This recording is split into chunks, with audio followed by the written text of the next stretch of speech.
Good morning and welcome. Rico Full here of the European Cricket Network here in Germany, Krefeld.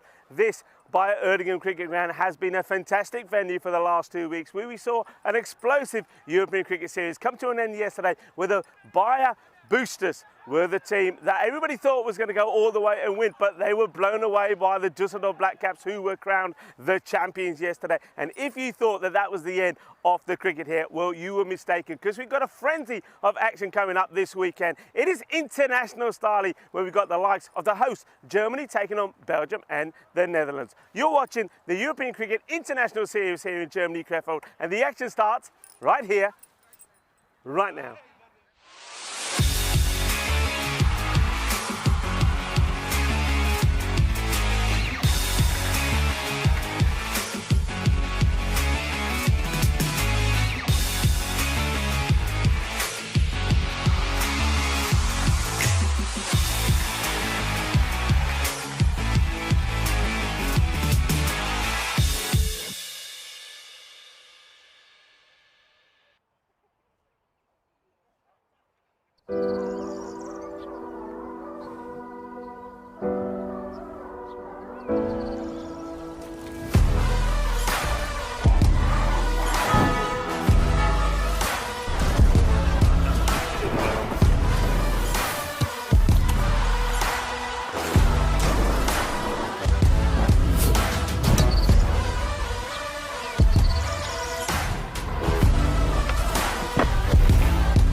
Belgium to call. Heads. Heads is the call. And it's a head. We'll ball first. Belgium won the toss and will bowl first. That's right, we got international cricket here at the Bayer Cricket Ground. What can I say about this facility so far? I mean, you've all seen it over the last 2 weeks. It's absolutely perfect. It's made for international cricket. The outfield has been sensational. Though it's going to be a bit dewy for the first match, we know that. Once this dries up, the ball is going to race across here. And the pitch offers something for the bowlers, and I think we're going to see some of the fast bowlers really get some reward from this pitch. The spinners will do well as well, as it's got some grit. But we've seen batters go out there and score loads of runs. Just have a look back at the European Cricket Series, how many hat-tricks we saw, how many 5-wicket hauls we saw, and how many centuries we saw. It has a little bit of everything.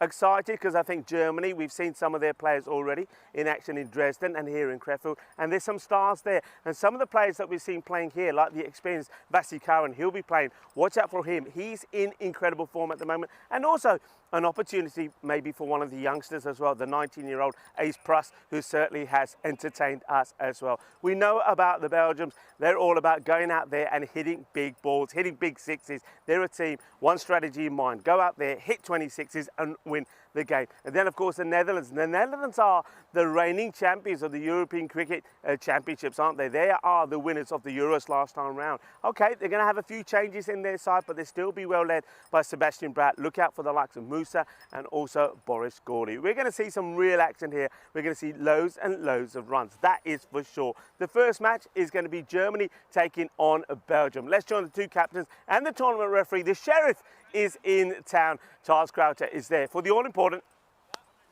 coin toss. Belgium to call. Heads. Heads is the call. And it's a head. We'll ball first. Belgium won the toss and will bowl first.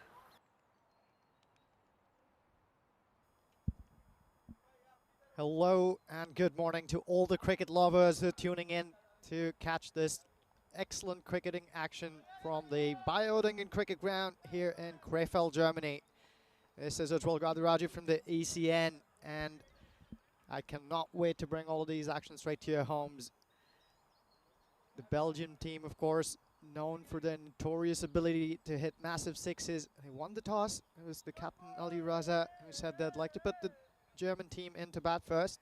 Understandable. We've noticed a lot of dew here coming in early in the morning, so the first game in particular is a good time to send in the other team to bat, because we know that the ball can get heavy and makes it a little harder to hit those massive sixes.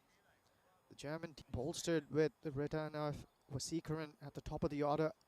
He's been in scintillating form. We've seen him hit some mighty and massive sixes throughout the week, playing for the Bio Boosters in the ECS that just unfolded.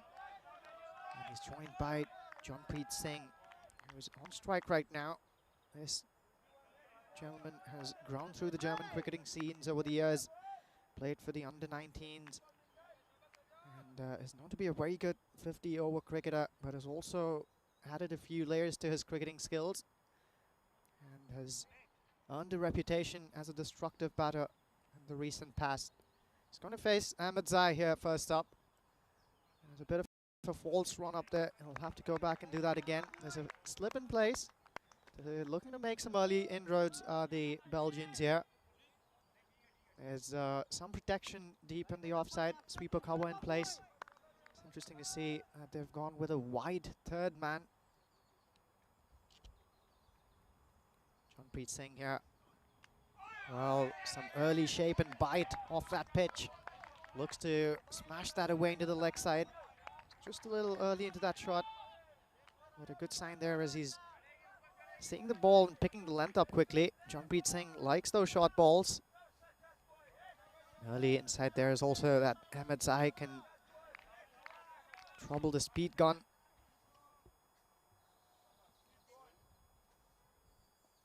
Runs in here again. Once again, it's just the right place. Played uppishly into the leg side. He'll be happy that it landed safely. First one's off the bat for the Germans to get their scoreboard going. I want to keep it nice and tidy here up top. We do know that teams like to go really hard in those first three, and there are only a couple of fielders outside the 30-yard circle. I'll stick with the same field. We do know that Wasikaran's got big shots straight down the ground. He favors that leg side as well. As we see Ahmed Zai running in. With an offer that will be a wide. Just plays at that one, doesn't make connection. Joining me back here in the comm box is my good mate, Rico Full. Welcome back, Rico. Great to be here on this international Saturday. Guten Morgen, everybody. Well, let's get started with this frenzy of action on this weekend of international cricket. And, well, you see that Belgium electing the field first. So Germany get the opportunity to put the runs on the board. And, well, we've seen a fair bit of these two batters. Johnpreet Singh, he certainly impressed us at the European Cricket Series in Dresden, and he played very well in the internationals there as well. So nice to see him back in the frame. A young man who started his cricket many years ago. And look where he's got to. I've seen videos of him being out there with James Cantor and Daniel Weston, throwing him a few balls, and him playing a few shots and bowling a few as well. And look where he's come from there.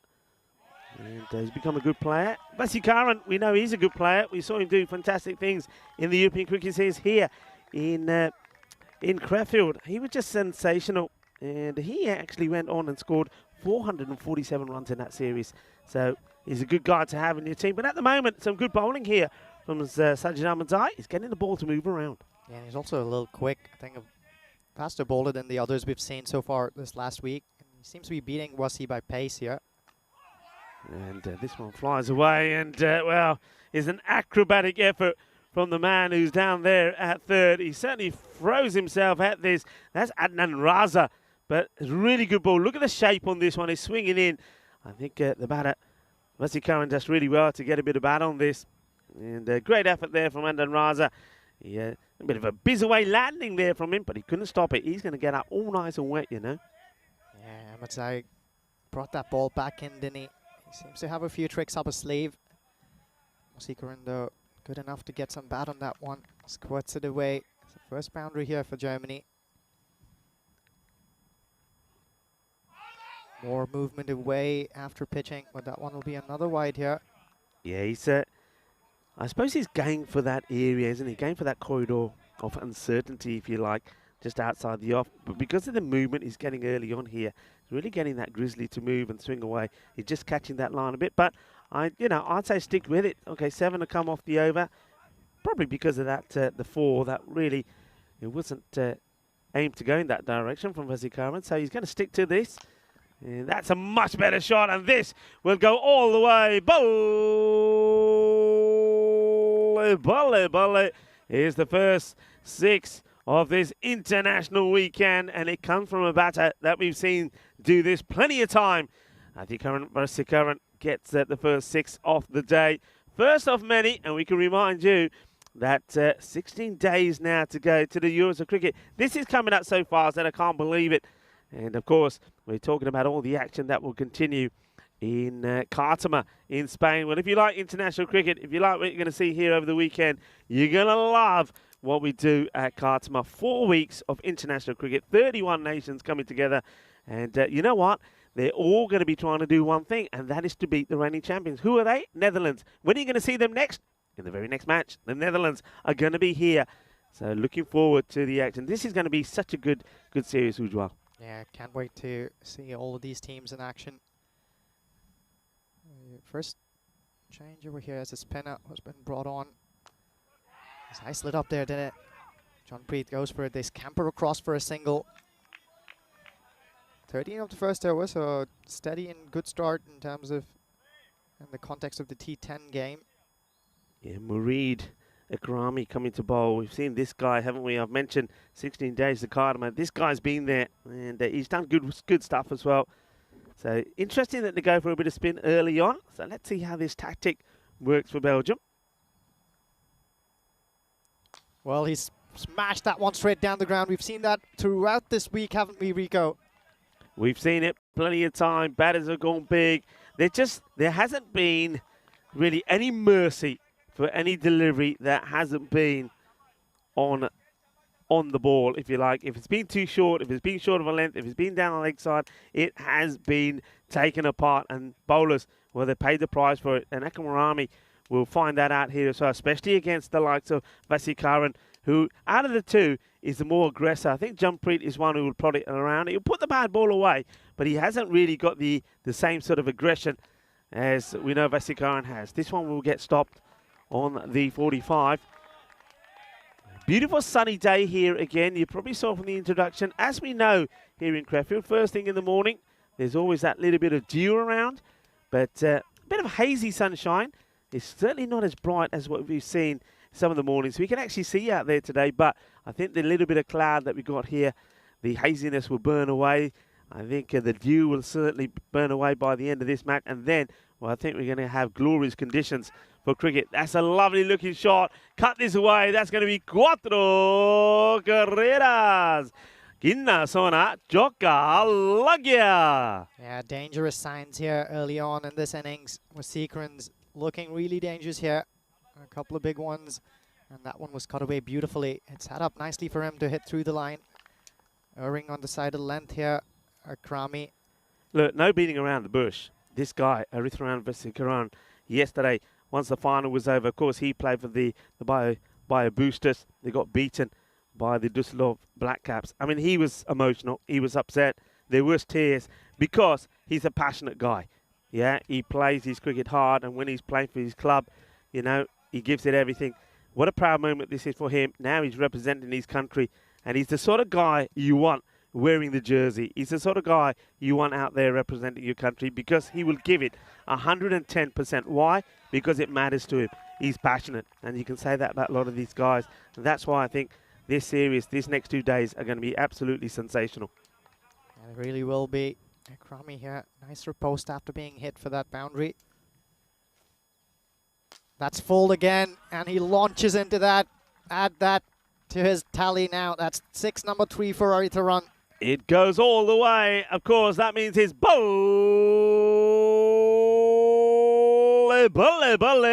Ginna Sona Shakalagia Manos. Arriba, Vitro, porque eso es 6. And what a way to finish the over. 30 without loss after 2. Well, 17 of that one, just what the Germans wanted. That's a rapid start. Well, you spoke about how the Belgians like to try and score 26s in an innings, Rico. Let's keep an eye on that one. That 6 counter has gone up to number 3 here. All of the blade of Aritharan Vasikaran. They're the sides that we're going to see here, the international teams, Belgium, Germany, Netherlands. We're seeing them here. We're going to see them in 16 days' time as well. Well, not all of them in 16 days' time, of course. There's 6 groups there at Khartoum, but we will see them at Khartoum. And I reckon this is a really good opportunity for them to, well, get a look at each other, for the coaches to have a look at their players and make those final tweaks before they go to Khartoum at the Euros of Cricket. Very good morning to the early birds on the chat. Hello to Wayne. Hello to Kroom as well. Twilight's in there as well. Big welcome to you all. And Sardarji, he's teasing me. He's saying he's had the aloo paranthas this morning already with some date. Well, Sardarji, मेरे लिए भी थोड़ी ले आऊँगे. इतने भेजने से address देने भेजना मा. Yeah, missing my aloo paranthas, I have to say. And well, I'll tell you what else I'm missing. And yesterday would have been a perfect day for me to go home after such an exciting day on Finals Day and have a little bit of mahadi dal with some nice chapatis, nicely buttered. It wasn't to be, but anyway, it was still a fantastic evening. As this one gets played away, it's another lovely shot. This is going to be 4 runs. What a beautiful shot this is. So Jampreet Singh getting his first boundary. We saw a lot of this from him in Dresden. If you give him some width, he will put it away. I think it's all, I mean, partnerships. We saw that yesterday. Great partnership in the bronze final. That is why Golden Star won that one. A great partnership in the final. I think that's why the Düsseldorf Black Caps were victorious there. Partnerships are everything. And when you've got 2 contrasting players like this, it certainly does cause difficulties for the fielding side. Yeah, Matsai there, hovering on the side of land. It was a change in pace as well, but he picked it up well, did Jampreet Singh. He's onto that in a flash once again. Has that gone all the way? Yes, it has. Well, he was into that shot rather quickly, and his hands shot through the ball. That was excellently done. So Jampreet Singh's getting a move on as well over here. Classy player. And yeah, I mean, a lot of people were admiring the hairstyle of Ahmadzai, and that was Abdul Majid Ahmadzai, who played, of course, for the Düsseldorf Black Caps. Well, this guy, when you see him in the field, he's got the same look, you know. So, well, Abdul Majid, you've got some competition. Shot, but he's found the fielder and he puts it down. Oh, well, at this level, you can't afford to do that. That's Raza, I think, out there. We saw him in action earlier when he was trying to stop the ball. And, well, he's there for one thing, and that's to catch this. It's not been hit in the right direction. He hasn't been able to guide it in the gap, and that hits his hand strong, but goes down. Big opportunity. Jampreet gets a life. Yeah, he does. How expensive will it be? Time will tell. Ahmadzai here, I think he's tried a few different things in this over already. He's plugging away in the first over, but already wearing it up here. They're looking for that quick single. Well run there in the end. Good response from Jampreet Singh from the non-striker's end. Good start, positive start. And the partnership developing well. Of course, we know plenty of batting to come. And you're going to hear that a lot from us, not just about Germany, but all of these teams. They're just loaded with batting. And that's why I think if all the teams will have the mentality to just go out there, be aggressive. Very well bowled, but well played. This is a good bit of cricket, isn't it? It's a good delivery from Sajjad, but it's been well blocked out also by Vasikaran. So I'm liking that good bit of action. That is the end of the over. And power play, 43 without loss. And you would say at the moment that Germany liking the way things are. What I can tell you, I know it's a different format. That Belgium were here about a month ago, and they played some T20 matches. It was Germany that were victorious in all those games, but they were close games. But of course, different format. So I'm pretty sure that Belgium be looking to get 1 or 2 wins over their opponents this time round. And of course, both these 2 teams will also be facing up against the might of the Netherlands. The Netherlands will be arriving here pretty soon because they're playing match number 2. 4 matches though for Germany today. I mean, that's a lot of cricket, right? A lot of and bear in mind that some of these players like Vasikaran, who's out there at the moment, has played the last 12 days as well. Definitely. But one of the other ways to look at that, Rico, is that these guys have been getting a lot of practice. Sefat here, new bowler. That's clubbed straight down the ground. 1 bounce straight to the fielder at long off. He'll clean up there nicely and keep it down to a single. Yeah, that is Sajjad, who's just bowled. And once again, you just see, you may not have seen that on the camera, but as he moves to get into position for that one, he just slid a little bit. So the dew will cause some issues. first thing in the morning. We know that. You've seen it. Those of you that have been following the European Cricket Series. Hello to Twilight, who's saying hello to everybody. And Keanu joins us as well. And, well, Vinny Sandhu is lurking as well. He's saying a very good morning to myself and you, Ujwal. Hello to you, Vinny. Runs in here again. Well, that one struck him right in front. Half a peel goes up, but I think in the end, it's either some bat on that or... Let's take another look at this one. Angling down the leg side clearly. So let's take a look at the field over here. Right after the power play here, Rico, they've already pushed back a handful of fielders. So there's protection in the deep on the leg side. We have a deep square leg. A cow corner is in place. And we have a whitish long on. But there's also some protection in the offside. There's a deep cover that's gone back. Yeah, the only surprise for me, if I say, is this one's going to be a wide down leg side. So it's very much a sort of orthodox field. So you've got the 3 on the leg side, then 2 on the off, which is the long off, and the sweeper on the offside.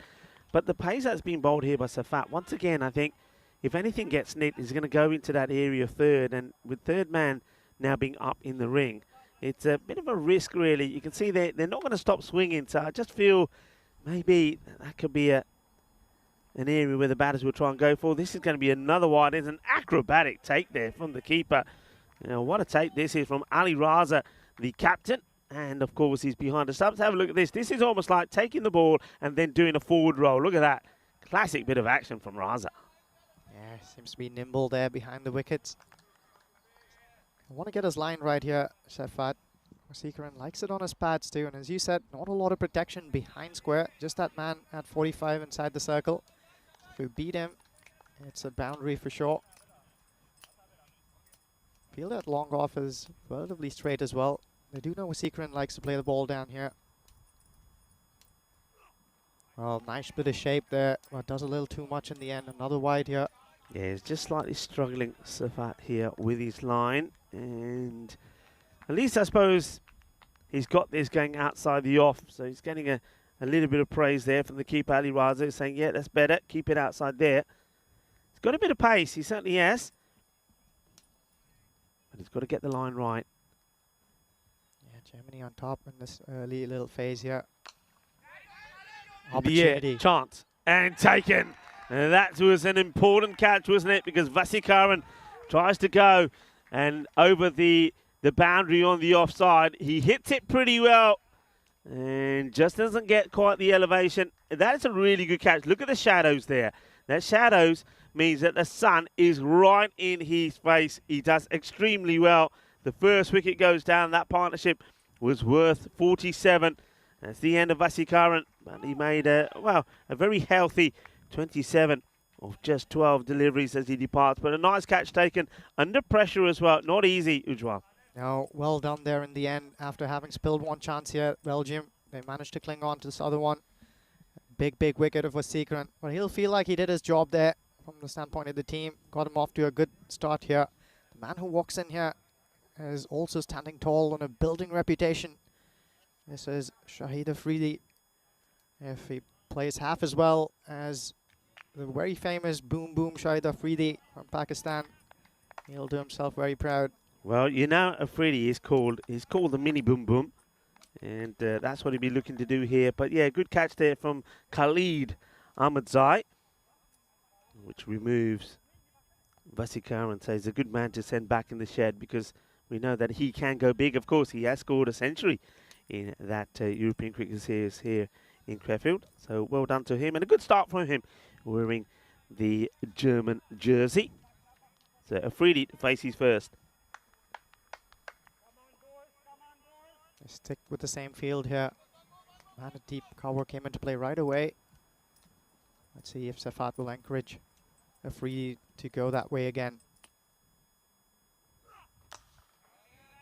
Hit powerfully, but will be nicely stopped. And well, this is when you're the fielder, Sajjad Ahmadzai, and that ball is coming to you, and it is spraying water all over the place as it's coming to you, but he deals to that nicely. But Afridi gets off the mark and hands the strike back here to Jumpreet. I wonder if we see something different from Jumpreet now, whether he now needs to turn to be the aggressor with Vasikaran back in the dugout. Well, he has a go. It's a wild swing. It really is. I mean, if he gets hold of this, he's going many a mile because there was a bit of pace on it as well from Safat. But Safat, for the moment, wins the battle. Yeah, I think it's the pace also mixed with the movement he's getting in the air and off the pitch here. He's got a hang of those lines he wants to stick around with. Safat sprayed it down the leg side a couple of times, but now he seems to have gotten his radar on point as he runs in here again. That's a change in pace. Excellent slow ball. Disguises it beautifully. That one totally flummoxed Janpreet Singh there. He was through the shot and saw the ball go past. Look at him there. Just that dip was so vicious. Good finish to the over, isn't it? I mean, you see that he had a few struggles getting his line right, but he's come back really well. So 4 overs complete, 48 for 1. Still a good score, good rate, but that's a nice tidy over, just a 5 from it, and does, of course, pick up the wicket of Vesikaran. Hello to Dave, who joins in the chat, and it was Siddharji. So nice of you. He's saying every time he has aloo prontas, he's always thinking of me, and maybe one day we'll have some aloo prontas and, well, a few beverages together. Well, you never know, Siddharji. It's a small world. Maybe one day that will happen. But thank you very much. Thank you for everyone for all their kind words to myself and Ujwal, who joins me. The professor is in the house as well. And remember, we'll talk you through the remainder of today and tomorrow. And then, well, Vinny Sandhu and Corey Ruckus will be in Rome for the start of the European Cricket Series there. It's Khalid Ahmedzai here, who's been brought in. I'll just be tucked away into the offside. They're running well here, the Germans, early on in the piece. And we like to see this, don't we, Rico? Yeah. Dot bowled. I think we said before, didn't we, that with the, especially particularly in this first match, with that bit of dew, if you're hitting the ball pretty well, for a fielder to pick it up first time and get the throw in is difficult. So attack them. And that's what they're doing. Khalid comes on after taking a very good catch to remove Vesikaran. And this one is the inside edge. The ball sprays water all over the place. And though that water does slow it down, it still makes its way to the boundary. And, well, we haven't got the French playing today. We'll see them playing in the first week and the first match of the Euros of cricket. But that is a genuine French gut. Yeah, unlucky there for Ahmedzai. Finds that Yorker to perfection. But Janpreet Singh good enough to get some bat on it. That rescues his stumps from being uprooted. 4 more for the Germans. We want a 53 here, so the 50s come up inside the 5th over.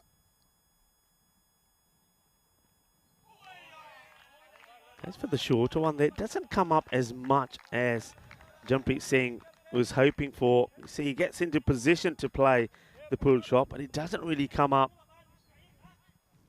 Well, knowing that Belgians pack a lot of power, Rico, I think Germany has to get upwards of that 120.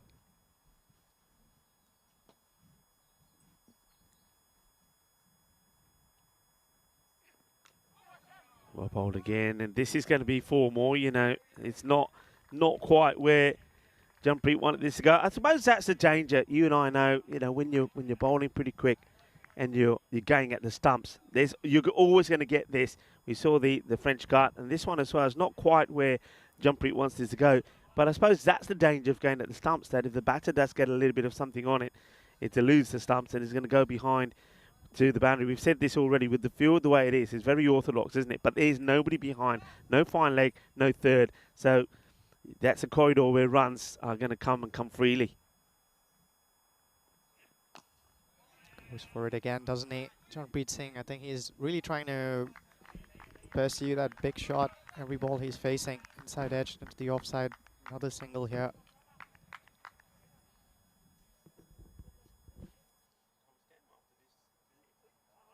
Ahmedzai, 1 ball to go up his sleeve. What is he looking to do here? I think the same again. What he could try and do, maybe just get the slow ball in because he's been beating him with pace. Oh, he goes for the short one. So he did do something different, and it's a good finish to the over. And so Khalid showing his pace, only 10 from it. And at the halfway point, 58 for 1. It's an opportunity for us to say good morning to everybody. Nice to have you here with us. Of course, we're standing right in the sunshine at the moment, but it's going to be a glorious day, and we're looking forward to the international action that we're going to see. We've got Germany against Belgium out there at the moment, but Netherlands will be joining the party later as well. How good will that be? We've already seen a a couple of scintillating strokes off the blade of Vasika, and we know the Dutch love to hit those big shots as well, don't they? They like to play the shots. This match at the moment for me, I think Belgium just getting the upper hand here slightly. I think those, ever since Vasika has gone, the runs have slowed down. And Jumpreet is trying, but he's not quite finding the middle of his bat. So Belgium looking to keep the squeeze on here.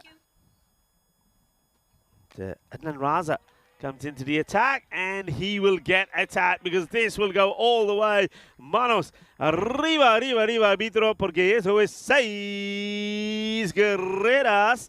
And that's exactly what Jumpreet needs to do now. He needs to accelerate. Yeah, excellent pickup shot there. He was down on his knee. Saw that it was angled down towards the leg. He lifts that one gracefully behind square on the leg side. So welcome 6 there for Jumpreet Singh, his second of this game so far. They need to accelerate here, Germany.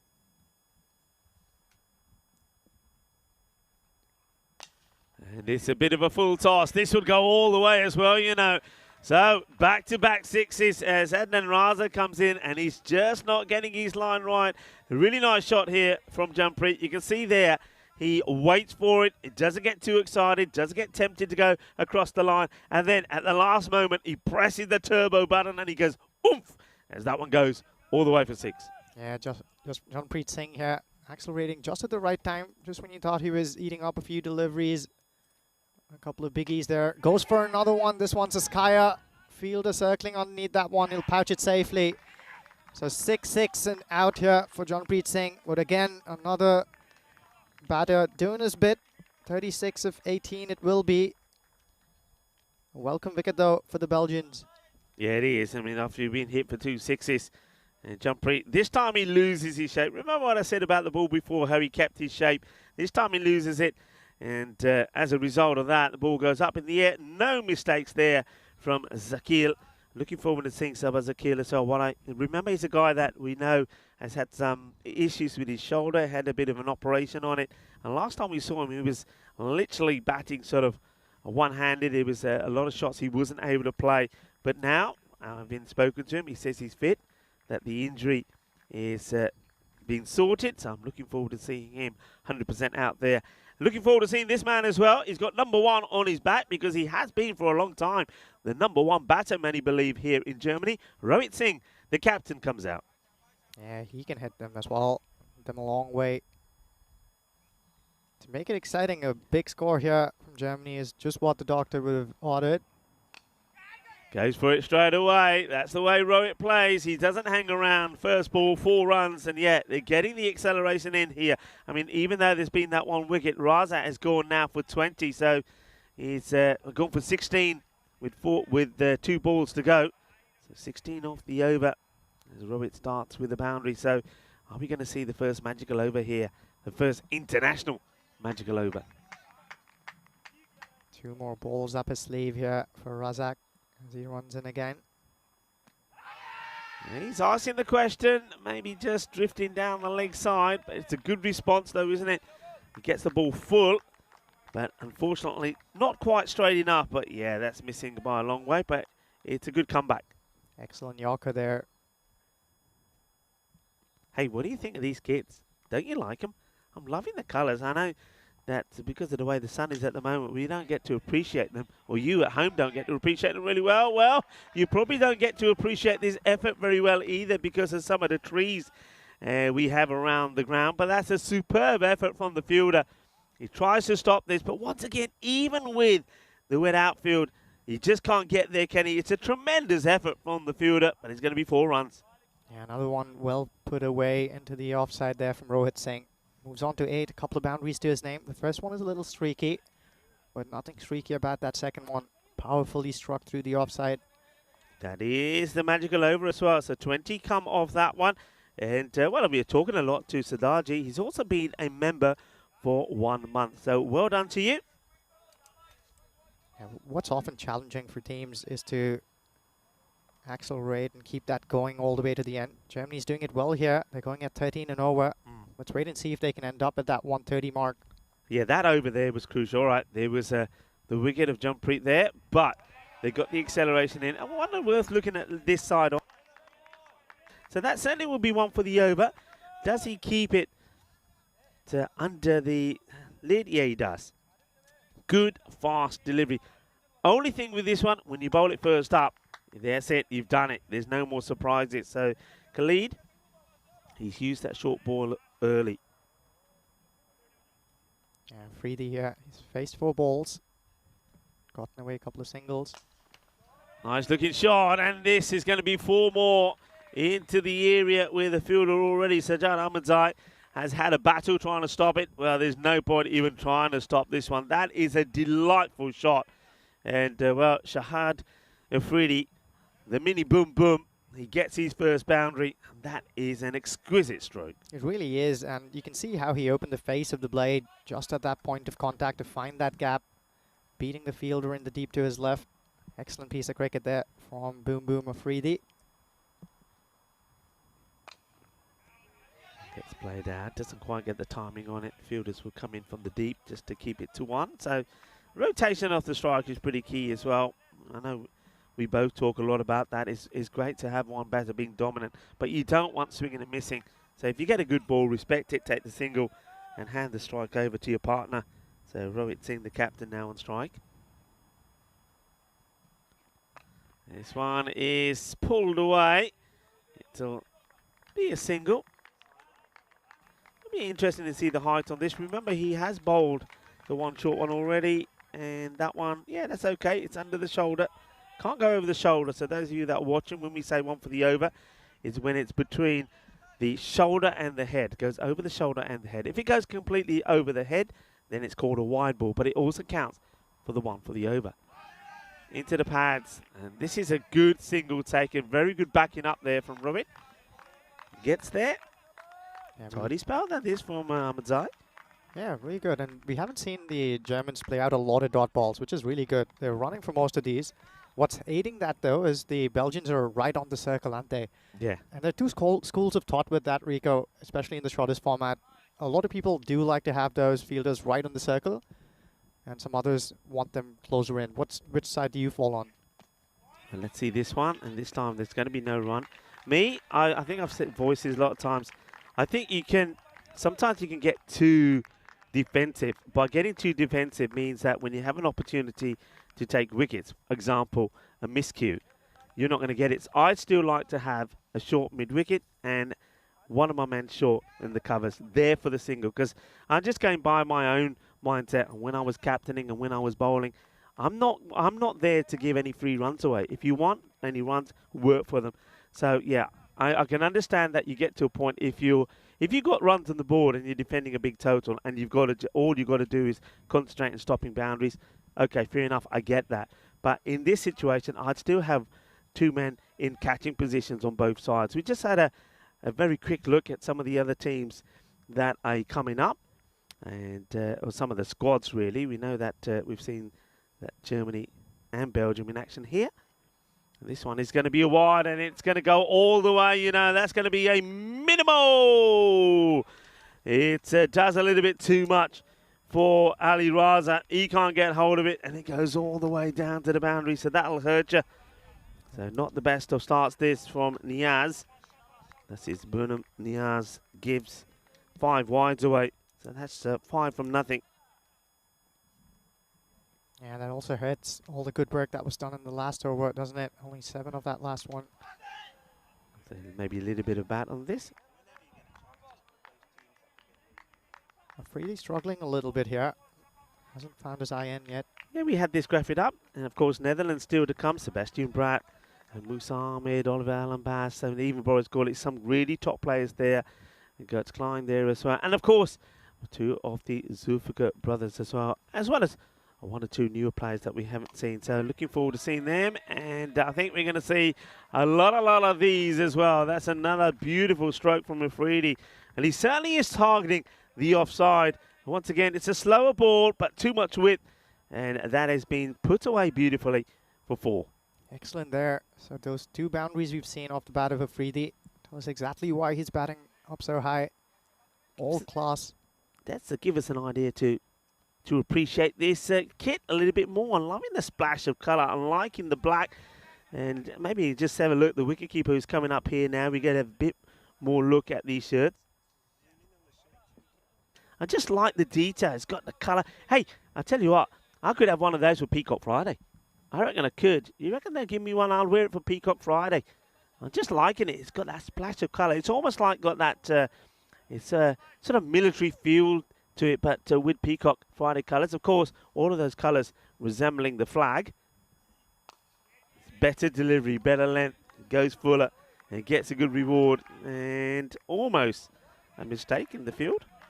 And for the first time, I see the Germans not really pressing hard on that opportunity. If they'd run hard, it probably was a second to steal there. Rohit saying they're happy to be on strike. As Afridi is also getting a move along, slowly but surely. Once again, better length. We've said this a lot, haven't we? If you bowl a good length, then you're going to get rewards. It's a sort of pitch, if you bowl short, batters will get after you. And we're going to see plenty of talented batters in action today. So bowling a good length and also having good variations is going to be so key. Yeah, that was Yorker number 6 that the Belgians have bowled already. They're finding that Yorker with regularity. Shy at the stumps there. I wonder if that would have been out if he hit. Let's take a look at that one. It's pretty close. Yeah, we'll have a chance to look at this again, I think, before the bowler gets back to his mark. And see the bowler, the reason why he doesn't get a hand to it, he thinks, okay, if this hits, he could be gone. And yeah, it would have been gone. He doesn't slide his bat in there. It's a little bit of lazy running there, I have to say, from Rohit. Afridi gives himself room. This one's just thrown wide Called off of wide. off stump. Yeah, I mean, he goes for the slow delivery, but he gets it wrong. Height-wise, I think it is dipping. So look, so wide. If it was too high, then the no ball will take precedence. But you can see there's no issue with the height, just the direction of it. This one's a full toss as well, and he gets lucky. And you've got to be putting those away at this level. And Afridi, well, he's normally one who does. That is the end of the over. And Banu Niaz, he probably gets away with a few there. 13 come from it, and 98 on the ball for 2. So they're on 120 course, but I think you and I know that, well, we saw that even yesterday so many times. We saw it all the way through the European Cricket Series here. 120, we don't think it's enough. I think this is a 135 to 140. You know, especially when you got teams that are good batters. I think 135, 140 is what you really need to be looking for. Yeah, just 2 more to go over here. They've got plenty of wickets in the shed.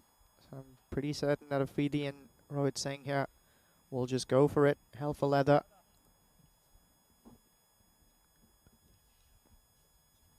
It's Niaz here.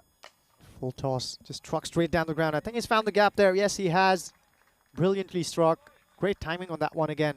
Yeah, lovely shot, isn't it? It's a full toss. They've bowled a few of these, but Safat, he doesn't get lucky with it. I think it is, once again, a slower ball that he gets wrong. And he also strays down the leg side. Nicely played. It brings up the 100 as well. They need to go after him in this over. This is a big over, I think, for the Germans. Looking to really make this a magical one and try and set a big score. Swings hard. Fielder's got work to do. Gets down. Gets a slide in. I was going to say gets dirty for his side, but you don't really get dirty on this outfit. You probably get clean, especially at the moment because there's so much water on it. So he certainly washed a few stains from his from those trousers. But nicely done. You've got to get your body behind it. So just a single, but it means that Rohit comes on strike. He started with a 4, didn't he? But since then, he's sort of slowed down a little. Just 10 from the 7 balls he's faced. Uppish, chance. Taken, really good catch. Beautifully done by the fielder. And that's Sherry Butt. He sees it early, he attacks it, and takes it at a good height. And no issues for him. As Rohit, he had to go for it, didn't he, the captain? Doesn't get it right, and he's going to get to double figures. But he's going to be 10 of 8 deliveries, so he'll be a little bit disappointed that he wasn't really able to get the acceleration in himself. Yeah, that was well caught. Safat here is bowling really well. Tight lines. He squeezed him there a little bit for room, but Rohit Singh went for that one nonetheless. Didn't hit it as well as he would have liked. And swallowed there by the fielder at long gone. So Nasiri has walked in. Fayaz Nasiri is known for his big shots. He's got great guns on him. And long levers too to go with it. Can Safat finish well here? He's still got 3 more balls up his sleeve here. Yeah, Shabba, Shabba, Shabba. You can see and hear the likes of Sajjad Ahmadzai in front of us. Keep it going, boys, he's saying. Onto the pads, and they're taking it on. It's a wild throw, and well, they should come back for 2. Oh, hesitation. And then it gets thrown to the wrong end. And now they're asking the question that there's a wipeout for the batter. Oh, dear. Well, I think Nasari could be out here. He might get 1 to his name, but the running here was awful. We'll have a look, first of all, at the batter, whether he makes it or not. Look at the way, I mean, he has a long way to come back. He's saying, no, yes, okay, shall we? Then he says, all right. But by now, he's always in trouble. Let's see, in the hands cleanly. And that, oh, it's pretty close, isn't it? We've got to see if we can work out when the bails come off. Is he in here? Do the bails come off there or not? Because the bat is down. Are the bails off? It's going to be a tricky one. Yeah, I wonder if we have another angle there. This is a close call indeed. Yeah, it's difficult to see. I mean, can we work anything out here with the bails coming off before the bat goes down? I don't think we can because the wicketkeeper is in the way. I reckon they don't have enough evidence here to say for sure that he's out. He might be okay. Watching it live, though, I think he was probably... Look where he's got to go take off from here. It's a risky one to take. He's a little bit slow going. Then he accelerates from here. But by now, he's in trouble. But I don't think, I mean, we can't see conclusively if, yeah, I think they're going to have to say not out on this. I think you've got to give benefit of the doubt to the batter. That would be my call. Yeah. But, well, look at Naseri, the way he goes here as well. He goes absolutely flying. Yeah, that's a freebie at the other end. Yeah, I think we're not going to get any better than that. So you've got to make a decision on that. Difficult one for Guru, who's there with Charles Croucher, the sheriff. And they'll have a look, and I wonder what the decision will be. And looks like, well, from this angle, it looks like he's got his bat just about in. But as you said, no clear evidence of when the bails have come off. Yeah, not out is what's given there. And I think that's the right call. You've got to be 100% sure. And they can't be. It wasn't conclusive. We looked at different angles. So not out is the call. And, well, it's nice to see that. Nilkesh Patel is out there as well, given the leg by. Nilkesh, part of the European Cricket Network crew, has been doing a lot of scoring in the European Cricket Series, but of course he is an international umpire as well. No ball call. Well, Nilkesh probably heard me talking about him, and he says, well, I want a little bit more camera time. All right, Nilkesh. Nilkesh, of course, the man from Barcelona, and this is a front foot no ball. So free hit coming up in the late stages of this innings. Yeah, Nilkesh is out there with umpire Surya, who also has been absolutely fantastic all the way through the European Cricket Series as well. So, okay, free hit, license to go, boom, blastic for Afridi. And he tries, but it goes nowhere. And now they're asking, I reckon he's slow putting the bat down here. If his feet aren't in, I think he's gone. So maybe this time is going to be a wicket. Ali Raza is absolutely certain he's got his man. Well, let's have a look.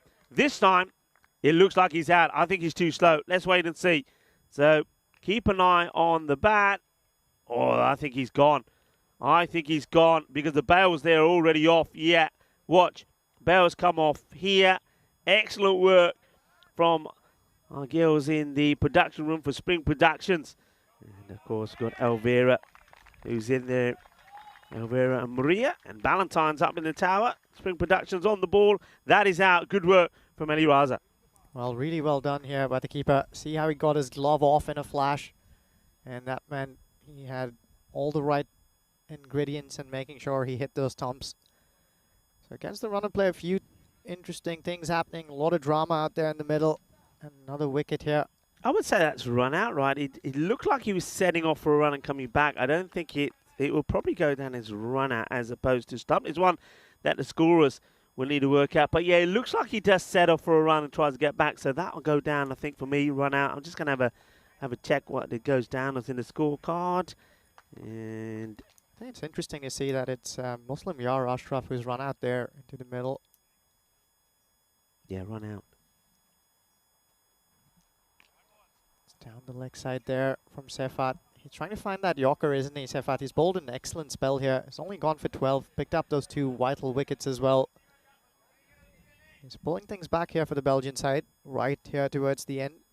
Yeah, it's when we say it all happened in the 9th. Well, at the moment, it's happening in terms of for the Belgians. Germany haven't really been able to capitalise, and that's another good delivery. Just bowled a good length, haven't they? And if you ever needed an example of why we talk about the length, well, that ball tells you everything. It's pitched up. It's very difficult to work away for anything more than just a single. So what a great over that is. That's a cracking over. It really is.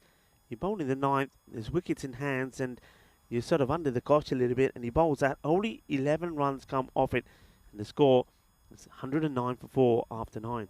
Yeah, beautiful figures there for a T10 game. 2 for 14 off of his 2 overs, Sefat. So they've got 6 balls to play with here, Germany, to try and take this upwards of that 125 run mark. It's Ashraf on strike.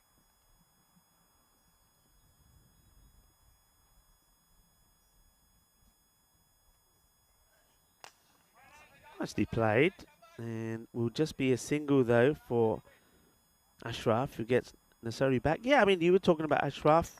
They got plenty of options there, and maybe you could have seen somebody like Hamid Warat come out. He just gives you something different, right? If I remember off the top of my head, he's a left-handed batter, gives you a little bit more variety.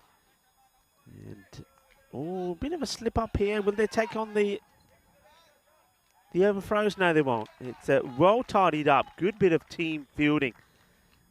You can see that it wasn't cleanly taken by Sherry, but it was Shazad Ahmadzai who was backing up and kept it to just the 1. Yeah, already 8 Yorkers here, bowled by the bowlers from Belgium. We're looking to do more of that.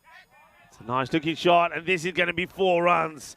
And that's more like it as Ashraf gets the boundary, gets them closer to that 120 score. 115 now with 3 balls to go in the innings. But like I say, I'd still maintain that a score of 130 to 140 is probably what you're looking for here. And then try to defend that. 120s, I think if batters get in here, that's achievable. And we've seen it plenty of time in the European Cricket Series that we've seen here. So looking to go after these 3 deliveries big time is Ashraf. Yaz runs in here again. Another Yorker length ball. Struck away nicely into the offside. Only be a single though. Good captaincy though, isn't it, from Ali Raza? He's pretty quick to pick up the fact that Ashraf likes to go in that area, deploys a fielder there, and immediately it's just a single, stops the boundary. 2 balls to go here. 116 for 4.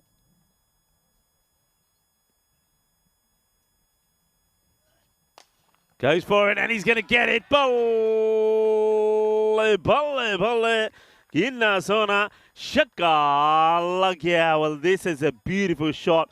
Sweet out of the middle of that bat. Sweeter than a bowl of Rasmalai. 6 runs. Well, that helps. We're now into the 120s. 122 on the ball with the ball to go. Yeah, Faz Nasri, he loves the ball there. It was in his slot, and he just gave it the almighty heave straight down the ground. Number 7 for Germany.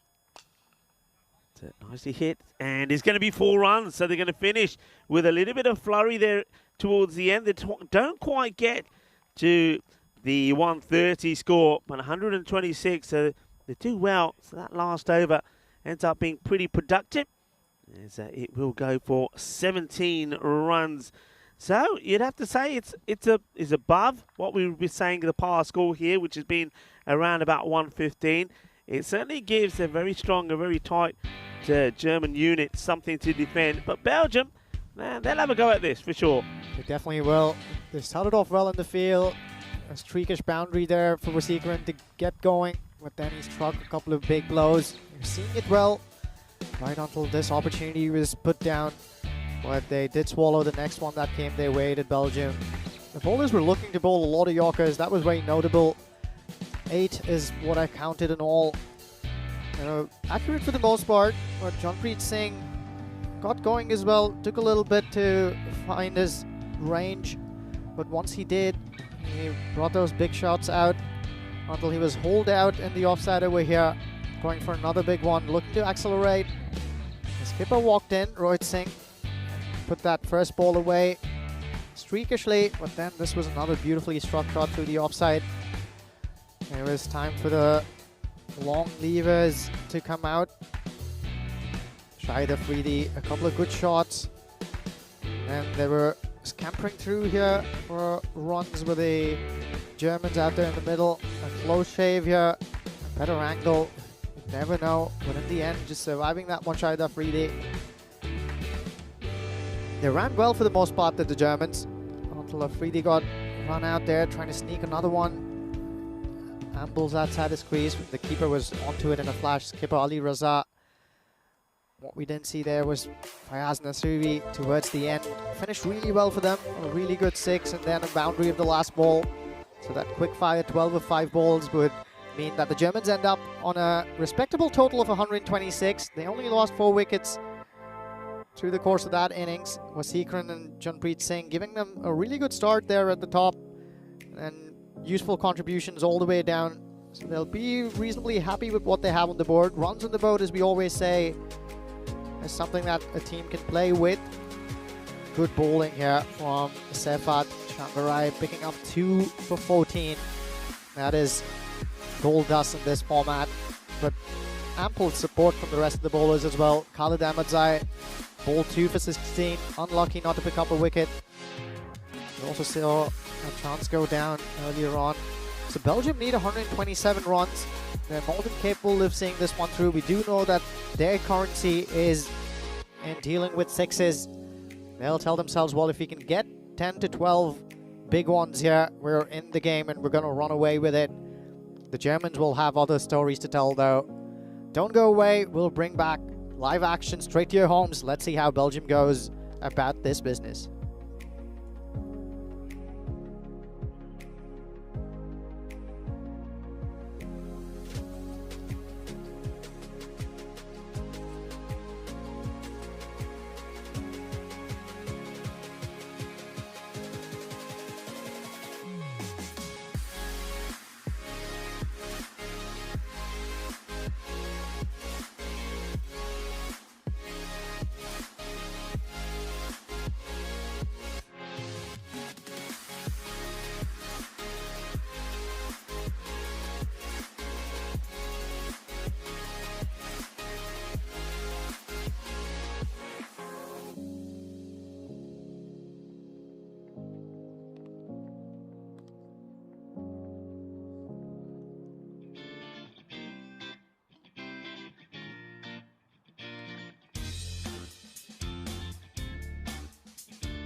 Hello and welcome back to scenes here from the Bayer Oerdingen Cricket Ground. We're into the internationals weekend here in Krefeld, Germany, where the first game's underway. We've seen the German side, who has been put into bat, getting some runs on the board. 126 is what they got for the loss of 4 wickets in their quota of 10 overs. It was on the back of a couple of good knocks from the openers. Haritharan Wasikaran and Janpreet Singh went out there to bat. And Janpreet Singh putting up 36 of 18 balls. And Wasikaran as well got going 27 of the 12 balls he faced. 3 sixes each for both of them. And then there was some last-minute fireworks off the bats of Fayaz Nasiri as well as Afridi. That just took them to that 126 total. The Belgians are known for their big hits, and they'll well and truly believe they can see this one through. Germany also a very good bowling side. They're boosted by the likes of Sajid Liaquat, who's been in and around the German cricket scene for a long time now. Very capable swing bowler, moves it around both ways. As we see the umpires taking field here, followed by the batters. The Belgians will be looking to make an early impact in this innings with their bats in hand. It's going to be Mohammad Suleiman, I think, who's joining Burhan Niaz. A bat deep, this Belgian side. They can all clear the fence with ease. Hamid Wardak as well in this German side. I've played a lot of my cricket with Hamid up in the northern part of this country. He plays for SGF Findorf. And fans have been following ECN and ECS over the years. I've seen the Findorf side feature in some of these games. They also went on to play the finals against VOC Rotterdam. One of the more famous games where Scott Edwards swept practically every second ball he faced. It didn't matter whether it was a spinner or a fast bowler he was facing. We're probably going to get a first look at Ace Bros here. 19-year-old lad. Heard a lot of good things about him. Hamid Wardak, of course, not going to bowl today, I believe. He did a shoulder in. He's still recovering. A very capable all-rounder. They also field well, this German side. They pushed back their long on here. Fayaz Nasiri running back here. Third man's been called inside the circle with Seeker in there. And they've sent out a sweeper cover very close to the deep point area.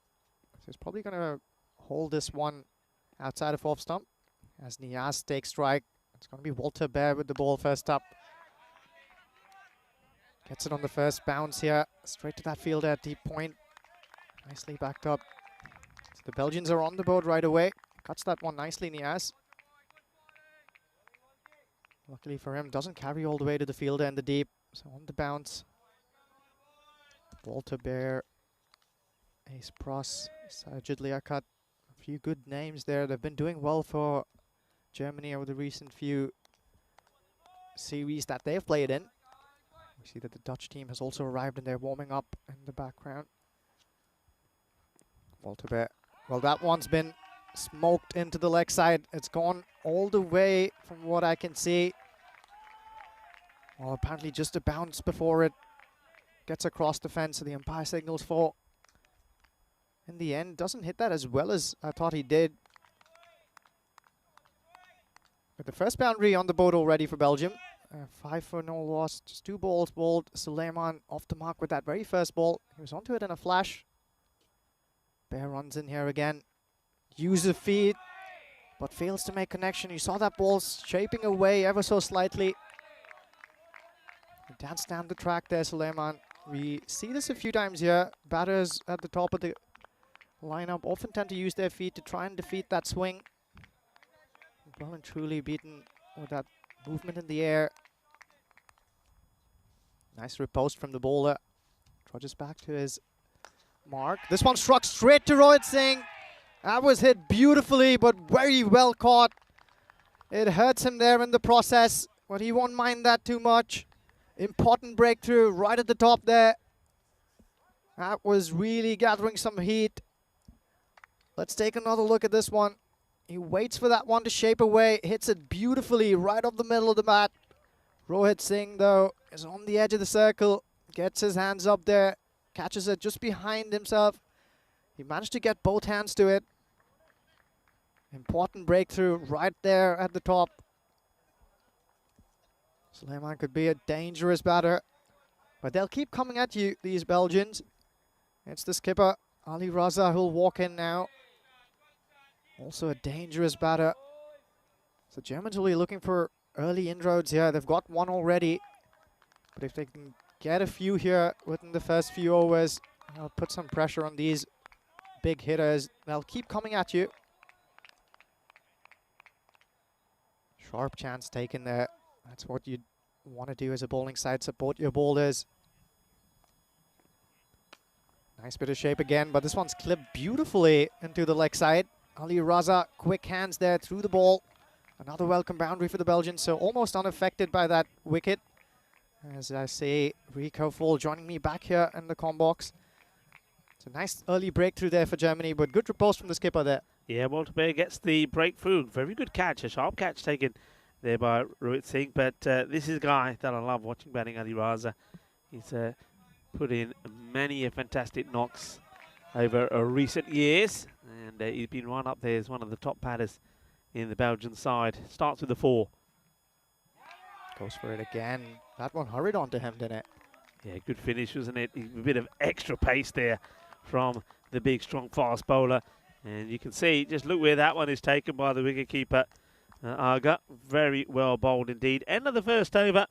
And the score, 9 for 1. As we remind you once more that if you're liking this international action, well, you know that it's all coming up pretty soon at the Karama Oval. Also, 262 matches since a golden ball. Well, we didn't have one in the 2 international series and 1 ECI that we had in Dresden. Or maybe in this international series we can see a golden ball, have an international one. It'll be I think it'll be the first one that we have in an ECI. I don't think we've had a golden ball in an ECI. Could it be? As we start the second over, and coming into the attack here now is Sajid Liaquat. I've seen a lot of this guy, and I think you have as well. He's a very exciting bowler. Yeah, he's really good. Is Sajid Liaquat. Wealth of experience under his belt as well. He's been in and around the German cricketing circle for a long time now. Moves the ball both ways. A wily old cricketer. Good start for him there.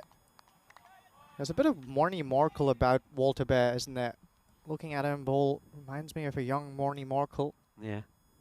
Good. Yeah, actually very good. Good analysis from me. Yes, yeah, he has got that about him. And, well, I tell you what, this is out as Burham Niaz goes for the big hit, but he gets his stump shattered by Liaquat. Well, this is a boogie, oogie, woogie, grizzly 5-ball. Jagade Fatte style, the stumps get shattered. Dande chakke rakh dete. Beautiful delivery. Yeah, Liaquat there, right on point. We know that he likes to keep it simple. Experienced old campaigner, just going wicket to wicket. Was probably expecting that to shape back into him, but this one just went on. And he played all around that one, didn't he? Niaz tries to club that into the leg side, and all he met was thin air. Yeah, he doesn't, I mean, to be fair, I mean, it's a good ball because he's on the stumps, but it doesn't do that much. You're right, he just misses it. So it's not going to be a good little outing for him, because he's going to go for just one of the 3 deliveries he faces. And now Cherry Butt comes out. Positive start here from Sajid Liaquat. A wicket of a second ball. Belgians under the pump here, 9 for 2.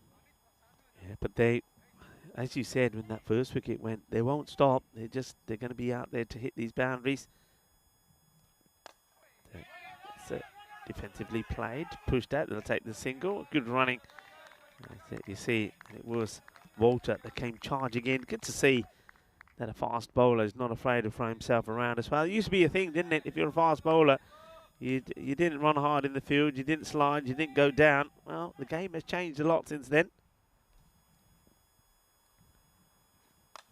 Well, this is short, and he hammers it pretty well. And how far does it go? I think this might go, well, the fielder's saying 4 runs, so it doesn't go all the way. I thought for a moment maybe it would. I thought this was going to hit right the rope. Where does this bounce here? Just inside there. You just see the shadow there, which gives the game away. Yeah, positive batting. That's what we're going to see. So, 4 carreras. So, Raza brings up his second boundary. The captain leading from the front at the moment. And this is a full toss, and it gets absolutely crunched. Wow, what a hit. Well, that goes like a bullet. Well, that is a blast. What a hit. Yeah, he held his shape as well, didn't he? Ali Raza looking good here. The one thing that Niaz didn't do when he played all over the other ball is he didn't have a still head at the point of impact. Ali Raza, though, boy, that was meant for a poster shot there. 14 of 4 balls already for him. Liaquat erring on the side of length on 2 occasions. The previous one was a little too short. On this occasion, tries to find that Yorker, goes nice and full, ending up in that full toss. Easy to put away for Ali Raza. This man's talented. Last ball of the over here. Once again, picked up beautifully, but straight to the fielder in the deep. That is beautifully done. Fayaz Nasri, you can take a look at that one multiple times. Excellent piece of fielding in the deep. We've come to see many of these things in international cricket. Well, this is international cricket for you, and boy, is it delivering. What a shame that we won't be able to show you these scenes because of a beautiful big tree and a branch that is right there in the middle. But I tell you what, I saw that live, and it was beautifully done. Excellent take there. He was aware of where his feet were. They were just inside the boundary, takes it nicely, tosses it up, jumps out of the ropes, comes back in and catches it again. How big is that breakthrough, Rico? You told me so much about Ali Raza. Yeah, that's a huge, huge breakthrough. And, you know, it's such a shame that you're not able to appreciate that fantastic bit of fielding. Catches wins you matches. And when you get the wicket of Ali Raza like this, that's sensational. I mean, that catch, if we could talk you through it, because unfortunately, as Ujjwal tells you, we've had the issue of this tree and those branches being in that sort of long-gone area. But that's a tremendous catch to get rid of to Ali Raza. Yeah, beautifully done. So it's basically, it's been hit so hard that though he's caught the ball before the boundary, it's taken him over. So, of course, he just flips the ball up in the air and gets himself balanced again while he goes out. So 1 foot goes outside the field of play, but then he jumps back in and takes the catch. Nasari, that was absolutely top class. And this one's going to go for 4. You can see that Walter Bear, he's on his knees. He can't believe it because he's wanting this to be caught, but he can't catch it. And now he's going to have to go fetch it. Yeah, well cut away. Times it to perfection as well. He waited for that one beautifully and met that right under his eyes. As we said, they'll keep going for those shots. This was Shahryar Butt, who's been timing the ball beautifully throughout the last few games that he had played, representing Belgium, and taking in that fine form into this game as well.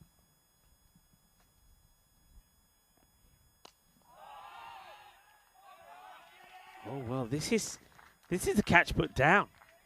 And, oh, no. I mean, it's not the best of deliveries, but that is Shahid Afridi out there. This is being clonked, and it's been hit really well. Afridi, he gets his hands to it, it hits his hands, and then the ball goes over the boundary. So more despair here for the bowler. Well, another single here. Get some bat on that one into the offside. We saw the Germans run really well between the wickets. So Walter Moni Morkel Bear here. He's bowling the second one on the trot. This is an interesting phase of the game. Germany put down that catch though. Belgium would have been well and truly under even more pressure with another man out in the hut. 3 wickets down. That's one way to seal the game, isn't it? Early inroads, and if you keep getting those wickets. Yeah, we might have just a little technical delay here, folks. We've had a, looks like we've had a power shortage, so I don't think you can hear us at the moment, but I'll keep talking just in case you can. But the power has gone down, so we're just stopping proceeding for the moment. And hopefully we'll get this resumed as soon as we can.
Hello, cricket lovers. Welcome back. Well, apologies for that short delay, and apologies for going off the air for that little moment. We had a few issues at the ground. Looked like the electricity suddenly went off on us. Everything got knocked out. But we are back. We'll continue. It's Otterbeer bowling here for Germany. And we just saw, just before we went offline, there was an opportunity from Afridi to get another wicket, but he puts the catch down, so that could be a big moment as Belgium, they look to get to this target of 127. They're having a few struggles at the moment, and they need to be going at a rate around about 13. So this gets played away. So welcome back to everybody. Once again, apologies for that slight issue, and wide is called. A lot of excitement there. You can see the wicketkeeper. And that was Shahan Aga. Thinking maybe there was a little bit of bat onto it. He's saying, can we have a review? No, it doesn't quite work that way. Nukesh Patel says not out. And the man who walked in and is at the non-striker's end is Saber Zakil. And they're taking this one on. We're going to have to be quick here. And they do get there. And, well, the batter, I think, was going to go there and do the fielding as well. He's after the ball. He's saying, I'll get it for you if you want. I think it's a good job he didn't, because it couldn't have been an appeal. Let's watch this. So he's running here. And he's now after the ball. And he was about to pick it up. And I think somebody said to him, don't do it, don't do it. Anyway, he stretches his legs a little bit. So opportunity now for Saber Zakil to maybe open his boundary account. That's what they need here. It'd be nice to get one on the last ball of this. Over number 3. And plays it nicely. And he's not going to get it through the ring of red, the ring of fire from the Germans out on the offside. So that's a power play that's completed. And Ujwal, I think it's, well, it's probably around 10 short of where they want to be. Yes, and probably also another extra wicket than they would have liked. 3 wickets down already, 34 on the board. They're going a little below where they need to be right now. The asking rate, of course, at the start of the game, or the start of the innings rather, was up and about that 12.5. That one, keep an eye on the asking rate. It'll keep going up with quiet overs being bowled here. Liakat's been handed the ball again, so this is interesting. They want to bowl him out here right at the top. Pulled a good first over. Just erred on his length a couple of times and was put away. But apart from that, he was right on the ball. 2 wickets to his name already, Sajid Liakat. That's the dangerous man you were talking about, Rico. Saber Zakil, he's on strike. Yeah, Saber Zakil, he's a fighter, isn't he? And he's got a fight on his hands here. He's got Sherry Butt with him as well. So 2 very good batters. Then comes Liakat though, trying to remove another. And it's a very good delivery, quick, fast. And I think just being beaten for pace here at the moment, as we say hello to everybody on the chat who will rejoin us again. Thank you very much to Sagag Niazi, who's saying he's loving the commentary. We're loving having you with us. And like we always say, if you like it, then give us a thumbs up. And, well, share us as well. Tell your friends, tell your family. The more the merrier. Let's grow this family, as this is another one. Just too quick. Yeah, and he's playing across the line there, trying to drag that one into the leg side. And on both occasions, we see some steep bounce beating him all ends up. Sajid Liakat certainly working the pace up. He was relatively slower in that first over. And this one is turning the heat on. Germany at this stage were 47 for no loss. This one's creamed through the covers. He'll find the gap as well. A use of his feet on that occasion. Saber Zakil pierces the offside. A boundary to his name. This should get him going. They need to go on from here. Belgium, 89 needed of 39 balls. Need to score it just under 14 runs and over. Struck that one beautifully. Sajid Liakat, though, experienced campaigner, as I said before. He'll just forget about that ball, go back to his mark and try and do it again. This one's a skyer, should be taken. It's Wasikaran who's underneath it. Oh, and he messes that one up, Wasikaran. Doesn't judge that well. That really should have been swallowed. In the end, that one falling way beyond his reach. No replay? No replay. Well, that was really one that should have been swallowed, as I said. But he'll forget that one again. Lots of encouragement from the German team. They've been quite vocal here in this early part. Nicely stroked again. Wasikaran into action. Well, this one's a quick shy of the stumps. They're going to try and run on that overthrow. They'll come across for another. So it's all happening here in Krefeld. Yeah, a couple of not so nice moments there for Athrian Vasikan. First of all, the catch that goes down, and he should have taken it. He just needed to take another step up. And then he gets a shy in as well, which unfortunately misses the wicketkeeper's gloves and goes for extras. But he'll bounce back. He won't. The thing is, you can't dwell on it. You can't dwell on it. You just got to put that behind you and keep going. But yeah, Zakil gets a life on 6. Clubs that one, doesn't he? Into the leg side. Sherry Butt. Fielder shot mid-wicket, cleans up. That is, I'm going to call him Morny Malkrel, this young Walter Bear. They're going down below where they need to be here, Belgium. They've moved on to 42 for the loss of 3. That red line there is telling you where they need to be. Yeah, they're staying. I mean, it's the rate slowly going the wrong direction, isn't it? It's creeped up to around about the 14 here. So, thing is though, and we've seen this plenty of times, one good over, you get you know, anything 18 plus from it, which we know can quite easily happen, and you're back down to a rate where if you keep it to that all the way through and you're going to the last over needing 13, 14, even 15, you know, if you've got wickets in hand and you've got set batters out there, you'd expect yourself to do it. So they're okay at the moment, but they don't want to fall too far behind, and it's Fayaz Nasiri that is now going to come in and bowl his first over. Yeah, he's already had an impact on this game. Fayaz Nasiri. Last two balls that he faced, he struck a couple of boundaries, took that blind drifter catch as well. Starts off nicely here. Yeah, good field set. And they've got 3 men inside the ring there on the offside, all playing an important role. They've got a sweeper that's sweeping the cover boundary. You've got Walter, who's pretty straight at long off. Long on is covered as well. And then a man behind square. So slightly different to the field set that we saw from Belgium. Goes for it, and this is going to go all the way. Well, Walter, forget about that one. We're going to have to send the search party to get that. That's a big hit. Sweet out of the middle. Boom. Shakka lag gaya. Kinna sona. Both badhiya batting. Zabardast shot mariya. Shakka lag gaya. Yeah, he didn't really want to get behind that one, did he? Just stayed side of it, but let the hands do all the talking. Excellent hand-eye coordination there from Sherry Butt. There's muscular shoulders come into play. As Fayaz Nasiri runs in here.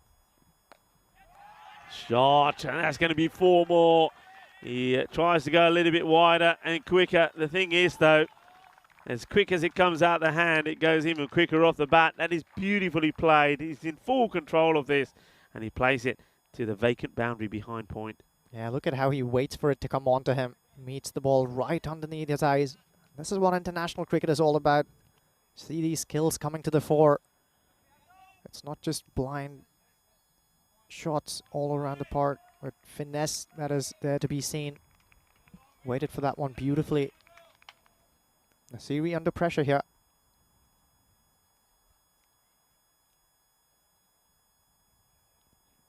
Short, hits straight, and well, that is like a straight pull that goes for 6.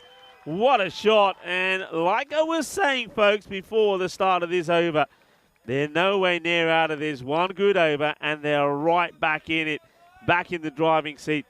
And, well, this over now has gone a dot the first ball, then it's gone 6, 4, 6. Yeah, that asking rate has come down now. It's below the 13-run mark now. Sherry Butt looking good and dangerous for Belgium.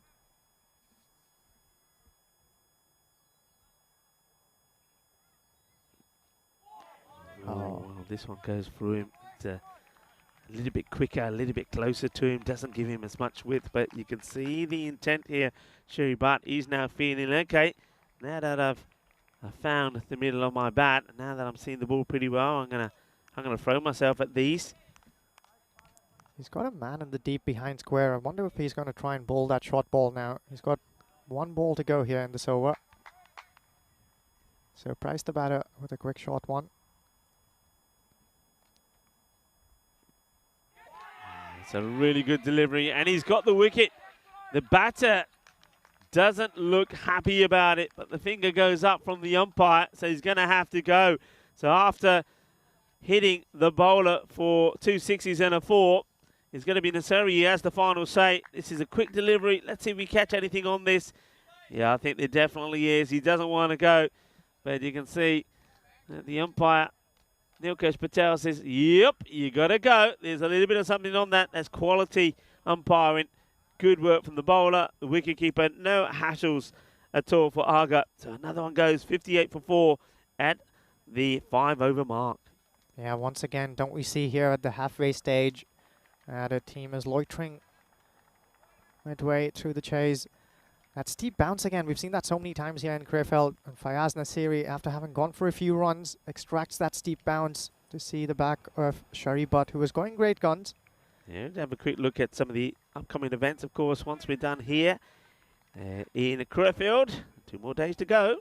And then everything starts again in Italy, Rome. And, well, what a great venue that is as well. One beautiful location to another. I know Vinny Sandy will be ready to welcome you there first thing on Monday morning. And then, of course, after that, we have a break from the European Cricket Series as we have the Euros of Cricket starting, the European Cricket Championship there in Spain. 4 weeks of international action. Misses out on this for me, the batter. It's a Zakil. It was down the leg side, but he gets his legs in the way, doesn't he? He can't get his legs out the way. Yeah, he got stifled for room there. It's Muslim Yar Ashraf has been brought up. Very experienced left arm spinner. Well, he's finding that Yorker length, isn't he? Twice in a row there, beating the batter, all ends up. But this time it trickles away, and they'll run back for a second. Should be a couple of leg byes or bye signals, so got nothing on the way through. We also saw a sharp catch there from the keeper. That was Shahan Aga earlier on. Muslim Ashraf will want to keep things nice and tidy here. Starts off well. Oh, just to lose the bowler. He probably gets his fingertips onto this Grizzly, but he's hit so powerfully that can't be stopped, and he's hit it so straight as well. So 4 runs. Nice shot, nice and straight and powerfully hit. Yeah, he's a tall man, as Muslim Ashraf. Jumped up there, but still can get his hands to it. Also a nice high angle from which he can release the ball, but on that occasion, just a little too full. And Sabar Zakil is up for the task, strikes that one beautifully down the ground. Yeah, nicely hit and nicely found as well by the German fielders. Be careful of those nettles, boys. The old stinging nettles. It's no fun to go in there, I can tell you that. There's a few of us that have been in there and come back worse for wear.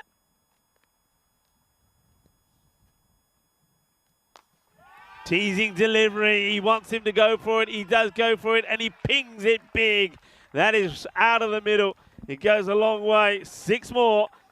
So this is exactly the response you need. I mean, it was started off, wasn't it, by Sherry Butt, but he unfortunately snicks one behind after an impressive last over. But this is what they've got to do. Just keep on attacking. Yeah, Ashraf there trying to float that one up. Gives it some air. But that didn't dip as much as he probably would have liked. Right under the nose of Zakil there. It's clipped away. And a nice comment there from Dave as well. And you know that sometimes our umpires get a fair bit of lip, if you like. But a few people saying what a good decision that is. And Tom Moy saying that as well. And yeah, I mean, all the umpires I think have been very good here. But we've got the pro out there, haven't we, in Nilkesh Patel. So we've seen him, and you will all see him at Cartama. He'll be umpiring for a couple of weeks during the European Cricket Championships. Of course, Rob Kemin will be back as well. And speaking of which, people being back, it's nice to see that Charles Croucher is here for the International Series, taking over from Jerome Peters, who did a fantastic job here as well.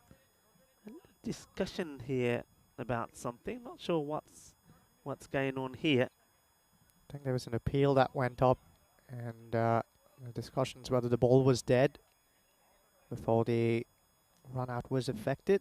I think the batter just walked out of his crease. We've seen this happen a few times in international games, haven't we? I think most recently one of these incidents comes to mind where Johnny Bairstow just walked out of his crease in that now famous incident, and Alex Carey just had a shot at the stumps, broke them, and opened up all kinds of controversy.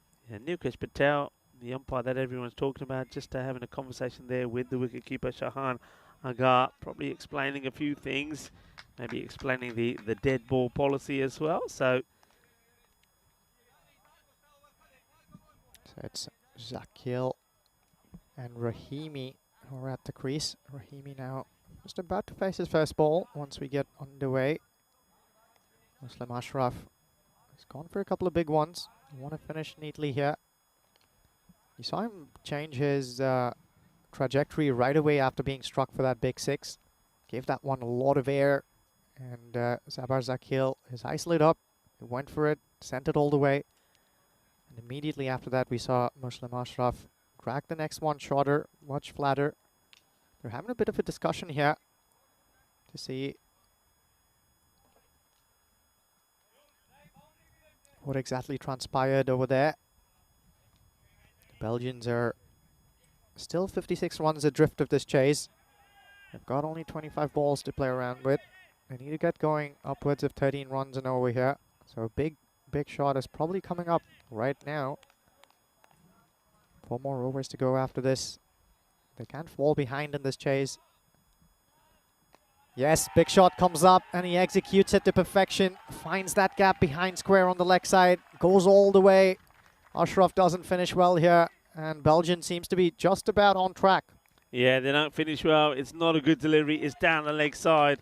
And it gets pumped away. So a great way to open your account. Omid Rahimi says, yep, you're going to bowl it there. I'll put you away. No worries about that. So very evenly poised here.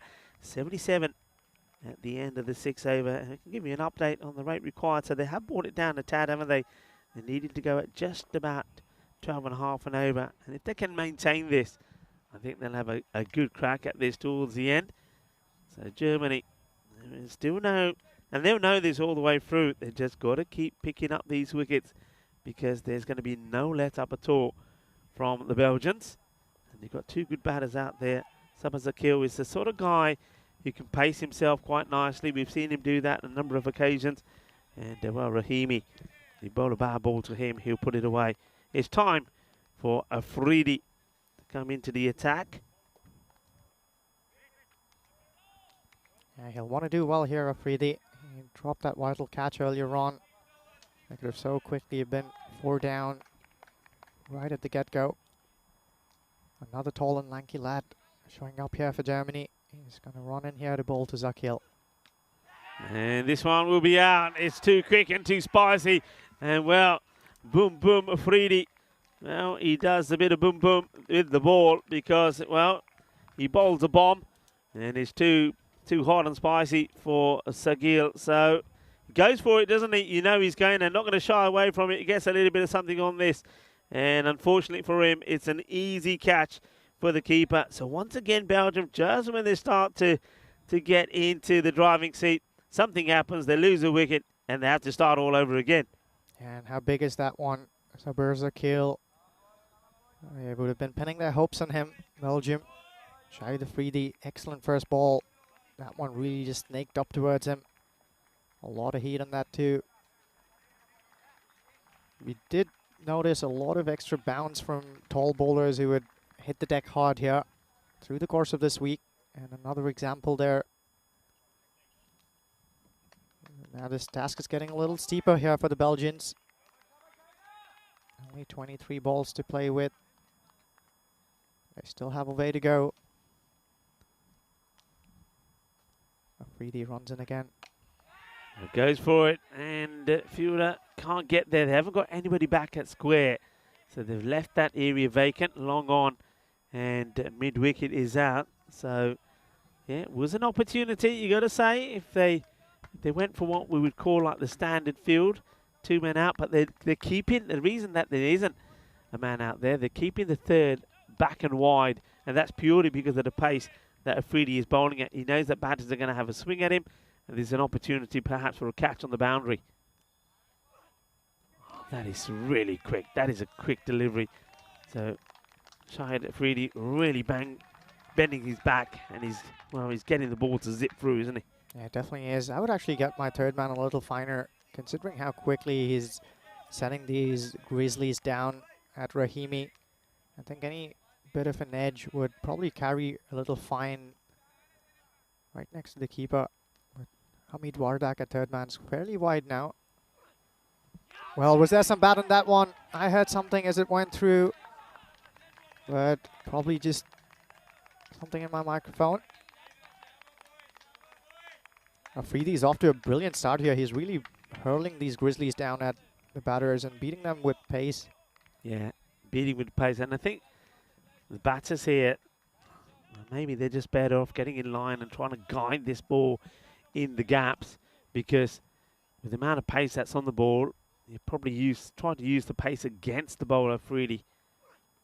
And see, they really are going for the big shots, but he's just beating them with pace. And it's not just the pace, it's the line that he's bowling. He's got a really interesting action, because if you watch his run, he starts pretty wide running in from. Then he has a little dart across, and then he straightens his line, and then he really does put everything into the action. He's almost like a cross between an orthodox and a slinger, isn't he? And you can't watch this. And this one is right at the batter. That will probably be one for the over. And it doesn't matter because it's the last one in the over. That's why it's always useful to hold that back. Incredible over. Just the one run from it. And if the task was difficult before for Belgium, but it gets even harder now, because not only do they lose the important wicket there of Sabah Zakil, after that, they only get just the one run from there. 1 for 1 from Afridi. Excellent start there with the ball in hand for Afridi. And how well directed was that last shot ball right at the badge. Let's have a look at what we're going to see next. Germany, they will stay on the field of play. Mohamed Asif coming into the side, and Munib Bashir for them for the next one. You can see that Ahmad Shahzad also. So there's a bit of rotation there. But there's the Netherlands there. Now I can tell you they've got a number of youngsters in that squad as well. And Klockenberg, watch out for him. He's only 16 years old. So they've certainly got a bit of youth about them. This is high up in the air, and it will go all the way. That is what they need. They need boundaries. They need them quickly. Otherwise, this rate is going to run away from them. It's just around about the 16 mark at the moment.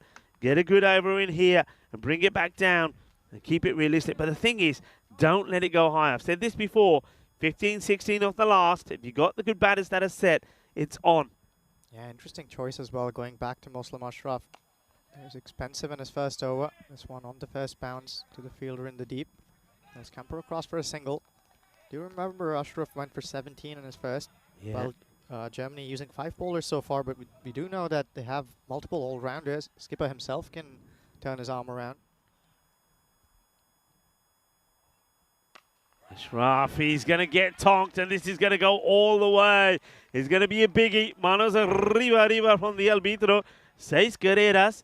Yeah, I wonder if they've taken the gamble here for Ashraf in the 8th, and they think, okay, if it doesn't go to plan, we've got two more overs. We can bring the tighter bowlers to bring it back. Remember, you still got Afridi, and Afridi's only going just for 1 in that last.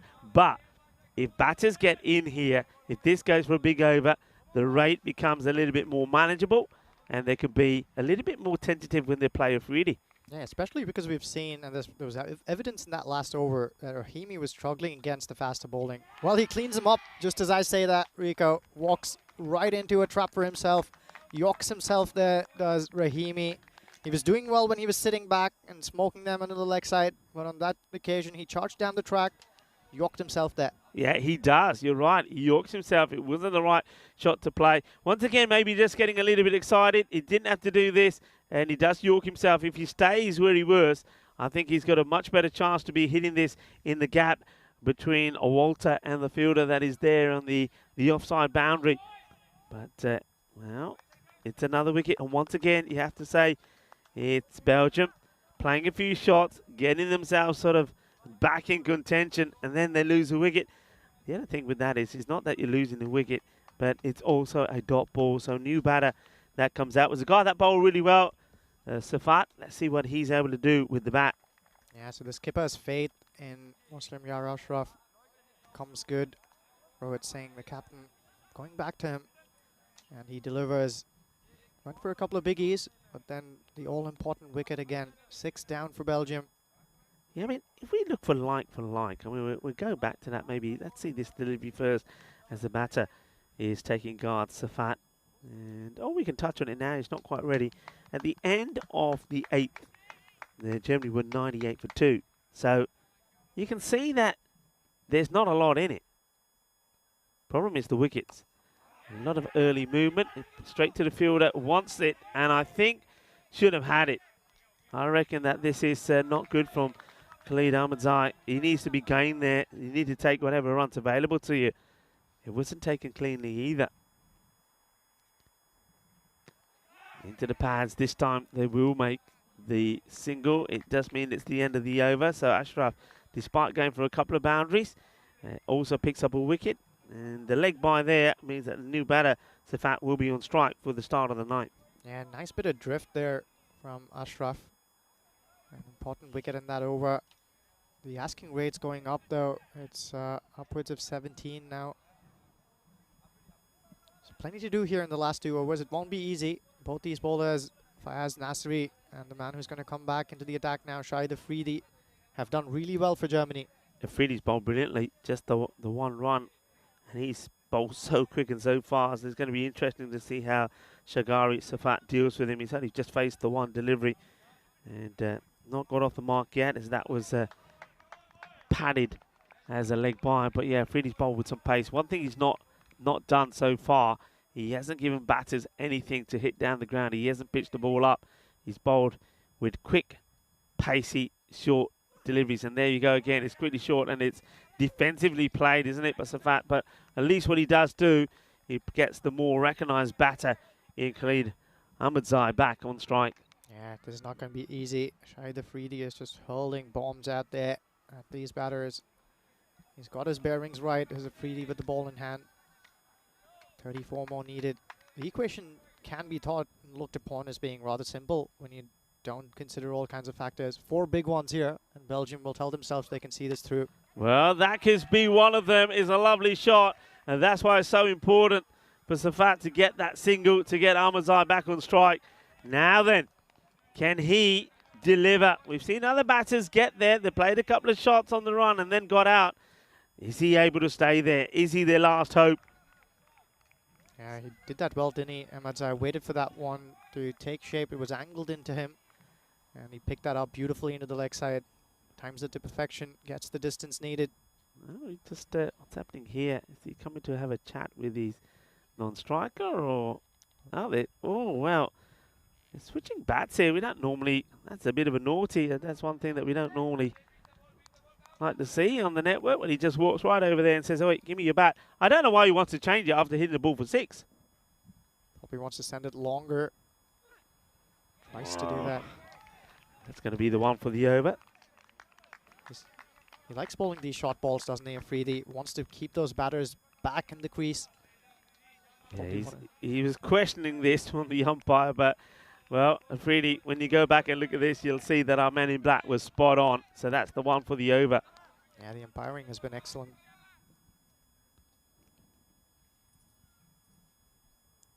Just loses his run there as he goes back. So he used that ball, didn't he? Ball number 6 in his last over, which only went for 1. So he's used it now. So the batter will know that as well mentally, that he can't bowl that short ball again. So he'll be looking to try and get himself in a good position. Now that one might be a no ball. Well, I think that was still... And there it is. There's a call, because I think this is over the shoulder. Let's have a look. Yeah. So no ball. The great work by the men in black, and also by our production crew here, Spring Productions. They're on it like a flash. Well done to Elvira, Marta Maria, and also Valentine that are here today. Yeah, shake of the head there from Afridi. He's not too happy, but he is bowling to a man who's relatively shorter in stature. Needs to bowl that short one. And this'll do. It's going to be a hard chase for the fielder. Oh, he gets there. So it's just going to be a single. We were talking about that third man being back, and we said that's the reason why they haven't got the man at square.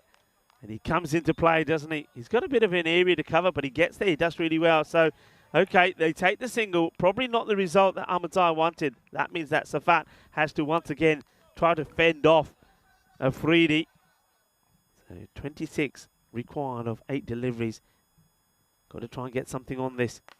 And he does get something on it, and it's going to be 4 runs. Oh, hey, I'm going to say that's an important decision there for Walter.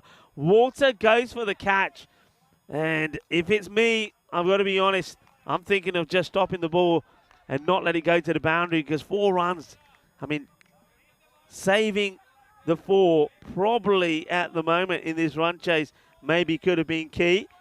What it does do, though, it keeps Safat on strike. Yeah, good attempt there from there, but ball goes through. He gets back onto this. Now, what did it go? They do take the single. So even though you'd probably think you'd want Almazai to be on strike for all of the remaining over, what do? Do you take that one? Well, I think at this point, since they really need to go after it and 21 more to get, I think Shafat's telling himself he'll have to do the hard work as well. It can't be all down to Ahmadzai. It's going to be Fayaz Nasri to bowl the last over. Has 21 to play with. Do you reckon that'll be enough, Rico? Yeah, it should be. I mean, Nasri is the man. I mean, let's face it, he's the one who's given him this good position, because that last over from Niaz went for 17, and Nasri played a big part in that, didn't he? So, I mean, like for like here at the end of the 9th over, 109 to 106. So Germany only 3 runs in front they were. Golden That last over went for 17. It could be, but for me, I mean, that last run single taken, I would have forfeited that single to have Ahmadzai on strike here. But let's see how it pans out. Safat has shown that he is capable of hitting a boundary. Big shot needed. First ball here. Goes for it. Doesn't make a connection. They're running for it, though. Yeah, good running. Had to get there, didn't he? Had to get there. The bowler not too happy, because now he knows he has to bowl at the more aggressive and more dangerous batter. So they only get the 1, so 20 required of 5, but they now do have the dangerous batter. A trick lost there by the keeper there. He wasn't alert to the fact. He gathered that one neatly, but his eyes weren't on the action right in front of him. By the time he noticed what was being done there, it was too late. Sneaks across to Ahmadzai.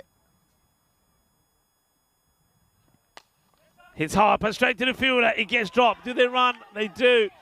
Is that an error? I think go for 2. I would take it. Oh, well, there is a chance. The chance gets put down. I mean, that was absolutely clobbered. I think that's a Shahid Liaquat that wasn't able to hold it. I mean, it was clobbered. You could turn around and say, well, maybe he saves 4 runs, and that could be a match-winning save. But they take the single. They take the single. So 19 or 4. Once again, that's one that I'd sacrifice. This one shot. There's width on offer. He skies this. Another opportunity. It's the skipper, Rohit Singh, who's underneath it. And he'll pouch that safely.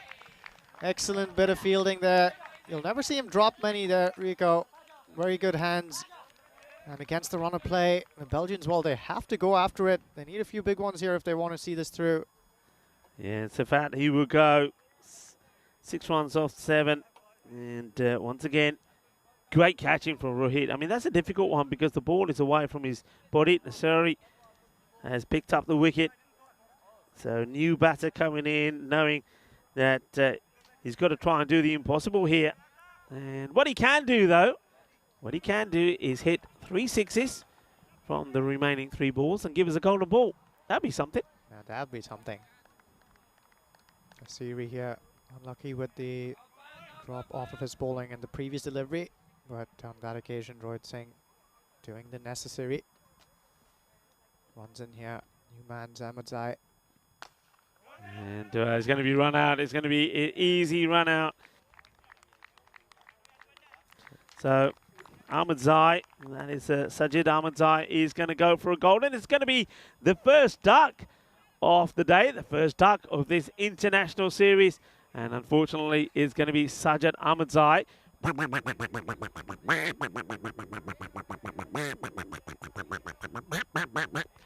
Had to go for it, didn't he?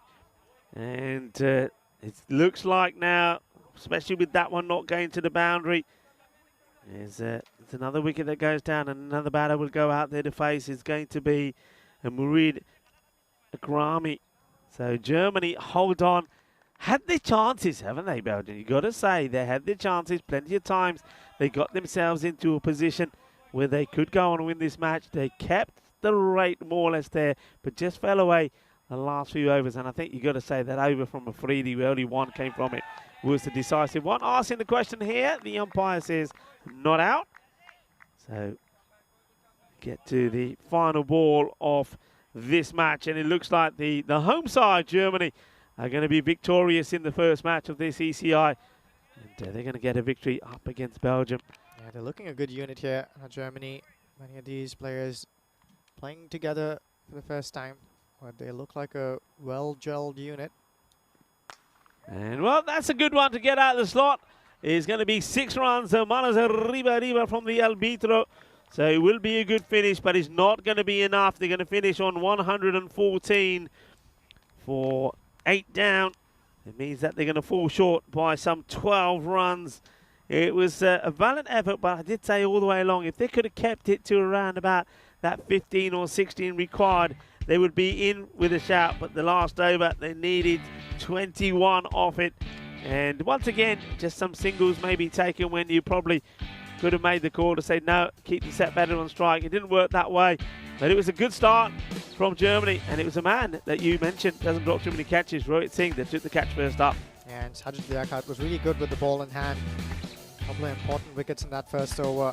Only 2 times. This was beautifully done here. Excellent stuff from Fayaz Nasiri in the deep.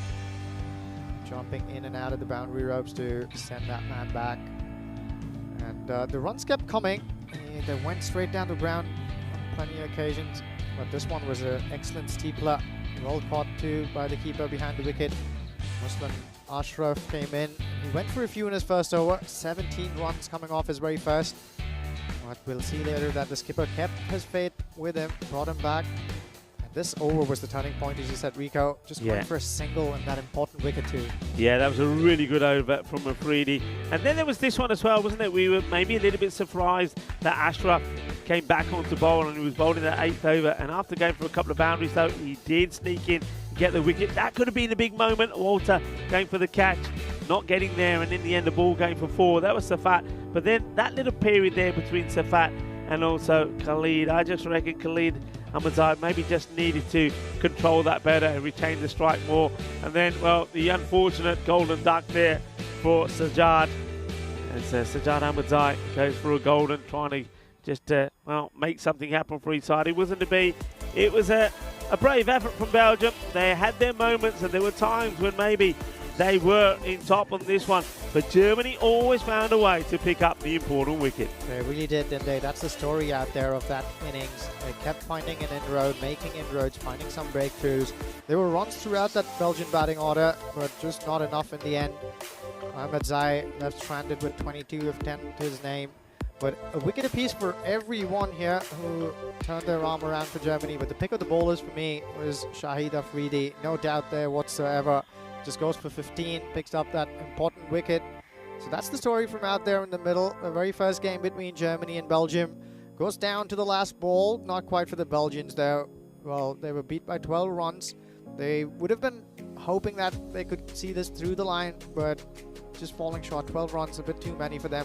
And that heat from Afridi, really. He bowled a heavy ball. He bowled so well. And of course, Sajjad Liaquat as well, 2 for 19. I think he was super. So, not the start that Belgium wanted. They have the opportunity now to sit back, talk about that. I mean, plenty of positives to talk about, and they'll do that. But they'll also talk about areas where they can perform better. And of course, they're going to have to do that when they come back for match number 3, when they're going to be taking on the Netherlands. Speaking of the Netherlands, they are next up in action. This match coming up in, well, just about 10 minutes time. And because of the delay that we had, unfortunately, because of the power shortage, you see the match is just being put back by some moments. So we're going to be back in about 10 minutes time where the Netherlands take on Germany. Join me, Rico Full and Ujwal, when we're back.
Hello and welcome back to the European Cricket Network, our frenzy of international cricket. We get ready for the start of match number 2. Germany stay on the field of play. We've seen some good signs from Germany, but I think they know that they need to improve a little bit more if they're going to be competitive against this Netherlands side. Let's talk about Netherlands. Of course, we do know that they are the reigning European cricket champions. They'll feature once again in Championship Week at the Euros of cricket in Khartoum later. So I think this is a period for them where they're going to be trying out some new players, and that is exactly what they're doing. We're going to see some 3 under-19 players as well, and I think we've got a 16-year-old as well. We'll tell you more about that when you join us back in the Cube. So I'm looking forward to see this new team that's developing. So it's a nice period here for the Netherlands side. Of course, the reason for that is, of course, they have made it through to the World Cup as well. So a lot of the players that we've seen at the Khartoum Oval, well, a few of those we won't be seeing because they'll be on other duties. So it's going to be a bit of a new look to about them, but they've still got some of those key star qualities, haven't they? They're going to be led by Sebastian Bratt. This guy is a lovely guy. He's a sensational bloke, and he's a very good cricketer as well. Watch out for him with the bat. Watch out for his bowling. He's a very cunning little bowler. He's got that slower, short ball, which really outfoxes a lot of batters. He's always taking wickets, so he's going to be key. Look out for the explosive batting also for the likes of Musa and also Boris Gawley. I think this pitch is really going to suit Boris Gawley. He's going to get funky here. I just have the feeling. And then you've got the Zulfiqars as well. So Netherlands, they're going to be playing their first match. They're up against Germany. Let's join the 2 captains for the all-important coin toss. And then join me, Rico Full, and also Ujwal, the professor, back in the Cube for the start of the first ball. Netherlands to call. Tails. Tails is the call. And it's a tail. We'll have a bet. Netherlands have won the toss and we'll have a bat. Well, you heard it there from out in the middle. This is game number 2 in the ECI here in Krefeld, Germany. Germany, after having registered their first victory over Belgium, are taking on the Netherlands 11, who have a few big names in there. Musa Ahmad, the likes of Boris Gawley, Kyle Klein, and others. Well, they'll be a formidable batting unit. And here's some early predictions before a ball has been bowled. The Netherlands have been propped ahead here to be favorites to begin with. Germany, though, will have other ideas. It's a good show with the ball in hand from Germany against Belgium. But they're taking on the giants in the shape of this Dutch 11. A lot of experience in this side. They've also got the big shots to go with their natural ball hitting ability. It's going to be Walter Bear again who will start proceedings for Germany with the ball in hand. They've got a man in place at deep third man. Does really remind me of a young Morny Morkel, this Walter Bear. He shapes the ball away from the right-handed batters and can also extract some steep bounce from this pitch. So it's Asad Zulfiqar who'll take center stage to begin proceedings, and he's joined by Musa Ahmad at the non-strikers end. Both of these batters very destructive on their days. No protection straight down the ground, so they've just only gone with a fielder at deep point.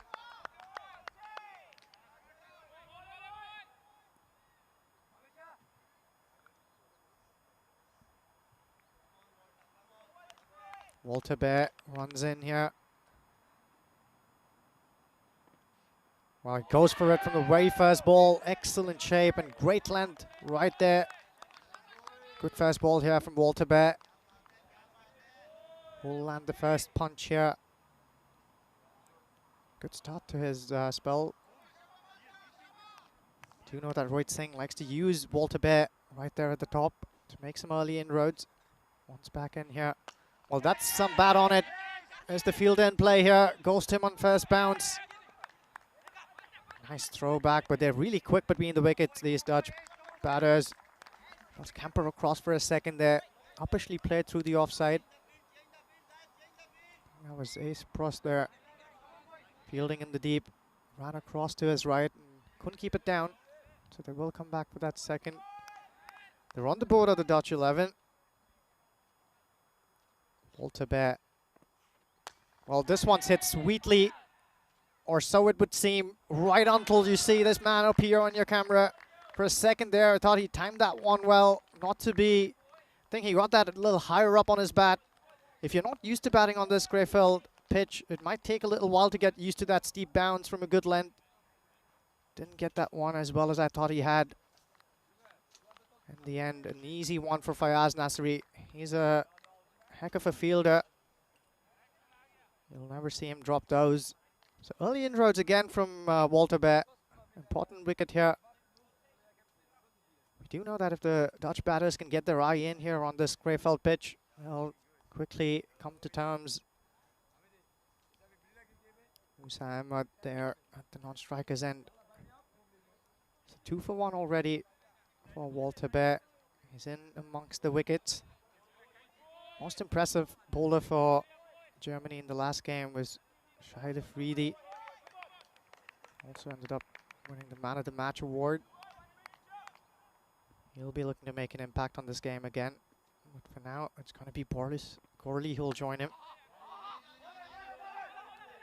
It's off the mark right away. He can get a little funky, as Rico was saying earlier on in the introduction to this game. He's earned himself a majestic reputation, has Boris Gorley. Nice and tidy start here with the ball in hand from Germany. They've also been one of the more vocal sides we've seen of late. Lots of encouragement for the bowler from the fielders. They've gelled together nicely here. I was speaking with Asif Khan. He's one of the primary coaches going out and about in the international circuit. He's been laying some good plans over the last few years to try and foster an excellent cricket unit here in Germany. Doing a lot of groundwork to increase the bench strength, he was telling me. Well, this one struck straight down the ground. Once again, not hit as sweetly as he would have liked. Shahid Afridi cleans up to keep it down to a second. That one just plugged as it landed in the outfield. Not enough momentum to take it over. He had to try and find that one by turning around and over his head. Shahid Afridi. It's never going to be an easy catch. Can't even call that a half chance, to be honest. Left-handed Musa Ahmed. Well, he smashed that one all right. We've seen a couple of streaker shots that sounded good, but didn't quite hit the bat in the right spot. No doubt about that one. He launched that one way over the fielder at deep square leg. So first 6 for Musa Ahmed and for the Netherlands. Walter Bear, after having bowled a nice over right until that last ball, goes for a big 6. We've seen that happen so many times, haven't we? It's very important to finish well. Fails to do that on that occasion.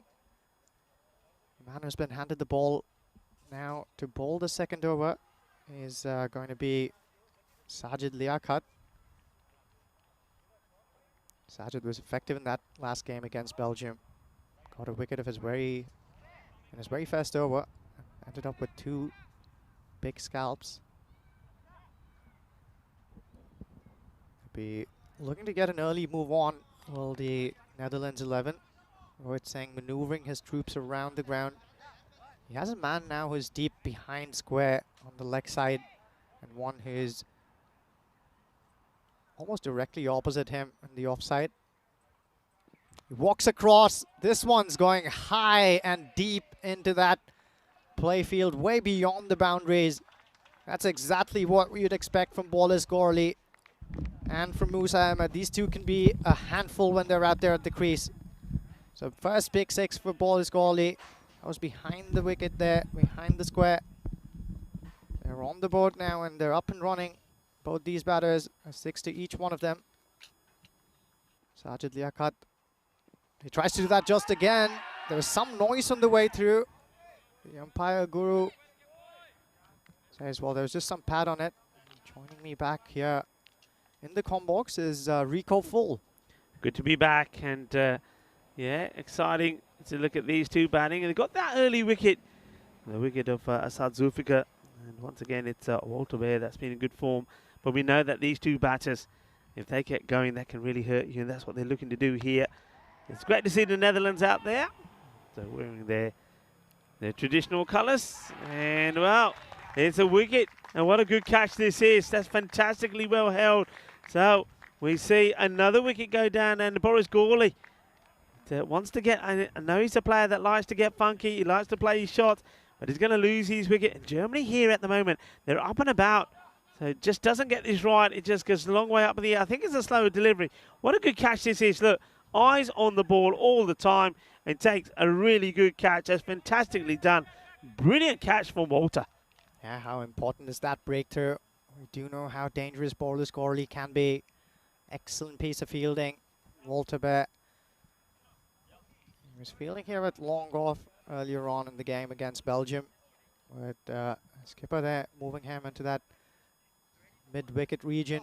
Runs along and patches that perfectly. We did talk about how Sajid Liaquat is a wily old customer. Just took some pace off that one. Realized that Boris Gawley was trying to walk across his stumps and help those across behind square. That occasion didn't get enough bat on it. Was probably beaten by that lack of pace. Spoons that one, and very well held by Walter Bear. So 17 for 2 here. We do know that the Dutch also like to keep the momentum going, so they won't be too perturbed by that loss of Boris Gawley. One Zulfikar is back in the hut. Another one comes out as well. Sajid Liaquat. This one struck beautifully through the offside. They've got some cover there though, in the shape and form of Ace Purse. Great throw as well. That young cricketer is going to be a handful at some point in this series. See a bit of discussion here between the captain and Sajid Liaquat, who's bowled well once again in the wickets, isn't it? So what a good start this is for Germany. Welcome to a few people joining in the chat. Chris Smith is joining in as well. Chris, hope you're well. And welcome to this international weekend. Sajid Liaquat comes in again. And into the pads. Hello to Helix as well as the batters take the leg by here. Yeah, nice bit of shape on that one. Trying to find that Yorker as well, Sajid Liaquat. We've already seen 1 over going really well all until that last ball. There was that big 6 from Musa Ahmed. Let's see if Sajid Liaquat here can finish well after having bowled a good set of 5. And this one is going to go all the way, isn't it? And I think it goes all the way, literally for 6. It does. Manos arriba from the arbitro. Swings hard, not where he's looking to go, but he gets his reward as Sikandar Zulfikar. 6 runs, and that's one thing that the Netherlands will... Netherlands, I think, knowing them and knowing their strength and their depth, I think they're a team that if they get to that sort of 120 score, they'll be looking to defend that pretty well. They are really good at defending totals. The captain, Sebastian Bratt, I mean, still to come out with the bat, we know he can be pretty awesome as well. So that's what they got set their mind set on here. Looks like Walter Bear is going to continue. So Rohit Singh wants Walter to bowl himself out as well. Yeah, so twice in 2 overs. We see the last ball of the over going for a big 6 after a good set of 5. Sajid Liaquat as well. Walter Bear's back in the attack, as you said. We're looking to keep this quiet. Went for 11 in his first over. It's going to be Musa Ahmed. Well, he bowls it just where he did in the first over, and the exact same result. So it's deja vu here for Walter Bear.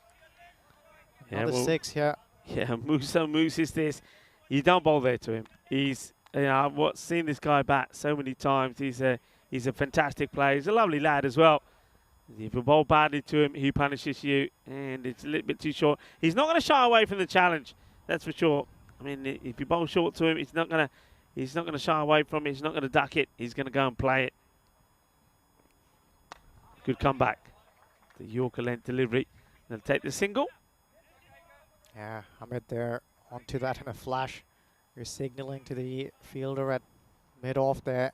Shahid Afridi saying back up. Gonna fire this one at you, and holds himself back at the last second. So Sikandar Zulfikar now looking to get this partnership going with Musa Ahmed, the team in the Netherlands, of course. We know that the Netherlands, we're looking forward to seeing them in Championship Week at the European Cricket Championships at Karama. They are the reigning champions.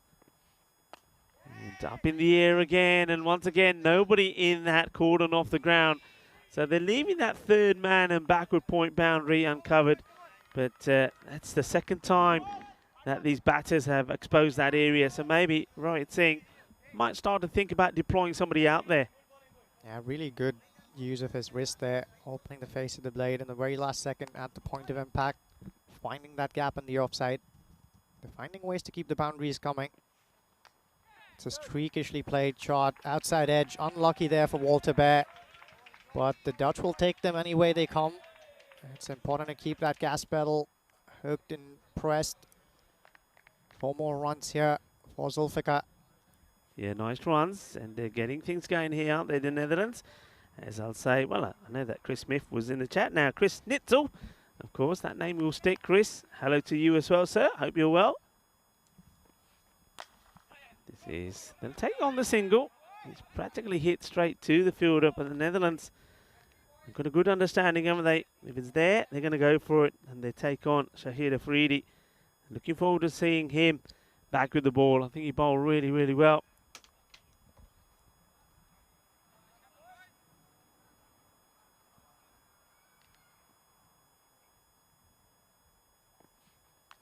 Oh, well, that's really unlucky. And the ball would go for 4 more. So Musa almost gets done by Walter Bear here. This is, is the old French cut again. And this, you can see he holds his head in despair, knowing that was so close to knocking the stumps over. But it's going to be another boundary. And that turns out being a very productive over. 20 come off it, so it's a magical one. And it's a good one to get in the power play, isn't it? You can see the difference. They're going in the right direction, even though they lost those 2 wickets. 45 for 2. Yeah, 45 for 2. Unlucky there, Walter Bear. When you read those figures, 31 for 1 at the end of 2 overs, you think he had a bad day out there with the ball in hand and sprayed it all around. It's not really what happened. That would do injustice to the efforts of Walter Bear. At least 2 or 3 streakish boundaries outside the off stump, and the edges doing him through here today. But the Dutch will be happy with where they're at right now. They're going at 15 and over. If they can keep this going, 150 will be on their sides. Nice looking shot. It's not going to be stopped by anybody, this one. Delightfully played by Zulfikar. This, of course, is Sikandar Zulfikar. His brother Assad went early. Opening the batting, went just for 2. Well caught by Nasari, but that's such a nice shot. Yeah, Sajid Liaquat, the bowler here, not happy with where the fielder at long off is. He wants him to be much finer. Encouraging the batter to play straight down the ground. His protection at long off and long on. Blasted, and this is going to be 4 more. So he's just opening up here now. Here's Zulfikar showing his talents. And back-to-back boundaries, so pressure now on big time here on Sajid Liaquat. And if you can watch that again, I don't know if we have time, we probably don't, but he went deep into his crease there. Excellent use of crease as well by Zulfikar. He stepped right back, waited for that one to come nicely on him and hooked that into the gap. 50 up, and well, make that 6 more onto that, take that to 59. Well, watch the scoreboard go zoom, zoom, zoom, zoom, zoom, zoom, zoom. Yep, racing along here now. Just a little bit too short. It's all about the length. If you bowl too short, you get punished. And Sajid Liaquat is certainly starting to feel the pressure here. And you can see Rohit just trying to encourage him and say, come on, don't worry about it. Pick yourself up. You know, it's all about the line. Just being a little bit too short here. Remember, the last over went magical. This one has gone 4, 4, 6. Yeah, all kinds of pressure here. And I think that's the first time today Germany's really been under the pump for 3 balls in a row. What's Liaquat going to do here? Is he going to weary his pace? Firmly hit, and oh, that's going to be 4 because he's hit it. He's on the full. He's got to get there pretty quickly in position. He's not able to, Shahid Afridi, and that thumps him on the foot. You know what, Rico? I wonder if this hit his shoe and went all the way across the boundary. That should be a 6 if that didn't bounce on the ground. Yeah, let's see if we can catch any of the boundary rope on this. But yeah, it does hit his foot on the full. You're right. So looks like it could quite easily be. We don't see that last shot of the ball, though, do we? That's the problem there. So going back to the action. Okay, this is high up in the air. This is an opportunity. It's got to be taken. Rohit normally doesn't drop them, and he doesn't. Holds on to it. So they get the wicket, and it's an important one to get because Sikandar Zulfikar, he went 4-4-6-4 in this over, and then he gets out. He goes for 34 of just 10 deliveries. So fantastic strike rate for him. And though there is some joy there from Liaquat, it's at an expense, isn't it? It definitely is at an expense. So 63 on the board as the third wicket goes down. And also the third catch for Rohit Singh today. This man's as safe as a house.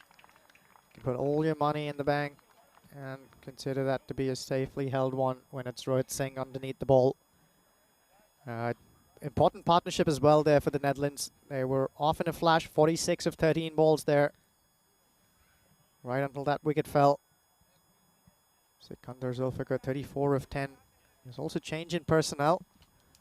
Hamid Wardak has ran down here right in front of us. He's at long off now. This man's a live wire in the field as well. Keep an eye out for him. Captain for the Netherlands now comes out, Sebastian Braat. Played a lot of cricket, a lot of good level.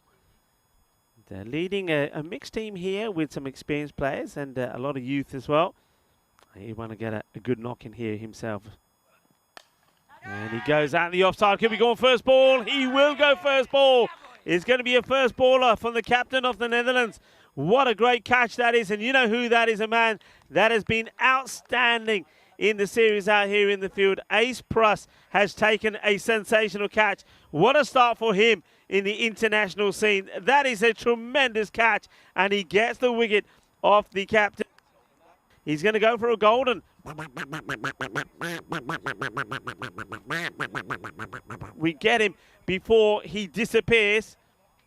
So, Yeah, what a moment for the young man. Ace is, well, he's only 19 years old himself, and that's a memory he will never forget.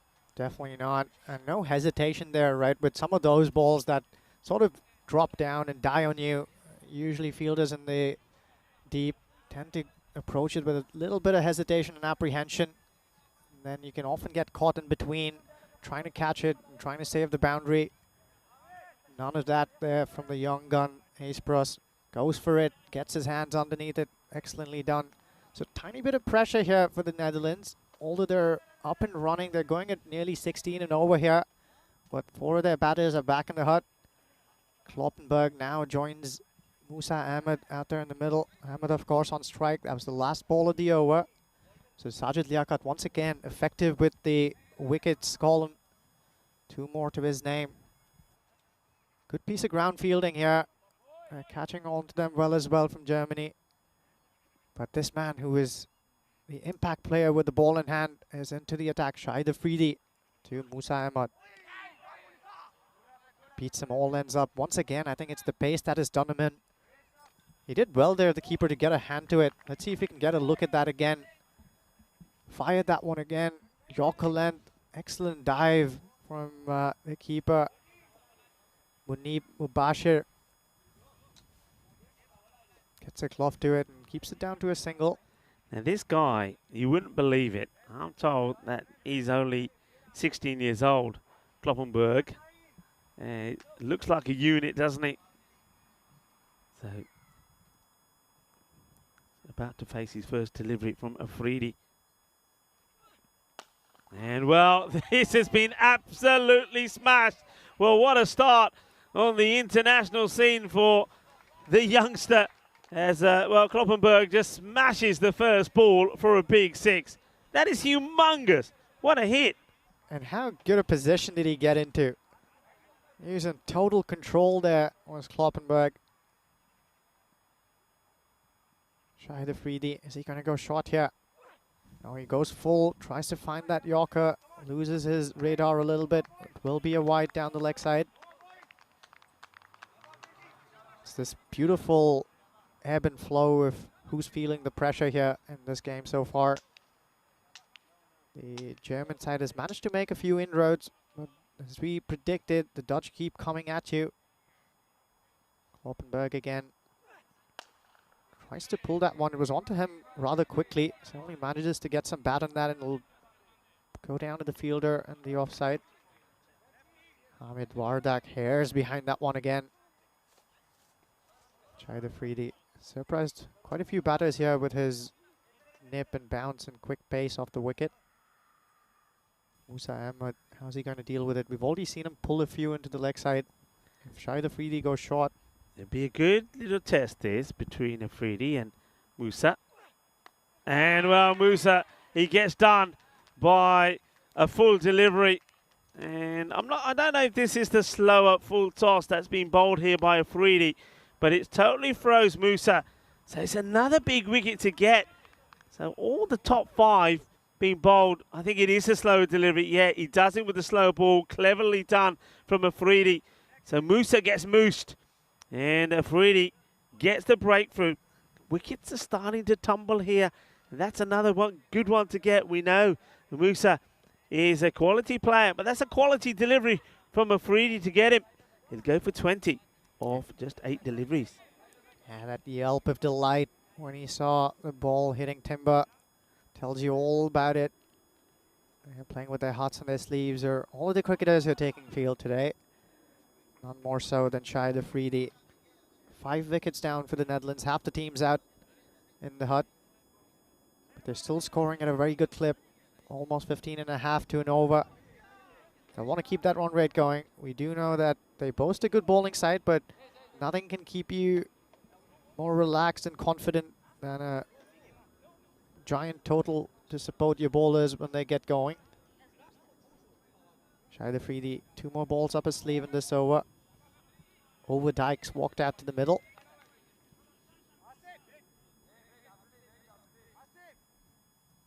Just waiting there as the Italian stallion is the umpire for this one. There's Suleiman Saeed. He's out there with Guru. Suleiman just saying, hang on a minute, let's just wait. Suleiman Saeed also being one of our scorers here, the ECN crew. And we'll see him at the Euros of Cricket as well in Kazma. This one's a good delivery. So it's going to be a nice little challenge here for the batter. Yeah, he'd over Dyke. Tries to send that ball and give it a hiding. Fails to make a connection there.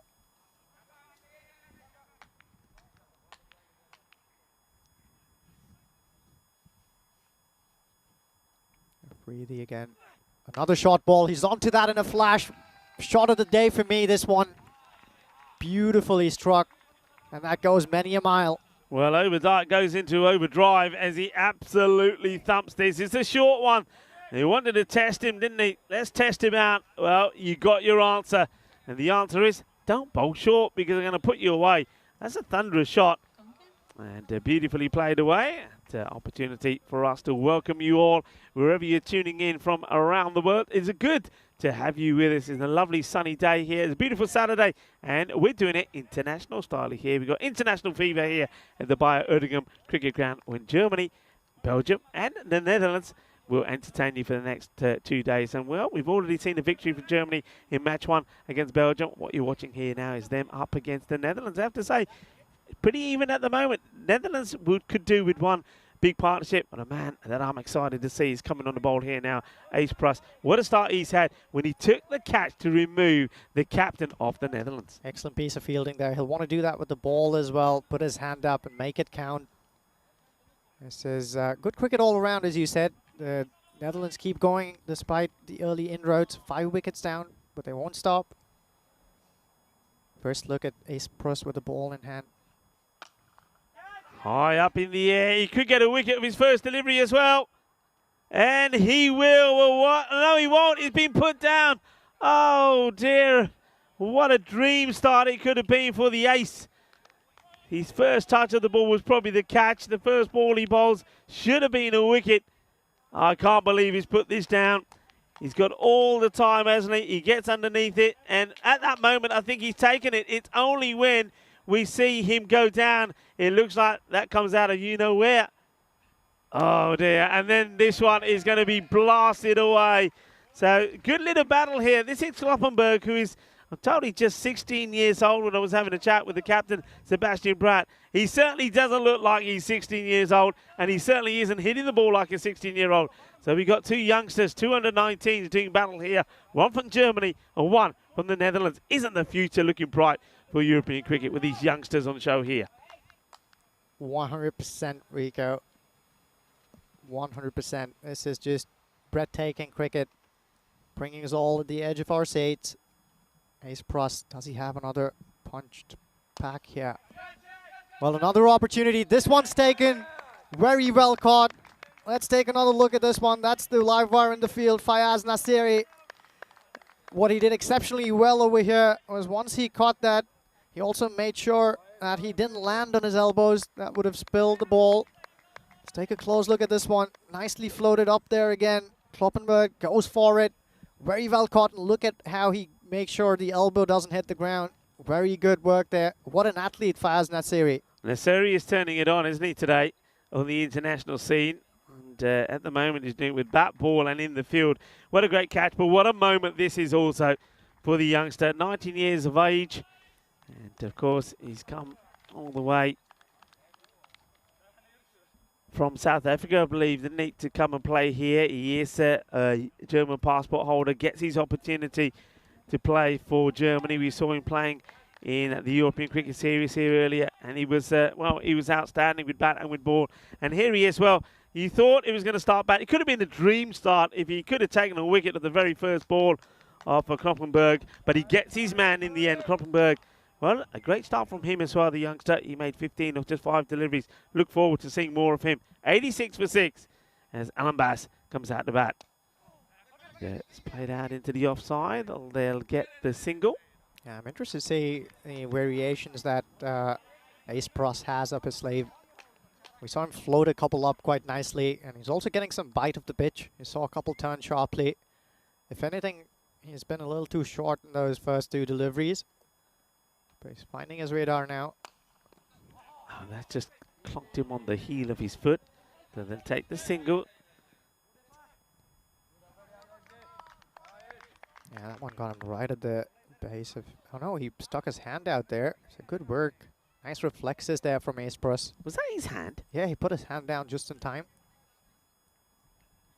That's the turn we was talking about. Nice bit of bowling there. So good first over, Ace Pross. He's got his first wicket as well in international scenes. Hitter Overdyke will want to go into overdrive here. Just 4 overs to go.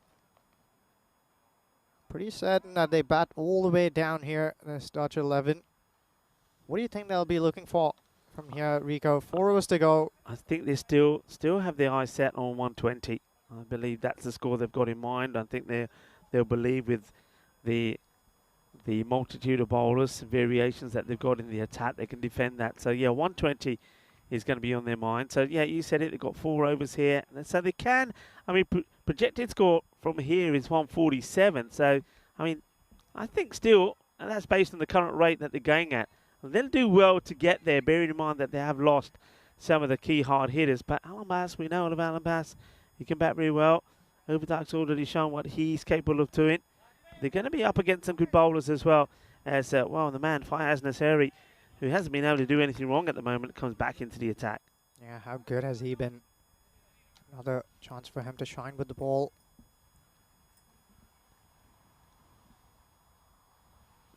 Overdyke hits this in the air. Hamid Wardak runs after it. Will he be able to push that in? No, he won't. Just enough meat on that one. Into the 90s with this one. So this is all about, it's not just a case of hitting, is it? Like you see there, he hits through the ball. He knows the area that he's targeting and he gets his runs. He's not trying to go right across the line. So this is more of a placed hit. Clever cricket. So it's changing the field here now from Rohit. So what he's done is he pushes one more man back out on the offside and he brings the mid-wicket into the circle. No one behind the square on both sides of the wicket. Just men inside the circle there. And he goes, well, tries to do just that, doesn't he? He sees that opportunity. There's no deep third man. They just have 2 men inside at the 45. And we do know the Dutch love that shot, don't they? They love to use the crease well and use the pace on the ball to get it up and about the keeper and behind square on both sides of the wicket. Fayaz Nasri there. We're looking to vary his pace He's also capable of extracting some bounce. He's getting some advice here from Hamid Wardak, experienced campaigner, fielding at long off. Overdyke. That's full, and he tries to get this one in the slot. Well, it does sound like a good connection. Sails over Vaseekran's head there. 6 more to Overdyke, so he's definitely trying to get into overdrive, and he's succeeding so far. It's a beautiful shot, isn't it? Timing was sweet, and he waits for it. The execution is great. So even though they've got the field set here now, he's not just shying away from playing his shot.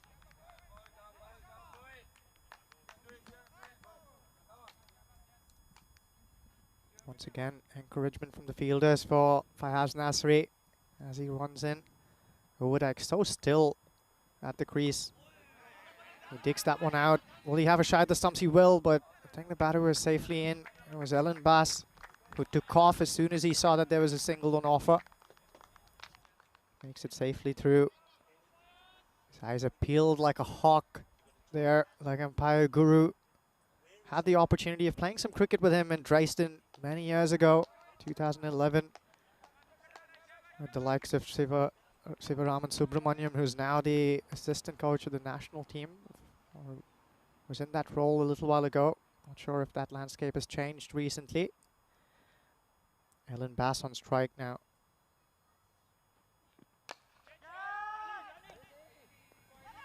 Nasiri manages to bowl this one with some heat on it, so Ellen Bass only gets a single there. Tries to clear the fielder there, but doesn't make a good connection. 100 does come up though, so once again that one, I'm saying that minimum of 120, they're going to get to that, and maybe, well, that projected score, well, it keeps going upwards, doesn't it? So looking good here for the Netherlands. And Nasiri, who would love to get the breakthrough. Comes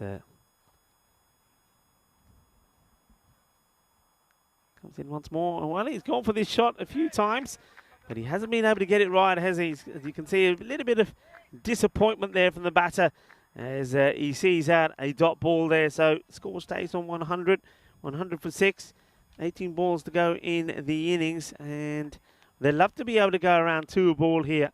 That's what they'll be looking for, 2 ball, get themselves to a good score. Now, of course, we've seen some international action here on this International Saturday here in Crefeld. Well, there's plenty more to come, isn't there? And you can just have a look where some of these teams will play. Germany will be in Group F. We know that Belgium are going to be in Group B. And the Netherlands, of course, they are the reigning champions, so we're going to see them in Championship Week. So plenty of action to come from Spain. And that is, well, starting on the 25th of this month, as Ace is coming back onto bowl. And good first over from him. Seems to be quite cool, calm, and collected, defying his age. He's sending that fielder in deep in the offside. Wants some cover there, sweeper cover. He's bringing that man at square leg inside as well. No protection at 45 on the leg side either. He's moved that man to short third man. So there are gaps there to be picked behind the wicket on square. He uses his feet nicely, tries to get this in the gap, and almost something sensational. Well, what a good. Well, we're not going to see this again, unfortunately. We're going to have to describe it for you. The fielder comes across sliding. He gets a foot on the ball before he goes on the boundary. But the thing is, he almost puts it into the hands of his colleague that's coming across to help him out. But unfortunately, he lobs Sajad Lakat, and it would go for the boundary. 4 runs. First boundary there for Ellen Bass. Tries to waltz across his thumbs, but doesn't make a connection. Shy at the wicket. And they scamper across for a single. So we saw Overdyke in that last over trying to play that switch hit again and a reverse scoop. I think when he's hitting it so sweetly down the ground, that's just a wasted effort. Yeah, I think is though, it's the sort of thing that these guys obviously train and practice. So when they see the field the way it is, they execute it. He just hasn't been able to do it. Now he goes down the ground again. This one should be stopped, and it will be. And they decide not to go for the second, which is unusual. They're normally very good between the wickets, but I think this is all about not wanting to take a chance so late on. They probably fancies going after the spin himself, does Oliver Allenbass.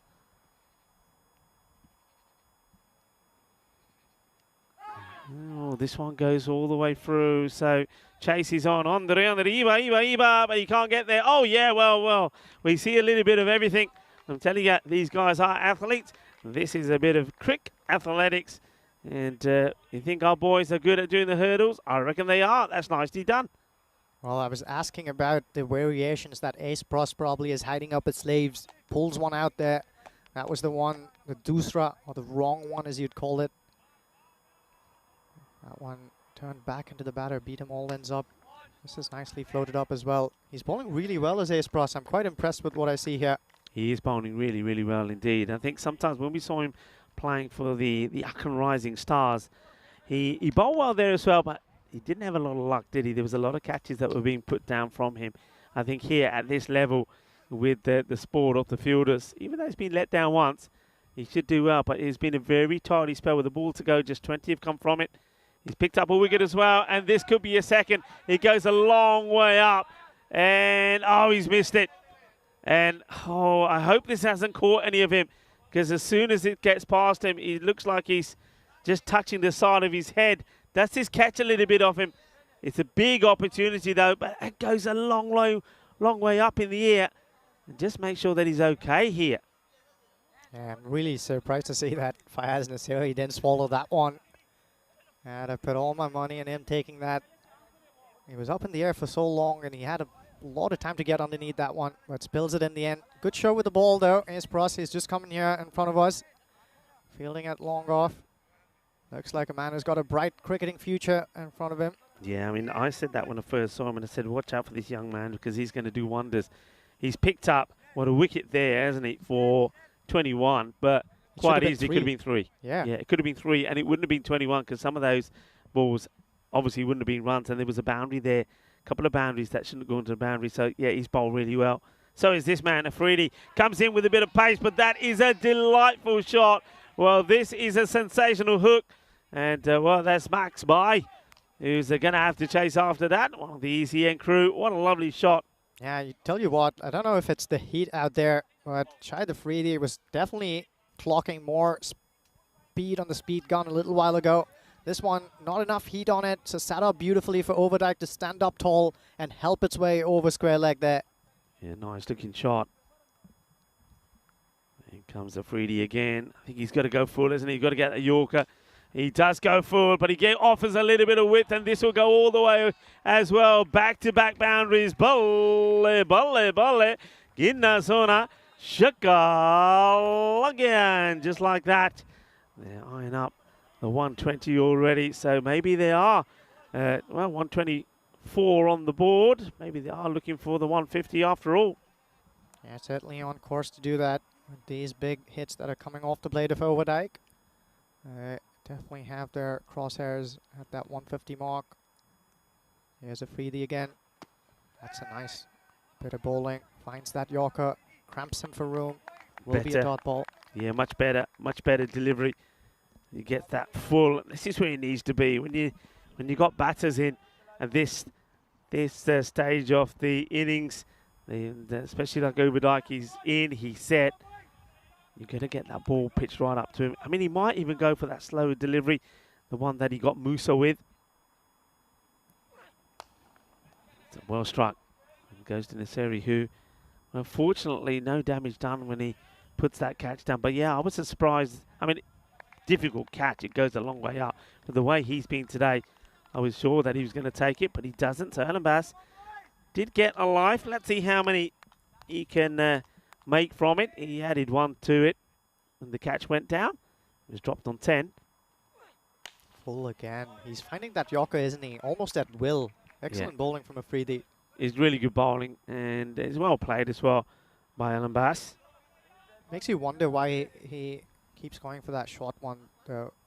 He hasn't got it right in the second game against the Dutch. I think also he's going for it, but he hasn't got the field set for it. That's the other thing. So even if there is a bit of a mishit, there's no fielder there to take it. That's going to be 4 more. Delightful shot. And Overdyke, like you keep saying, and I keep saying, he certainly has gone into overdrive. That boundary there takes him into the 130s. 130 for 6 at the end of 9. Yeah, that was struck powerfully there through the offside. Just a couple of bounces before it went across. So Shahid Afridi, a key man who went for very few runs in the last game, has gone for a few here despite picking up that wicket. And this last over are considering whom to turn to. The skipper hands it to a man we haven't seen yet in this piece. There's of course Fayaz Nasiri, who's got a over up his sleeve. But skipper is moving his troops around, maneuvering the field to make sure he gets it right here. It's the last over, 130 on the board already. The man who's been handed the ball is Shahzad here. Ahmad Shah Shahzad bowls left-handed and tries and angles it across the right-handed batters quite often. He'll be looking to do more of that. He has the third man deep there. Try and protect that boundary. Just that, but a little too wide here. Yeah, a little bit too wide, and also he's got to be careful where he ends up there. I think umpire Guru will be quite ready to just tell him that he shouldn't be running in front of him.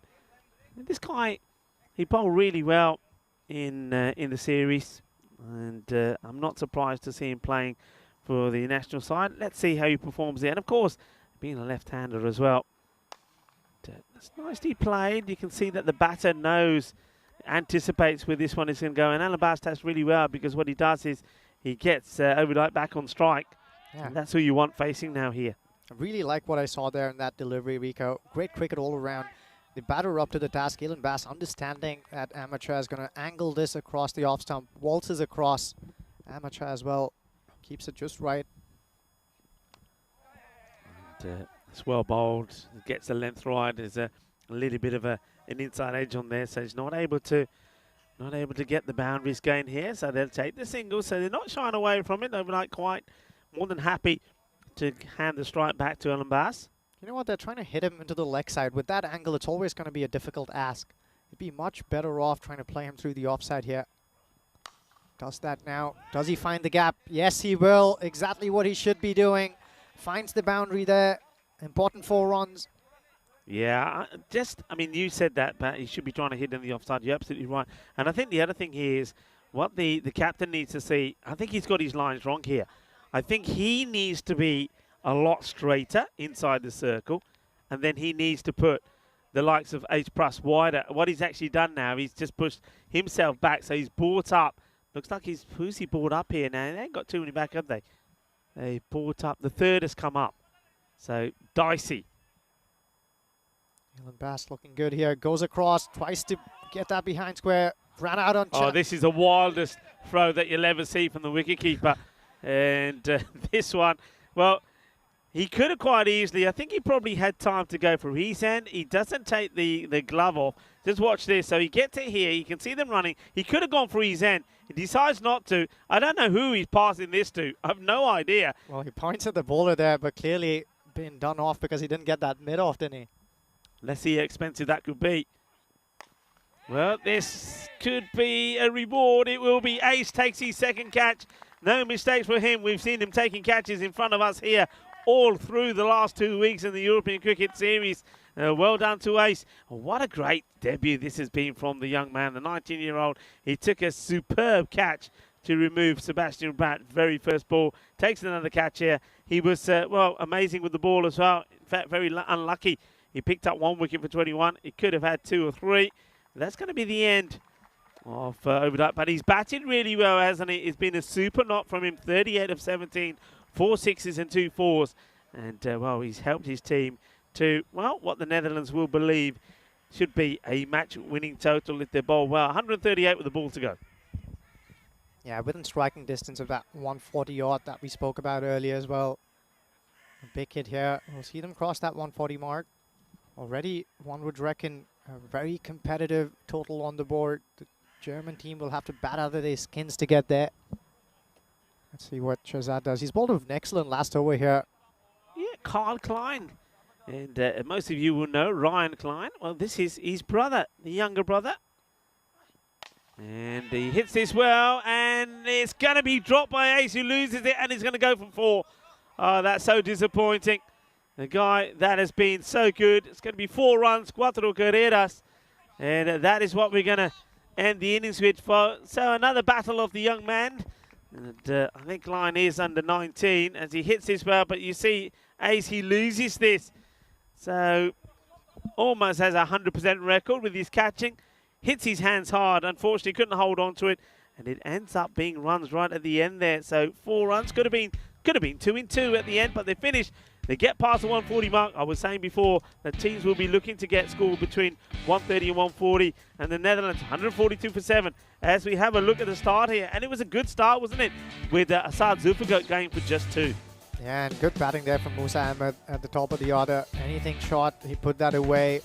They held on to some of the tougher chances that the Germans, but they also put down 1 or 2 in the field. They'll be reasonably pleased with the show. Walter Bear, though, very unlucky with some of these freaky boundaries that went against him on that occasion. Not getting there, Shahid Afridi went trickled away for a 4. This one was easily pouched by Rohit Singh. So the wickets kept tumbling, but the story from out there in the middle was that the Dutch would just not stop. Yeah, what about this for a catch? Sensational first bit of action that Ace Bruss was involved in, the young 19-year-old, and he takes the wicket. First baller as well for Sebastian Bratt. But then we saw this. That was a really clever delivery also, this from Afridi. It was that slow full toss stroke Yorker, and he gets the prize wicket of Musa as well. So at this point, with this catch being taken, well, this one was the one that was the one that surprised us. That was Ace's very first ball. But the thing was, though, Ace was to take his man in the end thanks to this good catch. Naseri, we thought, couldn't do anything wrong. The thing is, though, we were wrong with that as well. Some nice shots played out here on the offside for the Netherlands. They certainly did target the offside really well. And unlike some teams that are very heavily hitting on the onside and hitting over the mid-wicket and counter corner, they play some beautiful shots on the off. What they did show is that if you bowl short to them, they'll punish you. All the batters were able to show this.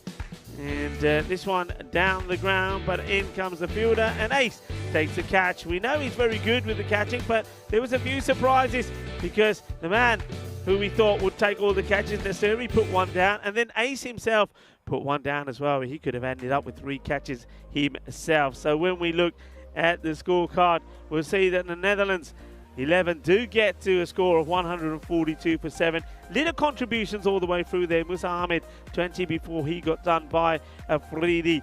And Sikander Zulfikar, I mean, a quick fire knock from him. What a strike rate. That was almost 350, wasn't it? He did well, and then there right towards the end, we saw a very good knock there from Hidi Overdijk. 38 from just 17. On the bowling front, I don't think Sajid Lakit, he was a little bit expensive, wasn't he? But he still picked up 3 wickets. Everyone really in the wickets, apart from Naseri, but he's one over, only just going for 12. But well done to the likes of Ace, picking up his first international wicket as well. I've got to say, he was pretty unlucky because he quite easily could have had 1 or 2 more. So this one, very evenly poised as we leave you with the mid-match summary. The Netherlands have put 142 on the board, and they'll be looking to defend that up against Germany, who won their first match against Belgium. Join me, Rika Full, and also Ujwal the Professor, when we return in around about 10 minutes' time for the conclusion of match number 2. Volvemos en 10 minutos.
Hello folks and welcome back. Apologies for the delay. We are back and well, we're back with a bang. What a start that is. And I just had a few issues once again with the electricity. I get the feeling it's because of the heat that we're experiencing here. Temperatures into the 30s here. Talking of heat, it's getting pretty hot in the middle. Mohammed Asif, but it's nice to see him out there, the captain of the Bayer Spartans. Well, he smashes the first ball for 6. He's another guy that's been in tremendous form. So what a start it is from him. So 6 runs off the first. And well, this is going to be a wide. And a comeback delivery. Yeah, it's Kyle Klein here who's been handed that ball. The new Grizzly. Rico, what a joy it is to bowl with the new Grizzly, isn't it? It certainly is. Kyle Klein now, this is a guy who is going to be part of the World Cup squad. He will be going to the World Cup. He's going to be going there as one of the development players. So, looking for interesting to see how he performs here. He's got a lovely smooth run up. He wouldn't like the fact that he was hit for 6 on the first, and he won't like the fact that this one has taken a bit of the inside edge of Mohammed Asif and would go all the way to the boundary as well. So, as we know, come on everybody, all together, 6 and 4. He's certainly hungry for more. So, hello everybody and welcome back. Once again, apologies for the delay, but you didn't miss any of the action. They just held that match back slightly so you don't lose any of the enjoyment. It just means that we'll probably continue to run just a little bit behind schedule today, but we'll keep you updated at the times as Klein comes back in again. And this has been hit well. It's a chance, this. I'm sure this is a chance. It goes to hands. It doesn't get taken as Boris Gawley. Yeah, that one stings. He smoked that one, didn't he? Mohammad Asif, all his body weight in that shot there. Straight at him. And spills that chance, Boris Gawley.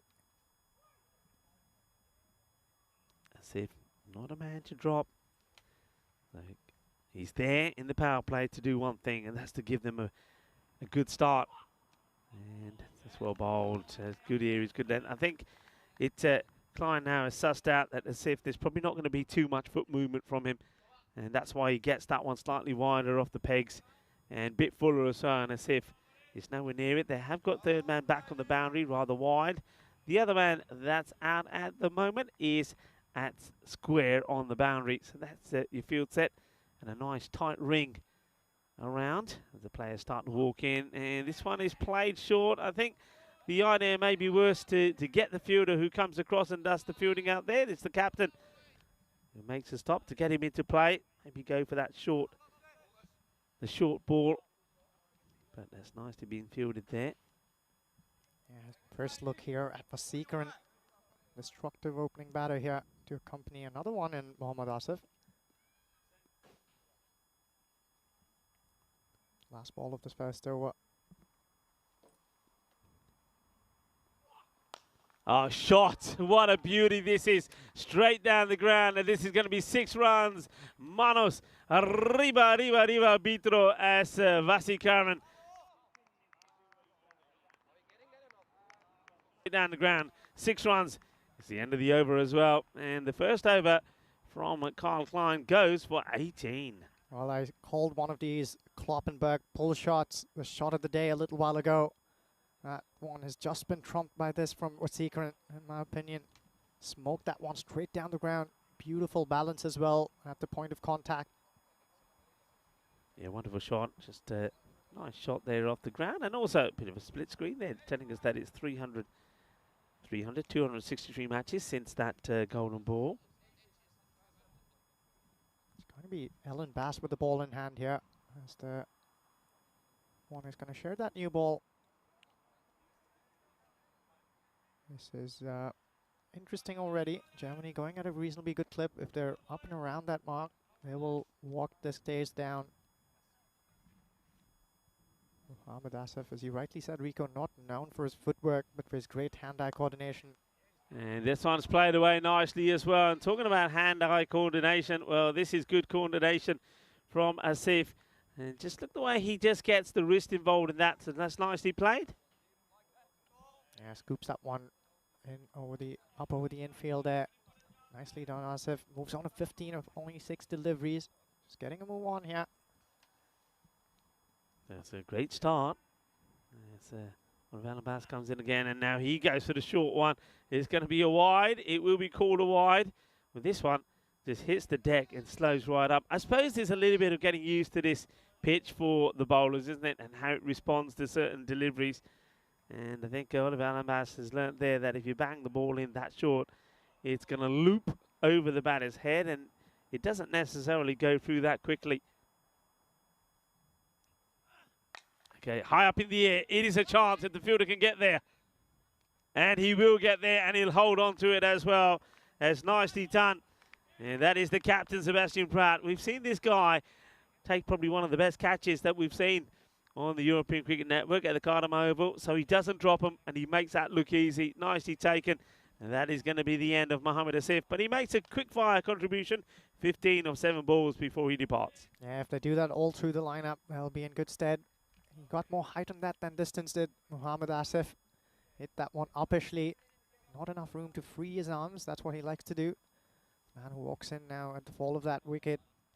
It will be the dangerous Shahid Afridi. Shahid is already shown us just what a good player he is with some of the bowling that he's done. He's been bowling with pace and fire. And now it's his turn to try and put that into practice here with the bat, Afridi. So taking guard, looks like he takes a leg side guard. Made 18 of 15 deliveries last time round when he was run out. So wants to go on and do better. And this one catches him on the side of the leg. It's a quicker delivery that beats him. Tries to get outside the line, doesn't he? But that ball is just a little bit quicker than he expects. You know what? That one's going to leave a nice little bruise when he wakes up tomorrow morning. Firing that in is Ilan Bass. We see a few hats and a few buckets being spotted here. That's because the sun is shining down on this ground. Ilan Bass one's in. That one struck straight down to Boris Gorley. No single there to be taken. So nice and tidy start here from Oliver Ilan Bass. Yeah, Boris Gorley, well, he'll be feeling a lot happier. Remember, he put Asif down on 10 when Asif did blast it at him. So, well, he went on to add 5 more onto the score after that. So, he won't be feeling so bad. Ilan Bass, just the 5 off the 4 balls so far. And it's nicely played. He gets it in the gap. It's going to be 4 runs. Good shot. Uses his feet there really well there, does Afridi. Comes down, gets on top of it, and places it in the gap. Good bit of cricket. Good bit of cricket indeed. 2 dot balls right before that, so the pressure is building. Doesn't let that remain for too long. Shahid Afridi dances down the track and blazes that away for a boundary.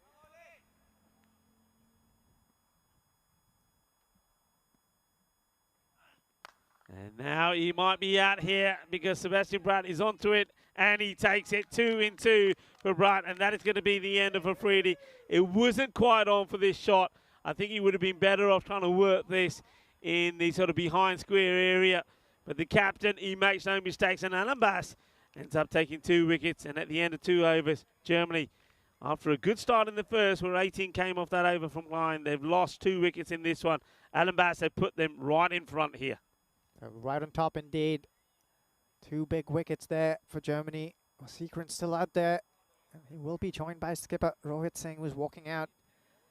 It's good first over there from Oliver Ilan Bass. 2 important wickets to his name. That's what we're playing for. These are the teams who are going to be in action. You're seeing Germany taking on the Netherlands right here. We saw them take on Belgium earlier on. Belgium, of course, falling short in that chase, but the Netherlands looking good here. They're right on top. They have runs on the board, and they've pegged Germany back. Sebastian Pratt, the captain, after taking the 2 catches in that over, now will bring himself on to bowl. And if you want to see variations, well, this is the man to watch. He's a very cunning, clever little bowler, is the captain. And he's going to be bowling to Vassie Curran to start off with. It's nicely played on the up. It's going to take some stopping. Beautifully done. And once again, the tree branches are in the way, but I can tell you that that's been dealt with really nicely by the fielder that's come across and slid in to make the stop. Doesn't let this ball get past him. So very, very good fielding.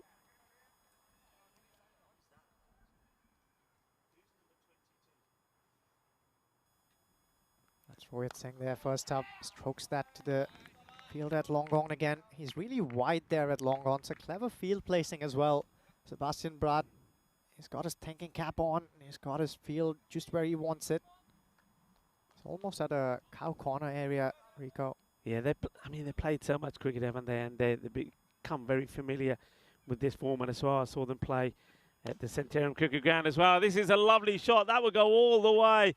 What a beautiful pickup this is. Vesikaran, we know if he gets the right length, he will put it away. And that's an outstanding hit. He just stands tall and he thumps this away. 6 runs. How destructive is this batter? The more I watch him play, the more I marvel at his skills. So they're up at the required rate, are the Germans. They need to keep this going though. That's where the challenge lies. Sebastian Brad runs in again. Well, he waits for that one, gets some bat on it, and that's up and about the fielder inside the circle at third man. So 4 more to Waseekaran. Sebastian Brad under a bit of pressure here. Waited nicely for that one, Waseekaran. Knew where the field was. All he had to do was get some bat on it, send that upwards. Good speed through the ball as well. It's looking good here as Waseekaran, 4 balls. And he's moved on to 17 already. Bharat runs in again. That's a full B, and that's a freebie too.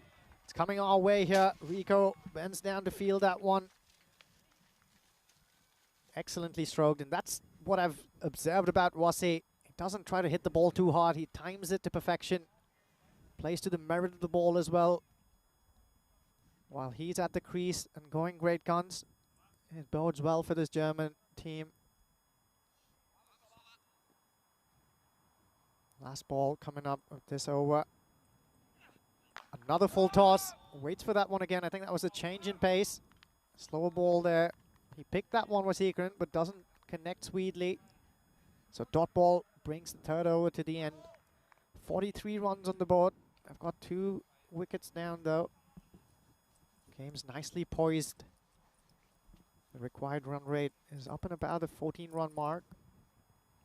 It's where it was before a ball was bowled. So except for that little second over there that went only for 9, the German team has been doing well. They're doing well. They're doing, I suppose they're doing exactly the same thing that we saw from Netherlands. Netherlands by this time, 45 for 2. Germany, 43 for 2. So losing wickets but keeping the score going. And that's what they'll do. And that's one thing that I think teams have learned here pretty quickly, playing this format, that wickets may fall, but you just got to stay on top of the game. Okay, this one is going to be a long chase for the fielders. They're not going to get there, and it will get stopped. It's a nice, a bit of a slide there from the fielder. That is Kloppenberg.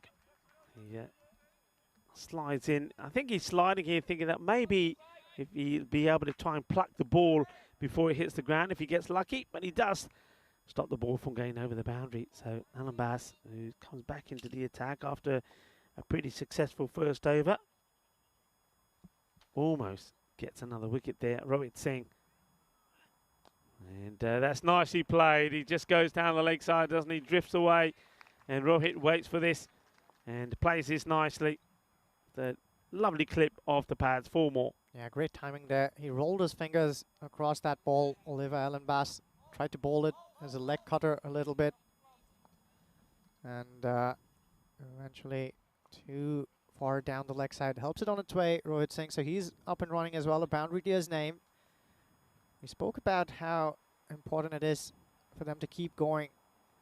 But the other point there, of course, is they need multiple contributions here, Germany, if they are to walk this total down. Because at some point, there will be a few wickets that will fall. They need multiple hands to put their hands up. This one's going to go big, and it's going to go right over the 2 fielders out there. Well, we know that Overdijk has made some good stops out there, but there's nobody's going to stop this. And this one gets pounded by Rohit Singh. So just a couple of loose deliveries there. One a little bit down the leg side, which gets clipped away. That one just a little bit too short. And they're up for the fight here, Germany. They bring the 50 up with that one. And the 50 comes up inside that 4th over. So Alan Bass has picked up 2 wickets, but he's been pretty expensive as well. Now this is outside the off. It's going to be 4 more. Fielding ने कोशिश तो बड़ी अच्छी की थी पर चौका लग गया. 4 más. I'll tell you what, I think he didn't hit that one as sweetly as he would have wanted to. Threw his hands at that one, did Rohit Singh. Got enough bat on it in the end and evades that fielder inside the circle. So the runs are coming. Certainly are. And 59 for 2. The required rate around about that 13 mark. Just placed this out onto the onside. Clever batting. It's nice to see that. Nice to see that the players are respecting the good ball as well and prepared to get something from it. So plays that out defensively, but takes a single, hands the strike now over to Vasikaran, who has hit 21 of just 6 deliveries. Yeah, and the required run rate as well. Keep an eye on that. It's come down below the 14-run mark. So they're going nicely here, Germany. Last ball of this over. And he's going to get lucky here as well. Well, sometimes they say fortune favors the brave. Hay poquito de suerte ahí por Vasikaran, porque eso es 4 más.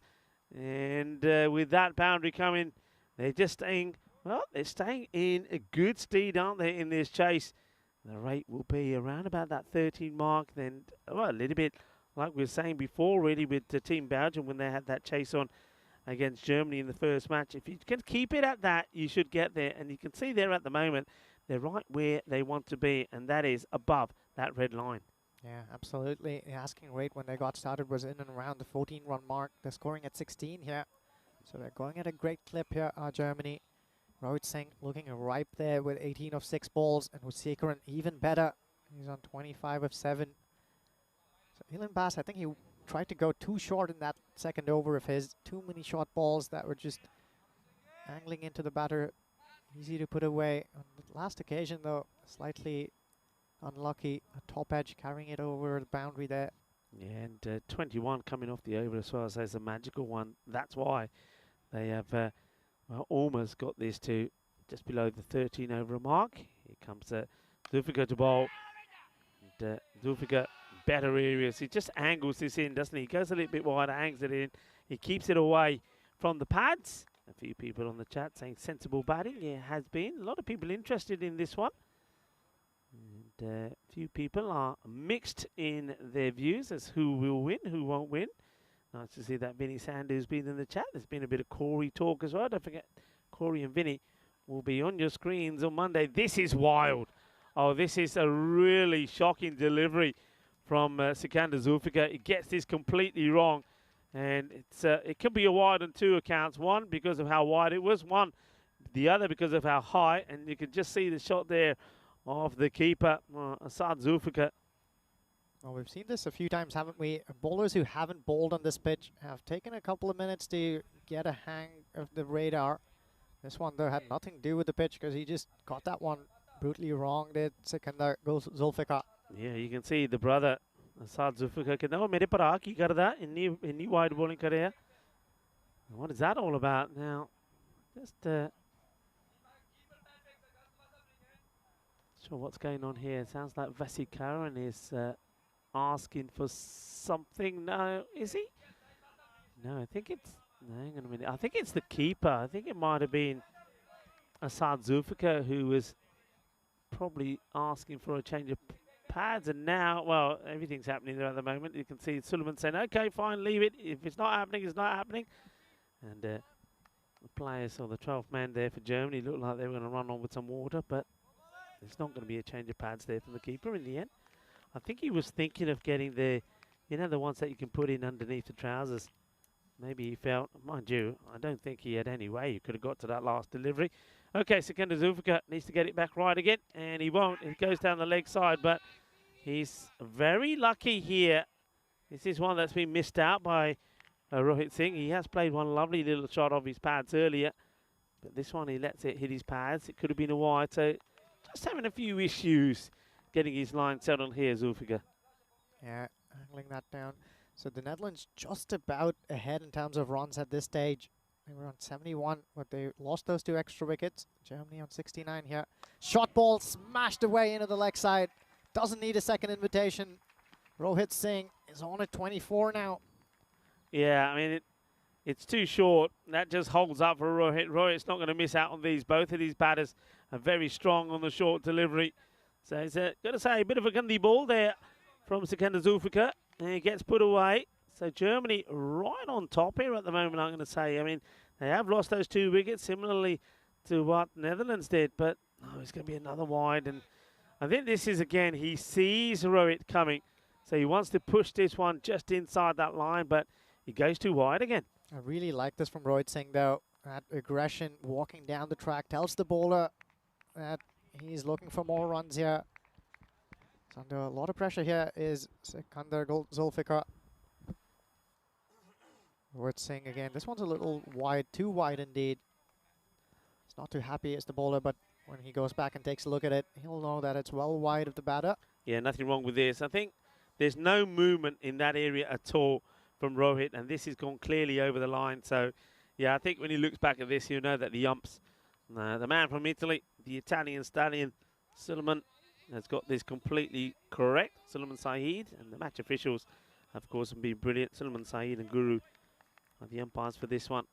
We've got Suresh and also the tournament referee, Charles Croucher. Yeah, he's really lost his radar, hasn't he? Sikander Zulfikar spraying it around. We saw him get it wrong on the leg side a couple of times on this occasion, wide of off. Another word about the umpires. Suleiman, the Italian, as you mentioned, from Italy, has apparently more than 300 games of umpiring experience in the Italian circuit. Yeah, and of course, I think we're going to see him in Rome as well, you know. And that's better. That's where he wants to try and get it. So he gets this one right. So it's taken him a little bit of a time, trial and error, but he's got it there now. The thing is also here, if you're the batter, you know what he's trying to do now, don't you, Rohit? So it wouldn't surprise me if I see a little bit of anticipation from Rohit. Yeah, what we quietly missed out on was the partnership that just crossed the 50-run mark. They're doing it well together. And it's going to be more luck. It has to be said, hay más suerte por el batedor Rohit y Almania, porque eso es 4 más. And, well, they just got to keep believing. And Zulfikar here has gone for 18 with the ball to go. He's really had a difficult time out there. There's been the 5 wides earlier. Then we've had another, after that, another 3 wide. So 9 runs in wide. This is going to be another. So, or is it? Oh, he's okay with this one. So I don't think Singh can quite believe it. Now, is this because Singh this time does go across? Let's have a look. Oh, wow, that's a wide ball for me. Yeah. Well, Suleiman Saeed, I think he is a very good umpire, but I think he's missed that one. And I wonder if he just feels a little bit of pressure there from the bowler who keeps questioning every time he's calling a wide. He doesn't give that one. And, yeah, I think that's one that the bowler gets away with. It's the end of the over. So halfway through, 82 on the board, 2 wickets down. So you can see they're well in front. And I was talking about Suleiman, that we're going to see him in action in Rome. Well, this is what's coming up on Monday. With Vinny Sandhu and Corey Ruckers, we'll talk you through the matches there. Roma CC starting off with Royal Roma. So we're going to see a Roma derby. Also, Asian Latina going to be there. Roma Campanelli as well. And Asian Latina are going to be in action on day 1 of that European Cricket Series starting in Rome. Well, for some advice for Corey and Winnie, if they aren't on top of that already in the Roman circuit, if you want to get the best tiramisu, go to Pompey, very close to the Spanish Steps. Okay. This is Udit who's been brought into the attack. Shot one smoked straight down the ground. That one's going to gather some birds on the way down. Well, I think this is in the tower. Ballantyne, is that you? Let us know you're all right, Ballantyne, because I hear that grizzly smash it into some metal. Ballantyne, talk to me, Ballantyne. And Nasir, well, he gets hit big. We have seen Nasir on the network before. Ballantyne saying I'm okay. Thank you, Ballantyne. Oh, wow. Always worries me when I hear the grizzly hitting the metalwork. Big hit. A little bit too short, the first one there from Nasir. And Udit Nasir, he goes the distance. Well, make no mistake, this is a really important passage of play. Wasikaran, if he can get a few more away, Germany will be well and truly on top of this. Good comeback. Gets this one right. Great little partnership here, isn't it?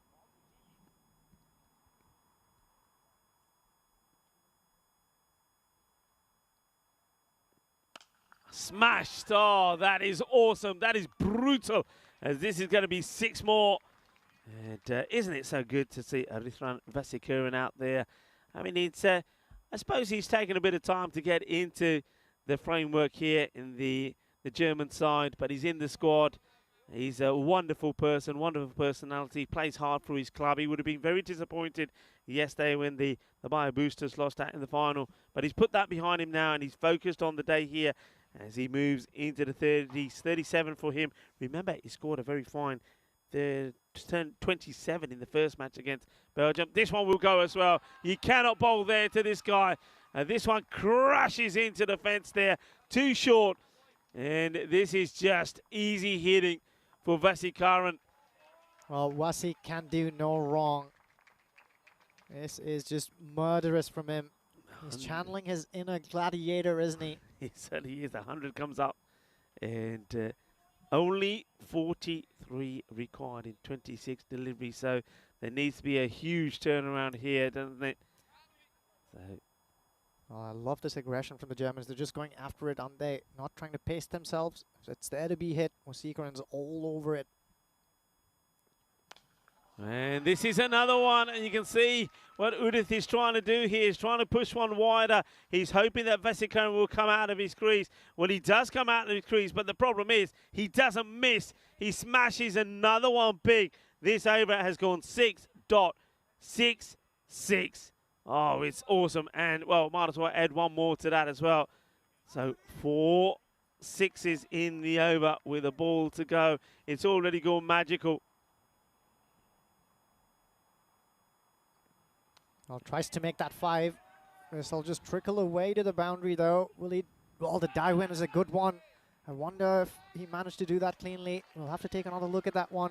He does. The throw gets overcooked and get a couple. And that, I think, brings up the half century for Vasikurin. And just that, first of all, I think that is fine. It's a great bit of fielding. But, yeah, Arithran Vasikurin, incredible. What a lovely... Well, I think he's not quite there, is he? Or is he? That should be it for me. I think he should have his half century. Let's have a look. Yeah, it is. So, oh, I'm glad I didn't say it too early. Well batted indeed to Vasikurin.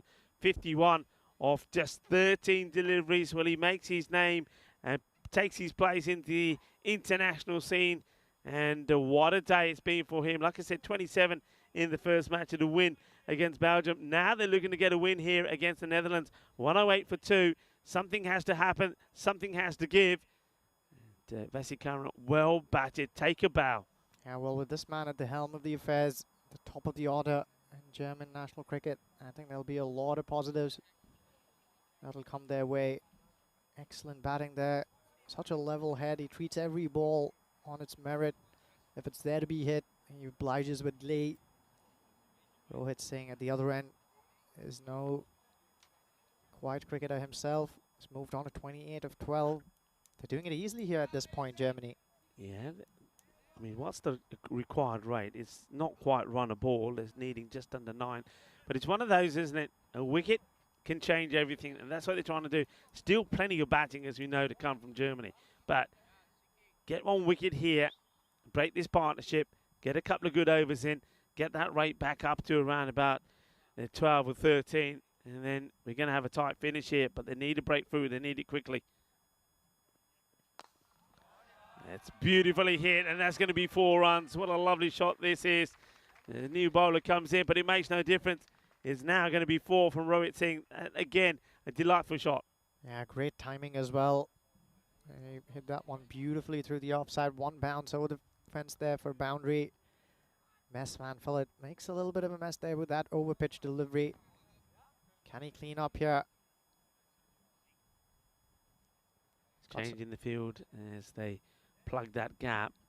That means that there's now nobody on the leg side on the boundary. This gets played away and gets fielded. So the extra man on the offside does the job. It's a single. Now, there haven't been let's face it, too many dots or singles, have they? If you have a look at what the last 2 overs have been, that last one, of course, went for 26. The over before that was, well, we saw one from Ellen Bass also go for 21.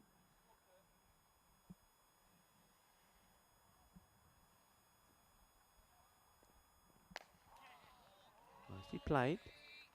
So this is where I think both these batters now, of course, the captain is out there, Rohit. He'll be saying to Vesikaran, unless you're sure, unless it's your shot, don't risk your wicket. Me and you, let's win this match. Let's make this a 100-run partnership, and let's win this match. That partnership now worth 87. Yeah, they're doing it well here. Don't have to go after it unnecessarily. That's there to be hit. And he will hit it, Rohit Singh. Excellent piece of batting. He's coming good, isn't he? The partnership rides up about the 90-run mark. Well, he gives himself enough time there to make a sweet connection, Rohit Singh. Yeah, goes down on his knee, doesn't he? Yeah, that's a good shot, isn't it? You can see that he's gone right across. So the bowler sees that and tries to go even wider. But, well, you can't stop him getting underneath it and targeting that area. Fielders are there, but they're being cleared at the moment. So Mats van Vliet has to get this right.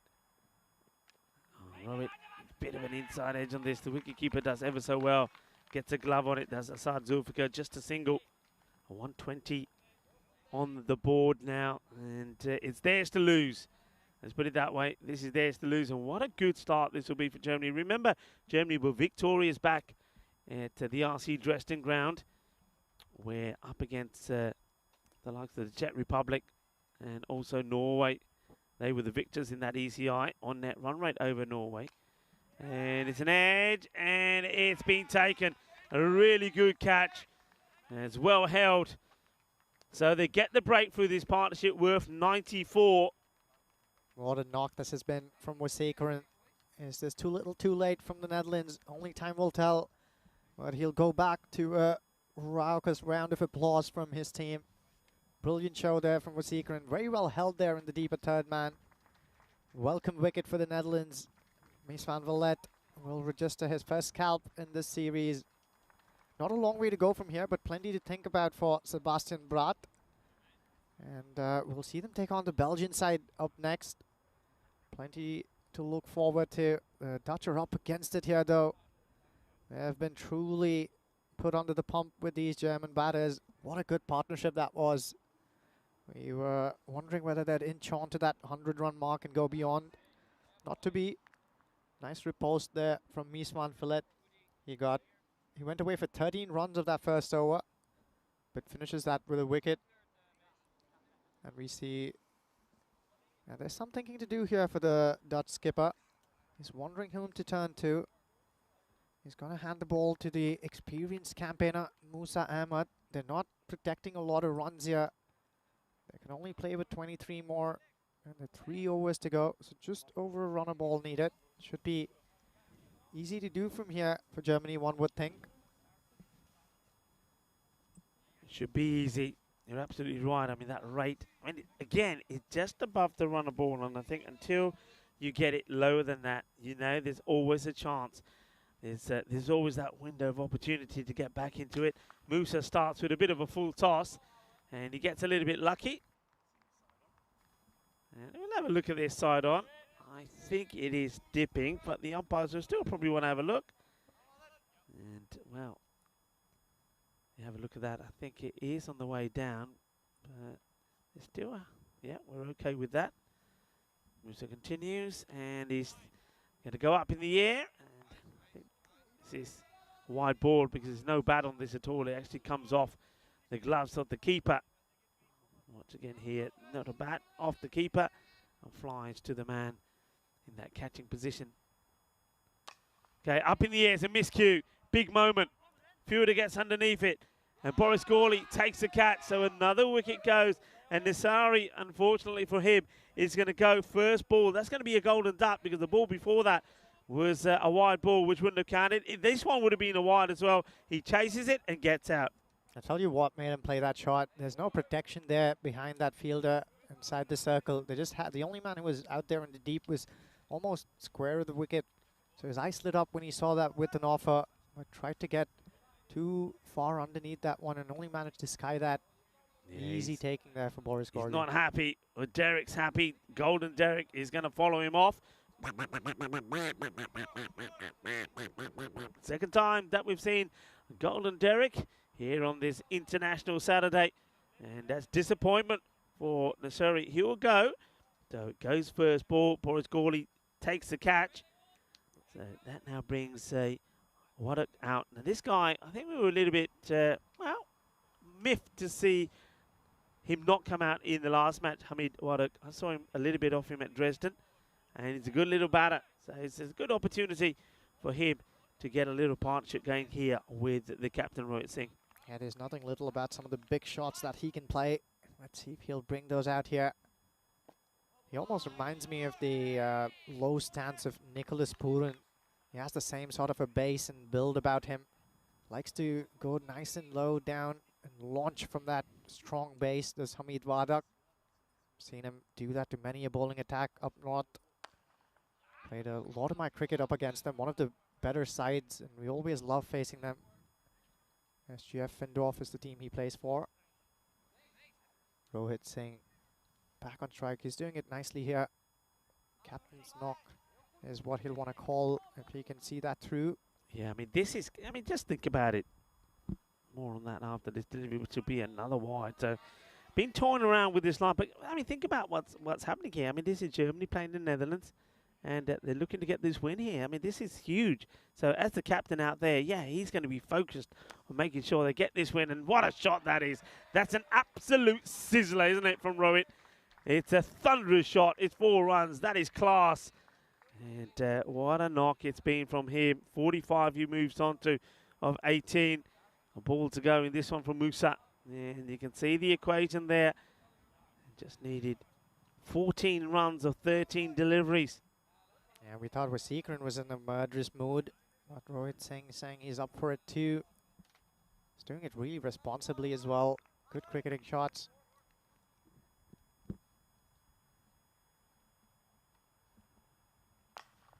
Firmly hit, and there's going to be 4 more. So a fantastic finish to the over. Musa will go for 12. And Rohit Singh is now 1 away from what will be a superb half century. And I have to say, yet another half century for a man that has had a fantastic spell and playing under Germany. He really has been in the runs, and he's in the runs again. And you can see that graphic tells you a story. They now need just 10 runs of 12 deliveries. What would be a fantastic victory? 133 for 4. Yeah, good going here. Nearly a job well done here for Germany. Hamid Waddock, can he add the finishing touches on this beautiful little chase that they've set up here? Rohit Singh, what a phenomenal knock this has been alongside Waseekran, who's gone, of course. Mies van Vliet has been brought back into the attack. Over number 9 here. This is where everything happens. Well, gets beaten here, so dot ball. I mean, you can see rushing through as well. Look at the time, folks. So if you're wondering why Van Vliet is running back to his mark, is because the clock is also ticking, and on a close contest like this, which if you're taking it into the last over, you don't want to give away 5. It's a good looking shot, just to be a single. But once again, you see, that one, the batters play at it, was going to be a wide ball. We've seen a fair bit of that. We saw a lot of that during this series as well, didn't we? Where batters were just playing at the wide deliveries. Yeah, well, good call there, Rico. And that's also what Musa Ahmed was trying to do in the last over. Kept trying to hide that wide outside of off stump. But Rohit saying he loves width. When he kept trying to reach out and managed to make good contact on each of those occasions. He's back on strike. 1 run needed for his 50. And wait is the call. And it's a good call as well. Because Sebastian Pratt is not one to take on. Sebastian Pratt is very much a new look side that he's captaining here. Got a lot of young players amongst the mist. But still, he won't want to go down here. Rohit Singh still on 49. Hits this well. He would get his 50 and he's going to get a good round of applause. Well batted to the captain of Germany, Rohit Singh. Well, he's a man who definitely has had some aloo paranthas this morning for his breakfast. A good knock. Just have a look at the wagon wheel there. You can see where he's played a lot of his runs. Okay, the job isn't done yet, though. The job is not done. And this one might be a wide. Will it be okay? The umpire says it's fine. You know what? I think Hamid here would be good to just rotate the strike. It doesn't have to hit the big shots here. Let's have a look at this. Oh, well. Whew. I don't know what's going on here. I think that's, for me, that's a wide. I don't see the batter has made a big movement there. What's your call on that? Well, I think Hamid's like taking a guard just outside or at the off stump, and I think that's what Suleiman's considering. He's taking that one step towards the off stump, isn't he? That's his trigger movement. There you go. It's probably what he's thinking about, Suleiman. Yeah, but that, I think that's one that gets missed, you know. I know that Suleiman is a quality umpire, but that gets missed, and that could be crucial. Okay, we are going into the last. That over only goes for 3 runs. So we're going into the last. 7 needed of 6 deliveries. Yeah. Wow. What a good over there, Mies van Vliet. It was looking like it was going to be all done and dusted within the 9th, which is where most of the things happen in the game. Not to be. It's going into the last over of this game. What a finish we're all looking forward to here. It's going to be Musa Ahmed again. Yeah, it's interesting, isn't it? I mean, he could have gone with a number of options. I think the captain himself, Sebastian Brandt, only bowled just the one, but he's going with Musa here. Musa Ahmed is going to try and defend just 7 runs in 6 balls. And on strike, though, is the left-hander, and Hamid Wardak hasn't really got hold of one yet. He's on 3 of 6 deliveries. I wonder if they'll put the pressure on him. The other great thing about that last over there from Villette, not only the fact that only 3 runs came off it, but he was under pressure with time. So he did 2 jobs there for the captain. A, only conceded 3 runs. Secondly, he didn't go into the time, so no time penalties. Musa. And gets funky. Oh, what a way to get a boundary. Wow. It's time to get a little bit funky. How much of this came off exactly how I wanted, I don't know. I reckon he's trying to play this a little bit differently. But you know what? It's still going to be 4 runs. Just like that. It's just going to be 3 of 5 deliveries. How confident is that man? Just sat down nice and pretty. All he wanted to do was make some impact with that. Got just about enough bat on it. 3 more needed. It's nicely played. Good bit of timing. And he's going to go for 4. That is going to be it. It is the match. 2 4s from Wardak there. I think this one, the fielder slides and dives. And what he does, he ends up getting this over. Yeah, it goes underneath him. He can't stop it. It's going to be 4 runs. It is going to be victory for Germany. So Germany make it 2 wins out of 2. Beating the Netherlands here, chasing the 143 they needed and doing it with 4 balls to go. And we said this, didn't we, at the end of that innings there, though it was a good score for the Netherlands. I don't feel that they battered Germany out of the game. We know big scores can be achieved on this pitch. And what a moment that is for the captain out there, Rohit Singh. He finishes 50, not out of 21. But you got to say that it was all the batting that we saw at the beginning there. And Vasikaran was spot on once again, wasn't he?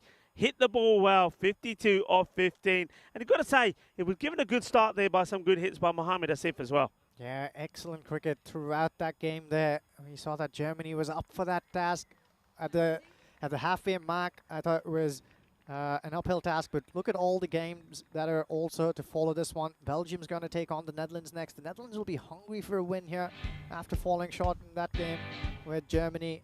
Plenty of names to look forward to on both sides as we take a look at these highlights. Germany got started right at the get-go on a positive note. Wasika in there. How good a form has this man struck? He just kept going after them. Everything came out of the middle. He lost his opening partner, Mohammad Asif, after he made a good, impactful start. He got a quick-fire set of runs. When he parted, where we saw that Wasika kept going from strength to strength. He was met by Shahid Afridi, who joined him, but he holed out in the deep there. And then that magical partnership that we were talking about was Rohit Singh, the skipper, who came on to bat, kept going from the get-go. He was helped by some bowling that was met with radars that were turned off. Quite a bit of disarray. Good fielding, though, from the Netherlands. They're sharp in the field, aren't they? Yeah, they are sharp in the field, but let's talk a little bit about the field. Let's think how close this match comes to. A team like Netherlands giving away 12 extras, all of them in wides. That's 2 extra overs. To what extent is that also this new pitch that they're playing on? We saw some of them bang them in short, way too short, trying to get a radar right here.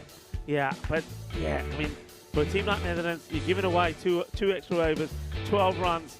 Yeah, that for me, that's where they lose this match, because otherwise I think it would have been pretty tight. But look, you got to say that's a fantastic victory for Germany. Germany at the moment, German cricket is on a high, and it doesn't surprise me. We've seen some of the talents on offer here already. I was at the RC dressing ground where we saw the likes of Jumpreet play it really well, and 1 or 2 other players there. Remember, there was Asad Basir as well. Here in Crefeld, we've seen a lot of good players, and it's nice to see that some of them in action here. Vesikara was great. Don't forget the part that Ace Prus played in this as well. And when you think the likes of Ace, who's in this side, and when you think of some of the other guys in there who we didn't even see with the bat, it just goes to show just how much strength that they've got. And they've got enough strength to be competitive and to beat the likes of the Netherlands. Yeah, and if the Netherlands took it all the way to the last over, it was on the back of a very fine penultimate over from Miesman Fillet. I mean, he was the pick of the bowlers, got one scalp to boast about. He went away only for 16. Oliver Ellenbass was very good with his first over, but went too short in his second, was put away with ease by Rohit Singh. So that's the news from the middle. Germany off to a very positive start in this tri-series. They registered their first 2 wins, one against each of the other 2 sides. The Netherlands, though, they'll want to bounce back strongly. They're taking on Belgium up next. We'll be right back with you in just over 11 minutes. Don't go away. It's going to be Rico Full alongside me, Professor Gadi Raju.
Hello and welcome back, cricket lovers from around the world.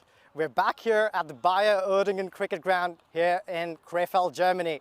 We've already seen some scintillating action in the international scene of the ECI. It's Germany, the Netherlands and Belgium who are all locking horns here in this tri-series. Well, first up this morning, we already saw Germany earning a couple of points because of their win over Belgium. And we saw the Dutch take on Germany thereafter. There's been great cricket all around. In this third game, we'll see the Netherlands 11 take on Belgium. Without further ado, let's go to the match referee, Charles, who's got the two skippers with him. Let's, head on right there. Okay. Belgium to call. Heads. Heads is the call. And it's a tail. We'll have a bet. Netherlands win the toss and we'll have a bat. Hello again. So we know what happened down there. A flip of the coin went the Netherlands 11 way. Skipper Sebastian Braat, without any hesitation whatsoever, said they'd like to have a bat first. So joining me back in the comm box will be Rico Full, and I cannot wait to bring all of this action straight to you. So without further ado, Rico, take it away, my friend. Thank you very much to Ujwal. Good job out there in the middle, bringing us the news from the coin toss. And the Netherlands captain is going to have a bat first. And I think he's going to want his boys to respond, isn't he? I mean, he won't be happy with the fact that they lose that first match. With the bat, I don't think he's going to be too disappointed. Okay, there were batters there that didn't quite click. But I think he knows that they still managed to get to a pretty decent score in the 140s. I think he'll be disappointed with the bowlers. Some of the lines that were bowled, I think some of the extras that were there as well. So this is all about him now wanting his team to step up and say, okay, we know what it's going to be like out there. We know that the competition is going to be hard. It's going to be tough, but we've got to respond and we've got to come back strong. And they're a team that we know that can do that. And they're going to have to do it pretty quickly here. Of course, they're up against Belgium. Belgium themselves also, they'll be disappointed as well. They lost in the first match as well. They restricted Germany to 126 for 4. I think they too, knowing this pitch, knowing what they've seen out there, knowing the sort of scores that we've seen out there, will know that that again was a chase that they could have and maybe should have done. And really, they just weren't able to get hold of someone like Shahid Afridi, who bowled brilliantly well. And I think wins the game for Germany on that time round. Jampreet Singh, 36 of 18 for Germany was good, as well as Vesikaran. Vesikaran, player of the match in the last one, by the way, in the win against the Netherlands. He was 52 of 15. And what sort of form he's in at the moment. So brilliant from him. So everything to play for as we get ready to go. And with the ball, looks like it's going to be Shahad Ahmadzai. He's going to try and get the breakthrough pretty quickly here. So here comes the first delivery. Bat versus ball. And it's not a bad start at all. Gets it past the bowler. Good length bowled. The captain, Sebastian Braat, out there with the bat this time. You remember, he was out very first ball to a superb catch from Ace Pruss in the last game. So he's looking to do better this time round. And he goes down the ground, and he's going to get this just over the fielder. There's going to be 4 runs, cuatro carreras. So first runs from Sebastian. Nice looking shot as that goes all the way. And I'm not sure what. There's a few things. I mean, apologies. As you see now, the scoreboard updating itself is not, of course, Sebastian out there at all. I was going to say, didn't look like Sebastian, so we now know that it's not Sebastian. That, of course, is Stan van Troost who's out there, and he's going to start with the boundary. Sebastian probably hopes it was him out there, considering he didn't get any runs in the last one. Well, it's not Sebastian, so it is Van Troost out there with Musa Ahmed. It's a nice looking shot as well. It's along the deck, and the fielder partially stops it. They think about the 2, and Musa says no. Probably a good job as well, because there's a good recovery from the fielder. It gets a throw in.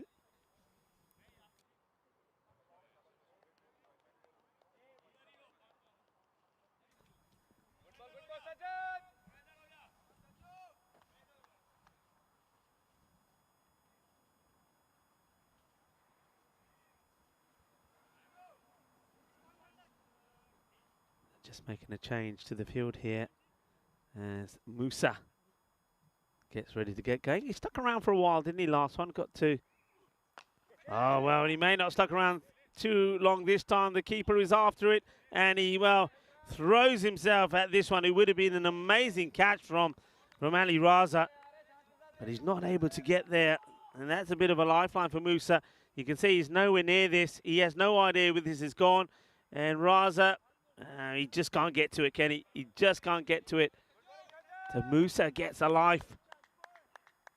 He got done by the slower delivery in that defeat to Germany by Faridi, and he gets very lucky here.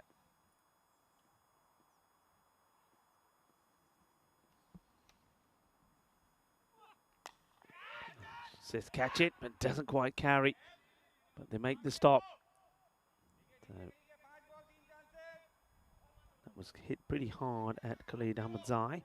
Welcome to everybody in the chat. Namaste, Assalamu alaikum, Sat Sri Akal to everybody that's joining us via fan code in the sub-Indian continent. It's lovely to have you with us. And if you're wondering what you're watching the European Cricket International Series here.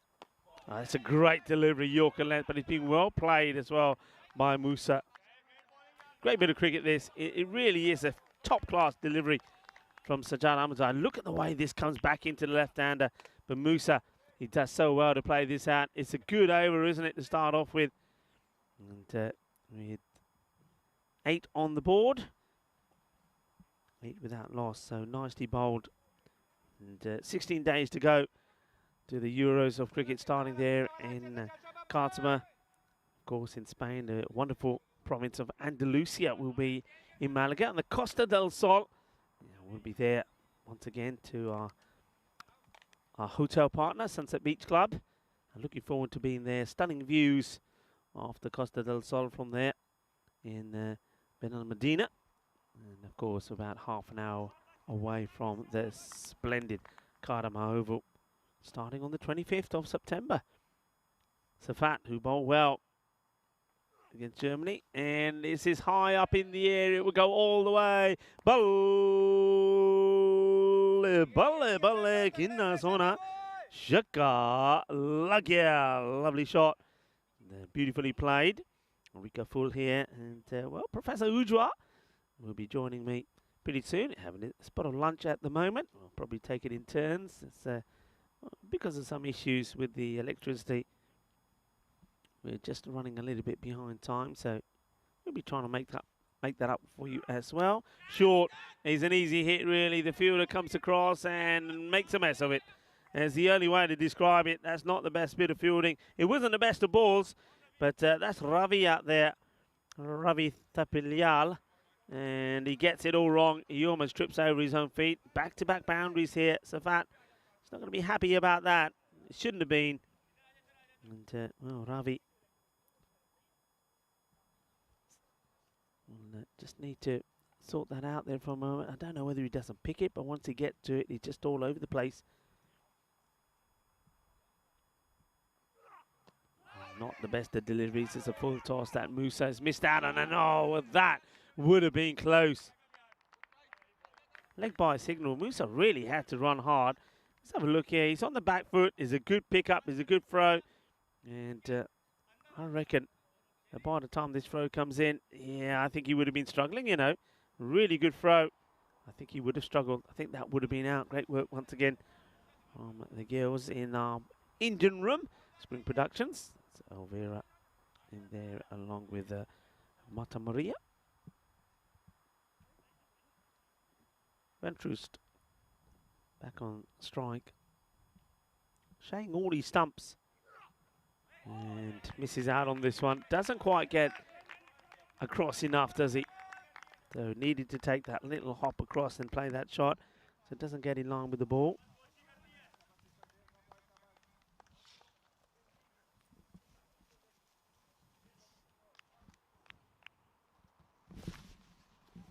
I've just been attacked by a wasp here, so mind the silence for a moment. I was trying to pull and hook him all over the place, but I wasn't able to, but the batter is able to.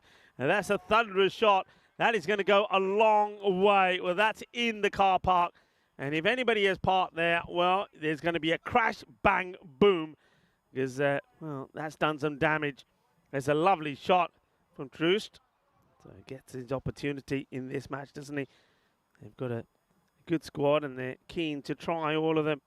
Well, he comes in and he absolutely smashes that away. What's the answer here from Safat? He was probably one of the bigger bowlers last time round. He goes pretty full again, and yes is the call. As Musa is called for one, it will be the end of the over. And it's a very good start, 26 without loss. And that's a key this time round. Last time they did lose wickets early, 26 without loss. Musa Ahmed hasn't quite hit his form yet. He's a dangerous batter, believe you me. This is how it's looking at the moment. The home side, Germany, have made a sensational start. They've won 2 out of 2. They've beaten Belgium. They have beaten the Netherlands. And we're going to see them back in action pretty soon again. They've got a big day here today. They will be playing 4 matches. And next time that we're going to see them in action is going to be against Belgium again. New bowler gets ready. It will be Sajid Ahmedzai to continue. He starts with a really bad delivery. That's way down the leg side. It's a Gandhi ball. It's the Wasp. It's doing its rounds now. It seems to come in. Oh, there's more of them. There's a multitude of Wasps now. What's going on here? What have they spotted that I don't know about? Maybe it's the lunch that's lying around. Ahmedzai gets it wrong. And once again, it's down the leg side. This is going to go all the way. Balle, balle, balle. You can't be bowling there. If you do, you're going to be taken to the cleaners. And that's exactly what Stan van Troost is doing here. Not a good delivery. Down the leg side, it gets smashed away. 33 without loss of just 13 deliveries. And Van Troost is, well, he's flying at the moment, isn't he? He's looking pretty bright. As bright as the lid he's wearing, by the way. That is a nice, colourful lid. It's like the one that we saw Ashok Andrew wearing in the European Cricket Series. Ahmedzai. Edge, chance, goes down, and it's going to be 4 runs. Oh dear, oh dear. You got to take your chances, especially against good players. And with Van Troost looking dangerous, you needed to see the back of him pretty early. They get the opportunity, but it's not taken. Ali Raza, the captain, putting this down. Interesting if we see that again. He seems to take a little step forward before the ball comes to him. And then by that time, it comes even quicker. He gets a glove to it. He'd be disappointed that he hasn't taken it. And look at the disappointment there from the bowler, Sajid Ahmedzai.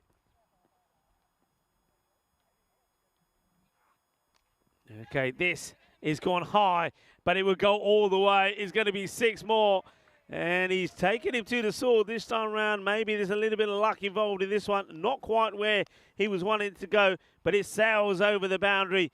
6 more. Shaka, shaka time here. And you can see that some of the players from Belgium coming across just trying to boost the bowl and say, hey, don't worry about it. That's just bad luck. Sajid Ahmedzai bowled a very good first over. Only 8 came off it.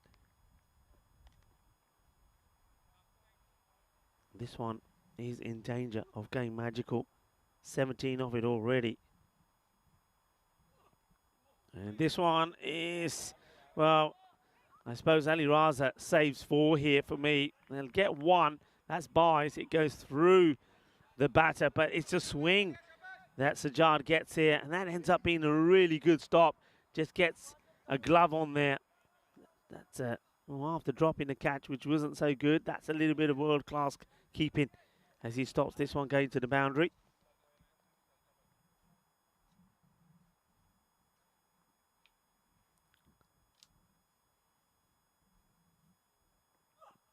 Wide ball, and go back to his mark. So that's 18 now off this over. Still 2 balls to go. Hello to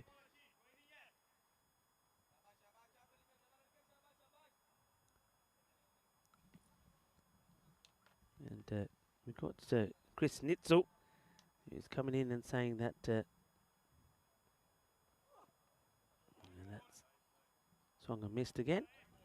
No wide ball again, so Musa Ahmed, he is trying to get after it, isn't he? Another swing and a miss.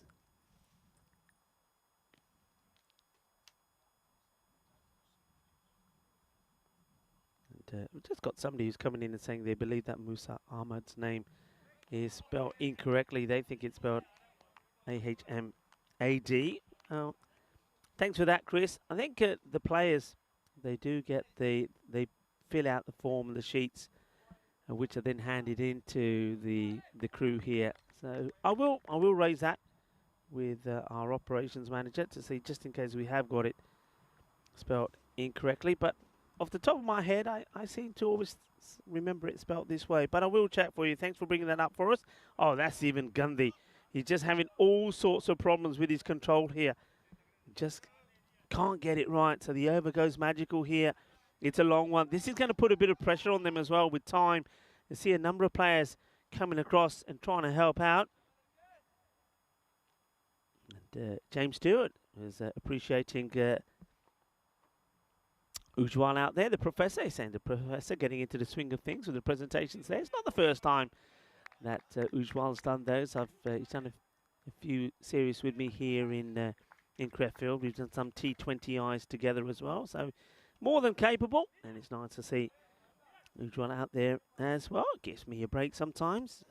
I'll be thanking him when he comes back, and he did a very good job as well.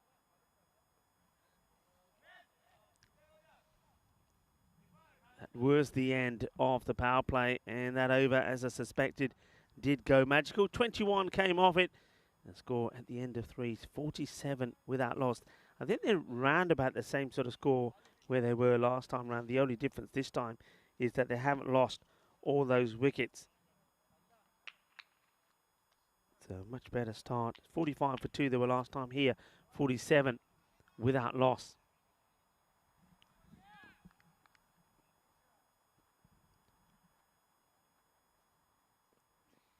And that's well bowled. Gets this one through, so Khalid Ahmadzai just trying to come back with a good one.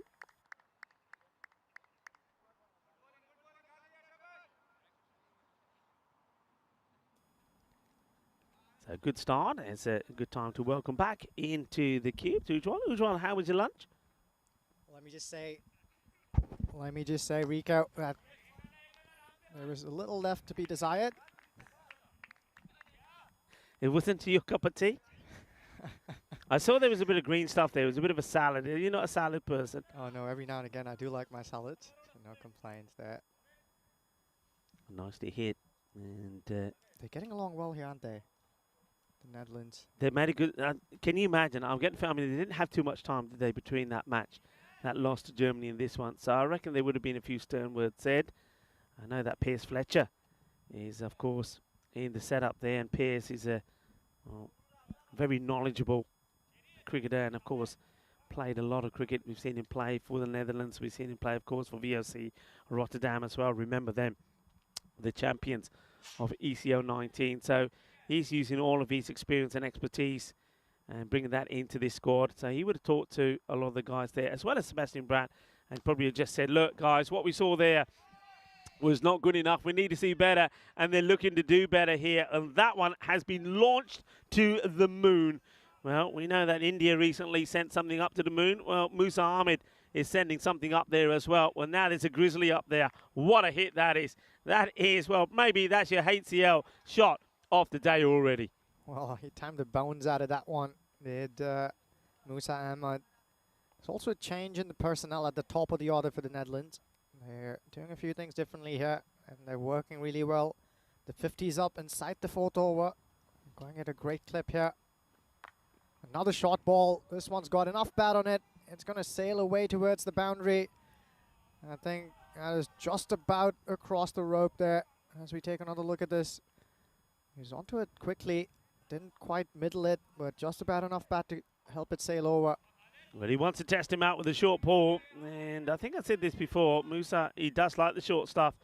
And he's just checking with the umpire saying, hey, is that one for the over? That will be the one for the over. So Ahmadzai, who started pretty tidily in this over. It was a dot and a 1. Now he's gone for 2 sixes.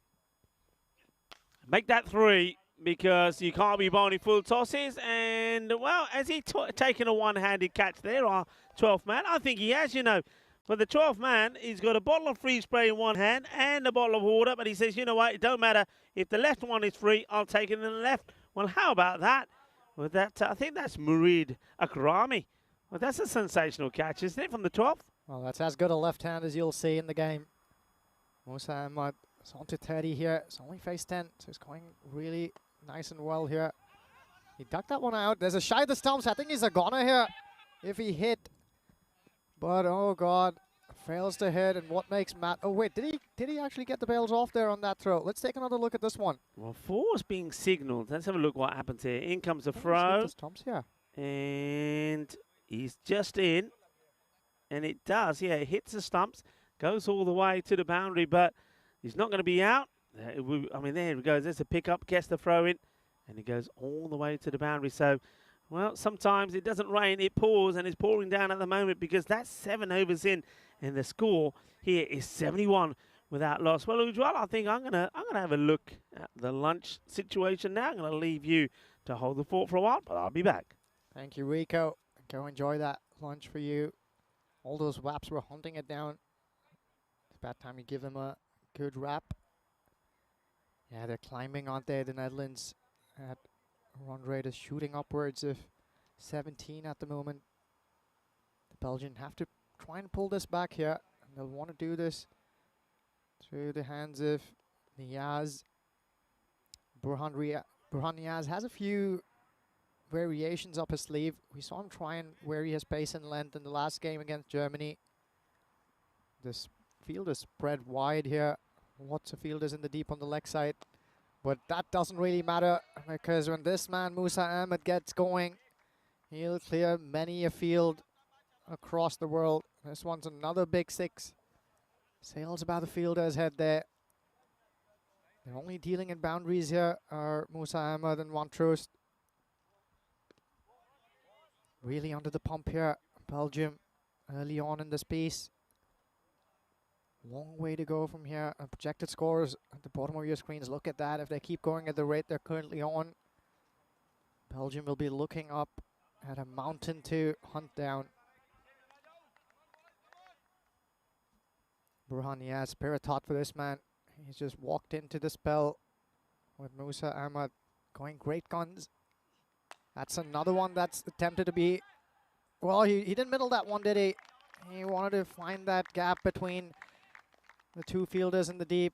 He'll finally make his long walk back. Will Musa Ahmad. Some respite here for Belgium against the run of play. For a second there, one would have thought he middled that, but not to be. You can see that there's a air of resignation here amongst the fielders in Belgium. Coach and skipper will tell them to pull their socks up. It's still not done and dusted. A long way to go from here in the game. We've seen how many a game can ebb and flow, and the tide can turn when you least expect it. There's a conference there at the pitch trying to figure out how they want to go about their business now. Burhan Niaz, a welcome wicket. Man who's walked in.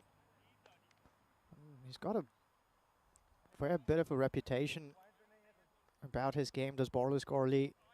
Didn't come good in that first game against Germany. He'll really want to make amends here. Ali Raza, the skipper behind the wickets. What a live wire he is as well. Saw him diving away to his left and his right.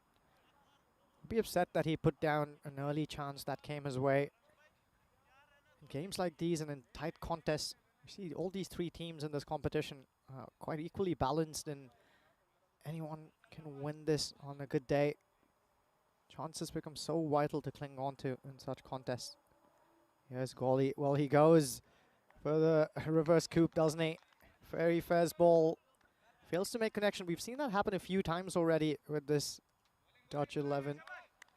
The Netherlands, I know they love these reverse coups and the sweep shots, no matter who they're facing. But when you're so good down the ground, it bears the question whether or not that's really required. But it's one way to put pressure on the bowlers as well. Niaz is now probably thinking about this. He sent his 3rd man back. Goes for that one again. It's angling away from Boris Gorley. And just because he's walked across and waltzed across his stumps, that won't be called a wide. So for those of you who are uninitiated, you're wondering why this one's not called a wide, well, it's precisely because of the batter there waltzing across his stumps. The wide line moves with the batter when that happens. Yes. Can he finish this over well? That's an attempted bouncer and clearly got his radar off there. That will be a wide. Likes his variations. It's also going to be one for the over. Umpire letting him know there. 2 balls to go in this over. Another couple of wickets here can bring Belgium back into the game, but they're really under the pump here. Boris Gorley, can he get off the mark here? He strokes that one down the ground for a single. First one's up the bat for Boris Gorley in this game. One Truce at the other end was going great guns. He's been starved of strike for a little bit now. Good wicket keeper is Tanwan Troost, showing us that he's also got the ability to do great things with the bat in hand. 3 big sixes already to his name. Niaz bowls this one again, angling away from the right-handed batter. The umpire will call that a wide. Disappointed there, Niaz. It's these extras as well, right? They sometimes make dents on what could be good overs. He's bowled a few wides already in this over. Goes for a biggie. This one's up in the air. Opportunity here for the fielder at long on. Well, he pouches on. I think he misjudged that ever so slightly, but great recovery there from Shari Butt. A couple of steps backwards, sufficient for him to pouch that one in the end. So Stanwan Trust, that was a promising innings that told us there was more to be offered, but he'll have to make that slow walk back to the hut. I feel like he did his job though. He got a quick fire 30. It was punctuated by 2 boundaries and 3 big hits that went over the ropes. Much needed wicket there for Belgium at the end of 5 overs. The Netherlands 11 are on 80 for the loss of 2. We do know that they'll keep going for it though. We saw that happen in the game against Germany earlier on. The wickets kept tumbling, but the big hits kept coming. Introduction of spin here in the shape and form of Ravi Tapliel. He's going to go diagonal around the wicket. Well, once again, a bit of fortune. There's not enough bat on that to take it along for a boundary, so they'll just come back for a second. And buys a call, so that got nothing on its way. Good piece of bowling though. Stifling him for some room. You know what to expect from Boris Gorley. He's going to be inventive here. He's going to get that creative hat on. Once again, walks across. This one's well struck though. Middles that to perfection. There's Boris Gorley. Doesn't try to hit that one too hard. Just on the shorter side. It's sat up quite nicely. And he strikes a good pose once that contact was made. Just going here slowly but surely as Boris Gorley. He's taken 5 deliveries to get his first boundary. And he'll want to keep doing that from here on. We know there's a lot of batting in this Netherlands 11 side. From the T10 perspective, their mantra is to keep going at it. Here's Reve again. That's the reverse sweep that he so wanted to execute a few times here. Gorley gets that right on that occasion. He was aided by the bowlers. Full toss though. Tries to go full there, Ravi. Just makes it easier for Boris Gorley to get some bat on it. He also does well to find the gap though. 2 fielders inside the ring on the off. There's 1 behind square to beat. And he beats that fielder to his right. The runs keep coming again here for the Netherlands. Nice change of pace there from Ravi. Just holds that one back a little bit. Slower through the air. Boris Gorley just manages to drag that one down to deep square leg for a single. A warm welcome to everyone who's tuning in just now. There's a great context out there in the middle. Oh, nice piece of bowling. Was that hit right back at him, or was that a bump ball? Let's take another look at this one if we can manage. I wonder if this was hit straight back at him. Ravi Talipal giving us very little time between two balls. Perhaps not enough time to take another good look at that. Reminds me of the good old Ravinder Jadeja, who's famous for how little time he takes between two balls. Another reverse sweep there. Gets some bat on that, I believe. Let's wait and see what the umpire thinks. They're running back for the second. Oh, lethargic here from Belgium. Almost another overthrow there. But Cherry Butt alert to that cause and rushes in to prevent it. So guess he got some bat on that in the end. Man who's joined Boris Gorley out there in the middle, Sikandar Zulfikar, also very capable. We saw him smoke a few over the course of the games he's played under the banner of the European Cricket Network. Going well here. That 16 runs and over mark is something they've been managed to keep consistently going here. 6 overs bowled, 4 more to go. If they keep this up, 160 now, that's going to take some getting for the Belgians.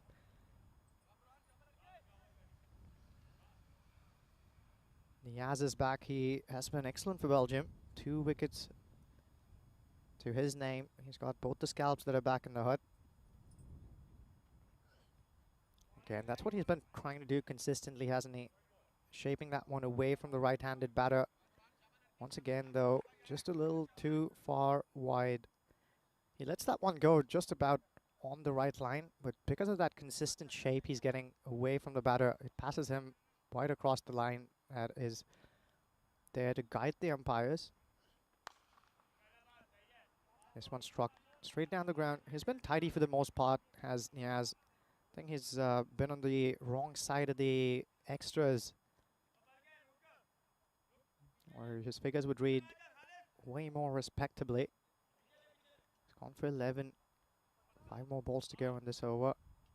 Boris Gorley, he's on a mission. You can see that he's already taking guard deep inside his crease. He's covering all his stumps. You knew that was coming, but he's just not getting it right here. If I were on strike, I'd probably just go up to him and say, you know what, Boris, you've got the big shots all around the ground. Maybe it's time for you to just start unleashing the big blows down the ground. Let's see if he'll go for that one again. Niaz is also onto it now. He's probably going to take this wide away from Boris. He does that. Excellent bowling here. But Boris really is telegraphing his intentions here. The bowler can expect that he's going to waltz across his stumps. It's time that Boris probably just holds his ground, waits for the ball, because he does have that in his arsenal. Doesn't have to manufacture shots here. Slower ball there. Excellent stuff here from Niaz. That is a masterclass on how to bamboozle batters who are trying to get creative around the crease. What a contest this is. The batter trying to bring a bag of tricks out of his hat. Put some pressure on the bowler. Bowler up to the task and putting it right back on. This is a beautiful little contest that's building. Tries that again. On this occasion, it was a little slow from Niaz. Just sat up beautifully. Plenty of time for Boris Gorley to just hold his shape, wait for it to come on, and meet that one beautifully. So welcome boundary here after a few dot balls from Niaz. And that run rate has just dropped a little bit. In the grand scheme of things, they're still standing really pretty at the Netherlands 11. That brings up their 100 as well inside the 7th over. If ever there was a launching pad, you can get one that's better than this. 8 wickets in the hut. 3 more overs to go after this one, and they're already breached the 100-run mark. Niaz here to finish what has so far been a very good spell. It'll remain that way because this one's only clobbered down along the ground. Will only be a single. So great piece of bowling here from Niaz. He's gone for 16 of his 2 overs, but he's also picked up those 2 important wickets.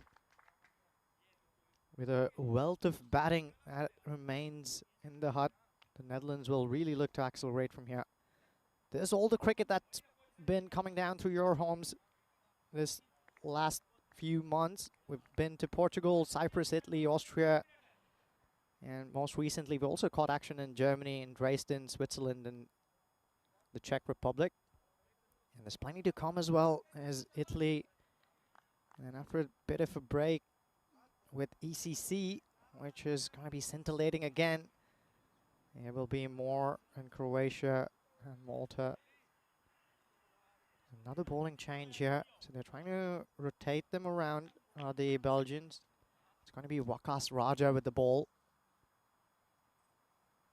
Boris Gorley here just nudges that one into the leg side. It's good thinking there, perhaps just respecting a decent delivery, bringing that man Zulfikar onto strike. He's also got those long levers, doesn't he? Sikandar Zulfikar. We've seen him hit some big ones in the past. Be interesting to see what Wakas Raja is thinking here. He's got 3 men back on the leg side. Deep square leg, mid wicket and long on. He bowls this one, hangs it across the right-handed batter. He's got protection in the deep on the offside as well. There's a sweeper cover in place, but there's no protection outside the circle behind square.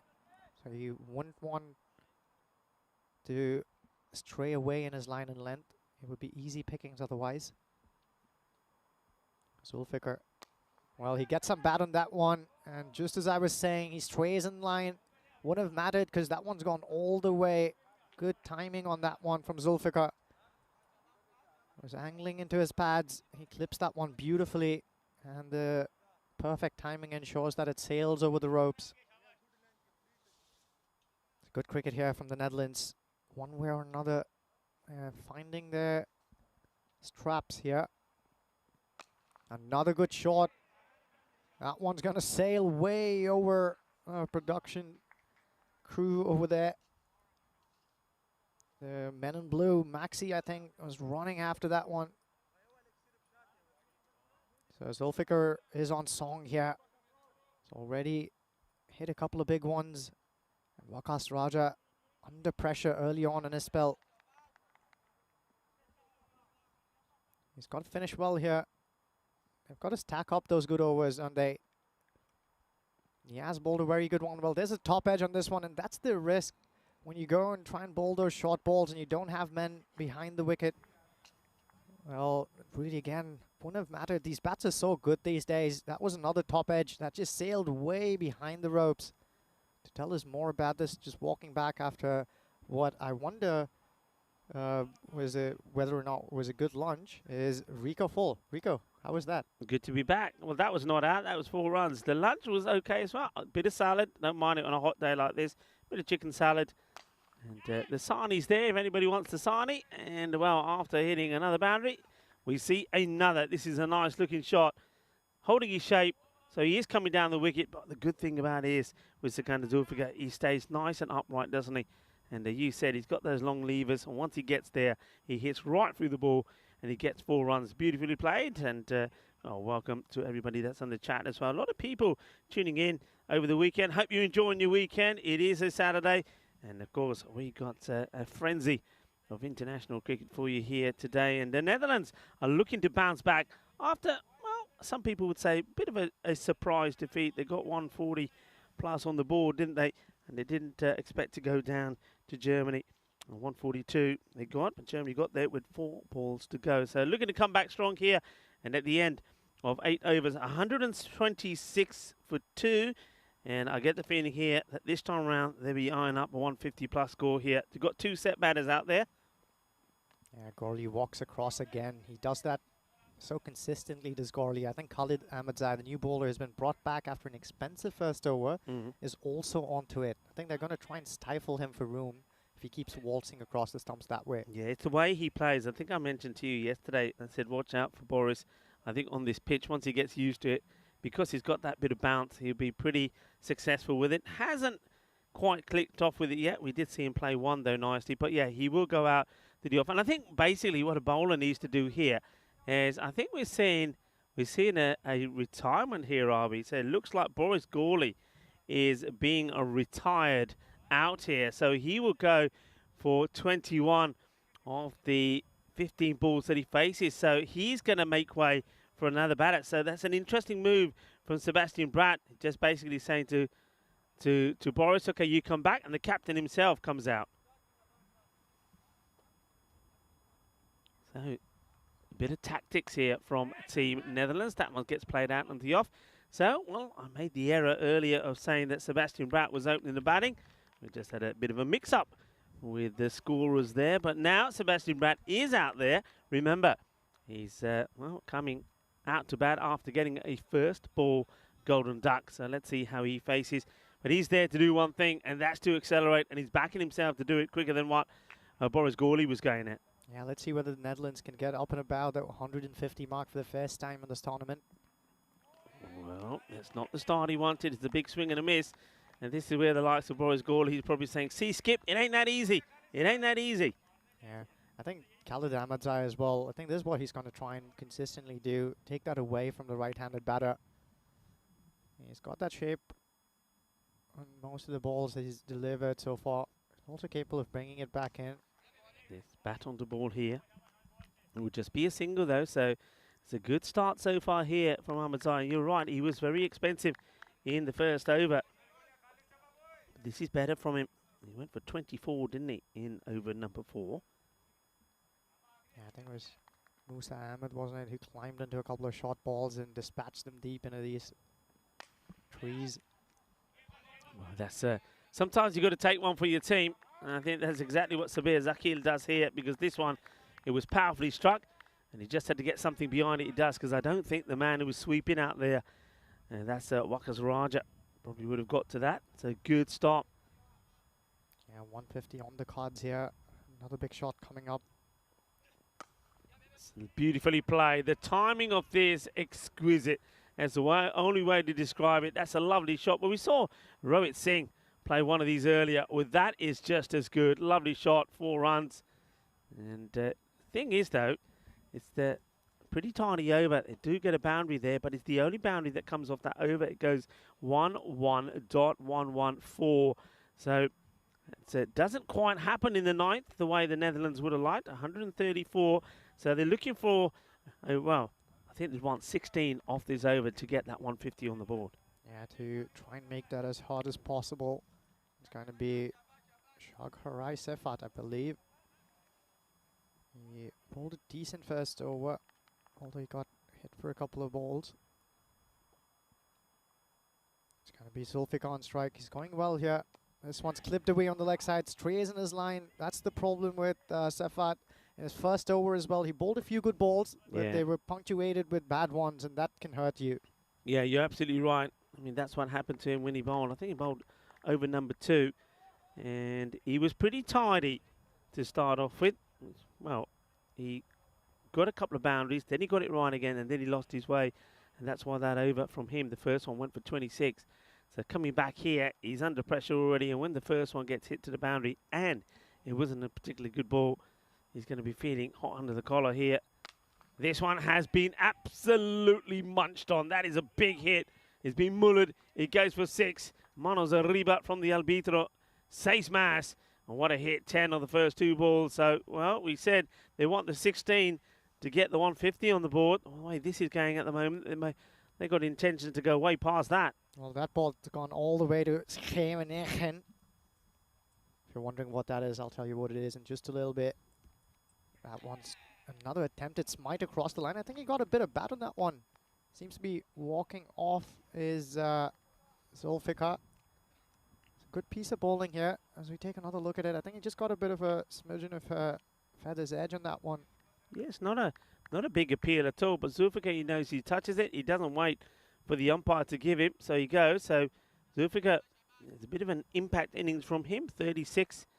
He scores with just 12 balls. And Ali Raza taking the catch. It's Schemenegen, of course. I tried to pronounce it the Dutch way. Strong G's down they have them. That's a nice little beach in The Hague. Say it again. probably going to say it wrong, Rico. Let me take another attempt at that after we see how Kloppenberg deals with this one. Well, he deals with it the way that he did before. His first ball was smashed for 6 in the last match. This one is 6. 16 years old, this lad. Can you believe it? That is, I mean, what's he being fed? I want to know. I want to talk to his mum and his dad. I want to know what he's being fed, because I tell you what, he's not eating salads like we did today. He's eating a bit more than that. They do love their milk, don't they, in the Netherlands? 150 is up. 2 balls still to go. And this one is a one-handed 4. He gets a swivel on this as well. A little bit of the, oh, as this goes for 4 more. So they pass the 150, 154. And the way this guy's hitting it, he'll be looking for a boundary of 6 here to bring up the 160. So the Netherlands, once again, looks like they're going to get the runs on the board. Question is, are we going to see better from them in the field and with the ball? Safat. Another one just bounces to the fielder at long on. They're trying to sneak in a second there. It's not there for the taking. So anticlimactic end almost from Kloppenberg, but well, he did his job there. A couple of big hits. 155 there, Rico. What do you reckon? Do they have enough? Yeah, I mean, it's one of those. It's the question. Is it enough runs? If you bowl well and feel well, yeah, it always is. And I think that's when you look at the last match that lost to Germany. I think the 12 wides bowled by Netherlands, that cost them. It's 12 runs, it's 12 extra balls that got to be bowled. It had them rushing and had that race against time as well. Well, this was a race for the wicketkeeper, Ali Raza. He was trying to get to that one. He wasn't able to. That one was a bit of an error there from Ravi.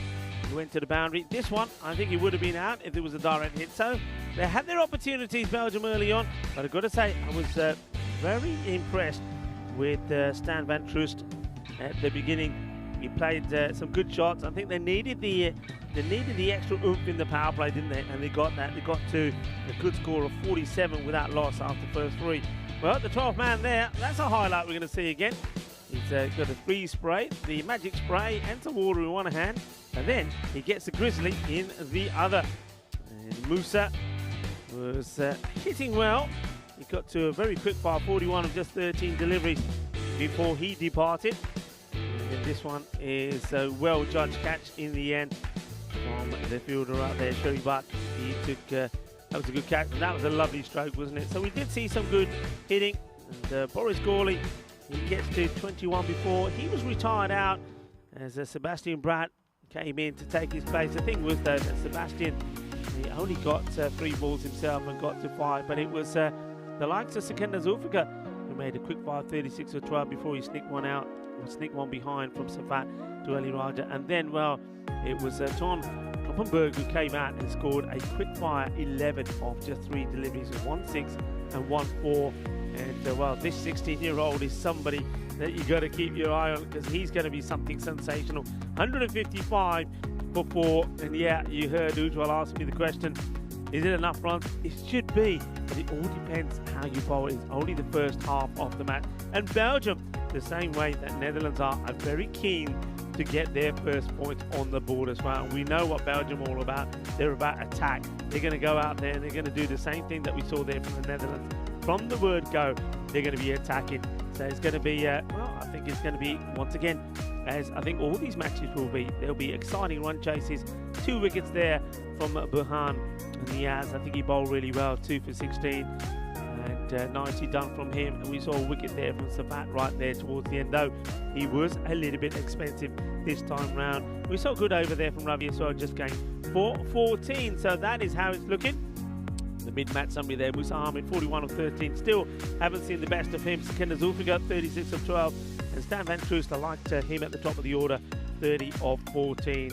So the reply coming up in around about 10 minutes time, and it's going to be a bit of a chase on for Team Belgium. 156 required for victory. Join me, Rika Pool, and the professor who is in the house as well, Ujwal, when we return in 10 minutes.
Hello, cricket lovers, and welcome back. And, well, we're in for what I feel is going to be an exciting run chase in this match number 3. The Netherlands have had another bat first, and they've put a score of 155 on the board. Remember, last time round against Germany, 142 wasn't enough, so they've gone a little bit more than that. And, well, they feel that on this pitch, maybe you need to be hitting the 150 mark. We have seen 150 being successful, but we have seen a lot of chases here. We saw that in the European Cricket Series as well, where 140s were chased pretty freely. So it's going to be another one of those, I think, where Netherlands are going to have to be at their best with the ball.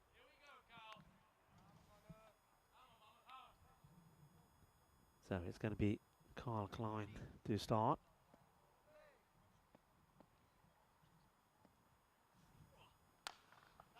Well struck, and well stopped. They want to take the single. Oh, hesitation, and he could be in trouble here, but he gets back. It's a good job, I think, here that the non-striker, Suleiman, says no, stay there. Otherwise, I think Niazi could have been in trouble. That's a really good stop, and what a good recovery that is from Musa as well. Musa Ahmed, well done. Good stop, gets down early.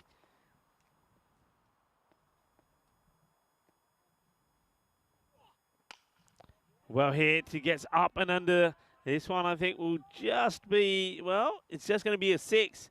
I thought it may have not quite made it, but having a look at this again. See that? Yeah, it goes over the rope. So 6 runs is a powerful shot out on the offside. So 6 off the second ball of the innings. So Bohan Yaz, yeah, you don't want to be running yourself out when you can hit the ball like that.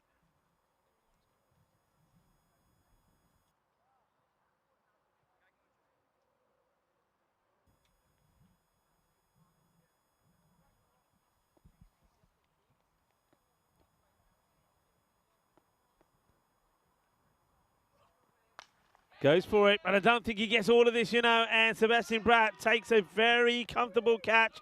Match number 3 for El Capitan of the Netherlands. And they get Bahan Niaz. He's basically going to be 6 and out, isn't he? Good catch from Sebastian. He patrols this boundary so well. He's like the watchman out there. He says, nothing gets past me on my watch. And so true that is as well. So Sebastian Bratt gets the wicket, or gets the catch. The wicket is there for Kyle Klein. A young man, 22, I believe that he is, and he will be joining and travelling with the Netherlands to the World Cup. So he'll be part of, he's part of the development program, so he'll be travelling with the team. And what an amazing experience that will be for him. And, of course, what a wonderful experience this is for him as well. And he picks up a wicket there, courtesy of the catch from the captain. So that's nicely held. Yes, now the captain, Ali Raza, will come out. So coming out pretty early once again.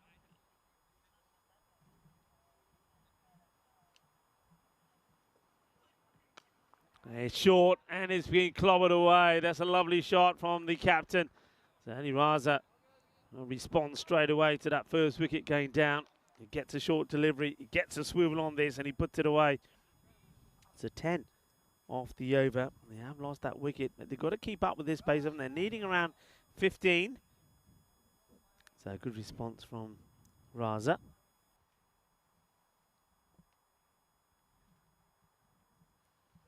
Short, Gandhi down the leg side. It's going to be a wide.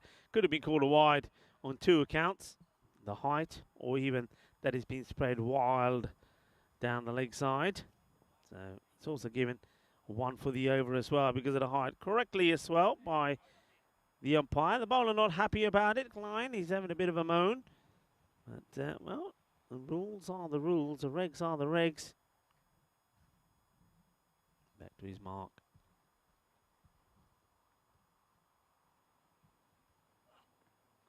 And, played and missed. And gets one through Raza. It's a good comeback from the bowler. Finish well, finish well. That's one thing that top-class players are always instructed to do and trained to do. Start well and finish well. So it's the last ball He wants to avoid going for a boundary. 11 have come off the over. Remember, he has taken the wicket of Burhan Niaz, who went for 6 or 3 balls. And he won't finish well because this is coming our way. And knock, knock, as it goes in to the side of the production engine room. A nice looking shot, so he doesn't finish well. It's going to be 4 to finish. And, well, they need 15. What did they get at the end of the first over? 15 it is, as we welcome back into the cube to Ujwal. And also remind you that it's been 264 matches since that golden ball. Well, when is it going to come again, Rico? I hope that'll happen while I'm around with you in the cube. I've got another day here before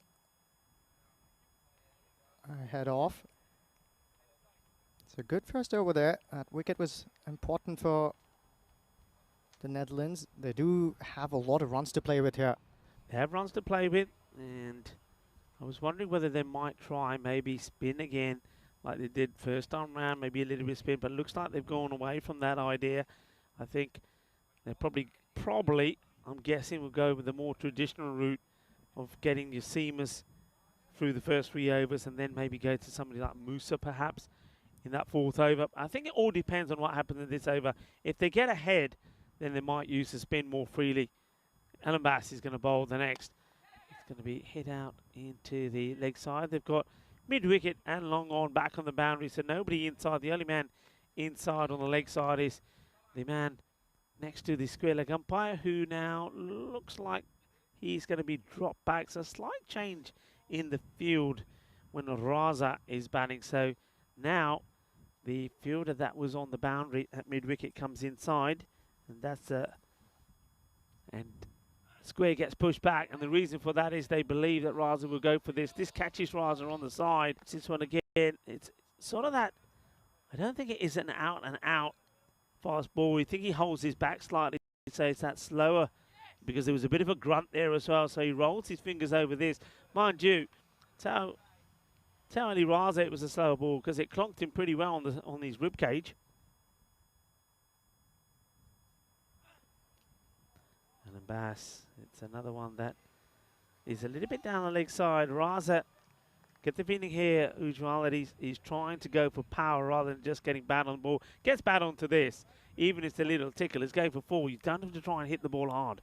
Yeah, that's something we see quite often when batters are staring up at a gigantic total, don't we? They try to hit the leather off the ball, losing their shape in that process.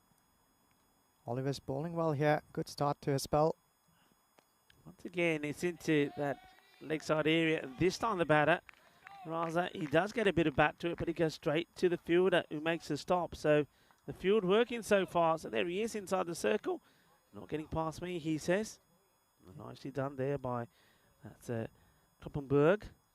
Perhaps they did their homework here, the Netherlands 11. They do know that Ali Raza loves some width on offer. They're stifling him for room for now.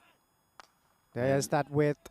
Yeah, and this one will go all the way as well. So he finally gets one pushed outside the off, and Raza is onto it. So you can see why they're not wanting to bowl in these areas. It is that slightly slow delivery again, but he waits for it. He hits it on the up, and he's going to get the boundary that he's after. 6 runs from that ball. 7 off the over with a ball to go. Let's see if he can finish and finish well.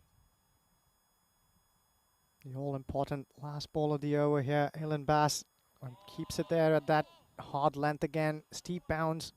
Ali Raza is just playing at those. Good tidy stuff here from the Netherlands so far. Only 22 on the board. I say only 22 because keep your eye on that asking rate.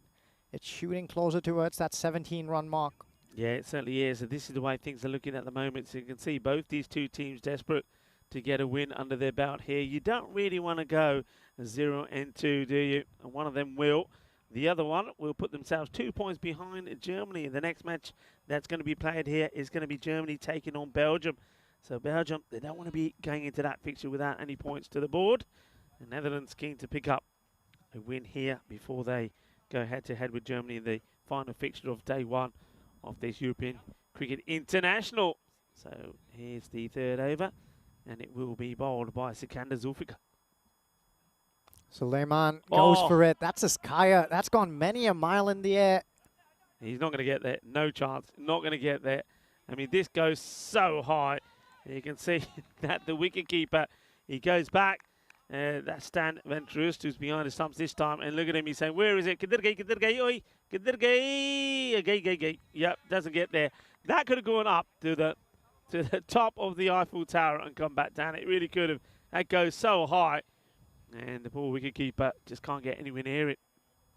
I wonder if the fielder at shot fine leg could have had a better shot at tracking that one down. We'll not find out. Suleiman back on strike here. Fuller delivery and taken. It's as simple as that. I saw that Sebastian Bright was having a chat with the bowler. In-depth one after that one went high up in the air, wasn't taken. And I think what he probably said to him was, look, well, don't worry about the short stuff. Just try and get the ball pitched right up there. He does, and the batter is not able to get under this, so he's going to go first ball. So that's going to be a first baller, a golden duck there for the likes of the batter. So he's going to get quacked off.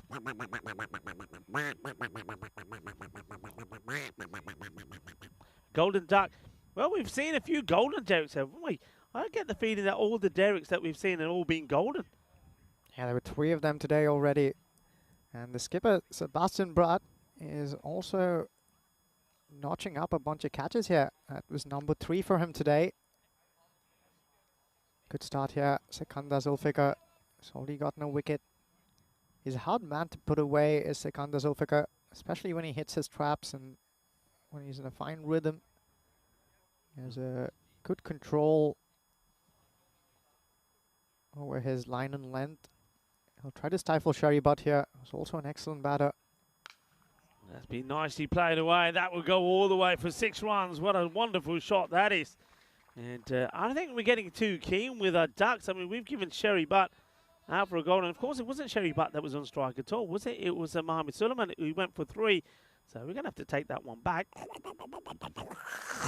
Okay, that one's back in the back where it belongs. So no duck at all. And Butt, well, he's keen not to get a golden duck, isn't he, as he hits his first ball for 6. Smashed away. Yeah, of course, that was the wicket of Suleiman. Slower delivery, but he picks it, and this will go big. And, well, that had the scorers in a spot of trouble. Jerome Peters and Suleiman Saeed and Nilkesh Patel are in that area, and they certainly did get targeted. Yeah, just as I was saying, Zulfikar can exercise a great bit of control with his bowling. He makes me eat my words. Sherry Butt there, powerful batter there, long levers. He's got a good eye as well. Tries to do it again, but, well, the only thing that has caught is the bail on its way. You saw the leg bail there go flying away. So nice riposte here from Sikandar Zulfikar. Started off well, a couple of big boundaries from Sherry Butt. And he gets the better of him here. Slow ball there. Beats him all ends up. And welcome wicket here for the Netherlands. Good bowling this, isn't it? Because he's been hit for 2 sixes. Normal delivery, bang, 6. The slower ball, which just wasn't right, it was just in the slot, wasn't it? Gets hit for 6. Now, normally, you're not going to expect the bowlers to try another slower ball because he's just been walloped for 6. Well, he does, but he just holds his back slightly. The length is different. The batter plays it too early, and he gets bowled. Brilliant bowling. So Sherry Butt is 2 big 6s for him before he departs. So he goes for 12 or 3. So wicket starting to tumble. Certainly are here for Belgium. And what makes a difficult story even harder for them is they still have to keep going because it's an uphill task. Oh, almost caught and bowled this. It could have been another wicket. And Zulfikar, I don't think you can believe he hasn't taken this. I'm pretty sure this is straight up. I don't think there's anything bump about this at all. No, it's straight up. And I think Sikandar Zulfikar, in normal circumstances, would expect to take that. So that could have been another golden duck. And it could have been Sabir Zakil getting first ball, but he survives. Yeah, all's well that ends well for him. So at this stage, we see that Belgium's really far behind on that asking rate. They're only going at 12 and over. They've notched up 36. When this inning started off, they were seeking something around the 16-run mark. Now that asking rate has just shot up, hasn't it? A lot to do here for Belgium. What they'll also keep an eye on is to try and get as close to this Dutch total as possible. Do remember it's 3 sides that are competing here. They'll really want to try and get as close to the total as possible so the net run rate doesn't come into play later on. Yeah, it's a very good point that you make with the net run rate. Remember, well, Germany, and they know all about it, so do Norway, because it was net run rate which had them victorious in the ECI state at Dresden. Germany to the onside, and Sebastian Brandt, the captain, will do the fielding. So just as we thought, with the power play complete, we do go with Musa Ahmed. He starts with a single, and he just getting his field right. So Barzakil here. Up in the air, it should be another Sun to contend with, and no problems whatsoever. A nice catch taken. So another wicket will go, and well, Sabir Zakil did get lucky, didn't he, when he was dropped on the golden duck by Sikandar, but he's going to go second ball. It will be a duck, and it will be a normal duck. Goes for the big shot, doesn't get it right, and it's going to be a disappointing 2-ball duck. So hello, normal Derek. We haven't seen too much of normal Derek. I hope you're well. I don't think he's too happy coming out of the pond on a hot day like this, but well, he's doing his duty and doing it well. Yeah, there's Kyle Klein there in the deep. Easy catch for him. Got underneath that one really well. Bread and butter. So Musa Ahmed strikes in his very first over. And once again, Sabir Zakil trying to make it big for Belgium, but falls short in his desires. This is the new man, Ahmed Rahimi, who's made his way out to the middle. There's only one way to go from here for Belgium, but in their, attempt to try and overhaul this total, they shouldn't fall away too far behind. At what point do you think, you just change your approach and say, well, we don't want to try and win this anymore, but let's get as many as we can here? I think, yeah, it's a very good question. Knowing the likes of Team Belgium, I think even with 4 wickets down, even if there were 5 down here, they're still looking to win this match. That's the way that they play. They'll back themselves, and they'll back the fact that they've got enough batters to go out there and hit the ball big. That one is called a wide. Musa doesn't like it, but it was clearly a very wide delivery, and I don't think the batter moved that early. Yeah, he really likes to hide that one away from the right-handed batters, doesn't he, Musa Ahmed? We see him firing those wide of off stump quite often. Yeah, this time round you saw that Ahmed Rahimi does take that little step across early. So if it's within that, so let's use an example. Let's say he moves 30 centimetres outside the off stick before the ball is bowled. Then for me, the line moves 30 centimetres as well. And I think if the bowler gets it within that, I think he shouldn't be called a wide. And that's what the umpires will be looking for. So like that one, he takes a big step outside the off, but he gets his pretty good, doesn't he? That's going to go all the way. It's going to be manos arriba from the arbitro. Gia, shaka, la gia. Nice shot. Ali Raza. The captain is seeing the batters fall around him, though, isn't he? Nobody's there sticking around with him. Yeah, lone hand so far. 21 of 10 balls from Ali Raza. Musa Ahmed, can he finish well here? He goes for another biggie there. There's Ali Raza. Only finds the inside edge. That will be a dot ball. No point taking any extra runs there without a nod on. Hello to Manos, who's joining us on the chat as well. He's saying that the Netherlands running right through the batting order here at the moment. They certainly are. That is the end of the over. You can see the score, Belgium 45 for 4 at the end of the 4 overs. In terms of the rate that they need to go at, it's now about 18.5. So another over where they don't get to the rate that they need. Of course, they're going to get into an area where they're going to need a magical over for every over that they play, and that makes it very, very difficult to do. I'm not saying it's impossible, but it's difficult. But yeah, going back to your question, I think they'll still believe this match is on. They'll keep trying. They'll get to a point maybe when they're maybe 7 or 8 down, that the thing then starts to cross the mind and say, right, okay, where should we try to aim to get to realistically, where we don't fall too far behind, and where it can be a pretty hurtful process to a net run rate. Well, one thing they won't want to be doing is being bowled out. Yeah, they wouldn't want that. Hede Overdijk has been handed the ball here. He'll want to keep this Dutch train running. It's Rahimi on strike. Well, there's a little bit of something on this, I think. It's going to go, yeah, 4 runs. There's definitely a bit of glove or something on this because you see the deviation. Yeah, that is bat, and it's just out of the reach of a superb effort from the wicketkeeper. Diving through the air is Troost. Can't get to it. It's going to be 4 runs. Yeah, just about managed to catch up with that Rahimi in that swivel swing that he let go. Overdijk, first ball boundary. Does he have a comeback here? Oh, wow, that is a blast and a half, isn't it? And, well, even the birds are under attack there. I don't know if you got any of this when this ball is sailing in the air. Well, there were some birds flying along, minding their own business, and next thing, this is at them. And you might just think, say, all right, let's get out of here because the Grizzlies are out. We're under attack. Wow, what a blast that is. That's a huge hit.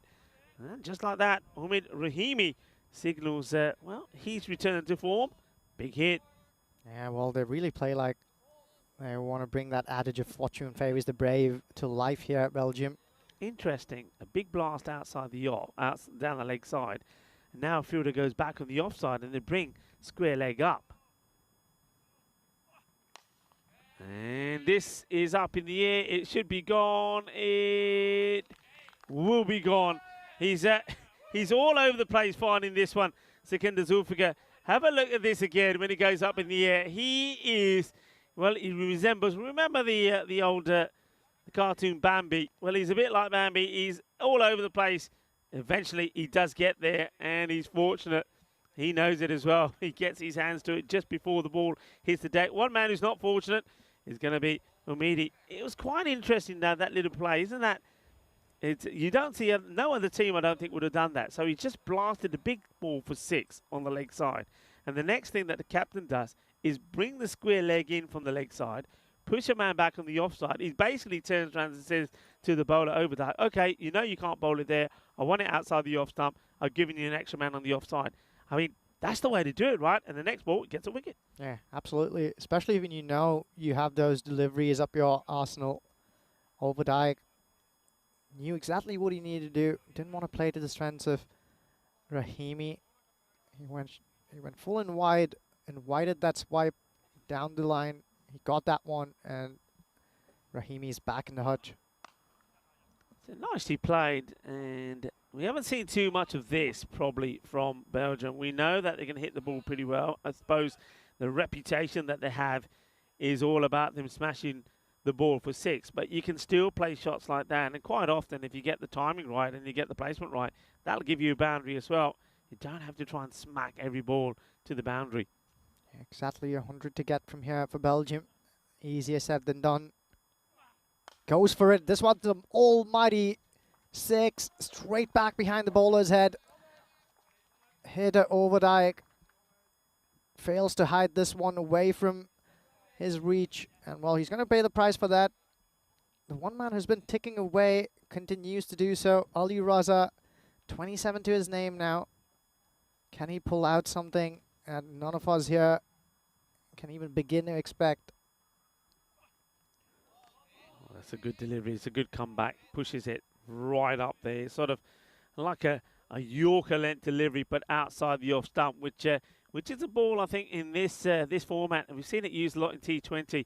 It ends up being a very useful tool, and if you can execute that, you're going to get a few dot balls in. This is the upcoming events, of course, today and tomorrow here in Crefeld, and then it all happens again in Rome, where Mr. Maximo Vinisandu and Corey Ruckers await you to tune in on Monday. And after 2 weeks of action there, it is the time for the Euros of cricket, the European Cricket Championships. And, well, both these teams we will see in Spain. And that's kicking up on the 25th of September. After that, after 4 weeks in Spain, we have Croatia. This one is signalled a wide. We then also will have some 2 weeks in Malta. I think it might be 3 weeks in Malta. Malta may be extended. This one's called a wide, and it's right on that line. So, yeah, I mean, the umpire's very strict on it. Even if it catches it slightly, they will call it. It's a wide call. Sebastian Bratt, the captain, now with the ball. Nice bit of shape as well on the first one. That was called a wide from Sebastian Bratt. Tries to go full again. It's just hit down the ground for a single. As we said, I think it's important to bring Raza back on strike if Belgium still really fancies themselves to get over this line. But if they don't, they still want to make sure they're around and about that total of 156. This one smashed. That full toss just lit up his eyes. Ali Raza, and I didn't hear a ball sound sweeter off a bat than that one. Bang went Ali Raza. 6 more to his name. Well, Raza, the captain, well, he's keeping things going, isn't he? He moves to 33 of just 14 deliveries. But he keeps losing partners. That's been the story here. So if you have a look at the score that they're at, okay, they're on the 70 here now. The rate required is hovering around that 18 mark. It stayed there for a bit. If only he could have a bit of support. Battle of the 2 captains, and it's Ali Raza that's going to get another boundary. So Raza having the upper hand in this little tussle between the 2 captains, the 2 international captains going head to head. Nice shot once again there from Raza. So Sebastian, probably a few thoughts in his mind whether he wants to bowl maybe a slower full delivery or maybe go for that slower bouncer that he sometimes bowls. When he goes for the slower full delivery, is up in the air and just doesn't carry to the fielder that comes in. Very good running though. Well, let's take another look at that one. That was Boris Gorley, who was charging in from the boundary. Excellent attempt here. Goes full length. He's trying to catch that one. Gets his body behind the ball. Saves a potential extra run as well. So excellent piece of fielding. Ahmed Sai is back on strike here. Oh, well, this one is called a wide. Let's have a look at this on side. Be interesting to see the height on it as well. So he goes back into his crease, and how high is it? Now that's all right. Height is fine. He does dip quite sharply. Well, what was interesting to see there was this was a slower ball from the back of his hand as well. So as you said, plenty of variations up his sleeve, Sebastian Bratt. Okay, this is down the ground, and that's going to be 6 runs. Bolle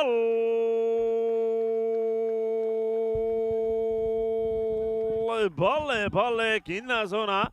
Shaka lagya. Khalid Ahmedzai says, yeah, captain, I can give you a little bit of support if that's what you need.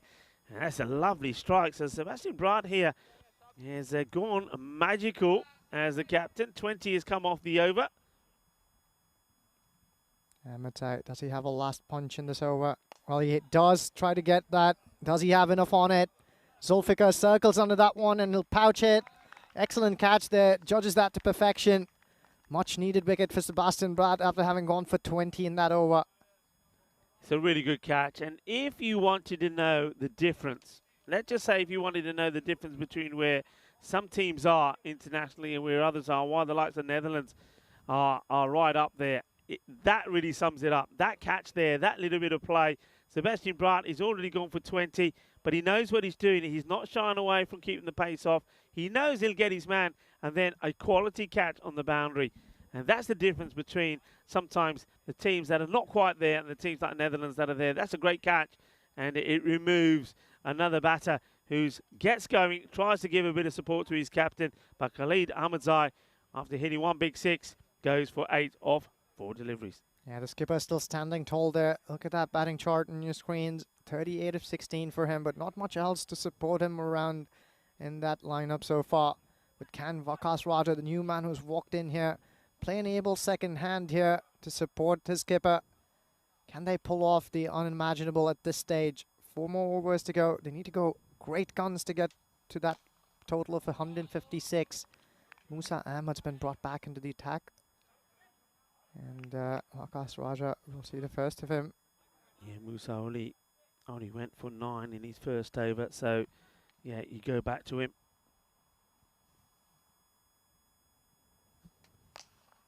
Firmly struck, but it will be Sakinder Zulfikar. Makes a stop there after taking a top-class catch at the end of the over from his captain. And the rate now just gone past that 18 mark. And, okay, well, Musa looks like he's delivering knockout blows here now as you see Ali Raza on the deck.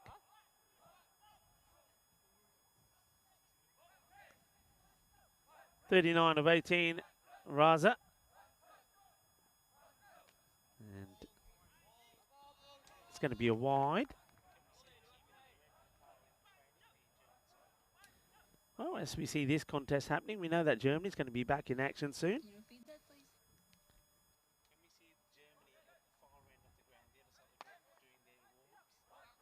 This one gets played out to mid-wicket, and it will be Overdijk that does the fielding, gets the throw in. It's always backed up. That's what you see good teams do. Well, there's the German side. They're sitting at the top of the standing so far. They're enjoying things and just having a little bit of warm-up. They're going to be next in action. Slow wide delivery which gets played up here by Musa. As a Musa bowl well, I think of all the bowlers probably he's picked up these conditions and this wicket pretty well, hasn't he? And he's bowled a good line. And they haven't been able to get after him as yet. Let's see how Raza fares. He has a go. And once again, he's on the deck. He's down and out, is Raza. He's down and out. Well, he's been knocked down twice. Pretty soon, maybe the towel will be thrown in. He goes for it, gets himself back, and in the process of making sure he gets back and the foot stays down, he goes down. And it looks like he's only just getting up, and well, maybe he's just starting to feel the effects of being out there a long time. The heat definitely is on. Well, the heat will stay on Belgium because they're next in action. They've got 2 matches on the spin here to finish their day of 3 matches. They take on Germany in match number 4. And just having a look at that, one new addition, Sahid Shah comes into the side there. Germany, well, they look pretty unchanged from the team that we saw playing earlier.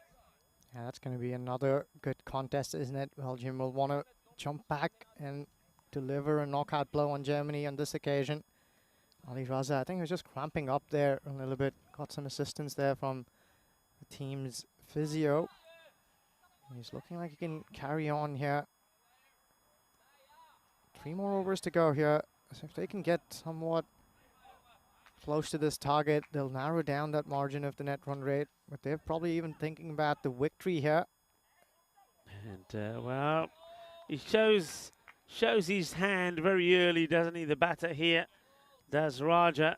You can see as the bowler's running up, he's showing what he wants to do, and the bowler says, I'm not going to give you that one, I'm afraid.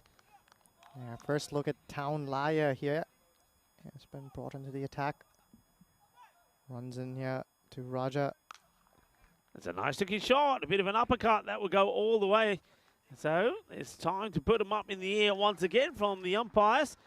And rocks back and says, Ale, uppercut. Well, we saw that there was a few blows from Musa to knock down the captain, Ali Raza. And now it's time for the counter. As you see, that's a lovely little uppercut there from Raja. And gets 6 runs for himself. How does Laya deal with this now? Well, he goes short and wide there. Just let go from the batter. Waqas Raja probably expecting that to be called a wide, but he was well within that legal distance. He also steps across to the off stump, so perhaps that's going in the favor of the bowler too. Yeah, I mean, so that one there is a good example of what we were talking about before. The ball is more or less kissing the line, but the batter is moving across, and because he moves across, the line goes with him. This is high up in the air, and, well, it's a rare error. The catch gets dropped, and I get the feeling that's Udit Nasir, who took a good catch earlier. But this time round, he's not able to take it, and once again, the sun is going to be an issue. He's got the floppy on, and maybe he needs to have the shades off the cap and covering his eyes. That might be a good idea. Yeah, Toin Laya, so nearly picking up his first wicket there. The skipper's back on strike here. Ali Raza has another flare at this one. I think this will be it. Zulfikar is behind it. He's not going to drop those. He's catching them beautifully down here at long off. It's Zulfikar right in front of us. Good piece of fielding. And that'll be his first wicket for Toin Laya. So the skipper finally, after a lone hand there, is going to make a slow, languid walk back to the dugout. Yeah, congratulations to Laya. gets the wicket, and it's going to be a slow walk off for Ali Raza, and his brave effort. A little battle of his comes to an end. He makes 40 of the 21 balls that he faces. He's going to get some fluids down him now and get ready for, well, another battle. And this time against Germany. To remember, they lost out to them in the very first match of the day, match number 1. It gives the opportunity to Safat to come out there. But what I like there about Sikandar Zulfikar, he just wants that ball, doesn't he? And that's hit in the air. Now, it's not that far from Boris Gawley. But Sikandar Zulfikar saying, nah, I want it, it's mine. The way I'm catching at the moment, the way I'm seeing this ball, I'm putting my name on it. And he literally goes right across and he calls Boris off it and takes the catch. A nice one taken. And that brings on the new man, Sefat, out to the middle. Did a decent job with the ball in hand so far in the series. Plays and misses at that one. It's a good first over from Ton Laya here. I wonder if he'll get another one in this game. Only 2 overs to go after this. Sebastian Brad, plenty of options for him. He's sitting pretty highly improbable win here for Belgium from this stage, one would think. Yeah, well, they need 2 supersonic overs, and when we're talking about that, we're talking about over 30 runs because they're needing 62 of 12 deliveries. Is it impossible? No, it's not. I mean, just think of what we saw yesterday when we saw the likes of the Boosters score 189 in one of their matches, and we did see, I think in that match we saw 3 supersonic overs and 2 magicals, so it can be done. And I think this is also very good captaincy this from Sebastian Bratt. I think he's going with the youngster to bowl this one, so Udit Nashir, and he's thinking, I've got enough runs on to try this. So Udit Nashir comes on to bowl. He's going to come left arm around. It starts down the leg side. It's going to be a wide. He's got to be careful that he doesn't run in front of the umpire here as well. Yeah, he's trying to angle that into Raja on that occasion, just slipping it and sliding it down the leg side. Good take there by the keeper. One truce behind the wickets. Short and not a good delivery. A little bit too short here again. So, I mean, this is why I think this is a good idea. Obviously, there might be some nerves here from Udit Nashir. The last time that he bowled, it wasn't the best of overs, so he needs a bit of confidence. And maybe if he gets a good over in here, he'll get that confidence. He's just starting just a little bit short for me. That arm is dropping too early. He needs to just get that ball to be flighted up, get some flight on it, and aim to get it outside the off. Agree with that. Rico uses his feet here, and that'll be that for Waqas Raja. Also held it back a little bit, did Udit Nashir. Slow through the air. Let's take a look at this side on. Nice and slow. Beats him all, ends up. Easy pickings there for the keeper. Stan Montrose, no mistakes. Swiped right across it there. Good comeback here from Udit after bowling that short ball that got put away. Yeah, I mean, that's exactly the reason why it was a good idea to bowl him. That's why I was saying it's good captaincy. If you've got a bowler that you want to be using a lot of, you know, this is all about development. It's all about giving some of the younger bowlers a chance. Well, this young man is one of those. He didn't have the best of games last time. There's an opportunity with over 60 runs needed of 12 balls for him to have a bowl. The first 2 balls weren't the best, but he's just taken a wicket. That's the confidence that your young bowler needs. Now, he'd be hoping that he can use that now to continue to impress from here on in. It was still a little bit short. It wasn't the best of shots, I have to say, from the batter. He misses it, and no mistakes there from Troost behind the stumps. So well done. And, well, he'd be still be looking, I think, for me to get this ball just to go a little bit fuller outside the off. And let's see how he fares here as a new batter, Ahmadzai, comes out. Short ball again. It's not onto it. Opportunity here for Udit. Makes that 2-2. That ball was there for the picking, but Ahmadzai doesn't connect well. Udit, though, gets both his hands and connects very well underneath that ball. Will they? Yeah, well, we got a chance of a hat-trick. Sometimes this is the way it goes, you know. There's the golden duck. Not a good one for Sajjad Ahmadzai. It's a great one for the bowler. Like I said, you need some confidence. He comes on, does Nashir, and he probably takes a wicket with a ball that was probably, well, maybe it's may go down as the worst ball he's bowled on televised TV. He'll look back at that and say, It was I beat him. I beat him all ends up. It was a Gundy ball. It should have been plastered away. But what it has done is given him 2 in 2, and he's got a chance to have a hat-trick here. So are we going to see an international hat-trick from the young Udith Nashir? Well, you're talking about how this could be an opportunity to boost some confidence into Udit Nashia, but, well, nothing like a hat-trick opportunity. That's coming his way now. An under-19 player, international hat-trick. And, well, it gets just dragged down the ground. So it's a better length, though, that one, isn't it? So he's bowled well. The 100 comes up here. We only have 1 and 2. Cameras 1 and 2. This is Ravi Tapliel, who's come out to the middle, left-handed batter. And not so what, some discussion going on here between the non-striker and the umpire. Not quite sure what that is about, but anyway, Nashir to bowl again. He's taken 2 wickets in this one. That's a better line, better length. It's nicely picked up there by Sebastian Brandt. Yeah, just another ball to go here, and Udit will like to keep this quiet. If he can do that well, it will be a good bit of experience that he can build on. Another one that's flighted slowly through the air. Well done there once again from the young gun. Be interesting if we get a chance just to have a look at this, just see how wide he goes. Just keep an eye on the return crease here.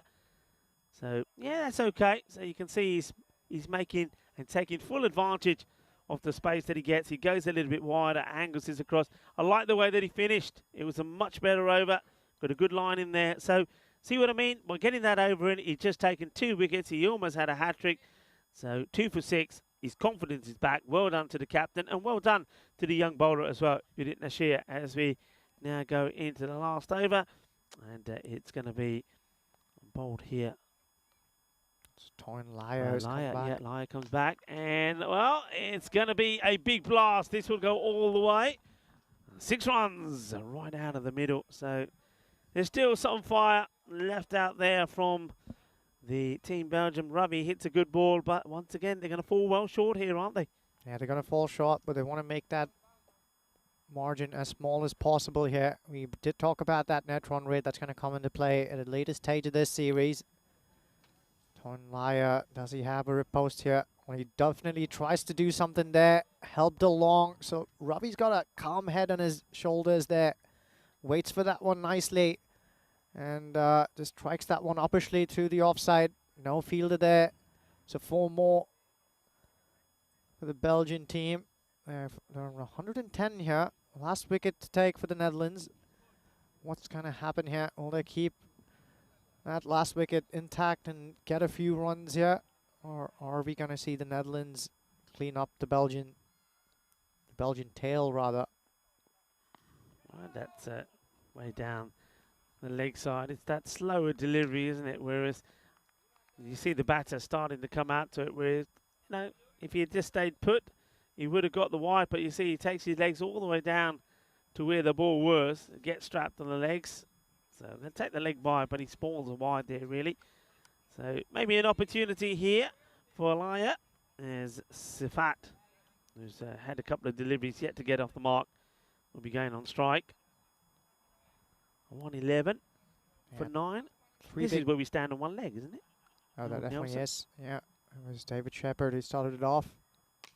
Well, I tell you what, he goes for it. Where's it going to go? Going, gone all the way.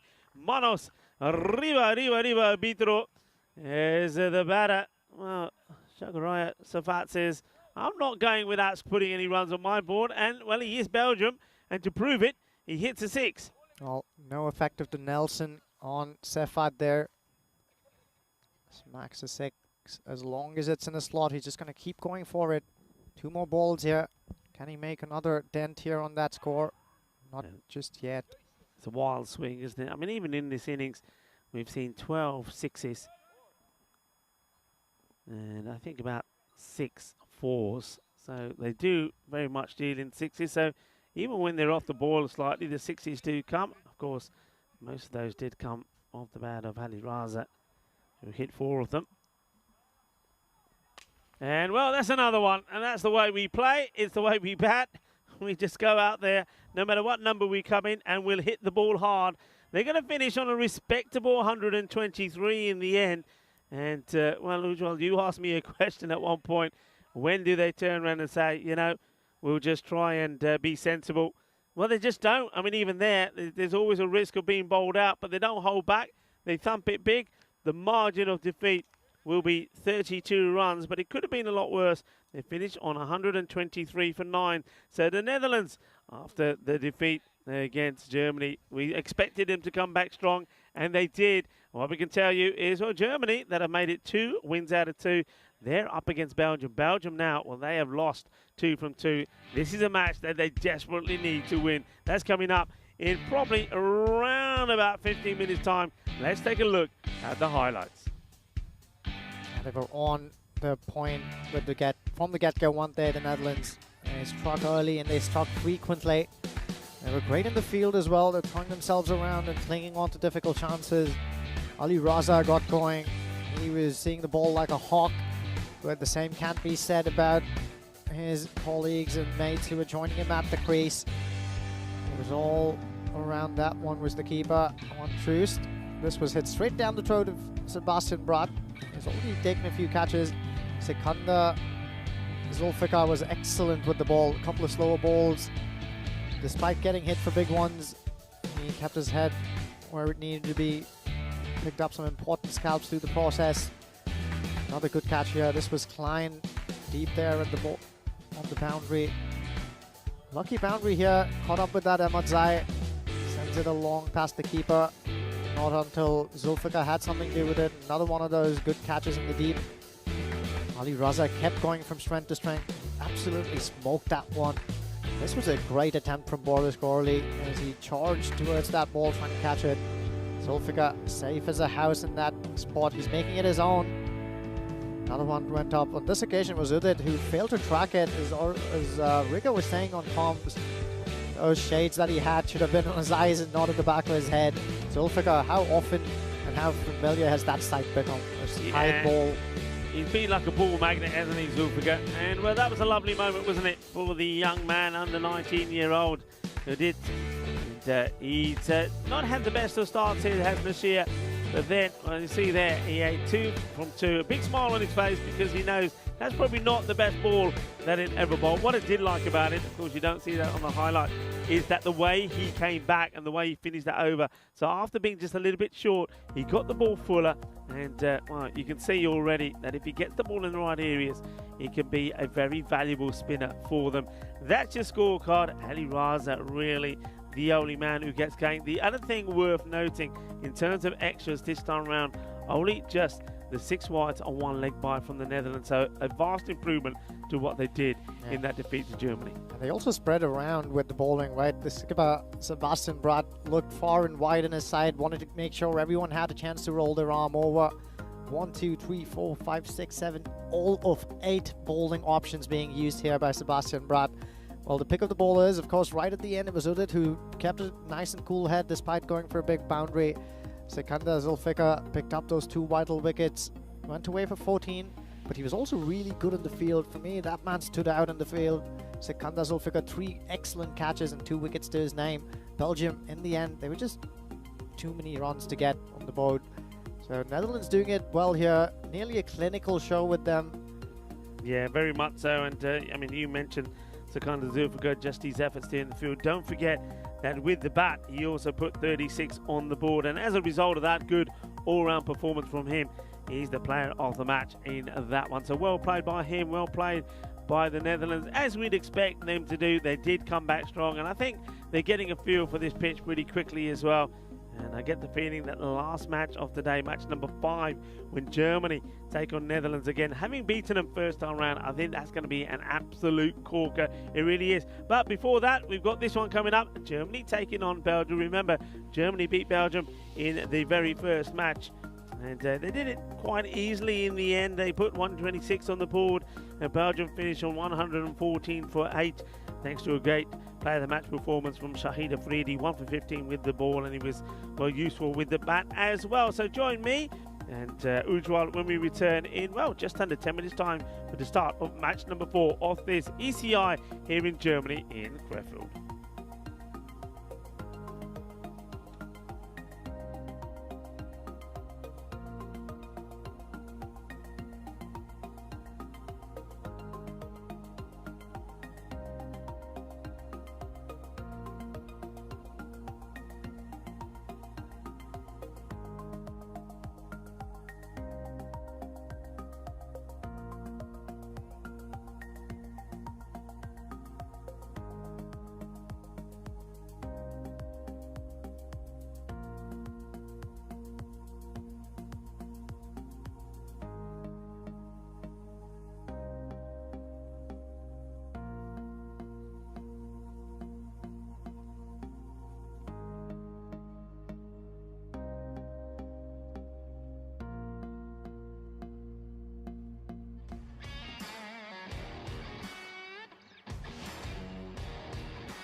Hello and welcome back. This is day one of this ECI tournament that's going on. I for International, don't you forget about that one.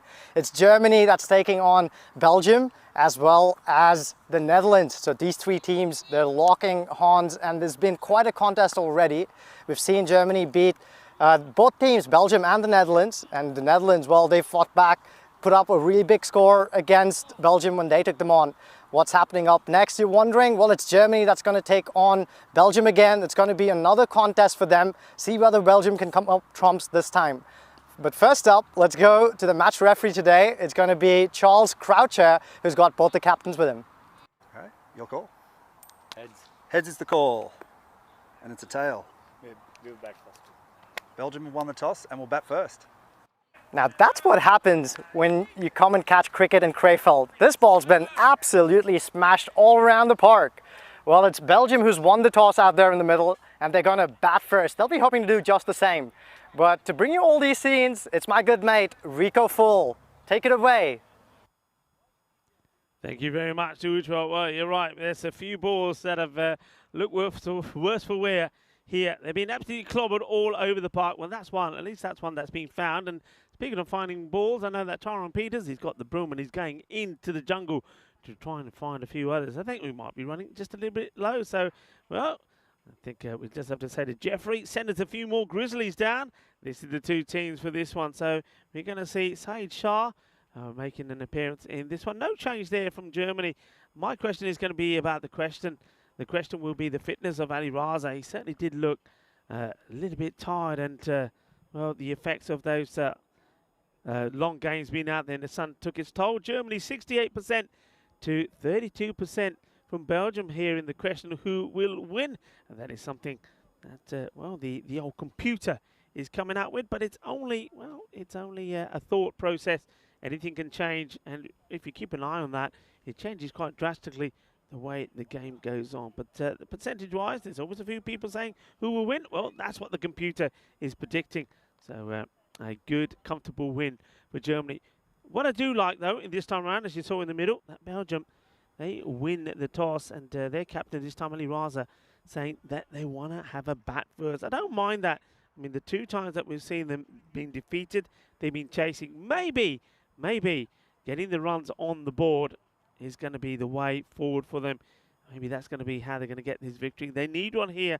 Remember, they've only got this match here today. It's the third match due. If you go and don't get a win in this one, it's going to be very, very difficult. Remember that Germany have got 2 wins already. The Netherlands have got 1. So they've got to try and get something in this one. Let's see how this goes. It's a big, tall man getting ready to bowl this one. Is going to be Walter Bear. He's been in sensational form. He's bowled very well. He's bowled a bit of pace.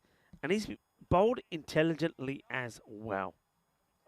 So, as a look around, the batters are ready to go as well. So here comes the first delivery. And gets pulled away. The fielder is out there, comes attacking in.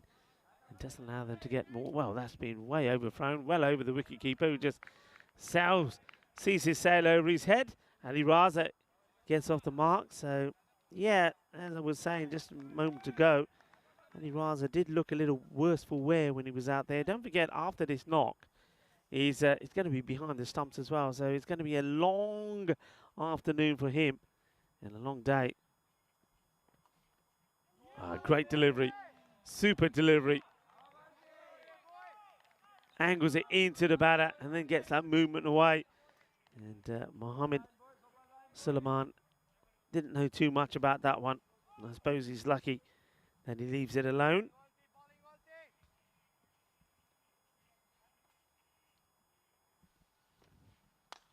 Goes for it and gets it. This will go all the way. Hands up in the air like you just don't care, Albitro, because this is 6 runs. The umpire Manoj is out there putting him up in the air. Well, that's a lovely shot. And after getting beaten, this one just a little bit closer to him. And even though that ball does start to move away, he's got enough time because of the length to hit clean through this. Nicely played. It's going to be 6 runs. what's the reply going to be here from Walter? Will he go slightly shorter, or will he go even fuller? Go short, and just a wild swing from the batter. Walter, he's one of those fast bowlers that when he beats you, he wants you to know he's beaten you. He continues coming down the track, and he wants to look you in the eye, doesn't he? And maybe mumble a few words to you as well. He's got that build about him, hasn't he? He does look like a genuine fast bowler, and he has impressed with his spells of bowling so far today. Walter again. And more of the same from the batter. He's getting a little bit frustrated here. It's just about the execution. You see a lot of batters need to try and get themselves behind the ball, and he's not doing that. He's going the other way.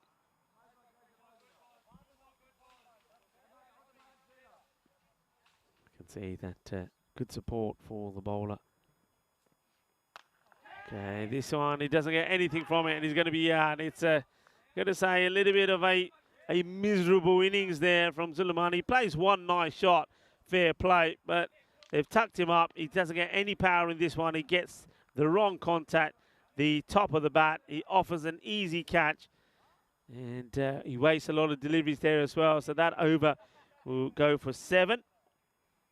And also rewards Walter Bear with another wicket. So he's been good.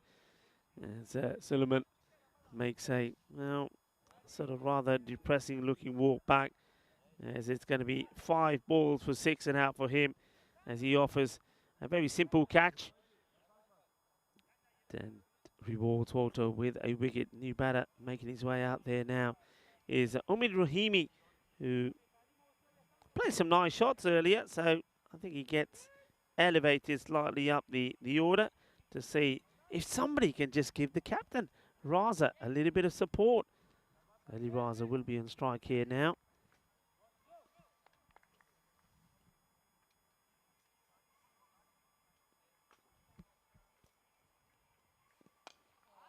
Places out, and a good bit of fielding on the onside, and Raza being made to sprint hard, and they know that this guy's a little bit tired. And I think now he's having a discussion with the non-striker. Not sure why. I mean, it gets hit out. And I'm not sure why he's having a go at the non-striker, because he himself was running as soon as he hit it. And only does make it. He did need that dive, didn't he? Even though the bowler wasn't able to get the ball back on the stumps. Oh, this is a wild delivery, but what a take this is from the wicketkeeper. Well, is it a bird? Is it a plane? No, it's Shahan Aga.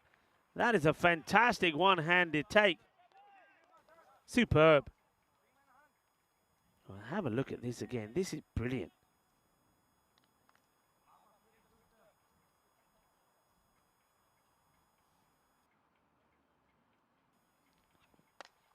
Gets places into the ground. Just a single.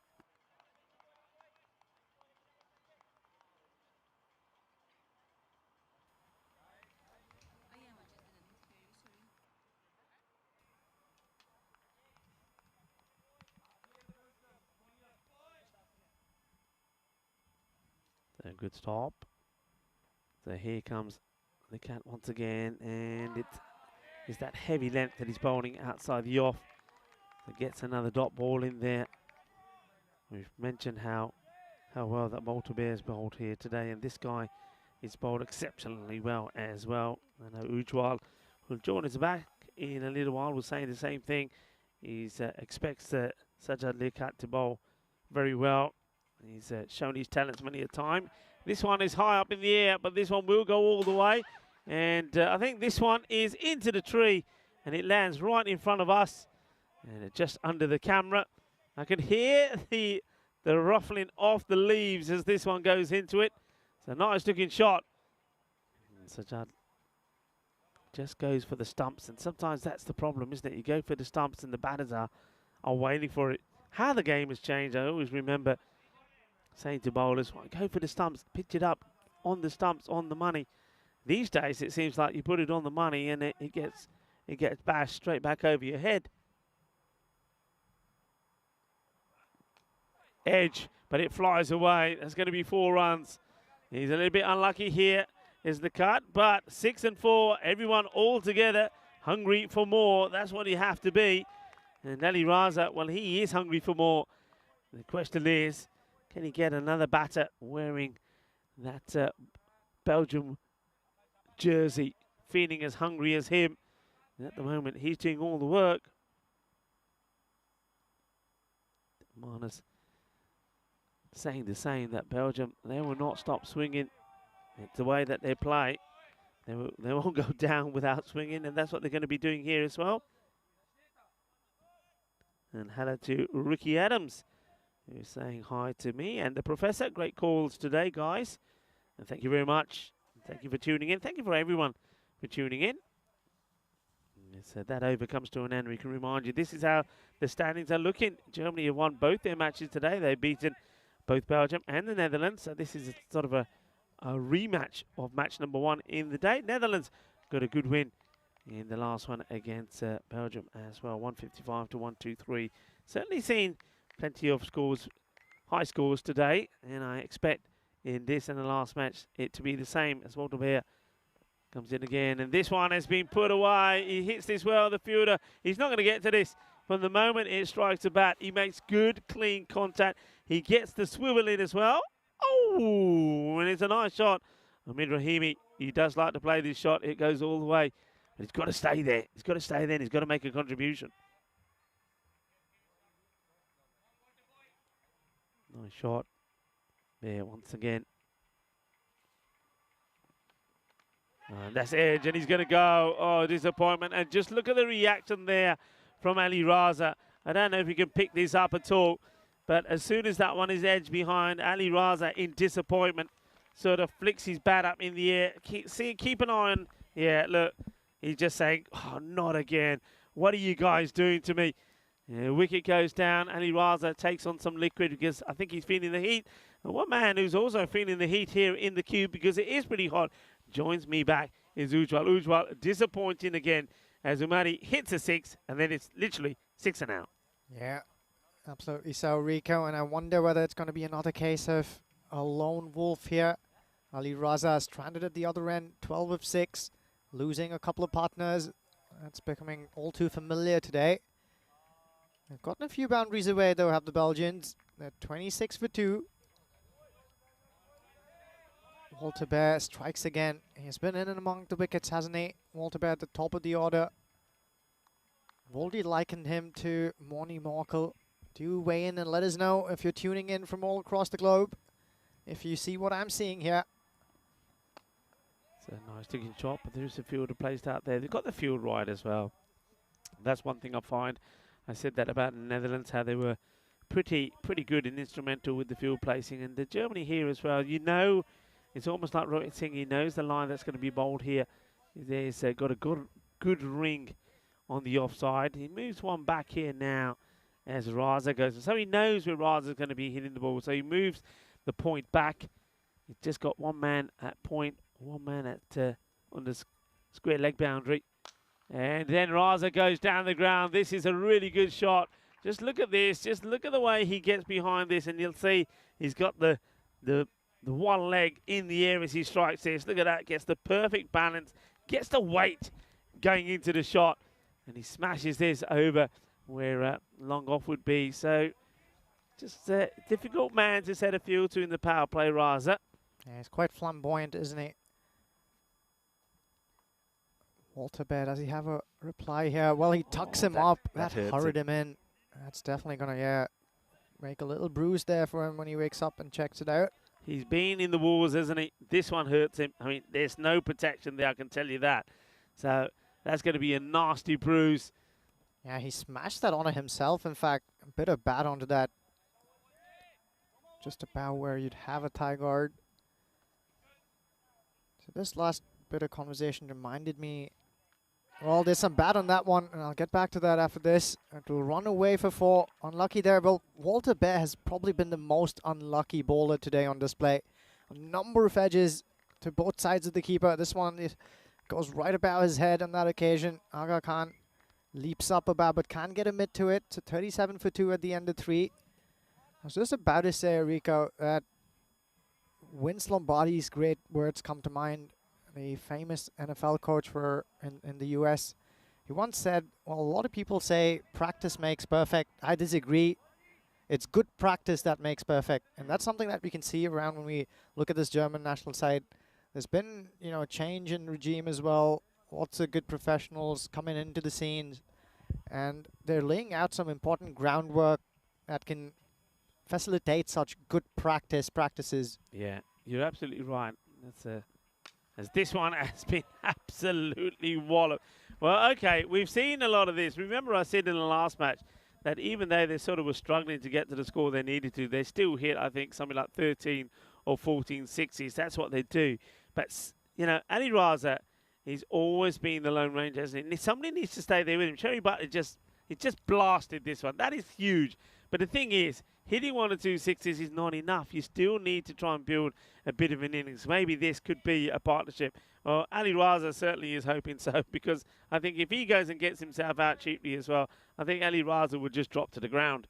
That's a good call. Do remember that Germany chased down a mighty target that the Dutch had laid out in front of them. So they will need to get a big one here if they consider themselves to be in safe quarters, Belgium. Yeah, absolutely, they will. So he does the right thing there after hitting a boundary. He says to the captain, there you go, Skip. So you have a go at one as well. And he Raza, of course, he's not going to shy away from a challenge. But I really do think this is the partnership indeed, Rico. Sherry Butt has also been good with the bat, if only in patches. He's often come out to the middle, smoked a few, but gotten out immediately after that. If this man can play a long hand here, Belgium will look pretty on that scoreboard.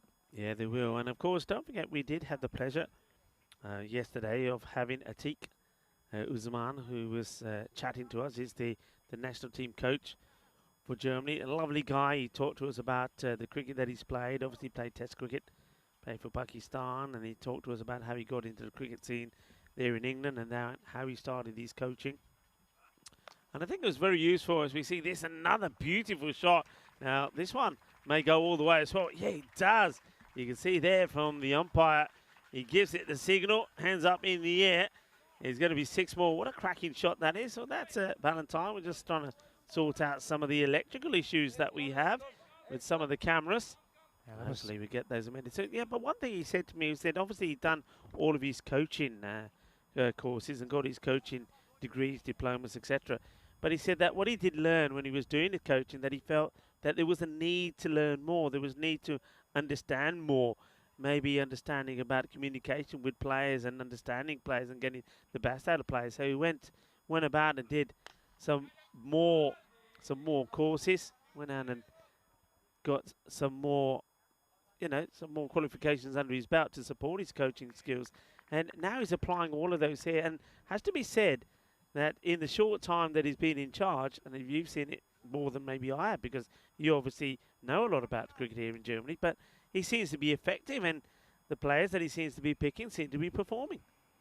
Yeah, definitely on the right course here, German cricket. That one struck strongly down the ground. Ali Raza, he's just going from strength to strength. Timed that one to perfection. He's a small man in stature, but boy, when he beats it, when he lets that go, it travels a country mile. This is just what Belgium would have hoped for after the loss of those 2 wickets. These two stitching together an important partnership for them. 56 for 2 at the end of 4. That's a run rate that they'll want to keep up to if they can't increase it as they go along.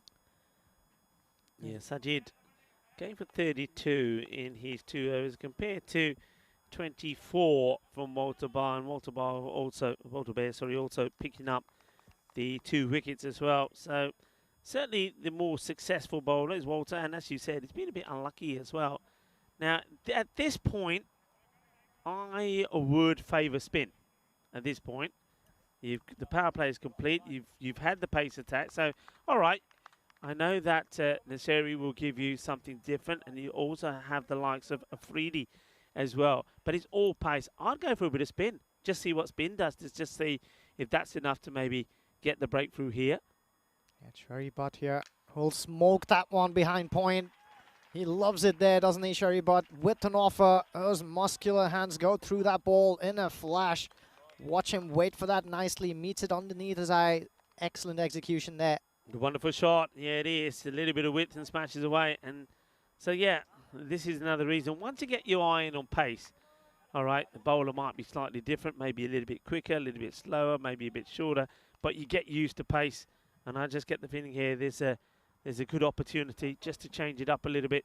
Yeah, they do have Muslim Yar Ashraf in their ranks. He's fielding at long off, just in front of us here. Might be a good call, Rico. Let's keep an eye on what the skipper does right after this one. Rohit Singh is maneuvering his troops around. There is protection in the deep on the offside for Fayaz Nasiri. He's wondering whether he wants to bring his square leg in as well to get more protection in the off. He's doing just that indeed. The square leg's going to come back inside the circle. Adiran Wasikaran, who was inside the circle, is now being sent back to deep backward point. He's coming in front of square now, so more of a regulation point on the boundary there.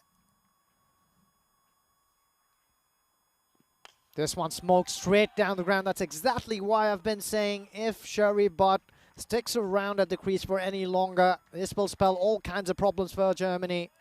Another ball that's right there in his slot, and he absolutely smokes that one. Look at how still his head is when he makes a connection there. Yeah, well, has he got another? Ah, there you go. Give that man a medal. Tyrone Peters, he comes out of the jungle with his weapon in hand and with another grizzly in hand as well. Well, we found another one. Well done to Tyrone. He gives us a quick thumbs up as he comes out of the jungle, fights the snakes with the broom and finds the ball as well. This one is just over the fielder. It's going to be more of the same. Put him up in the air like you just don't care. 6 more. Boom, shaka, yeah, you're absolutely right about Sherry Butt. He's a guy that can make a difference, and you can see here now he's racing along pretty nicely. 25 he moves on to, and this partnership is looking decent. 46 of just 14 deliveries. Well, yeah. 25 becomes 31, of course, with that boundary. Mohammad Asif there at deep third man. I wonder if he was just 1 foot or 2 up front, in front of the boundary. If he was right on the line, may have been an opportunity. There, watch the bounce, and it's going to beat the fielder. Now that's disappointment because he's been put there particularly to stop this one. I think that might be Vasikaran who just gets done with the bounce there. So 4 more. This over now has gone magical. And there's still a ball to go. So once again, this is why I just had that feeling, Ujwal. I just had the feeling that maybe spin or some of the slow stuff would have been a better option here. Yeah, good call, Rico. Expensive here already from Fayaz Nasiri. But a wicket here will be gold dust. Can he do it? Tries to bowl that Yorker. Nicely played out. Great batting here, isn't it, Rico? He knows he got all those runs in that over. This is the all-important ball just to see off. Come back again for the next one and slay it away. So, important stage of this game, Rico. The game is beautifully poised, and I wonder whether or not the Belgians will keep going at this rate.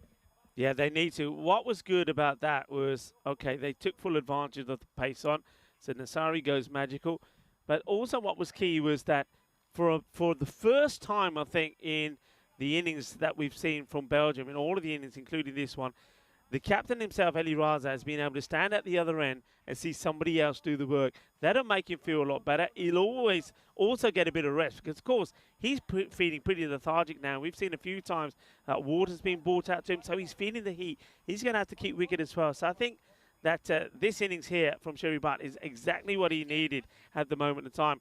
And we are now going to see the spin, and it's going to be a man who was a little bit unlucky himself first time round. He did pick up 1 wicket for 21, but ace comes on to bowl. And this youngster is hungry for some more international wickets. Yeah, he's in a rush to bowl already. Some distraction there. Ali Raza just having a word with the umpire at the bowling end. Ace Bros, he impressed, didn't he? We were really delighted to see the variation he already has developed in his arsenal as Ace Bros. Was exceptional in the field. Took a really good low catch, diving forward at the boundary. And another couple down here at the long off, long on boundary. Let's see what he does here. Nicely played. The throw will come in attacking the stumps, but good running. And from Raza, he wants it, calls it, yeah. And look, as soon as the call is there, they both react, they run hard. And if you run well, if you listen to each other's calls and you look at what your partner is doing, you'll always make it. Yeah, it's a really hot day, isn't it? I see men in bibs supporting their players in the outfield, running around with bottles of cold water, making sure the hydration's up there. Fielder at points being sent right back to the boundary, and he's going to be moved a little squarer. It's Hamid Wardak. They know Ali Raza likes it there. Okay, chance high up in the air. Who's going to get there? I don't think anybody is going to get there. And I don't understand why Ace himself doesn't go for this. Yeah. Look where the ball ends up. You'll see this, and look how far Ace is. Ace is looking around at his fielders. Look where the keepers. Keepers come so far and gets to there. Ace is just there. I think Ace just robbed himself off of a wicket there. That was a cotton ball for all money. Beautiful line and length though. All he can do there, but is just strike that down the ground for a single. Well, we wondered whether these guys would keep going. I think they should, as you said, Rico. It's also wise to see out the good balls and play to the merit, because these are the danger men. Yeah.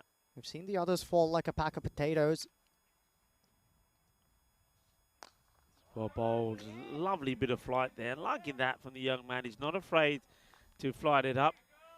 So, well bowled. The other thing here is what will be different as well for the next batter that comes in. For a change, he's coming in with a bit of a foundation being laid. There's a score on the board, and this one is going to be more. What a great hit this is. And, well, Sherry Butt, he absolutely thumps this. This is a cracking shot. This is all timing. Timing and execution. 6 runs. Really is. He absolutely bludgeons that one, doesn't he? Great speed through the ball once again. Look at those guns on this man. He is strongly built like a truck, and hits like one too. Ace Pross under pressure here. Can he finish well? Shot ball outside off, cut away. Work to do here for Hamid Wardak. Cannot get across on time. That'll be 4 more. He's doing really good things here on the cricket field is Shreb, but that'll be that for Ace Pross. 14 off that over. Just what they needed, Belgium. They're taking along nicely. Going very nicely indeed into the 90s here now. So this partnership, crucial. You just get the feeling, don't you, with these two out there, if they can keep going and maintaining at the pace that they're going, then I think we got another opportunity of 150 being put on the board. But, and this is the big but, you lose a wicket or two, then all of a sudden 150 becomes like a struggle to try and get the score to 120. Or one man that could probably make you struggle is coming on to bowl here now, Shahid Afridi. Oh yeah, this man's got 2 overs up his sleeve. Captain's probably saving him towards the backhand just for this. Do you remember the first time these two faced each other? Shahid Afridi sent down his first over, giving away just a single run and got a wicket to show for it. One's in here to Raza. Cleans him up. Gets the wicket. Really well bowled. Chuck the foot this style. It's full, it's straight. And class is class, right, Uji? And this guy, what we've seen from him, you were just saying that before I rudely interrupted you, but he gets the ball in the right spot. And look at this one shape in. It's not just the case that his ball doesn't do anything. It's coming in. He's getting the ball to seam in, and it's beautifully bowled. You can see it well here. Watch this one come back into him. Great bit of bowling, and gets the breakthrough. And that's what I was talking about. You're thinking they should go on to put a big score on the board. You can see that at the current rate, it should be around about or just short of the 150 if they get the acceleration in beyond that. But that wicket changes everything. Really does. And look at where that ball hit the stump as well, Rico. Hitting the base of off stump. If you're trying to bowl a Yorker, that can get better than that. Excellent execution there from Shahid Afridi. First ball too, and that was a set batter. Just for perspective and context, consider the fact that Ali Raza was batting pretty on 29 for 14, and he cleans him up all ends. Very fast ball he bowls. That is some skill from Shahid Afridi. Plays it down the ground. So, yeah, Shahid Afridi Jr., as he's known, that gets the breakthrough. And now, all right, Sabi Zakir gets a single. So, Sherry Butt on 48 of 15. That becomes probably the key component in getting a big score on the board.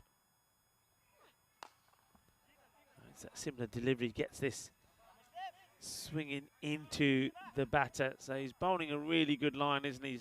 Hasn't given anything for the batters to get under yet. Really good there. 3 Yorker length deliveries back to back. That's one of the most difficult balls to execute, Rico. But you and I are medium pacers, and we do know how difficult a ball that is to bowl under pressure. Wow, how about this? This one sails into the bushes.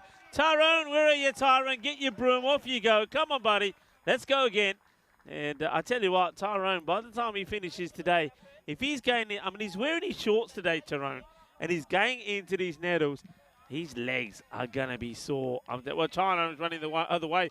He's saying, Mani Dana, I'm not going this time, he says. Either that is going to get a pair of long trousers and a pair of gloves as well.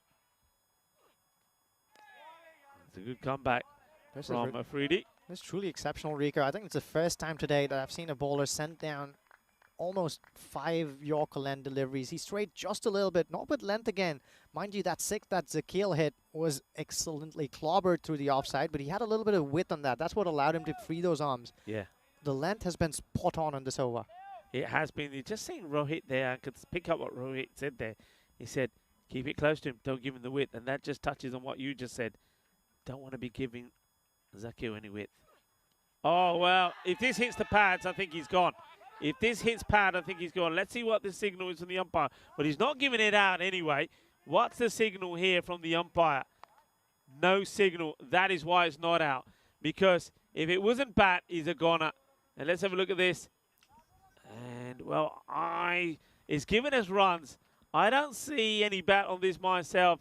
But the umpire is standing wicket to wicket and says, no, a bit of bat onto it. Ooh, what do you reckon, people on the chat? Uji, what do you think? Well, I don't see the bat. I think that's hitting the stumps. Yeah, well, I think we also have the benefit of these slow motions, don't we? The umpire, that was another Yorker that was fired in, and Shahid Afridi does send them down with some heat on them. So I won't blame the umpire too much. It was really close to the bat there.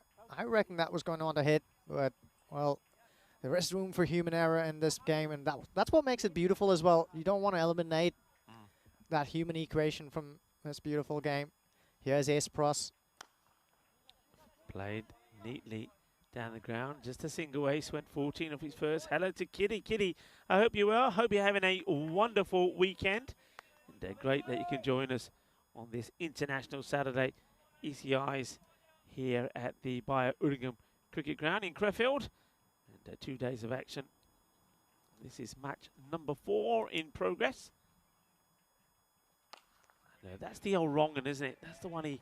Oh, it's a splendid effort from the fielder, but he gets through him. It's going to be 4 runs. Well, and what's more, that's going to bring up a very well-crafted half-century for Sherry Butt. We picked him to be the man who is probably going to make an impact for Belgium, and he's definitely standing up tall here. This is a tall order in front of Germany that's already standing... That's past the 100-run mark, right? And they've still got a bunch of balls to play with. So this is turning into a good haul here for Belgium. It is, but it's like I say, I mean, I said this when Raza was out there, Raza and Butt, that they need to keep one of these batters at least going. Ideally both of them, and you get to close to a 150 score. Maybe if they get really cracking over the 150. And this one could be right down the throat of the fielder. It will be. So it ends up being a bit of a full toss. And Sherry Butt, after getting his 50, he'll be disappointed to get out to this. I mean, Ace, have a look at the delivery. It is a full toss. He's drawn to go for it, but he doesn't get it right, doesn't get underneath it, and it will be Ashraf that takes the catch. So well done to Ace. He picks up his second international wicket. Yeah, as calm as a cucumber underneath that ball. It still had some heat on it. Don't get us wrong. Sherry Butt, when he hits them, they keep going. Didn't connect very well on that occasion, but it was still traveling, and Muslim Yar Ashraf was calm and collected behind that one. Much needed wicket for Germany to halt this rapid progress that Belgium is mounting. And now that they've seen the back of the man who's been going all great guns, this is an opportunity for Germany to pull things back towards the end. Yeah, it is, but I also think it's an opportunity for the Belgian batters. It's the first time really that a lot of these guys are coming out the bat with a fair, decent score on the board. So it might just give them the confidence to play their natural game, and that is their natural game. This is going to be sent out of here. Boom. Shakalagia. Yeah, set up nicely for him, didn't it? He was just waiting to see where that one was going to pitch. Shot a good length. That's all he needed. Ahmedzai swiveled into that beautifully and let those hands go. Flighted, full toss, and you can't be bowling there. And that is going to be another one. Back-to-back sixes. And that's what we're talking about, Khalid Ahmedzai. Well, he comes out clubbing, doesn't he? And not the best of delivery. Might have got away with a full toss to get the wicket of Cherry Butt, but is not helping the cause at the moment. Bowling here to Khalid. Yeah, he's under pressure, isn't he? The young man, for the first time, really is under the pump. Let's see if he can react well here. Flights that one up. Right outside of off stump. That'll be a dot ball. The bat's not too happy. But I guess, once again, when he reflects back on this one, you'll see that he waltzed across the stumps. Just failed to make connection, and that was definitely a legal delivery. The umpire asked him to get along with it. Yeah, overcalled. So 117 for 4. So where can they get to here now? So even if they were to go at 10s, that takes to 137. So that's a gang at 10s. You've got to be looking to go maybe at 15s. So look to get another, say, 30 on the board here. So he gets to the 147 that we've seen the projected score sort of being at. But you get one magical over in here and you go past the 150. We're really going to then have to see Germany work very hard to get there. Yeah, it's a freebie back here. Another Yorker. That's what we've gotten to expect from him. Great piece of bowling here once again. And it's lovely and heartening to see that our ever so loyal follower of ECN cricket, Kitty Hunley, is settling down with the family to catch all the action today. Lovely to have you here, Kitty. Hope you're enjoying all these scenes being brought to you. It's Spring Productions. Major thanks to them for bringing these beautiful pictures. Well, hello to Mr. Kitty and to Emma. And I bet you're watching and, well, come on, what you munching on? You got some munchies in it. What you munching on? A few snacks there, a few cold bevies. As this one is just going to get over the infield. It's going to be a single. Hey, that's what we're missing here. A few munchies. Yeah? Are you a popcorn man? I don't mind my popcorn. Probably not when I'm on comms, though. Yeah, I'm not quite sure. We can take it in turns. You can suck on popcorn. You know? We'll need to take turns then, Rico. We need some. I tell you what. I'm not sure Kitty and the fam would love to hear us chew on our popcorn. If we do it, if we do it in time, I'll sort of point to you. You have a little chomp, then you point to me, and we take it in turns. He's got a bit on this, you know. It's going to be another wicket, so Afridi gets another. And well, I'll let you talk because I'm going to chomp on some popcorn. Afridi, well, see, it can be done. He's really getting his line and length right, isn't he? I'm loving what I'm seeing off this bowler. Such a talented, well, we saw him both with the bat and ball. He's also quite a good fielder, isn't he, Shahid Afridi? That one gets the outside edge, trying to go down the track, make some room for himself, but fails to connect there. So that was a useful shot there from Zakil before. Yeah. He has to get back. Thing is, I don't mind that now. I think the chances of you being bowled out are pretty slim. You've still got 5 wickets in hand. So, yeah, be brave, play your shots. And I think that's what Zakil tried to do there. And another good catch there behind the stumps from Shuganaga.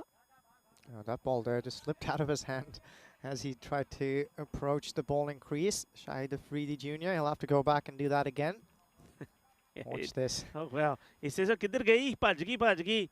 Aaja wapas, meri pyari. And he comes again. Good delivery. Well bowled. Been very impressed with Afridi's control, I must admit. Most of the time he's got the ball on the pad. I don't think he's bowled. He's been hit outside the off when he's gone a little bit short or a little bit wide. I can understand that. I don't think he's bowled one down the leg side. No, he hasn't. And that 6 that Zakil got of him was also a good Yorker end delivery, just too much width on it. This one again, excellent piece of bowling. What a select set of balls he's bowled. Great control and execution here. I think of those 10 or 11 deliveries that he's bowled so far, almost 95% of them have been honing into that Yorker length. Nice digging shot, but once again they've got the right fielders, they've got the lines covered, haven't they? Here comes the throw. It's nicely done by Arithran Vasikaran, a man who had an outstanding European Cricket Series here. It disappointingly ended up on the runners-up side, but just to remind you, he scored an incredible 447 runs in that series, and he's made a good start here as well, and I'm already looking forward to seeing him out there with the bat. 122 for 5 after 9, so that over just slows them down a little bit, doesn't it? But once again, it's a top over from Afridi, Really just is. going for 5 runs. Incredible stuff there. Right towards the fag end of the innings as well, when the batters are trying to get on top. It's going to be Shah who's on strike. Zaki Shah's come to the crease. Gets played out. It'll be a single, and you can see there no chances being taken there by Vasi Karan. And I think he knew that they're not going to take 2 on, because Khalid Ahmadzai is the man that could maybe, with 5 balls to go, get clubbing here and try to get them close to that 140 mark. And don't see them now getting to the 150, but let's wait and see. Yeah, this has been really disciplined from Germany in the field. Goes for it, and he's going to get there. Well, that's one of the many that they want out of this over. It's a nice, good hit. So DJ Khalid goes boom blastic. Well, he's the one man who's standing in their way, isn't he? Just as Germany were ever so slowly pulling things back after that manic knock from Sherry Butt. Khalid Ahmadzai says, well, I've still got some things to do here. Knocks that right back for 6 more. What's Fayaz Nasri going to do here? Goes for that Yorker again. Beats him outside of off stump. Walks down the pitch there. Gives that all stare. Good riposte. Nice comeback from the bowler. Still got to bowl 3 balls. 3 important balls as well. Because runs on the board can do strange things. Of course, Germany has pulled off an excellent chase. But Belgium will believe that they can defend them if they can get past that 140 mark. Yeah, I think you're right. I think puts more pressure on the other side. But I think they need to get to that 140, ideally. And that's a well bowled. They're going to go for 2 here. I think you've got to go for it. Turn around and go. And they're going to get there. That's a very good running. Well done. So they get the 2. He stays on strike. 131 now on the board. Kitty just saying they're just about to have breakfast. Of course, always forget the different time zones that we're in sometimes. Well, enjoy your breakfast. Do you always have a proper, bigger and better breakfast at the weekend? Oh, wild swing. So that's really well bowled. So Nasiri, he's been under pressure sometimes, hasn't he? He's gone for some big hits, but hasn't sidetracked him from getting that ball in the right area, which is outside the off. So disappointment for Khalid in the couple of balls that he swung and missed at. Also very good from the keeper. Shahan Agha there just ran up to the stumps right away as soon as he gathered alert to the fact that there could be a single that's going to be stolen. Let's see if he'll do that again. Well, yes, he rushes in again. The batter misses. That's a tame end to what was looking like a flourishing finish from Belgium. 131 is where they will remain. You've got to think this is a well-poised game. Both teams will consider themselves to be in the hunt to notch up a victory here. This is poised beautifully for those of you who've gathered and are tuning in. Belgium, they won the toss and they wanted to bat first. And they kept going after them on this occasion, trying to go about their business slightly differently. They got a new man up to open the innings, but he fell away cheaply. The man who's been doing much of the damage today kept going on though. Ali Raza, the skipper, had a bit of a scare there. But then this was nicely helped to the leg side. Walter Bear was good, Rico. Yeah, he was good. He's bowled with so much pace. You can see the frustration there from Raza when he saw that wicket go down. He needed somebody to come out there and give him some support. And what he didn't need is the likes of really Rahimi coming out, smashed 1 ball for 6, then getting out. He needed what Sherry Butt gave him. What a good knock it was from Sherry. Hit the ball all over the place. Played it well, smashed it around well. And fantastic stuff, really, I have to say. It was a good knock. They needed that. But the other thing to point out here is it's just the last 2 overs there only go for 14. So after being in a position to be knocking on the door of 140 to 150, I mean, they were always odds on to get to about 145 and above. That 14 of the last two, that hurts you. Yeah, it definitely does. This is a good show, though. Every new man who came in tried to go after them. I was mighty impressed by Shahid Afridi. Just brought out those Yorkers at will. Good finish as well at the end. What we didn't see was Faz Nasri bowling that last over at the dead. So things are poised quite well here. Ali Raza, the skipper, another good knock from him. 29 to his name with just 14 balls. He was accompanied by Suleiman at the top, who didn't get going. One big shot for him. Rahimi fell cheaply as well, but then the skipper was joined by Sherry Butt. What a partnership. They stuck together. 53 to Sherry Butt. Well-deserved half-century. And on the back of that, they put up a reasonably competitive total. 131 has been defended in the past over here. But Germany is, of course, riding proudly on that wave after having chased down mighty total from the Netherlands, some would consider. Walter Bear was good at the top. Sajid Liaquat having a forgettable game, though. Went for a few with the ball in hand. But Ace-Bros was impressive in parts. Shahid Afridi, the pick of the bowlers by far. So Germany need 132 runs in their set of 60 balls. So they need to score just over 13 and over. They'll want to get there right at the top and stay put and stay afloat in that chase. You don't want to save too many to get towards the end of that innings. Don't go away, because this is going to be an exciting chase when we get back to you. This is Ujwal Gadiraju. I'm your professor in-house, and I'll be joined by Rico Full to bring you all of these lovely, hot, aching scenes sometimes, because they bring you at the edge of your seats. Don't go away.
Ladies and gentlemen, boys and girls, and cricket lovers of all the ages, welcome back to these beautiful scenes at the Bayer-Oettingen Cricket Ground.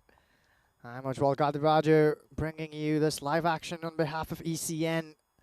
This is exciting international cricket on your tellies and screens, wherever you are. We saw Belgium winning the toss and going into bat here in this fixture against Germany. They ebbed and flowed through the course of that innings, and it was Sherry Butt who really stood tall, scored a half century in all of 18 balls. 53 is what he got. And in the end, they managed to post a formidable total. 131 is what they got at the end of their quarter of 10 overs. So the game is nicely poised here. Mohammad Asif is going to open the batting for Germany alongside Aritaran Waseekaran. Both of them have shown glimpses of what they're capable of doing. Waseekaran has been in great form. We've spoken about how he scored nearly 500 runs in the series preceding this one, the ECS Krefeld. They had an agonizingly difficult loss to Stomach, did the Bayer boosters. Aside that, Waseekaran was really playing out of his skin for. But he's taken that form into this international series already, has Waseekaran. A couple of very good knocks against both Belgium and the Netherlands. But it's going to be Mohammad Asif on strike. This one's up in the air. He tries to help its way on the leg side. That's high in the air. One bounce. He's trying to come back. Bit of a hesitation there. You don't want to run out right at the top. Yes and no. And in the end, it all ends safely here for Germany. Ahmed Zai's got the ball in his hand. He's got a bit of spice about him as well. This Belgian quick.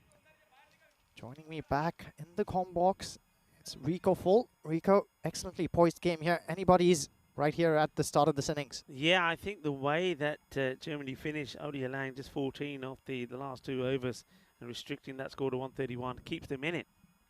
They could have been batted out of it. And now the only thing that Belgium can do, if they can get a good power play in themselves, let's say they keep the power play to just, I don't know, 25 to 30 runs. That takes that rate up a little bit, take it up to around about the 15 mark once again. That's what they would have been looking to defend it here. So it didn't go well for them in the end. That's disappointing because don't forget, they did have plenty of wickets in hand.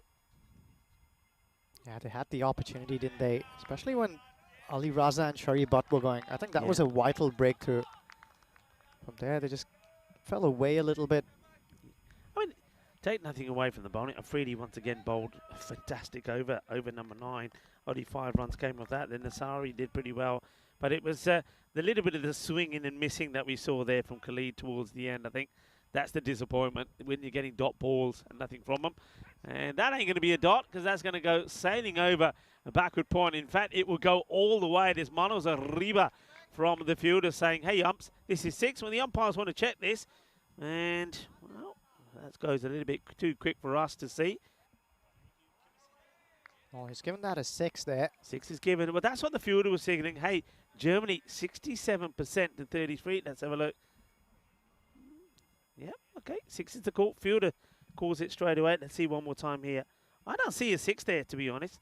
I see it as a 4, but, well, it was the fielder himself that said it's a 6. So I think the umpires had just stuck with what the fielders were saying. So maybe, well, that could be an important call, couldn't it? Stays a 6.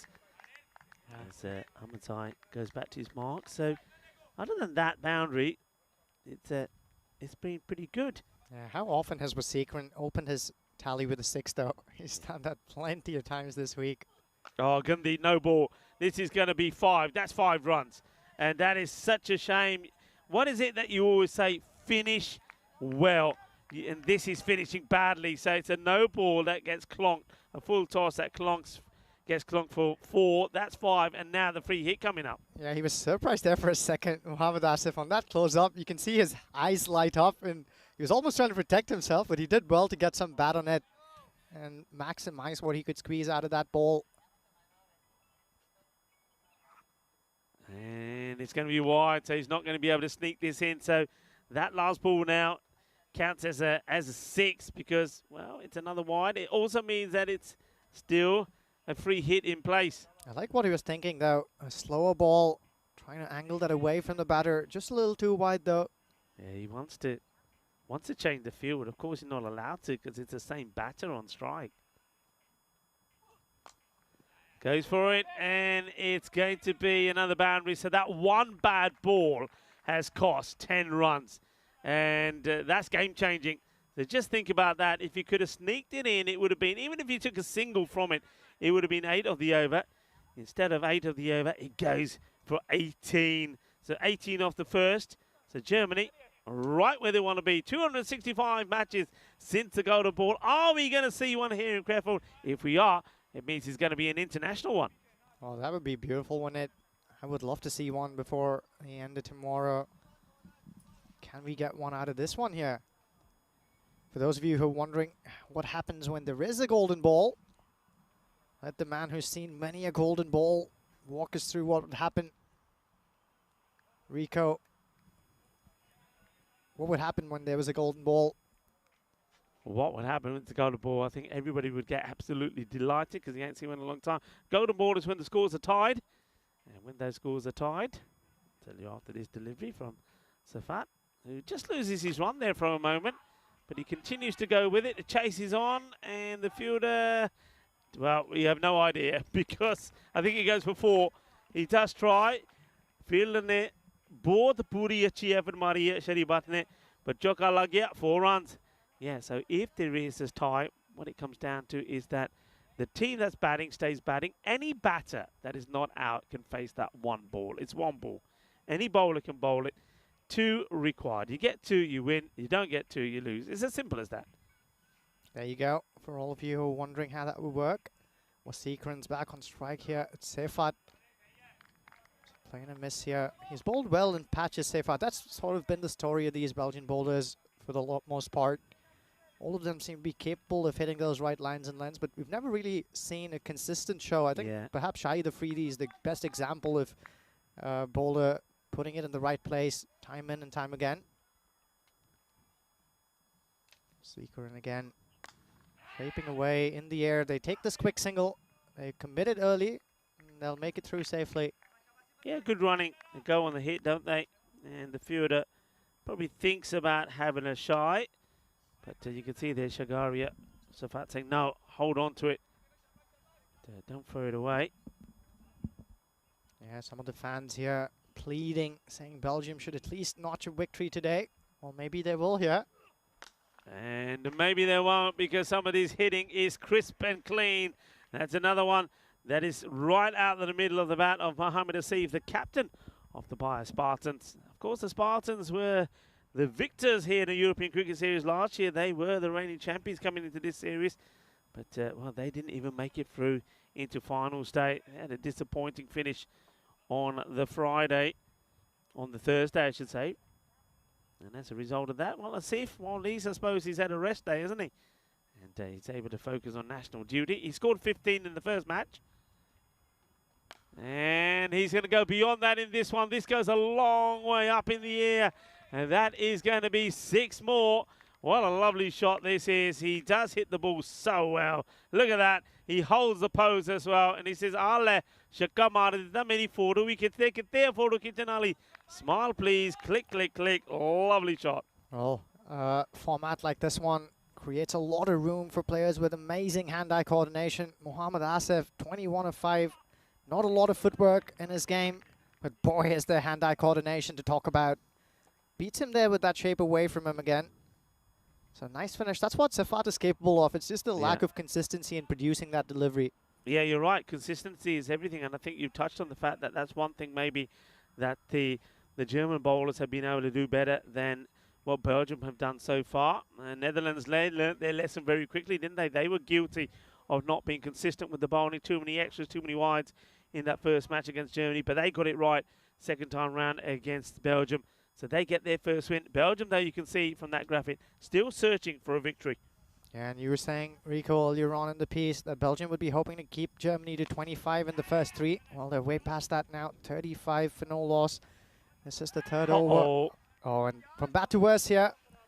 Oh, well, he's pointing it. I've got to say, if you think that this ground is an issue with the ball bubbling around, well, you're probably playing on probably one of the best. And, okay, it does bobble, but where's the body behind it? You're playing at this level. There's always got to be something behind it. That's a bad error from the fielder. Yeah, I could hear him say, oh, there's bad bounce here right in front of me. Wasikran here. Oh, nicely played. Good delivery as well from Ahmadzai. Pulls out that Yorker out of his kitty. Wasikran up to the task, gets some bat on it. I like how Germany's been running throughout the whole day. Up and alert for those quick singles. With fielders on the rope here inside the 30-yard circle, these singles are up there for the taking as long as you commit early and run hard between the wickets, and they've been doing that throughout the day.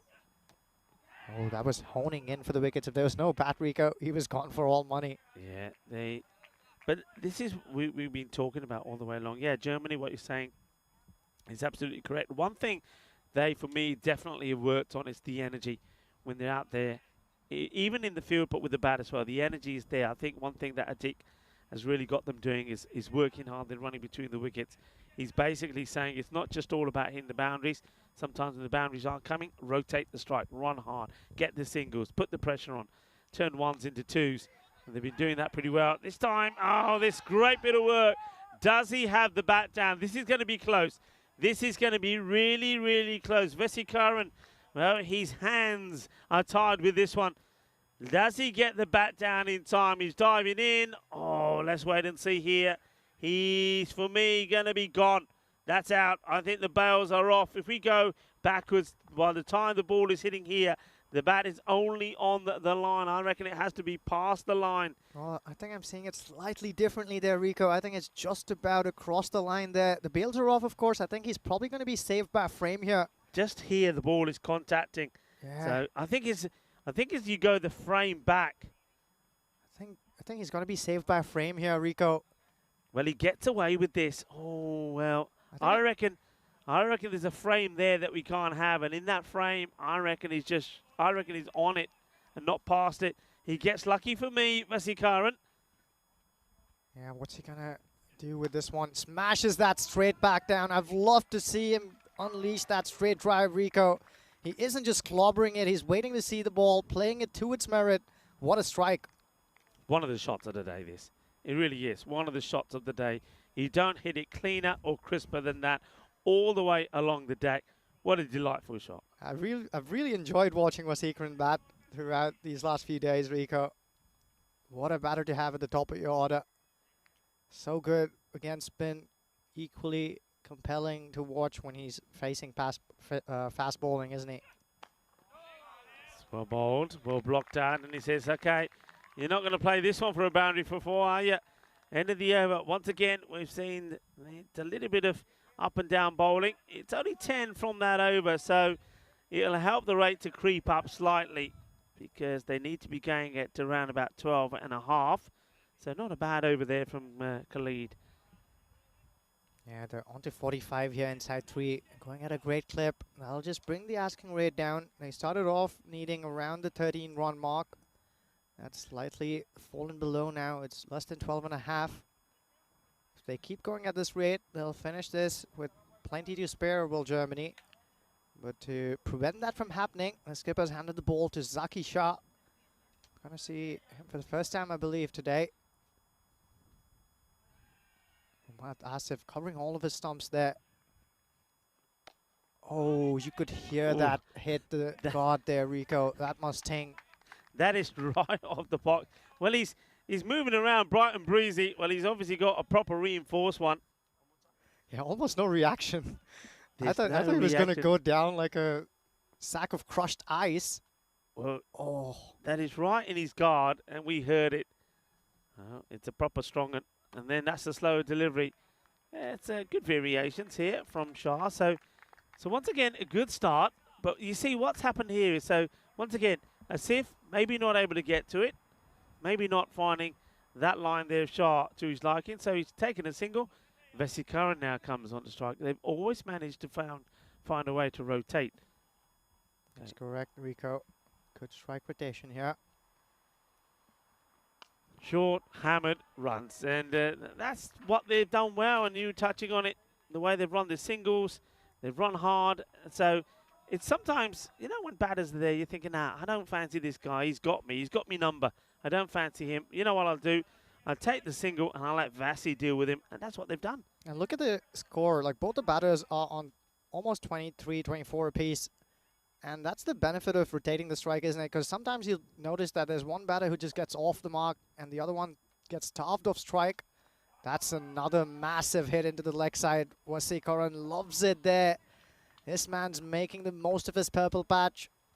Long may it go. Hits the ball so well, doesn't he? So Excellent clean. timing. And there's not really, there's no exaggeration or exaggerated effort, is it? It's almost like minimum effort required. It's all about timing. It's like he knows if he hits the ball clean, it's going. He doesn't have to try and throw the kitchen sink at it. It's been top quality batting from him today. Another slow ball. Just drags it into the leg side there. I'll keep it down to a single. They're making this short and quick work here, Germany. I'm also impressed by how they're going about these chases. Maybe putting their foot on the jugular, not getting it off. Goes for it and going to get it. There's going to be 6 more. A delightful shot. And once again, the strike rotation. And Mohamed Asif, who started the over and couldn't get hold of anything, finishes with a bang, finishes with a 6. And the score moves into the 60s now, 63 off the first 4 overs. And look where they are here, way above where they need to be. But just have a look at that graphic. Look what happened the last 2 overs there for Belgium. And they may regret that because only, like I said before, 14 coming off the last 12 balls. Yeah, really impressive start here from Germany. And that'll highlight those phases in the game where Belgium just was slightly languid and fell away. And when they go back to the desk and the drawing room, they'll identify those areas to improve. Wasikaran and Mohamed Asif, though, putting up a clinical display of batting here in the first 4. Belgium at this stage weren't too far behind. They did lose those 2 wickets, but they were on 56 themselves. So we do know this game can ebb and flow. A couple of good overs here can bring them right back in it. Well hit, 4 runs. He hits this so straight. And I was going to say that you got to try something different. And I don't mind this from the captain as tall. So Murid Ikrami gets given the ball. So a bit of spin. Well, except the man on strike. I was just saying how Wasikaran also enjoys facing spin. So you're right, Rico. This is the right move from the skipper. But I also think Wasikaran's going to lick his lips at this enticing prospect.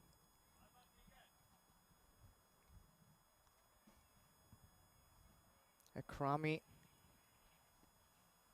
under pressure here. Yeah, pushes one wide. I think you could see what he's trying to do there, get the keeper in play and maybe get a stumping. But Ali Raza makes the stop, but the batter stays well inside his crease. Well, there are all kinds of stereotypes in cricket, right, Rico? When it comes to fast bowlers, you always think of them as fiery fast bowlers. And I've always thought about left-arm spinners as wily old foxes. Mm. Yeah, I mean, we know that also on the European Cricket Network, left-arm round has been, and left-arm round spin has been pretty effective. This one is just going to bounce short of the fielder, who picks it up quite nicely, keeps it a single. That's Sherry Butt out there. Okay, so 7 of the over so far. See how well he can finish. And not well. This is pretty high. I think it gets called on the field of play straight away. They're going to take 2 as well. So the batter looks like he'll go back on strike for the free hit. Let's have a look. Yeah, no doubt about it. It's too high. So it gets called. So free hit time. And Murid Ikrami, he's putting his hands in the air. And, well, I can tell you, when you go back and look at it, Ikrami, you'll know that it's the right call. It was too high. So free hit. And he's going to put it away in style. What a lovely hit this is. And Mohamed Asif is enjoying himself out there. And I like this. I think he's a good, clean striker of the ball. We saw him do this a lot in the European Cricket Series. I think is the ideal man to have up there as an opener. You've got a number of guys you can go for. He's hard hitting. He doesn't waste any balls. Look at the strike rate. Speaks for itself. 37 of 12. Short ball. I think he beat him there by pace. This was probably a little quicker through the air. The length was actually there for the pickings, but Asif failing to pick that one up early. We've seen him bat a lot for the Spartans, haven't we, Rico? I think this color red on him is doing things to his batting. Look at him smoke that once again. Another big six. This is one of the finer knocks I'm seeing from Mohammad Asif. Yeah, he did entertain us with, I think he definitely got two or three half centuries in that series. He got some good high scores there as well, but he's just a lovely sweet striker of the ball. And one thing that you picked up on, that he's somebody who doesn't mind the spin. Vasikaran doesn't mind it either. These two at the moment, whatever's come their way, they have dealt with it. And the score at the end of 5 overs, 84. So they are well on their way. They've taken it down to under 10 required per over. This is coming up on Monday. So Roma, CC, Royal Roma, Campanelli, and the Asian Latins, all are going to be in action there in Rome for the start of the European Cricket Series there, day one. Vinny Sandhu and Corey Ruckers will be there to talk you through it. And I think it's going to be exciting stuff there. And I'm going to miss out this year. So I'm going to miss seeing the likes of Prabha and Lorena, who will no doubt be looking after the crew very well indeed. And, well, since I'm saying, mentioning people's names, I want to give a big shout out to our very own Stefan Gooch and Metadao, who are actually getting married today. The ECN faithful. And I know that they're not watching. Of course they're not. They're going to be busy. I think the wedding ceremony was starting at 4 o'clock, if I'm correct. So a big shout out to Stefan Gooch and to Metadao that are tying the knot today. And of course, I wish them lots of happiness in the future and lots of many, many happy years together. That's to Stefan Gooch and Metadao getting married today in Hungary. Nice shot, and oh, he's messed it up. It goes down, and I think with that, that's the match. For me, that's the match. You needed a wicket. You needed it now.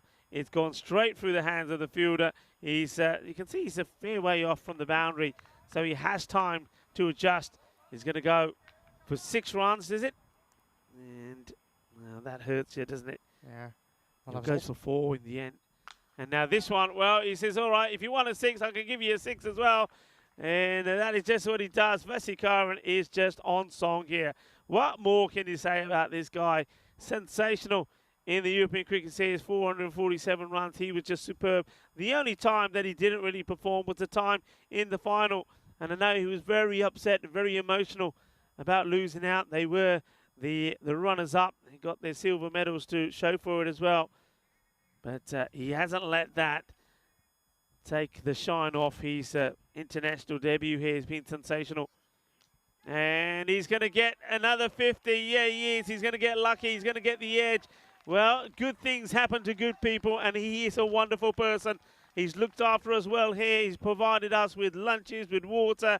If there's anything that we've needed, that man there, Vase, has been there for us. And now he's brought up another international half century. He did it in the earlier match, didn't he? Against the Netherlands, 52 of 15 in the player match performance. And now he's gone back to back. Fantastic. What a cricketer. Great batting indeed. And fortune favors the brave. Just taking the help of that lucky edge to launch a half century. And right on cue, he launches another one right over Burhan Niaz's head. So Burhan Niaz has a lot of variations up his sleeve. He's trying to turn to those, but Vasikaran's just one step ahead of him. Waits for that one. It was another off-pace delivery. It lands in his arc, and he helps it out of the park. Huge hit. That is huge. Tyrone Peters, good luck finding that one. And, well, Vasikaran just keeps on going. And he plays this one out, and he'll just get the single. He's probably saying in this partnership that has been worth 105 now, by the way. What a great partnership. He just turns around and says to Mohammad Asif, there you go. Come on. You can have a few as well. Yeah, good stuff all around here. Mohammad Asif also in line to get a half century. If he can notch that one up, this will be quite the show for the Germans right at the top. It's only taken 14 deliveries. Both these batters going at a really good clip. It's almost come down to a runner ball from here. It's ridiculous in the grand scheme of things when you think about how daunting a task this can tend to be in some chases. So what they've pulled off here is nothing short of absolutely brilliant. Under the pump here, Belgium. All the shoulders in the field have dropped. They've got looks of resigned admittance here. Well, you see Khalid Ahmedzai coming on the ball. He sees the batter sort of charging down, and he says, well, okay, I'm not going to bowl it. He's well entitled to do that. And, the rate here now, you can see it's almost at runner ball. So Belgium, it's not been a good start for them. It's nicely played. The one thing that I'm really looking forward to now, Ujwal, is the final match here in the day one of 2 of this ECI, because Germany, they're going to make it 3 out of 3. They're in great form, and taking this form now into the match against the Netherlands, who look like they've found their form as well in that win against Belgium. High up in the air, I don't think the field's going to get to it, and they will eventually get there. I think he got dizzy chasing after that one. Yeah, 2 more to Mohammad Asif, inching ever so closely to register his first half-century in the German colours. It'll be a well-deserved one. He's scoring at 300. One big shot will do it for him. Is it coming up now? He goes for it. Well-bowled Yorker there. Just digs it out. That will take him to 46. Brings his partner in this pursuit with Seekeren on to strike. What a great moment it must be for both these batters playing for the national side when they look at that scoreboard and they can see the score there at 109 without loss. And make that 110. It must be so rewarding. Just think all the hard work and effort that gets put in, all the sacrifices that get made by these European cricketers. This is what it's all about, being out there on a beautiful sunny afternoon, playing for your country, playing against a very good team like Belgium and looking to bring up a victory. 22 required of 20 balls. That's going to be a wide delivery as this gets banged in by Khalid. It's a wide ball. They have to bowl it again. You can see a lot of frustration. How do you come back from this then, Ujwal? I tell you, you're Belgium now. You've played 3 matches. You've literally been sort of, I guess, outplayed in all 3, haven't you? You've been comfortably beaten. How do you come back into it? Well, for starters, I'd like for them to, well, this one's carved away into the offside. Good piece of fielding there. It'll be a single. Well, for starters, I'm a little disappointed to see the shoulders dropping here in Belgium in the field. So the Belgians should probably look at this as a learning experience at least and try and keep the spirits high, because it can be daunting, of course, in the heat out there to lose 3 games on the trot. They should try and look at the positives, take this as a learning experience and fight back, because there's still a lot to play for here. Yeah, lovely shot as this gets clipped away as this angled towards the leg side. So this is going to be another magical moment for these two as we see 116 on the board. 7 overs have now completed. Mohammad Asif is looking to get his half-century. He's going to be on strike here. This is the match I'm talking about, which I think is going to be an absolute humdinger. Netherlands 1-1. They were beaten by Germany in match number 2. And it was, well, the Netherlands put a good score on the board, 142 for 7. Germany got there with 4 balls to go. And remember, I was quite critical there of the Netherlands, where they just bowled too many wides, 12 wides in total. And I think that is what took the match away from them. So they put a good performance in against Belgium. So they'll be looking to get revenge here on Germany. But Germany, from what we've seen from them so far, they are looking good. Mohammad Asif, will he bring up his 50 with that one? Finds the gap, but the fielder does really well to get his body behind the ball.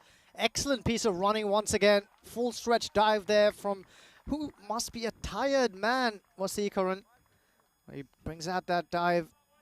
Running hard for his partner here. Look at him go for it. Well done in the end. When you're in this sort of form, maybe he's in the form of his life at the moment with the bat, I don't think tiredness comes into it. He is, and he's playing on his home ground as well. Don't forget, this is his ground. This is his baby. This is where he's always working hard. He's loving every moment of this. And don't forget, he's got a lot of supporters out here. We saw that yesterday. A lot of supporters watching him as well. Well, for a second there, I thought he got some bat on that. It would be a sad way to go. 49. This is an international half century. Forget that shot. Park that away. Park it away. Get the bat on the ball and run the single. Get your 50, Sunshine, because you deserve it. Yeah, he's played well here. Mohammad Asif goes for that one again. I think he's toying with that length is Zaki Shah. He's not listening, is he? He's not listening to what I'm saying. Just get your bat onto it. You're way ahead of the run rate. You don't need to bash this ball anywhere. You can do it with singles. Just get a single. Get that 50. Well, what he's probably thinking is he's played big shots. That's how he's gotten here. He'll go there with another biggie. What a way to bring up your first half century in German colours. Mohammad Asif, take a bow. Good job well there. done. Well done indeed to Mohammad Asif. Both badaiyan tanu. Apni half century puri kar li. And I'm really happy with the guy. He's a lovely guy. He's a lovely captain. And, well, he deserves all of the praise from everyone for this. He has shone when it matters. And now he could be out, and he will be out. That's a really good catch taken in the deep. So he does bring up his 50, but then he will make way for another batter to come out. Unfortunately, he can't stay out there with Vasikaran. The two of these have done so much hard work. It would have been fitting for them both to have got the score for their side. But there's a wicket there, a moment of joy, the only real joy that Belgium have had in this contest so far, as Mohammad Asif will be out, and he goes for 55. And really well batted. Ball badaiyan Mohammad Asif nu apni half century puri kar li. And that's a moment that he'll remember for the rest of his life. 55 for 23, 6 sixes and 2 fours. Yeah, almost a consolation prize there for the Belgians, that wicket. Zaki Shah gets one at the end of his spell. He's gone 1 for 26 at the end of his 2 overs. And a man who's walked into the middle is one who hasn't fired just yet with the bat, not in the fashion that we've gotten to expect from him. Of course, he got those 2 boundaries off the last 2 balls when he took on Belgium earlier. This one's short and cut away, fielded there in the deep. So Fayaz Nasiri will be looking to finish this off for Germany alongside Vasikaran. They can do this in 1s and 2s, but if the ball's there to be hit, make no mistake, Fayaz Nasiri will oblige. Yeah, Nasiri, I think, just getting the nod to come out here before the likes of Rohit, I think. It gives him an opportunity to get a bit of batting in. We haven't seen Shreya butt with the ball in hand a lot. For the first time today, he's like right up for the task and rolling his hand around here. A little bit of an off spin going on. He's turned that one a fraction as well.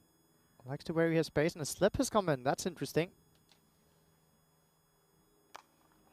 And, well, this is going to be... Knock. There you go. Thank you very much.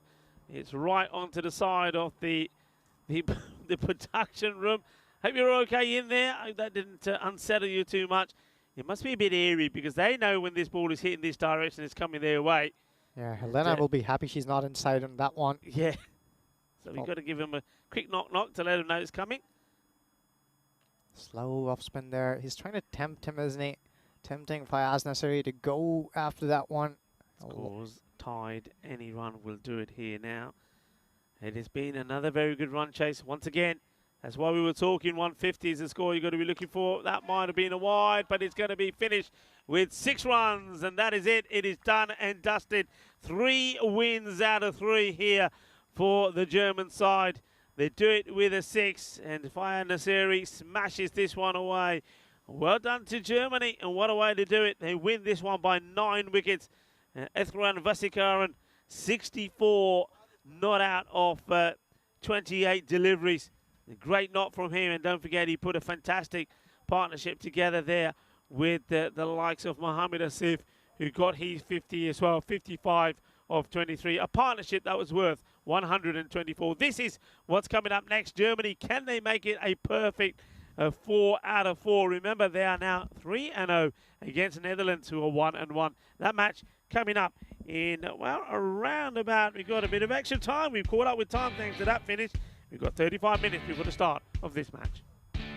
And plenty of action in this one as well. Germany got going right from the get-go. Mohammad Asif, he loves to swing that willow, doesn't he?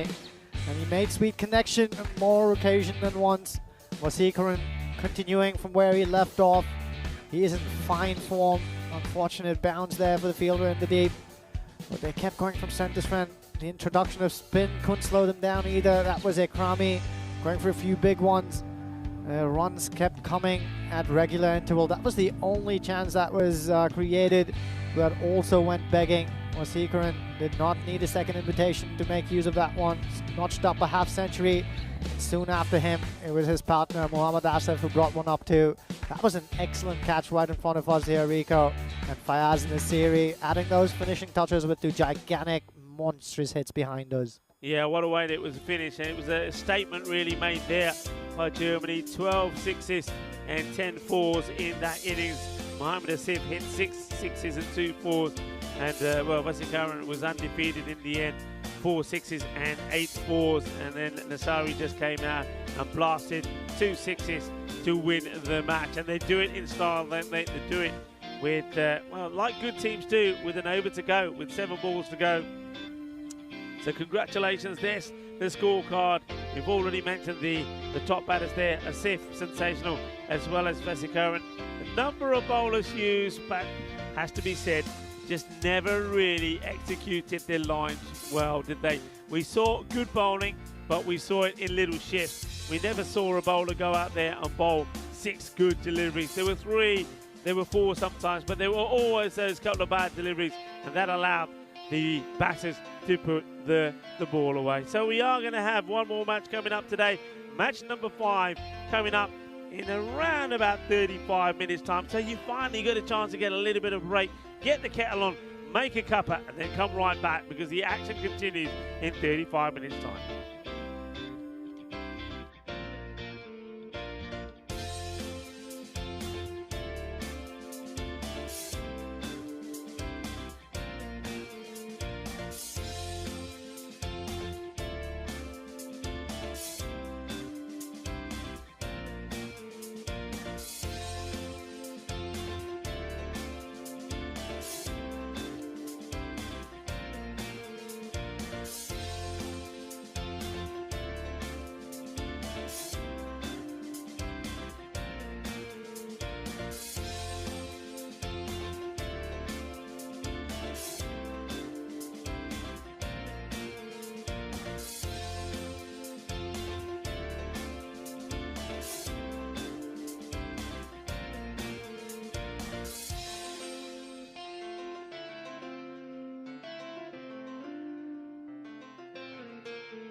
Hello cricket lovers and welcome back to the Bio Cricket Ground here in Crefeld, where we get ready for match number 5 in this European Cricket International Series. Certainly looking forward to this one. These two teams met earlier, Germany taking on the Netherlands 11, and Germany were victorious in a very exciting match. The Netherlands are wanting to bounce back here and get a win themselves and level this little mini contest between the two giants. Let's join the two captains in the middle with the tournament referee, Charles the Sheriff, for the all-important coin toss.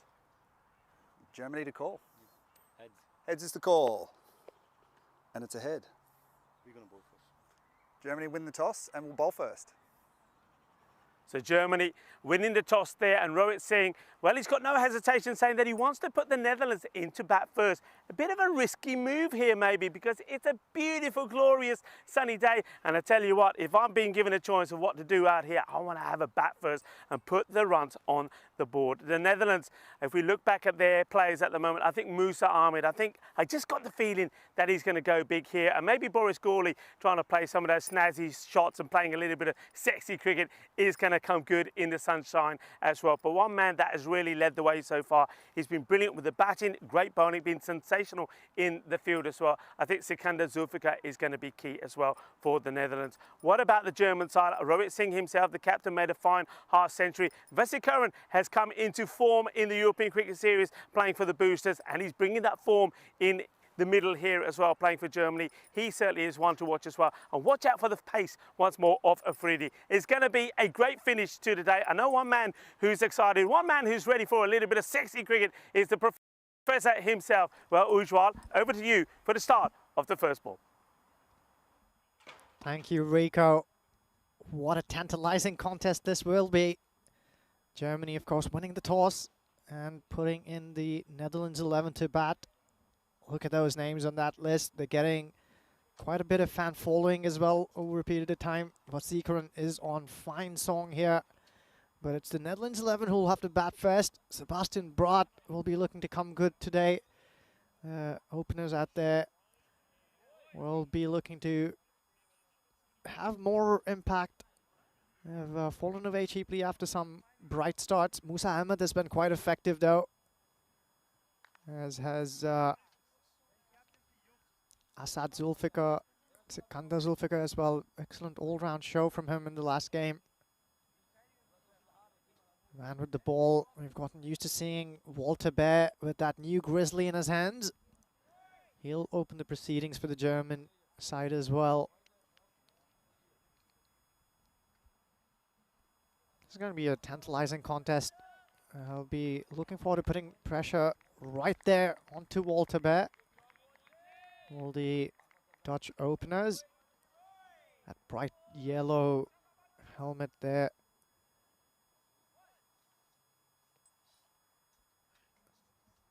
Also a few changes in the German side. We've seen that the person who got that rapid 50, Mohammad Asif, right at the top of the order, has made way for another man who went well at that spot, Janpreet Singh. He'll be ably supported by Vasikaran, of course, who's still around. What a knock he played in that last game against Belgium. So Germany clearly going in with a lot of momentum here. Names on the trot. They've registered 2 victories over Belgium, and they'll try to go one better over the Netherlands once again. That will make it a wonderful story for them. 4 wins in a day would sound all kinds of sweetness to them when they go back tonight. The skipper having a word here with Muslim Yar Ashraf, who's going in to mid-off there. And Walter Bear, Fayaz Nasri within that frame. We've had excellent umpires throughout this tournament. On this occasion, it's the Italian stallion, as Rico called him earlier on. Suleiman Khan, who's at the bowler's end, and proceedings begin here. There's some bat on that one. He flays at that.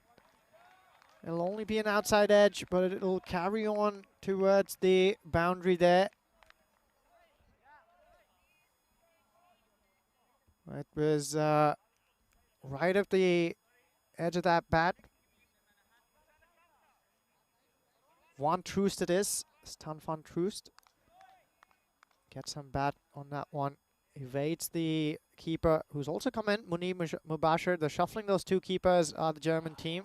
It's a play and a miss here. Pouch safely behind the wicket. A lot of depth in this German team, both in terms of options with the bat, the ball, and wicket keeping as well. A lot of talent going around in the German cricketing circuits. And that's exactly what the coaching staff will be looking to build over a period of time. This one's angling away into the leg side, will be helped along. Easy pickings there. That'll be another boundary. So Walter Bear early on in the piece is just straying in his line a little bit. That's a positive start from Stan van Troost.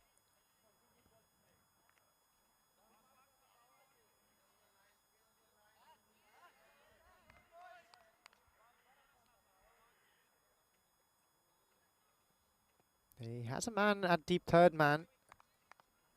And the other man who's out there is Sweeper Kawa. Oh, he's trying to flay at that one, isn't he? That's exactly why he has that man deep in the offside. He's trying to encourage Stan van Troost to go across the line, hit it upishly in the air to bring that man into the frame. I think the person there is Ace Bruce, the young 19-year-old who already took an outstanding catch in that position. As Walter Bear runs in again. This one struck beautifully into the leg side. His eyes lit up, did Stan van Troost. Put his hands up there and shot them through the ball. And to welcome that attacking stroke, I'm also joined by my partner in crime, Rico Full. Rico, positive start here from the Netherlands. Yeah, I'm liking it. I'm liking this guy at the top of the order. It seems to be pretty useful in the power play. We saw that in the last match. He gave them a good start. That's why they're going with him here as well. And he goes up and over this time as well. And almost gets there, Rohit. Does superbly well. Chases hard and gets the throw in. And you can see a little bit of despair there from Walter Bear, because this time around he wasn't able to pick up a wicket. The over goes for 16. And 16 without loss. A positive start from Stan van Troost again. He's out there with Musa Hamid, who gets ready to face his first delivery. A beautiful sunny afternoon here in Crefeld. You're watching the European Cricket Internationals here at the Bio-Erdigem Cricket Ground, and I think we're going to be in for a treat in this final match. It surely will. A man who's going to get a first look in this game, Musa Ahmed, attacking left-handed batter. I've already seen him hit a few big ones deep into that square leg area. There's a man lurking there, trying to pouch anything that can come his way and within his reach. Fayaz Nasri being handed the ball here. He's got a man at a very fine third man as well. Oh, that must have hurt. Tries to drag that one into the leg side. Perhaps the deflection onto his midriff there. You can see him struggling. Musa Ahmed can knock the air out of you when that happens. The bowler there politely checking whether he's all right. The games have been played in great spirit here. We'd love to see that. Excellent piece of umpiring as well. The support staff's great as well. So all the key elements necessary to bring in some excellent cricketing action have all been present here. What a delightful contest this will be. Runs are already flowing for the Netherlands. And they will continue to flow because this man, Stan van Troost, is meaning business here. Lovely shot this, isn't it? Look at him staying focused. That little shuffle just before he gets there. And he's onto it straight away. One thing that you're starting to see here, this will be more apparent in the second innings, which is another reason I'm a little bit surprised that the Netherlands were being put into bat. The sun will certainly play a part. Look at the shadow of the umpire there. It tells you where the sun is at the moment. It's going to move around behind us, and that sun at some point will be right in the eyes of the batters. Wide delivery, goes for it. He spoils this one. I get the feeling this probably would have been a wide. The fielder makes a really good stop. He does really well there because this was crunched. That was Hamid Waddock. And it was Wallop, but Waddock is there to stop it. No run. Yeah, good piece of fielding there. 23 on the board already. Only 9 balls bowled. Nasri will want to pull this one back, make it a relatively quiet over if he can. Stan Van Troost, on the other hand, has completely different ideas as he tries to line this one up here. Shot with an offer. This was only going to be hit as far as Muslim Yar Sharif. So that is an important breakthrough right at the top. He was never going to drop that one, was Yar Ashraf. Safe hands there. Tries to hit this one a little too hard. Just gets it on the higher part of the bat. Spoons up for an easy catch. So much needed wicket there at the top. Yeah, plays his role well, doesn't he? If that is your job out there in the middle, Stan Van Troost, is to go out there and hit big. And that's exactly what he does. So he gets going in the power play and makes 22 of 9. And he's still got Musa there, hasn't even faced the ball. Boris Gawley comes out. And Boris, I've said before, he's the funky master, isn't he? He likes to play those funky shots. We'll see him trying to do the reverse Malachi. He's a great man to play the scoop as well. He likes his sexy cricket. And I backed him to play some of those and a lot of those shots here when he gets used to this bounce. Let's see how he fares in this contest. Well, he's going to go wide outside the off. That's a really good shot. Just look at the way he opens the face of the bat here. And this is not luck. He plays for this. Look at the way he gets a wrist involved. He makes sure that he goes wide of the man who's at third. He's going to get a boundary. Yeah, he'll be looking to make an impression here. Do you recall that he was retired out in the last game, making way to skipper Sebastian Braat right towards the end of that innings? He'll want to make an impact, and he already has 4 first ball. Oh, that's streakishly played. Another outside edge. That'll beat the third man as well. So much to Fayaz Nasri's despair. 2 streaky boundaries towards the end of that over. He was looking to tuck that one into the leg side. But welcome runs here for the Netherlands. This is where the 3 teams are placed. Germany, as we mentioned, have been clinical today, winning all their 3 games so far. Beat the Belgian team twice. And also successfully overcame the challenge that the Dutch had posed earlier on. Probably also why they put them into bat once again. They chased a stiff target around the 140 run mark quite successfully. And they are backing themselves to do that again over here. But they don't want them to get away too far. Scoring at a very good clip, 15.5 and over. But if they can get around the 150 mark, now that'll be very challenging considering the bowling that the Dutch boast off as well. Yeah, that is, I think, going to be the plan here. They will know that. They've seen what Germany can do in a run chase. We saw them chase 143 earlier against the Netherlands, and then we saw them chase quite easily the 132. So they're a team that are on a high at the moment, and the Netherlands are looking to try and bring them back down to earth. And it's a nice looking shot. Well, that will help. And rocks on this. Does it's a little bit too short. And Walter trying to go for pace, but he needs to get the line right as well. Yeah, after having a couple of good games, Walter Bear here just trying for his line and length, trying to create chances here. But he's been a little off color so far in this innings. Musa Ahmed, though, just starting to get going. First boundary to his name. Runs in here again, Bear. This one's overpitched, inside out there from Musa Ahmed. 3 fielders trying to clean up there. One of them holds it back in to the keeper. They'll run across for 2 runs there. Well, the Dutch batters out in the middle. Musa Ahmed and Boris Gawley will try to stitch together a partnership at a great rate.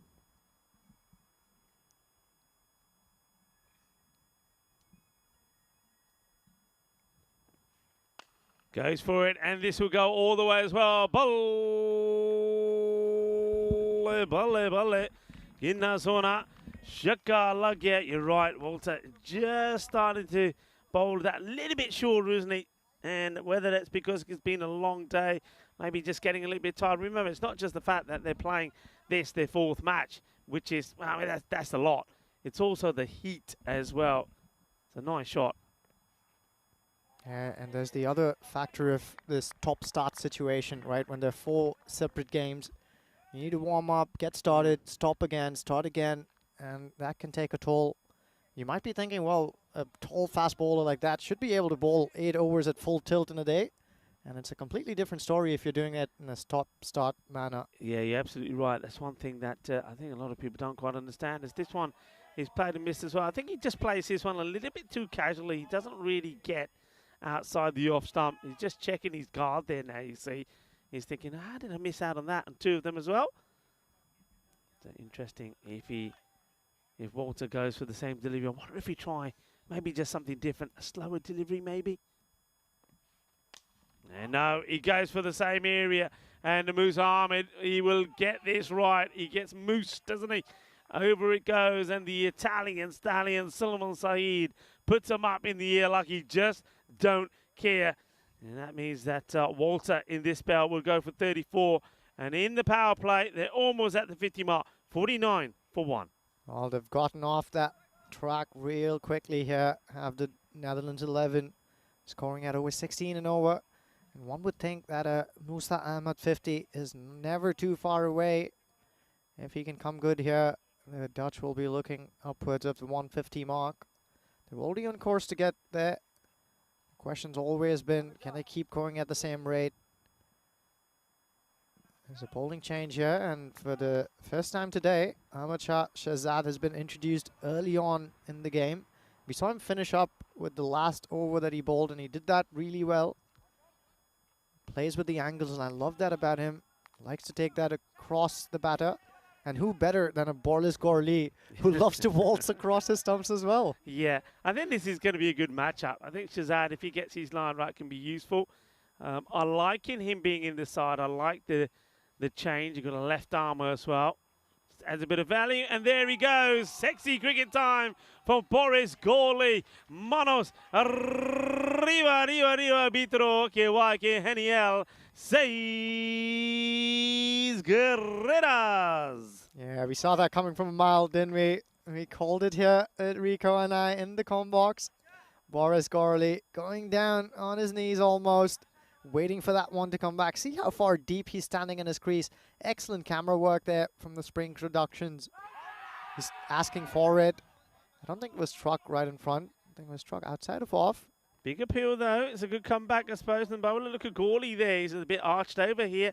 Let's see. He tries to go for again. I mean, he can't get LBW, unfortunately, when the batter hits the ball onto his pad. I mean, if he could, he'd be plumb, but he's not. But that's well bowled. The other thing to do, of course, here is get that Yorker in, full-length Yorker.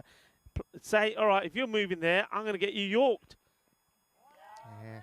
He's living dangerously, isn't he, Boris Gorley? Throwing his hands at that one. There's a clear plan here with Shahzad. This can almost backfire if only the batter can read that, though. He's trying to angle this away ever so slightly from the batter.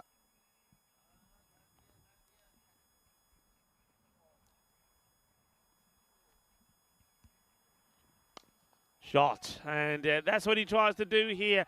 But the thing is, you got to execute the line right. And let's be honest, Boris Gorley will know that so many bowlers try and do the same thing. So he's moving outside the off stump to try and get funky. The bowler thinking, all right, I'm going to go for the stumps, you're going to miss it. But Boris is saying, well, if you don't get it spot on, if you don't get it Yorker length, I'm going to have you. And he does. It's a delightful shot. Gorley moves on to 20 of just 6 deliveries. Yeah, he's getting a move on here. It's the most fluent he's looked at the crease so far in this piece. There is protection deep in the offside. I think Shahzad should be looking to bring Wasikaran into play here. Well, look how wide he goes here. It's almost an opportunity. It is an opportunity, but it's not taken by the bowler. I get the feeling, though, he's not able to get this in his palm of his hands. Look, by the time he reacts, yeah, I mean, that's one of those. Sometimes they can stick. He does very well. What he does do, I think, is save the boundary. But just look where Boris went to hit that one. Yeah, almost past the wide mark there, the guiding line for the umpire. One would wonder whether or not it's worth trying to fire in that leg stump Yorker when he goes that far wide. Yeah, well, you think about it. If he's going that far wide, if you go at the stumps, he's going to do. How's he going to get back onto it? You see, so yeah, there's that opportunity when he's there, but I think the bowler has to be ready to do it. Yeah, good point there. Let's get back to that. And that was bouncing, pitching outside leg, so it's never going to be given. That's a very good point you make there, Rico. And I think the bowler's ability to change the ball he's going to deliver at that last movement is so crucial. It's not an easy skill to develop, mind you. And that's something that they'll be trying to hone their skills on. Because Boris Gorley, of course, on occasion, he moves really early. But he's also very capable of making that dance across the stumps in the very last moment. Yeah, it's all about. No, I mean, one of the things I think, if you've done your homework, you know what Boris is going to do, and I'm sure. I'm very surprised if Germany haven't. They will know about this guy. They will know about all of these guys that play in the Netherlands side, bar one or two that are sort of making their debut in this sort of format. So you know he's going to do it. You've got to have a plan for it, and if you haven't, I'm a little bit surprised. So they haven't been able to execute it well. Boris has got away with a couple as well. And let's see how Ashraf is going to come on to bowl. Let's see how he deals with him, because Boris is on strike. He's checking his field. I'm just having a look behind. They haven't deployed anybody back there. So he is still going to have a go. You know he is. Yeah, first sign of spin here in the shape and form of Muslim Yar Ashraf. He's also known to vary his line and length, and the amount of drift this man gets is impressive. Drift on display right away there. Look at that one, angle in and drift away in the air. He's also known to vary his pace very cleverly. And on point, Rico Gorsborley gets down on his knee and tries to reverse scoop that one. This one struck straight down the ground. Lots of heat on that one. Nasri does well to keep that in play. Yeah, he does do well. I think we'll have a look at this again. He's saying he doesn't know too much about it. It strikes him, and he's not in touch with it when he goes outside the rope. So I think that is fine. That ends up being a good stop. So he definitely does save a boundary there. Gorley would just get one. So Musa Ahmed back on strike. It's going to be called a wide. Tight call, this one. But I think Suleiman Saeed is pretty sure that part of this does catch that line. Let's have a look at this again. Yeah, and he'd be right. That's a good call. Yeah, that was probably the variation there as well. Ball going away. Look at that. Yeah. Amazing skill from Muslim Yar Ashraf. Getting a lot of movement, but at the moment it's just a little bit too wide. And also I think Musa, now having seen two, might even rock back and try to target backward point. In fact, he does the opposite. He goes across, is in the air, and is going to be taken. That's a really good catch taken by Jampreet. Yeah. Beautifully done. And as I said to you before, he's not the only man that has got the braids and the shades. And Jampreet holds on to this. And Musa, now, I think he knew what was going to be happening. For me, I think he chose the wrong option. He decides he wanted to go more outside the off to try and play down the ground. I think I would have preferred to go down the leg side and try to chop this into that backward point area. But it's going to be the end of Musa. Musa will go for 18 of 9 deliveries. Yeah, that was a difficult catch. Made it look easy to Jampreet Singh. Pedaling backwards is never an easy thing to do with the ball up in the air. Manages to cling on. So the second Dutch wicket falls with the score in 65. He did a fine job once again, did Musa Ahmed, but he'll be kicking himself for not being able to go long and deep with his knock so far. Yeah, I think he will be. But I think it's one of those. I think when you think of all the batting you still got to go, I mean, Sufaka comes in here now. You still got the captain to come in. I think in the mind you're also thinking about not wasting too many deliveries. So I think he just thought, okay, this is what I'm going to try and do. I think I'm going to be able to execute. I'm going to go for it. Sikandar Zulfikar comes in a bat. He's had an excellent game already. Man of the match in the last game. Yeah, and normally in this last match, I'll give you some details about things that happened in this day in history. Well, back in 1990, American tennis player Pete Sampras defeated Andre Agassi in the US Open to capture his 14th Grand Slam. As this one is a bit of a slam as well. It'll go all the way. Well, there's no way the Jumpreet can get anything onto this. That gets absolutely smashed away. Oh, well, what a lovely shot is. And they are rocking and rolling at the moment. And talking about rock and roll, well, the rock and roll star Elvis Presley made his first appearance on the Ed Sullivan Show on this day in 1956. Boris Corley is really getting a move on here as well. 28 of 10 balls. Uses his feet, chips that in the air. Opportunity here. Falls just short of Jagpreet Singh. He was trying to track that one down. So single here for Boris Corley. It's looking good though. Showing us the range of shots he has. Delicately chips that one into the leg side. Muslim Yar Ashraf, that'll be the end of his over. It wasn't the worst of overs as we welcome you back into the cube. You see things are starting to get a bit darker for us now. As the sun is behind us, you can see that the European Cricket Network logo there is absolutely glowing. Look at that. It's like it's made of gold. Talking of gold, golden ball. Maybe that's a sign. Maybe we're going to get a golden ball here. But look, welcome everybody. Thank you everyone for joining us. I think you've been absolutely sensational in the chat.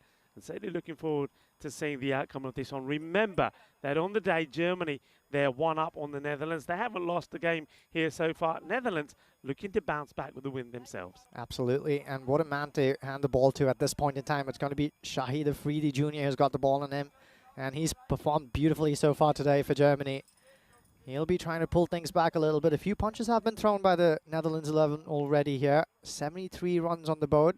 If they can double that, game definitely on here. Yeah, game on. They'll be looking to do that, and this is going to be called a wide. Oh, if there's one thing I'd warn Boris Corley about, beware walking across your stumps when Shahid Afridi is bowling. This is the one man who's bowled a lot of Yorkers today. I think this will be a difficult bowler to get off with those reverse scoops that he's so good at playing. Yeah, Afridi, he goes for that slower ball first out, doesn't he? He's had success with it. Remember, he got Musa with it earlier, so he's one to watch. You're absolutely right. Starts off with a wide down the leg side. He also managed to scamper across, so that'll be 2 wides against his name already. Nice looking shot, and it's going to be, well, stop. They think about 2, but it's a wild throw. They could have got it, really. They don't take it.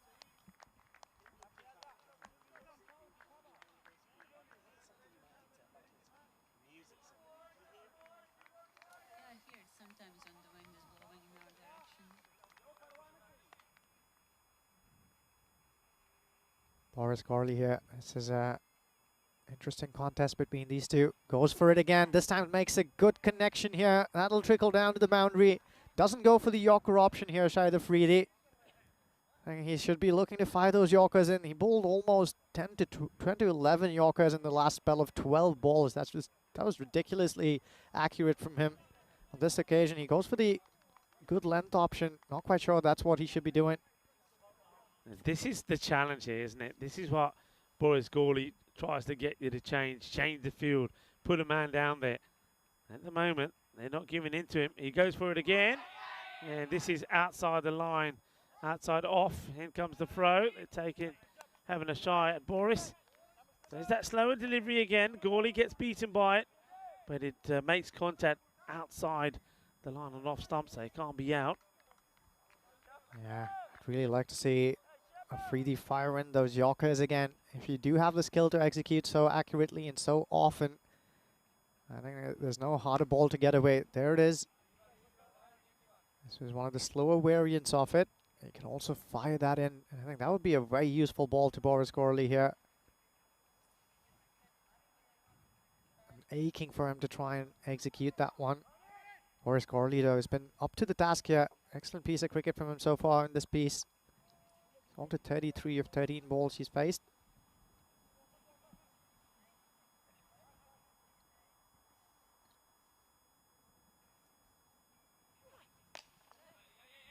Gets punched out, and oh well, if this hits, he would have been out. I think he was resigned to the fact Boris Corley just punches his hat onto the onside fielder.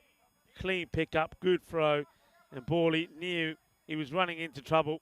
And you can see, he said, no, How did I miss? That was Rohit Singh.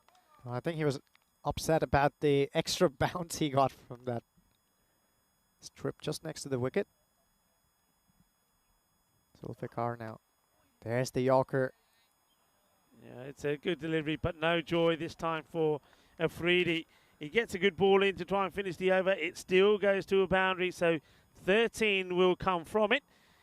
And, well, going away quite nicely here, the Netherlands, as they go to 87 at the end of 6 overs. John Gray is joining us. He's saying good evening to everybody, saying hi to me and to you and to the European Cricket Network family. Nice to have you all with us.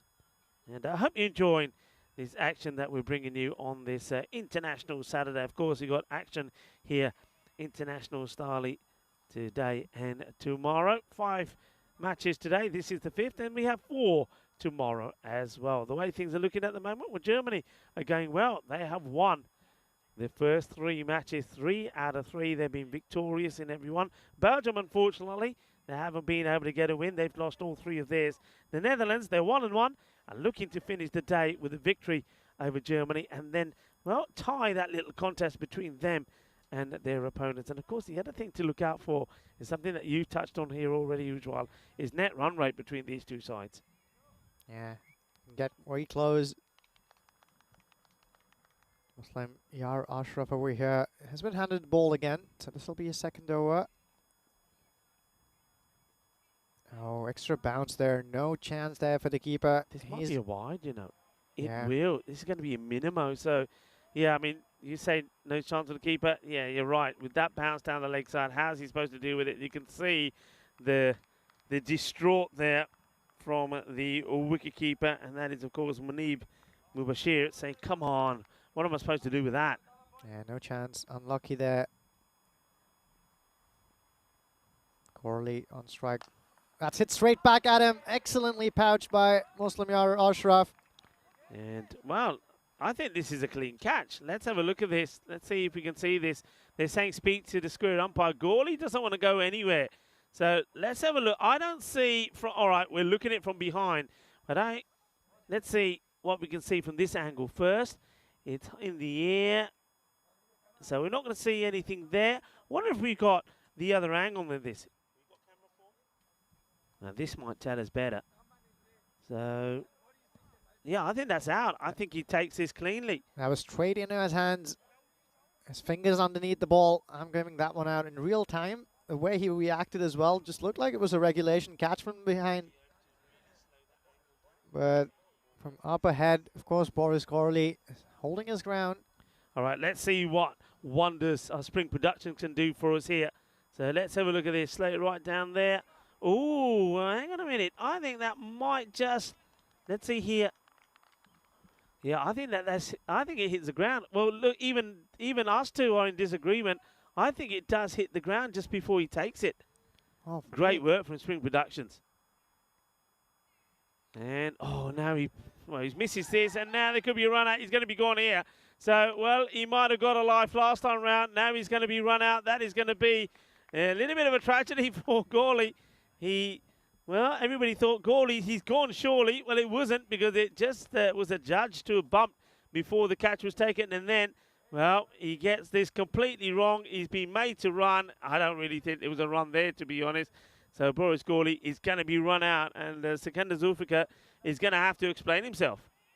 Oh, easy pickings there for the keeper. Just passed it back to the bowler. Boris Gawley knew he was a goner.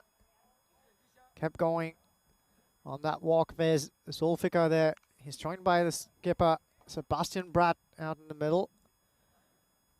Zulfikar will face, of course, Muslim Yar Ashraf.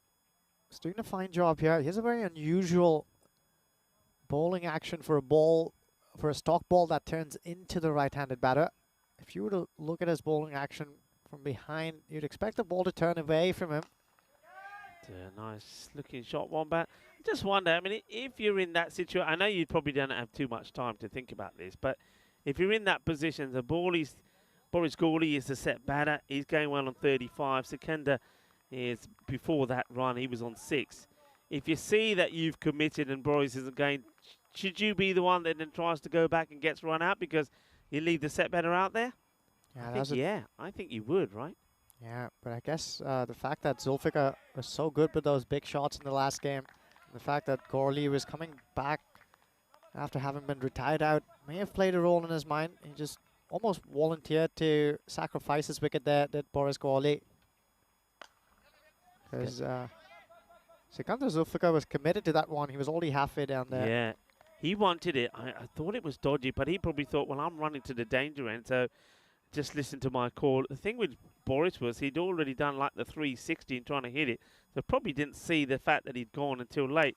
And of course, the other thing would be that a team like the Netherlands, they would have a game plan. They would have already discussed, right, this is what we're doing, this is how we're running. You know, the non-striker's calling it. Whether you think you're making it or not, you're going to go. So he's probably taken all of that into account. Say, right, that's the plan. That's the way we play. I have to run. You can see the shadows here now. You can see that they're getting pretty annoying if you're the batter. Maybe this is the time that you get a bowler to just flight the ball up there. This is what's happening tomorrow here. In Belgium, they've got a big day, haven't they? They've got 3 matches. They need to try and get the wins out of those. They're playing the first 2. First one up against Netherlands. And then they're up against the Germans. Yeah, that's going to be a great day of cricket as well. Here's the first sign of the spinner once again. This is up in the air. Another opportunity here. Deep. Oh, excellent piece of cricket. Oh, yeah. This one's for the highlight reel. Exceptional cricket once again from Fayaz Nasri. We should take a closer look at this one. What a wicket first up. But this one, all the credit really should go to Fayaz Nasri here. Let's see if we can get a look on this one again. Fantastic. Please don't be in the way, Tree. Please don't be in the way. What a catch. Sensational. This is a stronger together catch. Superbly done. Nasri does brilliantly. And he takes the catch, and before he goes out to the field of play, he passes that on to Ashraf. That is absolutely brilliant. Fantastic. Yeah, great work from Nasri. Absolutely fantastic. He's won himself a fan in me, Rico. What exceptional fielding here on the boundary. This is the second time who's pulling off something like this today. Also commendable work from the fielder here at long off, who ran along just in case he was needed. And he was needed there. He has a knack of picking up wickets here, young Bruce. I suppose the captain, Sebastian Bratt. Well, let's have a look at this one first. If this one gets played, could it be another? It will be another. So that is another one. Wow. Ace comes on to bowl, and he has taken another wicket. So 2 in 2. This is just incredible stuff. Brilliant from Ace. So wicket starting to fall here. Big wicket too. This is Kloppenberg, I believe. Is it hydrographic? Yes, please. This is really good cricket here from Germany. Definitely pulling things back. That quiet over from Muslim Yar Ashraf to set things off. And then Bruce here is definitely pulling out some aces from his sleeves. Yeah, let's have a look at this. So hat-trick graphics, that's the last one that we've had here. Of course, there've been plenty in Germany. You can count them up there. And there's been 7 already. The last one was Raja Mubashir. So a hat-trick opportunity here for Ace Bruss, the 19-year-old, playing his first ever international series. He took a wicket in the first one. He took 2 catches as well, and now he's got a couple here. Hat-trick ball coming up, and it's, well, it's Overdyke who comes in to face it. And, well, this catches the bat, does it? Oh, he's so unlucky. Let's have a look at this. Is going to be any signal from the umpire? No. He almost gets it. You don't get closer than this. He gets a bit of bat onto this. Oh, no, it's a side. They're not appealing there. I wonder why they don't appeal for that. I think that was just going too high, and he pulls out of that appeal, does Ace Bruce. What an excellent ball, though. He bowls the wrong one on the hat-trick ball, gets it perfectly right, almost perfectly right. A little fuller, he was gone for all money. Wonderful bit of bowling. All right, Sebastian Bratt is, I was about to say, but so much is happening. He's probably wondering what's going on here at the moment. They were going pretty well, and now they're just being slowed up a bit. And he backs himself to get this, and he clubs it away. And that's why he's such a dangerous player. Yes, good hit. It just strays down the leg side, and look how quickly he's onto this. And gets that leg right down, and he, well, carts this over the boundary, doesn't he? Big hit. Yeah, that also brings up the 100 for the Netherlands 11. This is a little later than you're used to seeing them do. It's inside the 8th over nonetheless. I want to accelerate here right towards the end. What an over this has been from Ace Bruce right until that delivery. Can he finish well here? 2 important balls coming up. It's skipper Brat taking him on. And this has been clubbed. Oh, that's a meaty, hefty blow, isn't it? That will go all the way. That's been muscled over the boundary. Oh, what a blast that is from Sebastian Brat. Well, he doesn't seem too deterred about the wickets that have fallen. And Ace Bruce, he might have started off with 2 wickets. Quite easily could have had his hat-trick. But then he's now seen the captain of the Netherlands, Sebastian Brat, hitting for 2 big sixes. Yeah, he's an experienced campaigner as Brat. He won't mind that there were wickets falling at the other end all. This is another one that's pulled into the air way over the fielder who was circling underneath it at cow corner. That is 3 big sixes to finish the over. So after a promising start from Ace Bruce, nearly a hat-trick as well with that excellent ball. He goes for 3 biggies, and that recovers the Dutch a little bit. Well, helps them recover the momentum as well. Back up about the 14-run mark. Yeah, that's the beauty of this game, isn't it? I mean, you saw there's a couple of wickets there fall quickly after also a pretty decent over there from Ashraf, and he thought, okay, here we go. And then all of a sudden, there's the comeback, 113 now at the end of the 8th over. 5 wickets down, but with hitting like that, who knows where they can get to. Once again, though, I think they should get to a 130 score, even if they go at the average sort of rate from here on in. But it's 150 that they want. They know they've got to go bigger than the 130 if they want this victory. It's going to be a freebie here. Bring out the Yorkers. That's a wild swing, and this is going to go all the way to the boundary. You can see that the fielder who's in the circle there turns around and says, it's yours. And then he says there's nobody there. So that'll help. 4 runs. Yeah, streaky there. It doesn't matter how they come, as long as they're coming. Overdijk trying to go into overdrive. Doesn't find enough bat on that one, but even the edge is enough to take that to a boundary. Afridi will go have another go here. It might be a little bit too wide. It is. It's called there by Suleiman Saeed. The Italian stallion says that's a wide. He's out there with umpire Manoj and Surya, and haven't the umpires been superb today? Been well led by, well, there's a new sheriff in town. Charles Croucher has taken over from Tyrone Peters. Watch how close Afridi gets to the wickets as well. He uses this crease so well. Yeah, he does, doesn't he? He's unlike other bowlers that like to bowl from quite wide. He starts wide with his run-up, doesn't he? And then he sort of has that sideward little shuffle, gets close to the stumps, and then releases. Get the single now. Sebastian Brat, who's made a cracking start, has a look round to see where the fielders are. He's I saw him clock that there was nobody there at fine. I wonder if he's going to try this. No, he doesn't. Just hits it down the ground. Pretty well struck, but well, this guy has been sensational. Well, folks, what about that catch there between Nasari and Ashraf? Wasn't that brilliant, the team catch? And we've seen some fantastic fielding here today. That's certainly something that I think we'll see on the old social media.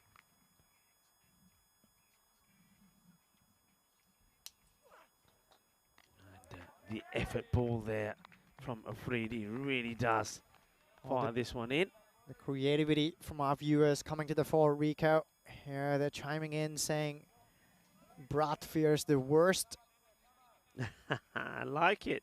I like it. That works well in Germany. Hey, did you know that today it is International German Language Day?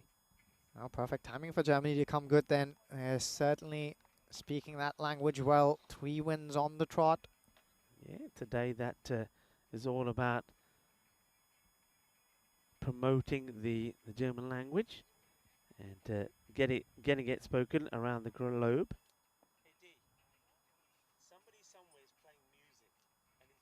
Overdijk here is on strike. He's going to turn it off. It's on the stream. 2 more balls to go in this over. There's something that's just holding up play here. Perhaps a technical issue. We'll sort this out in just a second.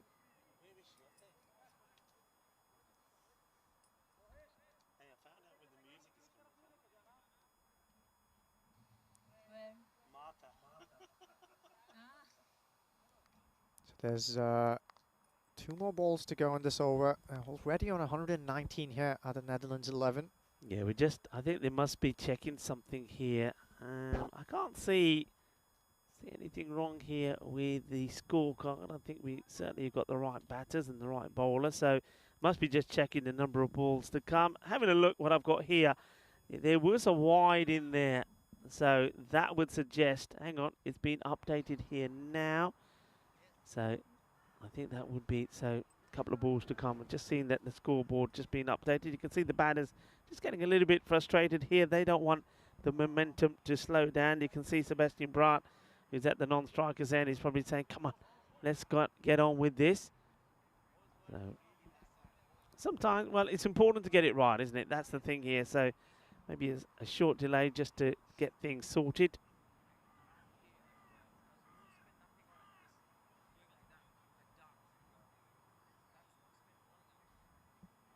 So yeah, just trying to sort out something that happened.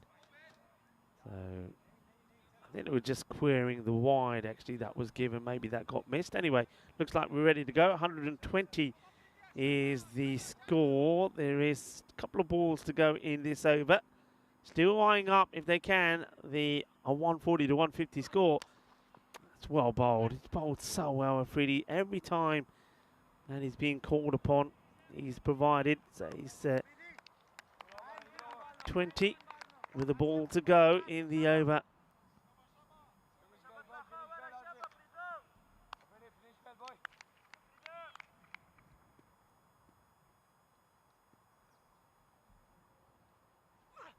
And beautifully played. That is such a good shot.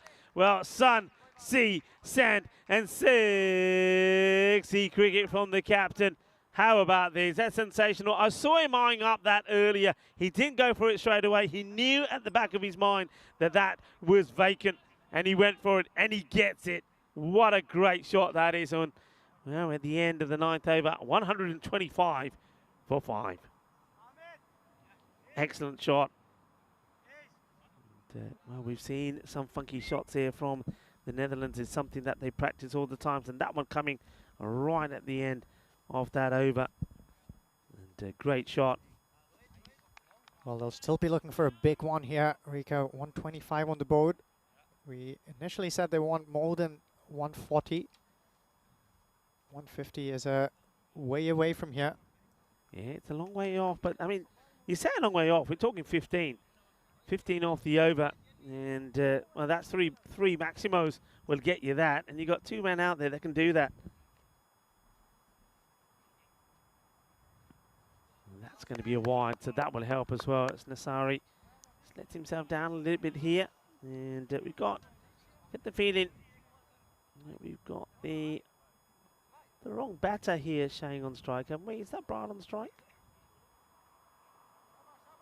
I think that's Overdijk, who's just been brought back on strike. Yeah, that's Overdijk on strike, because Brandt was the man that played the sexy shot at the end of the last. I hope they get this right, otherwise might have another delay.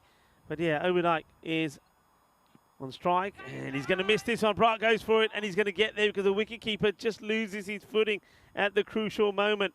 He just goes to release this one, doesn't he, Munib? And as he does, he slips. So Sebastian Brandt gets there. Now, how important could this little slip here, just there, how important could that be? Yeah, Fayaz Nasri there asking for the ball eagerly from the keeper, who lost his footing there, unfortunately. Yeah, some really big shots are needed here for the Netherlands to punctuate this fine inning so far. Oh, big wide. And he says, just give it back to me, quickly give it back to me. He doesn't have to worry about the time here now. Of course, the clock is all about before you get to bowl the last over, so they're okay with the time. Yeah, 4 more balls to go here. If at least 2 of these go over the ropes, the Netherlands will be sitting pretty on a target that they'll fancy they can defend for the second time. Or more successfully for the second time, I guess. They weren't all that lucky the first time around. There's another one that they're going to just sneak past. Yeah, you can see Sebastian Brandt, a big groan, and when he gets to the other end, they take the run because I think you got to take him. You don't want to leave anything out there. But he misses out on this, and he knows he does. That was there. It was in the slot for him to hit. And you can see the frustration when he gets to the other end. Yeah, this means a lot to them, doesn't it? Already lost to Germany once. They want to try and correct that here. Overdijk.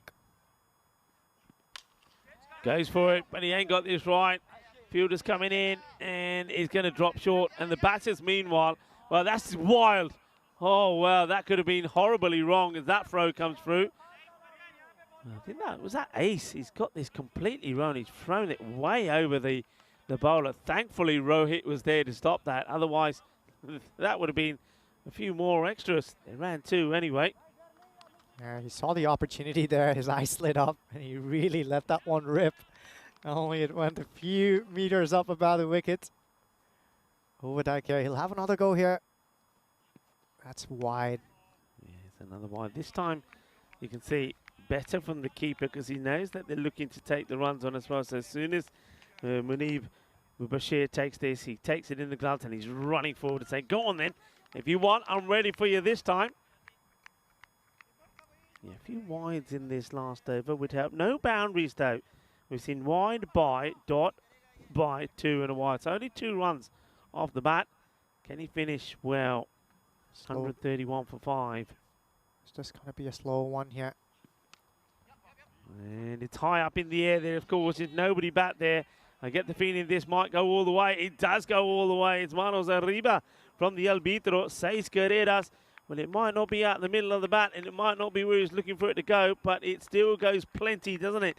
137. So knocking on the door here of 140. I think the wicketkeeper Munib had a little joke there with Overdijk, who is, well, he's trying to get into overdrive, isn't he?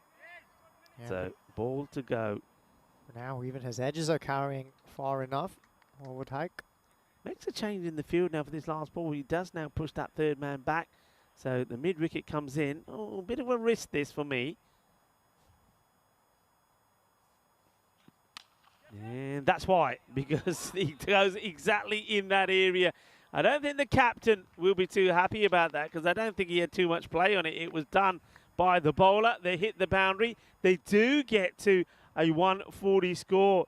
So 141. The thing is, though, last time in the same fixture back in match number 2, the Netherlands made one more than this. 142 they got to. Germany got there with 4 balls to go.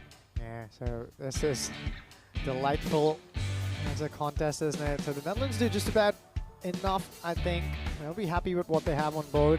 They'll want to correct the wrongs with the ball in hand when the chase begins. But up to the task here. It was a good start again. Musa Ahmed really gets going at the top. Ball shot to that man. Bolis Corley finally came good here. We saw those famed reverse scoops from him. This was a good catch. Janpreet Singh running backwards, pedaling backwards to pouch that one. Muslim Yar Ashraf. This was a bump ball in the end. I still thought he got his fingers underneath that one, but not to be. This was an easy run out for the keeper to effect with the bowler. The runs kept coming. This was an outstanding effort in the deep. Ayaz Nasri, oh, that's one to remember, mate. And then there was this hat-trick opportunity that Ace Bruce created. Brought, though, the skipper came in and just kept going, didn't he? He blazed away, a couple of big hits. That was an exceptional shot. Waltzed across his stumps and helped it on the way to the boundary. So they finish up quite well, the Netherlands. 141 on the board. Runs on the boat can do strange things to teams that are trying to hunt them down. Yeah, the one thing they'll be boosted by here, though, Uchrad, is like I said before, in the last time that these two teams met in match number 2, that it was a score of 142 that Germany posted. So this time it's 1 short. So I think, yeah, even though it's a good score, I think the one thing that that Germany be saying, and their coach Atik is saying, hey guys, you did it because you chased one more than this last time, and you did it with balls to go. You can do the same again, so you just got to play the same way. And well, the scorecards can tell you that it was well, a good start from Stan van Troost, 22 of 9, and then Musa Ahmed, he got into the teens as well. But they weren't able to go big early, and Boris Corley 34 before he got run out by Sekender Zulfikar. Zulfikar then himself got out for 9. I just got the feeling the right play there would have been was maybe for Zulfikar to sacrifice his wicket. Sebastian Brown came out, the captain made 24 off 10, and we saw also 15 from Overdyke as well. In terms of the bowlers, we saw Nasari. Once again, he was great in the field, but he also picked up a wicket, as did Ashraf.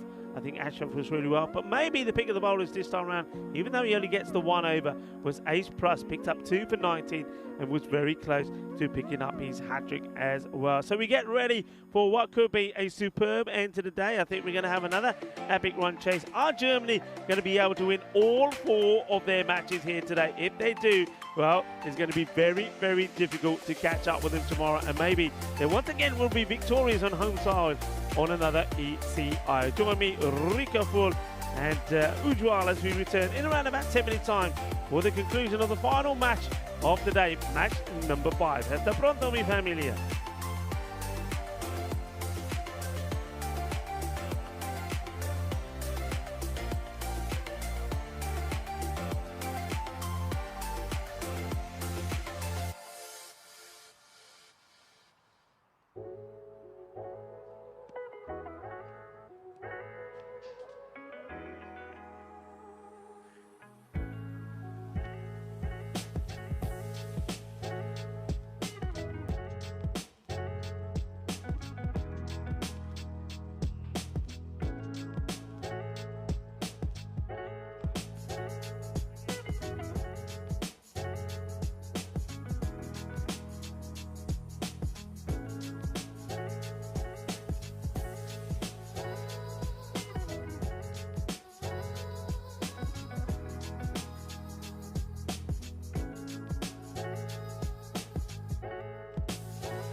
Hello and welcome back here to Bayer Oedinger Cricket Ground in Krefeld, Germany. This is the last game for the day, and it's poised in a beautiful, beautiful spot here because the Dutch have gone into bat and they've put some runs up on the board. 141 is what they've got. They'll consider themselves 142 correction. We see the target coming up here. 143 is what the German team will need to get to win. Wasikaran's out there in the middle, and he's joined by a new opening partner. They're shuffling their openers around between games of the Germans so far. Mohammad Asif is sitting this one out, and will be Janpreet Singh, who's going to take strike. Oliver Ehlenbaas has the ball in hand as the action goes underway. Oh, this one's opishly played into the offside. Streaky shot there, but they'll scamper across for a single. So off the mark right away, Janpreet Singh. Had a good show with the bat earlier on today. Germany has been really consistent with the bat at the top of the order. Joining me back in the corn box after a little bit of a break is Rico Full. Rico, what a prospect this is turning out to be. It's hopefully going to go straight down to the wire. Yeah, I think when you have a look at the batting ability of both these sides, I mean, Germany, just have a look at that order. We haven't even seen the likes of Ace Prus with the bat, and we saw how good he was. And, well, there we go. It's not a good delivery. It's down the leg side, and Vasi Cohen, who has made 2 back-to-back half centuries here already. Remember, he started with 22 in the first match against Belgium, helping Germany to get to 126. Then in the win against the Netherlands, he made 52 of 15. A player of the match performance from him. He was absolutely superb in a 94-run partnership with Rohit Singh. And then in the last match that we saw Germany beat Belgium in, he made once again 64-28. Another player of the match performance. He is seeing the ball like a football, and you don't need to say any more. There's a few people out there that are here to support this guy. You can see them wearing the Bayer Boosters kit because, of course, he is a Bayer Booster player.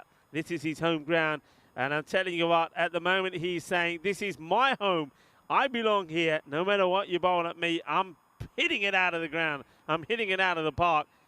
Oh, he's been in some form. Look how far that goes. You can see it's gone a long, long way as the fielder Overdijk to get that one.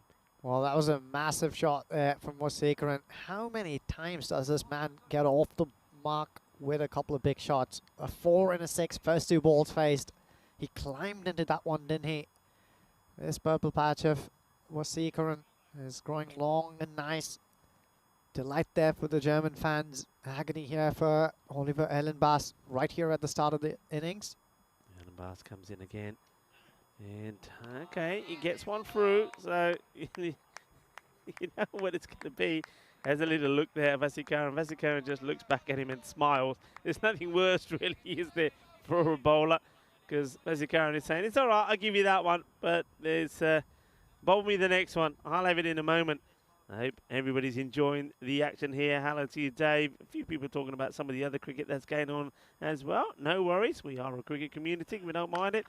Hits it hard, and it's a really dicey chance this for the man who had to go and get the ball earlier. Overdijk. It's downward trend, and look at the way he dives forward and just tries to get his fingers underneath it. But doesn't he do well? He doesn't take the catch, but he makes sure the ball doesn't go to the boundary. Yeah, just a half chance there. I think that one died on him before it got there, so not really an opportunity. Did well to save runs there, as you rightly spotted, Rico. Janpreet Singh back on strike. Can he finish well here? Oliver Ehlenbaas. Oh, tucks him in there. Nice ball to wrap this over up. So 12 on the board. First over down and dusted.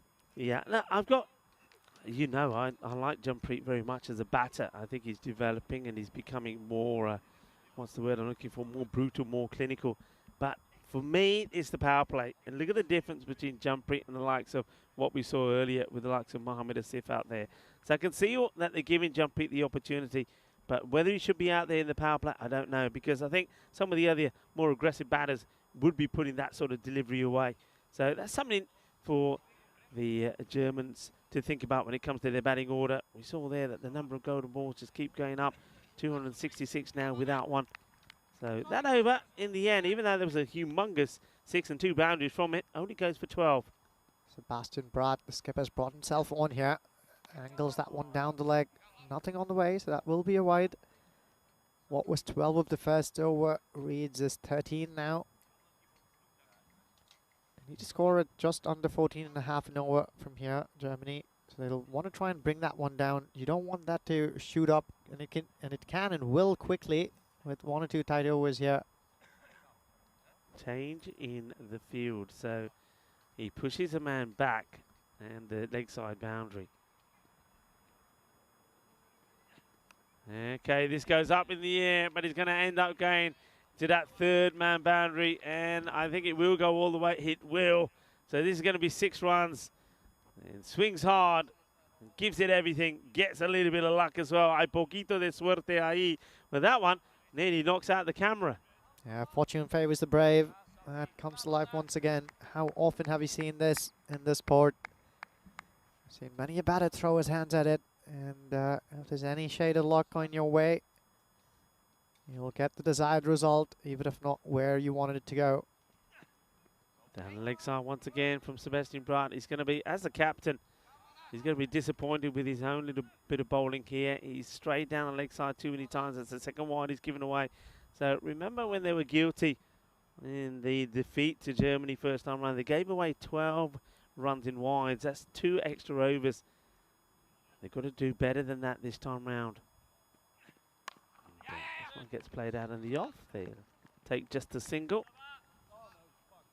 And, I get the feeling that they'll prefer to be bowling at Jampreet Singh purely because he's not as brutal as the likes of Vasikaran. So he's probably not going to be smashing a decent ball for 6. Hit well, and that's a cracking shot. Nice shot to play in the power play. And, well, check your internet, everyone, because that one goes into the Starlink satellite receiver. Yeah, he may not put out the decent ball for a 6, Rico, but he's definitely capable of putting off those bad ball to boundaries. Does so on that occasion. Just a bit of space to free his arms, and he accepts that gleefully, does Jampreet Singh. Bratt once and again, slower ball there, foxes him. Just gets some bat onto it, but to no avail. Good piece of bowling here. Yeah, that's well bowled.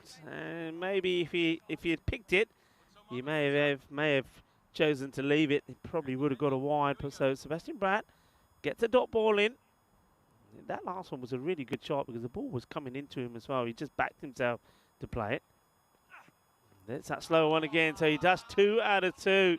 We've seen this before from Sebastian. We've seen him do it a lot of times at the Cardamom Oval. Yeah. Remember, these guys, they are the reigning champions. We will see them in Championship Week and in Cardamom. And they will be defending their crown. Sebastian Bratt, I'm sure, will be leading the troops. And does it again. So 3 out of 3. So once again, there were boundaries in the over, but he finishes well. There was a 6 and a 4, but then 3 dots to finish it off. Well bowled in the end. 13 come off it. Takes a brave man to bowl 3 slow balls in a row, but also a smart man sometimes. He noticed that Jampreet Singh had a tough time picking that up. Just went bang, bang, bang.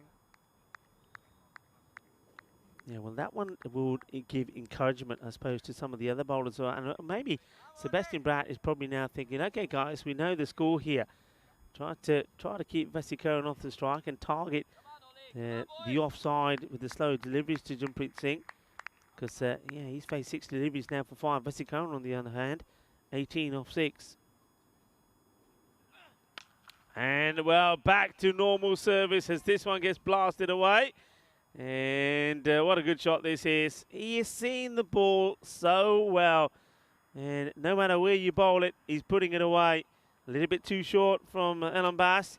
It gives Vasikaran the room to get underneath it. And if he gets the room, he'll punish you. Absolutely lethal here from Vasikaran. If there's even half an opportunity, he's not going to miss out.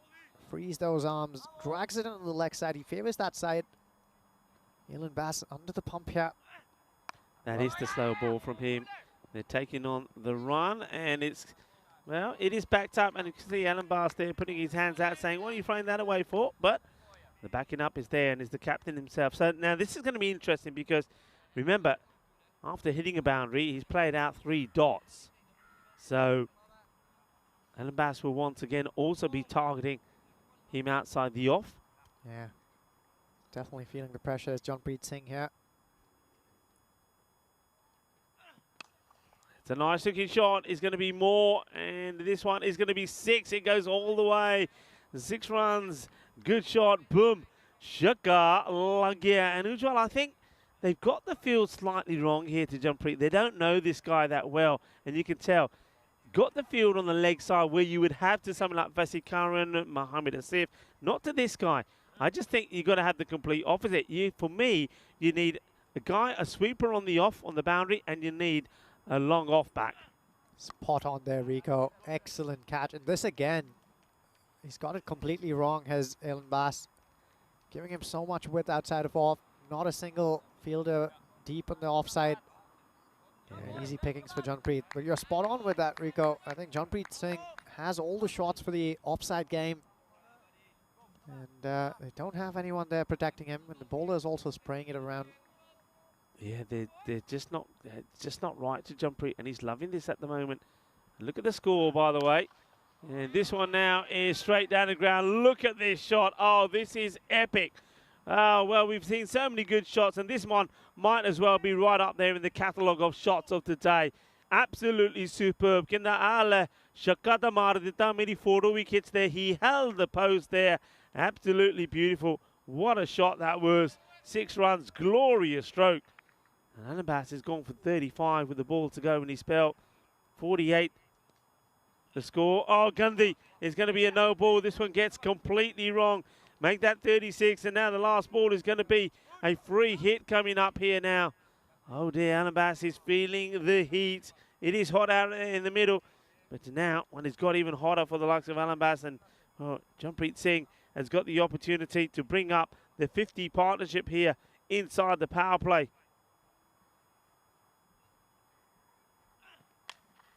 It did well. They'll get just the single, so they will get the 50 partnership. Here comes the throw. It is torpedoed in, isn't it? And that will be the end of a very expensive spell from Alan Bass. And 3 overs complete, 50 on the board. They are not just up with the pace of what the Netherlands were going. They're 1 run above them. You'll see that on this graphic. Yeah, they're far ahead, aren't they? And also up about the asking rate when the innings began. They needed to score just over 14. They're going well over 16.5 here. So well ahead at this point. They need a couple of quick blows here, the Netherlands, to drag this game back within their grasp before the Germans well and truly run away with it. So excellent batting 4 times in a row from the Germans right at the top. Everything they've tried today has paid true dividend. Yeah, it's that over there from Alan Bass. How many doubles to score, doesn't he, in 6 balls? They were 25 of 2, and you thought, well, maybe it was going to be a 30-something power play. Ends up being 50, so you need a good over. And the one man who's been tasked to do that is Mazman Vilit. Gets the dot ball in, as you can see.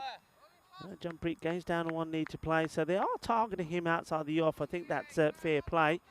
And the field looks a little bit better here now as well. Of course, we are outside the... So they've learned, haven't they? They've got the field now set to the offside to him. Nobody on the leg. So you got a wide third man and 1, 2, 3, 4 on the offside. How quickly you learn. And that's the thing there. Sebastian Pratt maybe didn't have it right when Alan Bass was bowling. But to Jonpreet, they've got it right here now. Forcing him to go across the line. He goes up in the air. The thing is, you can put as many men back as you want on the line. The batter can still clear them, and Jonpreet does. He gets his right. Good full swing of the bat. He hits the middle. Sweeter than a bowl of Rasmalai, that one. 6 more. Yeah, I tell you what, I think Jonpreet Singh here needs a little bit of time to get his eye in. And once his eye is in, boy, can he hit the long ball. I think that case, once again, coming to life here. It's looking really good now as Jonpreet Singh took a few deliveries. Well, this one's kite though. 2 fielders as well as Goli, I think, has gotten underneath that one. Easy pickings. Didn't time that one as well as he would have liked, Janpreet Singh, but once again, a really good opening partnership. He'll fall after a valuable contribution, Janpreet Singh. Can the Dutch make use of this to breathe some life into this game again from their point of view? Well, the answer to that is yes, you can. Every time you break a partnership and a new batter comes in, no matter who he is, you just don't know what sort of innings it's going to be. Be interesting to see who they opt to go for. And Fayaz Nasri, I think it is. yeah, it does look like Nasri, so they're going to stick with what they did last time round. Why change what's working? Nasri will come out, and you can see he's having a sprint out there, because remember the batters, they've got around about 60 seconds from when a wicket falls to go out and take guard, so Nasri is the new batter. So they get the breakthrough, a partnership that was worth 56. And good little innings there from Janpreet. One thing he didn't do, and he was in danger of doing it, wasn't he, when he played out that 3 dots and the spin from Sebastian Braat when he made amends. Oh, good delivery, dot ball. Now look at this one. Remember I was talking about the sun? Well, if you're the wicketkeeper, think about where this comes out of. Watch this. As this one gets to him. Oh, yeah, look, the sun is... I did say to everybody, bring your shades. Bring your shades and bring your sun hats, and I think the wicketkeeper could do with a set of shades behind there. Asad Zulfikar. I reckon Musa's going to have to depart with his shades and give them to Asad. Yeah, I like the look of Mes van Vliet. He's already picked up a wicket. Tidy bowling so far. It's also the pick of the bowlers in the last game. The Netherlands came up against Germany. It was the tidiest, most economical of the set of bowlers that were used. Bowls a good first over once again here. Only goes for 7 with 1 ball to spare. Can he wrap this up well? Yeah, he has bowled well, isn't he? He's built for a fast bowler, isn't he? Look at his height of him. He's easily above 6 foot as he towers over most of the people out there. So can he get a good finish in here? 57 for 1. Messi Curran will be thinking one thing, and that's this. Boundary, and he gets it as well. Oh, he's on song, isn't he? He just says, you know, all the other batters struggling. He gets on strike, gets a ball in the over, and goes boom, wallop. That's 6 more. Messi Curran moves to 31 of just 9 deliveries. 63 for 1 at the end of 4. Well, very soon, every single bowler in the radius of a few kilometers from here will not want to see one thing in front of them, and that is Messi Curran. The way he's going, he's soon becoming the worst nightmare for any bowler. Hey, here's a thought for you. I know he's not playing in this series, but I do believe that he is eligible to play. Can you imagine Jamshad Khan coming into this attack? Can you imagine Messi Curran and Jamshad Khan as your openers? I can imagine that, and that makes for an incredibly powerful imagination. Oh, yeah, Jamshad Khan, of course, the man also who scored stack loads of runs. He scored, I think, 490. So he scored 490 runs in that European Cricket Series. He's also the fastest man to score 100 on the European Cricket Network. He did it in just 22 deliveries. So, yeah, can you imagine him and Messi Curran opening the batting? That would be quite sensational. Musa Ahmed brought into the attack. We know what he'll do as well. He likes to hide the ball wide away from the right-handed batters. He'll try to fire them in far away from the batter to make them reach out for the ball and try and sky them. Okay, this is it. This is the big one. This is the wicket that they want to get. Messi Curran. Musa fires in a quicker delivery. That's well bowled. Well stopped also by Asad Zulfikar. Yeah, no surprise there. That's exactly his bread and butter in this format of the game. Musa Ahmed. Very intelligent with his bowling. Tries to do that again, but just a little too wide on that occasion. Yeah, he's gonna stick to this. We saw this when he bowled last time. He'll stick to it and stick to it, stick to it. He's trying to draw the batter out. He's trying to get Messi Curran to be playing at 1, which is quite wide, and not get the right contact.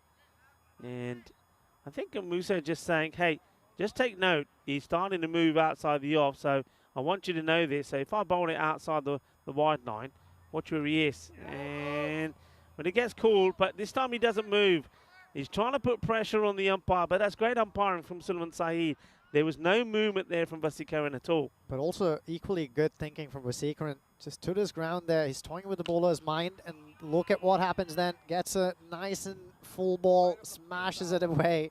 This is just getting old now, Vasikaran. Bread and butter for him. Well, it ends up being a full time, and Vasikaran says, yeah, I'll have it. And we'll watch out there in the hut, because they were in the firing line with that one. Yeah, this man's appetite for runs cannot be quenched. Unsatiated hunger for sixes here. This time hit it down onto the off, and will take the single. So I suppose Musa Ahmed will breathe a sigh of relief as he now thinks, okay, well, at least I'm not bowling to Vasikaran. The thing is, Nasiri, he's not going to hang around too long either. And that's really well bowled. Clever delivery. Dot balls are so important, aren't they? You can see that even though they're getting a few boundaries in, they're not quite getting to the rate. So this now becomes a huge delivery. Goes for it and gets it, so they do get the runs they needed. Once again, it's a 6 of the last, a little bit too short. Hits right through it, is going to be 6. A big shot there from Nasiri that keeps them ahead off the rate. And at the end of the over, 79. It is 79 at the halfway mark. Yeah, when Nasiri hits them, they stay hit. He packs a punch. Lots of cricket to come here from the ECN. This, of course, is KFL Germany, but very soon you'll see action from Italy, Rome, where there'll be an ECS followed up by ECI. And then, of course, the big European Cricket Championship, where you'll see some champion sides contesting and competing in hopefully closely fought contests. We saw a lot of that in the past, so no reason not to expect more of that. And then there'll be some action from Croatia, Malta, and Spain. So if you're a cricket lover, well, you'll never find a moment to be bored. Mes van Vliet has been brought back into the attack. The tidiest of all bowlers so far on display from the Dutch ranks.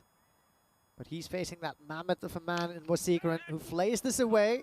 And, oh, awkward bounce does him in once again in the deep. That'll be another boundary. So Vasikaran keeps going from strength to strength. Yeah, this really hurts you because, I mean, it's not the best of bounces, but you still would expect him to stop that. And the reason why that hurts you, it should have just been a single. It means you wouldn't have been bowling to Vasikaran.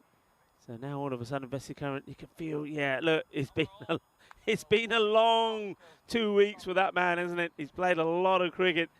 Well, we've loved watching him play. So, yeah, keep on going, Vasi.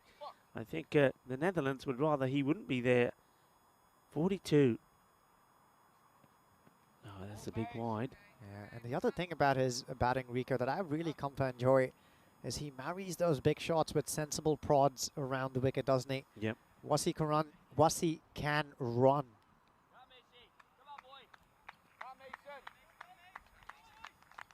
Just a sudden burst of cheers from around the ground. I think they recognize that this is an important stage of the game here. They can't let Vasikaran run away with it. It's going to be another wide, so I think you can see again the bowler asking the question, saying, does he not move? Let's have a look if there is movement. There is a bit of movement there.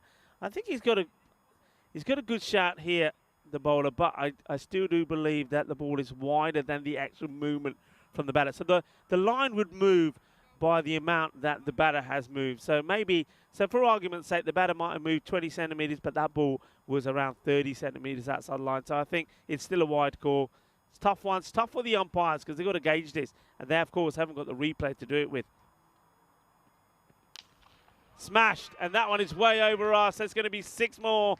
And that is Vasikaran now moving on to 48. I don't think I've ever seen somebody. Now, correct me if I'm wrong here. This is his international debut, right? I don't think he's played for Germany before, Vasikaran. He's a little bit late doing it. I mean, he's been undiscovered a little bit, or discovered a little bit late. I don't know what happened finding him 10 years ago. Yeah, I don't think I've ever seen something like this. He scored, let me just repeat, 22 the first time. He scored 52. He scored 64. 2 player of the match, he's had already, man of the match. And now he's on course for another. I don't think I've ever seen a player who's made 3 50s on the spin in the day. And how quickly has he gotten each and every one of those? Super quick, very quick time, lots of biggies. And how consistent is this man at the moment? I'm not entirely sure whether or not he's played for Germany before, but he has been quite popular in the German domestic circuit. There have been many a tale that's been shared about the dangerous Wasikaran and everything he can do on a cricket field, not just with the bat. I've been told that he was also quite a handful to deal with the ball in hand. And we've already seen here at ECS and ECI now how good he is in the field. Yeah, he's fielding a sensation, I mean, especially with his fielding straight on. So, yeah, I mean, he's a mega find. He really is. Oh, well, he misses out on this one, and that's probably the first one that you could turn around and say that he's actually missed out on. Anything that's come his way, normally he's put it away. I just wonder if the occasion, and I can't blame him either, if the occasion is getting to him a little bit as well. He probably can't believe what he's achieved here so far, and regardless of what he gets here, it's just been quite amazing. It really has. Yeah, it's very tough for Mes van Vliet as well. He has been bowling really well, but he's up against this man who just can do no wrong at the moment. He's been putting pressure onto the bowlers with regularity. Once against Trays down the leg side. And the keeper there fails to pouch. So Scamper across for a single. Fayaz Nasiri has also been smoking it.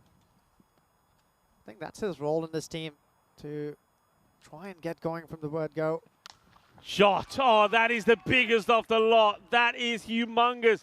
That is traveling. Well, this Grizzly will be circling our planet for years to come. What a blast this is. Oh, that is up, up, and away. Adios, Bolota. That is a humongous strike. Well, we're talking about Vasikaran, and Nasiri saying, hello, everybody. My name is Nasiri. I'm also batting. What a hit. Oh my God, this team has such talent in it. Unbelievable. I don't think I was saying this to you off comms earlier on, Rico. I don't really think I've seen a German side pack that much of a punch with so much consistency. Yeah, and you know what this is about? When I was speaking to Atik, he did say to me, that's the national team coach. Now, one of the things that he did, he went around and travelled Germany. He held camps. He wanted to see players.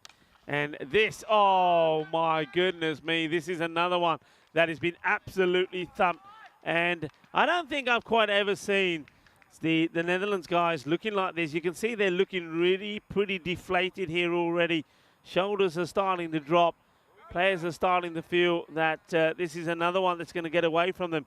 The score into the hundreds now, 107 for 1. This is just incredible hitting. It's the sort of thing that I think a lot of people are expecting to see from the Netherlands, not the Germans. But yeah, going back to that, he's actually gone around. He's looked at players. He's found players that maybe weren't on the radar before.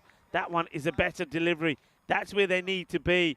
And he bowls that one right at the end of his spell. He goes for 42 of his 2 overs. It's 108 for 1 at the end of 6. Well, this is getting over real quickly, Rico. There's 4 overs to spare. Yeah. I'm not sure we'll need all those 4. Well, unless there's a collapse here. Once again, it is theirs to lose. 36 required of 25. Who does the captain go to here? But yeah, just to finish off that's the right way to do it. Travel around. Let all the clubs in different regions know you're coming. See the best of the players, then bring them together and select from that. And I think that's what Atik has done. And you can see the proof in the pudding. You're seeing some really good players here. And I know, when you travel around, you'll always hear from players saying, I don't know why he's not selected. I don't know why he's not in the side. Well, purely simply, there's a plan in motion here. You know what bowlers you want in spinners, in pacers, you know what batters you want, and you select a squad based on that. And I think, well, from what we're seeing here, they've got a real good blend of players. Well, and swing and a miss this time. Yeah, the skipper's turned to Sikandar Zulfikar now. He was saving him up for bringing him towards the death. Well, the game is nearly dying here for the Netherlands, so skipper Brad turns to Zulfikar now. You're spot on with that, Rico, and equal credit must be given to the assistant coach as well, Asif Khan, who's been with this team over the last 3 years or so, and he's been a part of that, laying down those grassroots process. And we can see the fruits of those labors showing up here. It's a good start here with 2 dot balls on the trot for Sikandar Zulfikar. Yeah, just short of a length, isn't he? He's not pitching up, which is good. So a couple of dot balls, but then they're going to need a few more than that. I mean, get a good over in here, nice and tight, and I suppose that rate goes back up to past the 10 mark, and you think, okay, we get a chance here again. And it's a slow ball. It gets picked, and it gets sent to the boundary. And that one is in the bushes. That's not going to come back. What a delightful shot this is. Beautifully played. Look, just pure timing. What a hit. So Naseri now just keeping Vasikaran out of strike. Well, look at all the fielders here. Like a lot of dropped shoulders. You can see there's no real chatter. They are almost in disbelief here, the Netherlands. Yeah, amazing stuff this. You've got to say that this one will be a wide as well. Yeah, I think that's a fair call from the umpire, Suleiman Saeed. I don't think the batter does go and move too far outside. Let's just have a look at his feet here. So he doesn't really move, and if he does, he certainly hasn't moved by that much. So I think that's a fair call. It is, and the only reason he's even getting any close to it is because how big a man Fayaz Nasiri is. He has those long levers there. Zulfikar runs in again. This one's just tucked away into the leg side. So we haven't seen that for a while, have we? A single. What even is that? We haven't seen a single. It'd be a leg by, actually. He won't even go to a batter. So, okay, Vasikaran, who's been stuck on 48 for a while. He's been kept off strike a little bit. He's probably been sweating. So lest you forget, huh? Lest you forget, there is this man called Vasikaran. Yeah. All right, here we go. And it is Sikandar Zulfikar who comes into him. And it's that slower delivery. Vasikaran, a big smile. That's what I like about this guy. Just have a look at this. I mean, he does it with the slow ball, but Vasikaran, he knows it as well. And just have a look afterwards. If we keep this rolling, look at the big smile. Look, there you go. He loves his cricket, and he knows when he's been done by a good one. He's a lovely guy, Vasikaran, as well. And what accompanied that nicely disguised slow ball was a loud grunt from Zulfikar. Sees the comical side of that one, as was. Yeah, he gets done by another slow ball. So it's not a bad over at all, is it? 7 come from it. And what that means is that, well, the rate will probably stay just around, I'm saying it'll be about the 9 something. So they need another over like that. Remember, Zulfikar has got one more to bowl, 116 for 1. As we have a look at what we're going to start with tomorrow, Belgium will be taking on the Netherlands. That's the first match. Belgium haven't been able to get a win. And let's see if they can press on tomorrow and have a better day. Long shadows here now. Local time coming up to 6:45. And that sun really playing a part in some of the batters and, of course, the wicketkeeper as well. Well, the lid has been put on by Asad Zulfikar. And it's because we're going to see another over here from Musa. Yeah, good piece of bowling there. Ever so slightly trying to claw back into this game, the Netherlands. If they can back that up with another 6 or 7 run over, they might just go into that last over here. This is Musa Ahmed trying to do just that. And this one is gone. It is a biggie. What a lovely shot that is. And I tell you what, Nasari, he's certainly turning on the style here as well. I mean, he's been given a couple of opportunities. Maybe he hasn't made the full, well, amends from him, but he is this time around. And look at that contribution from him. Look how quickly he has moved along as well. Yeah, he sort of reminds me of Shari Butt from the Belgian side, who came in here for the first couple of games, got in some quick shots going, but never really stuck around for long enough to show us his full range. Well, Fayaz Nasiri's full range is fully on display here. Yeah, well, this is sensational. And, well, I tell you what, I suppose there's one thing that the Netherlands could be doing, and that is they could be, well, there's a day today, is National Day When Pigs Fly. And this is a day that is all about believing that the impossible can happen. So they've got to believe that. They've got to believe that it's one of those days that the impossible can happen, because if they're to win this one, it would have to be one of those days. Nationals When Pigs Fly Day today. A day which reminds us that sometimes even the seemingly impossible is possible. Well, is it? Vasikaran will want his 50 here. That's up in the air, streakishly played, but I think that'll have enough meat on that one. Yes, it will trickle away across the fence. I think that's enough to bring up his 50. Yeah, it is. Of course it is. He was on 48 slightly for a while. And can you hear that chair? And look at that. I mean, look at the round of applause that he's getting from some of the spectators there as well. They're all here to see one man. You can see some of the Bio Boosters youngsters are playing there. He gets a big round of applause. What a knock, what a day. 350. So he's had 4 knocks, he's had 22, and he scored 350s as well. That's 188 runs he scored in the day. What a debut this is from Vasikaran. 6 big sixes as well to 3 fours. This one's going up again. Make that 7 big sixes for this man. He can do nothing wrong. Vasikaran, his eyes light up, accepts that offer, and well, he'll hide those balls in those bushes any chance he gets. Well, those are the spectators with those kids yesterday, and you can hear them today as well. Every time there's a 6 hit, they're going, bale, bale, bale, shaka lagya. And that's exactly what we're seeing here today. This one gets played out on the offside. That'll be a single. But this is all but done now, isn't it? All but done. You see, just 8 required. What a spectacle he has put up here, Vasikaran. Alongside Fayaz Nasri, of course. This Goes one's for another biggie. And it's, you're right, is another biggie. That's 6 more. Boom. Shaka lagya. So the scores are now, well, just 2 runs needed. Well, I tell you what, Rico, Helena has just got back from a trip around Bonn. She has no idea what she's missed here. A few knocks on the wagon, that would have probably frightened the living ghosts out of her. But also a set of monstrous hits here from Vasikaran. Yeah, I mean, it's just, you know, when you're in that sort of form, I mean, we saw that from him all the way through the series. He had that blip on finals day, which is why I think he was so distraught yesterday. But look how he's come back. Wow. Wow, everybody. I've never seen anybody who has made 350s on the spin.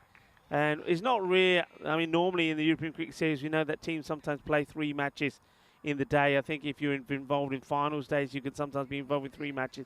But to have 4 matches he's played in, and I repeat, 22, 52, 64, and here at the moment he's on 60. It's quite amazing. It's sensational.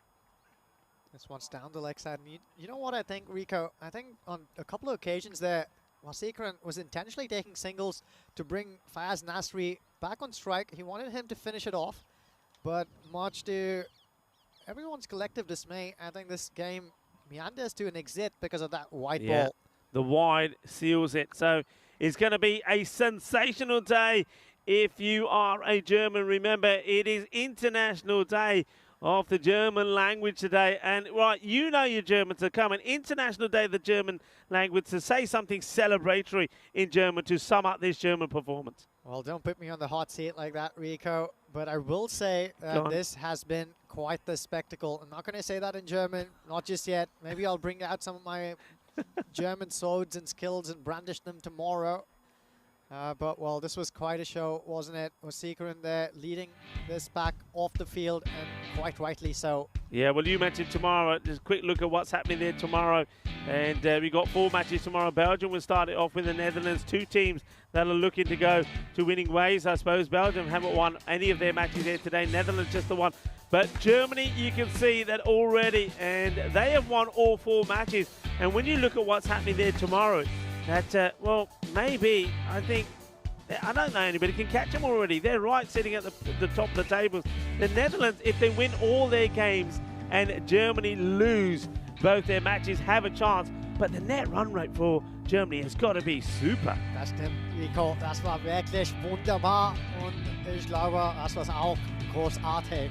I knew you had it in you. So there you go. It is National German Language Day today, and it's been a fantastic day if you are a German, especially if you're a German cricket lover, because Germany have done something that I think is quite astonishing. They have played 4 matches today. They have beaten Belgium on 2 occasions, and they've also beaten the Netherlands on 2 occasions. Do I sense something here, Rico? We've called a lot of games here, international ones as well together. We've seen Germany come here and play a lot of cricket. For the first time, there's questions popping into my head. Is there a little fortress being built here in Krefeld? Is there a little fortress that's slowly being built, 1 brick being laid at a time? Yeah, the other thing is, don't forget, I mean, we saw the German team in Dresden. They looked really good. I mean, I know it's only the first day here, but 4 wins out of 4. The European Cricket Championships are not that far away. And if this team is going to perform like this, I tell you what, they're going to take some beating in any kind of format. Don't forget, I mean, I know it's not the team that we saw in Kartema from the Netherlands, but there's a fair number of players that were there. You know, they have just beaten Netherlands, who are the reigning champions of the Euros of cricket. So this is quite incredible. The services of men like Rohit Singh and the others, Shahid Afridi, lots of talent in that squad. This is unbelievable, really, Rico. Walk us through this bowling card. Well, what can you say about it? A lot of hurt and a lot of pain, really, there. I think, well, Masman Ulet, he just couldn't get going at all. Oliver Ellenbaas, he had all sorts of trouble as well. Sebastian Bright, the captain, just bowls the one over. He wasn't that bad. 41. Musa Ahmed goes for as well. I mean, they've been taken to the sword, and well, and the other trick as well, right? The skipper was probably saving the pick of the bowler, Sikandar Zulfikar, for later, and that later never came because it was not needed. It never came. But that's the thing. I think as a captain, you've got to try different things, right? You think, right, things aren't happening. What can I try to get the wicket? So Sebastian Bratt tried. I think he was a little bit off as well, as he kept bowling a little bit down the leg side as well. So everything he tried just didn't happen. You know, he tried the spin, he tried the pace, he tried himself. Just Germany, they just had an incredible day, and I can see them. They're sat there at the moment in a huddle, and the sort of things that they must be saying at the moment. First of all, what a proud day it is for them. I mean, win 4 on the trot. We always said that today, that this series was going to be a very competitive one. We thought that playing the likes of Belgium and the Netherlands was going to make it super competitive. We thought that results were going to be gained one way or another way. Hasn't turned out to be that way. No, I think the only competition seems to be between the Netherlands and Belgium at the moment, because Germany, they've just brushed everyone aside. And that was unexpected, Rico, when it all started off and we were having a chat about, well, who's probably going to go into this as favorites. Everyone was picking the Netherlands because that's the reputation they've built over the years. And if you've been watching them and following their cricket for a while, that's honestly what you'd have expected. But what a show the Germans have put on. It's certainly probably even left them, the Dutch side themselves, shell-shocked. Yeah, I think, I mean, I'm not going to, we know, I mean, I know the Dutch side very well on their setup as well, you know, Piers Fletcher and some of the boys there, Sebastian Bratt as well. I think they know just how cricket outside of the Netherlands in another part of Europe, how quickly it's developing. I think they've been watching the likes of Sweden have performed, Spain lately, Hungary as well, Austria, and of course Germany here when Germany played in Dresden. So they know there's good players there. They know that the competition is there. But I don't think they expected to be beaten this way. And don't forget, on both occasions against Germany, they put good score on the board, 142, 141. And Germany get there, and they do it easily. This time around, they do it with 11 balls to go. So, yeah, I think they are going to be a little bit shell-shocked at the moment. But the other thing for me is when I was looking at the scorecard again, too many extras, too many ones. I think this time around, there was even more than the first match when they played against Germany. And that is something, that is I mean, they're a team, the Netherlands, that set high standards. They won't be happy about that at all. The last point I'd like to make is about balance of squads. And I think Germany seems to be the most balanced of all teams. They seem to have a lot of options. Even when they were put under the pump, the captain seems to have a lot of options when you look around the field. The Netherlands, well, they seem to have a fair few all-rounders, but the likes of those who are performing under pressure, not a lot of them have put their hand up. I'm sure they have the talent in them and they're fully capable of doing it. They'll want to come good though. The other thing is sometimes, and this is how sport goes, sometimes you come across teams or an individual who is just on the form of his life. And we got to talk about this man some more. Vasikaran, Aristiran Vasikaran. The sort of form that he's in, I mean, it doesn't matter who's bowling at him, doesn't matter what the attack is, whether it's pace, whether it's spin. His timing and his hitting off the ball has just been unbelievable. So I think teams, no matter who you are, you will always have a period or you'll always have a day when you come up against somebody like that and you just got to hold your hands up and say, hey, the guy was just amazing today. Spot on. Is the way that it goes. Well, I have to share this anecdote about Vasikaran now that you bring it up, right? Such a legend already now. The legend's growing. But apparently the domestic scene of cricket here in Germany has seen this man grow over the years, right? He's been in the circuit for almost 10 to 12 years. And one of the older persons who's been around the cricketing scene is older in terms of the number of years and experience he's grown. I was speaking with him after dinner yesterday at Kirti's Daba, I think it was called. And Tarun was telling me about how marveled everyone constantly was or were when they saw was he couldn't take center stage, right? And he was telling me, hey, if you think what you're seeing right now is amazing, you have no idea what this man was up to over the last 10 years. Yeah, and that's something that we were talking about earlier. Yeah, it makes you think, doesn't it? Makes you think. I don't know what his age is. I don't want to guess at it. But yeah, if he's playing this sort of cricket here now, not just with the bat, but with the ball and also in the field, 10 years ago, can you imagine what he was like? But the thing is, though, I think at least Germany have found him at the right time. And if this guy keeps playing the way that he's playing, I reckon he's going to score a stat loads of runs.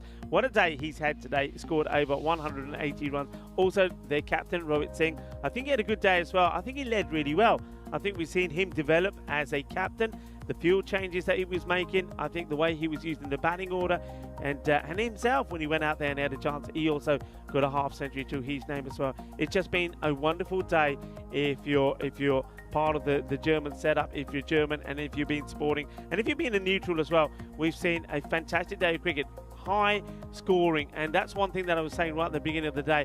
I did think there was going to be a lot of high scores here today. Germany on song today, but of course one thing that we know about the European Cricket Network, it doesn't matter what happens the match before or the day before. The next time round it can be completely different, and I think that's what the likes of Belgium and Netherlands are hoping for, that tomorrow that they have a really good day, and maybe Germany, they've just peaked too early and they have a little bit of blip. I can't see it myself, to be honest, but tomorrow is another day. And speaking of tomorrow, we have got 4 matches coming up tomorrow. We're going to start off, of course, with Belgium taking on the Netherlands. Belgium weren't able to pick up a win here today in the 3 matches that they played, as we see that on the screens there. So they take on Netherlands first up. Netherlands, they will be hurting after that defeat. They'll be coming back strong. I reckon there's going to be pretty strong words being said in the camp there, and I think the likes of the management there will be asking and demanding that the players come out stronger tomorrow and show what they're worth. And then of course we've got Germany taking on Belgium. That's the first time we're going to see Germany tomorrow in match number 7. Then Germany against the Netherlands, and we finish off with the Netherlands taking on Belgium. But of course by that time, the way Germany are playing, we could be talking about the team that's going to finish second, because Germany are right up there at the moment. So it's been a wonderful day. It's been a great day of cricket. Thank you very much for joining us. I think the umpires, once again, let's talk very quickly about the umpires. The umpiring has been absolutely brilliant. Well done to all the umpires. Well done to the tournament referee as well. And of course, Spring Productions has been ace once again. They've done their job brilliantly. We had some close calls there, and we needed them to be at their best. And the likes of Elvira, Valentine, and Maria were sensational. Thank you to the DCB for all of their support and looking after us here again. And of course, most importantly as we always say, thank you, because we know we have got the best cricket audience in the world. And on that note, it's time for us to say goodbye to you. Take care. Un abrazo forte. Hasta mañana, mi familia. Goodbye. See you soon.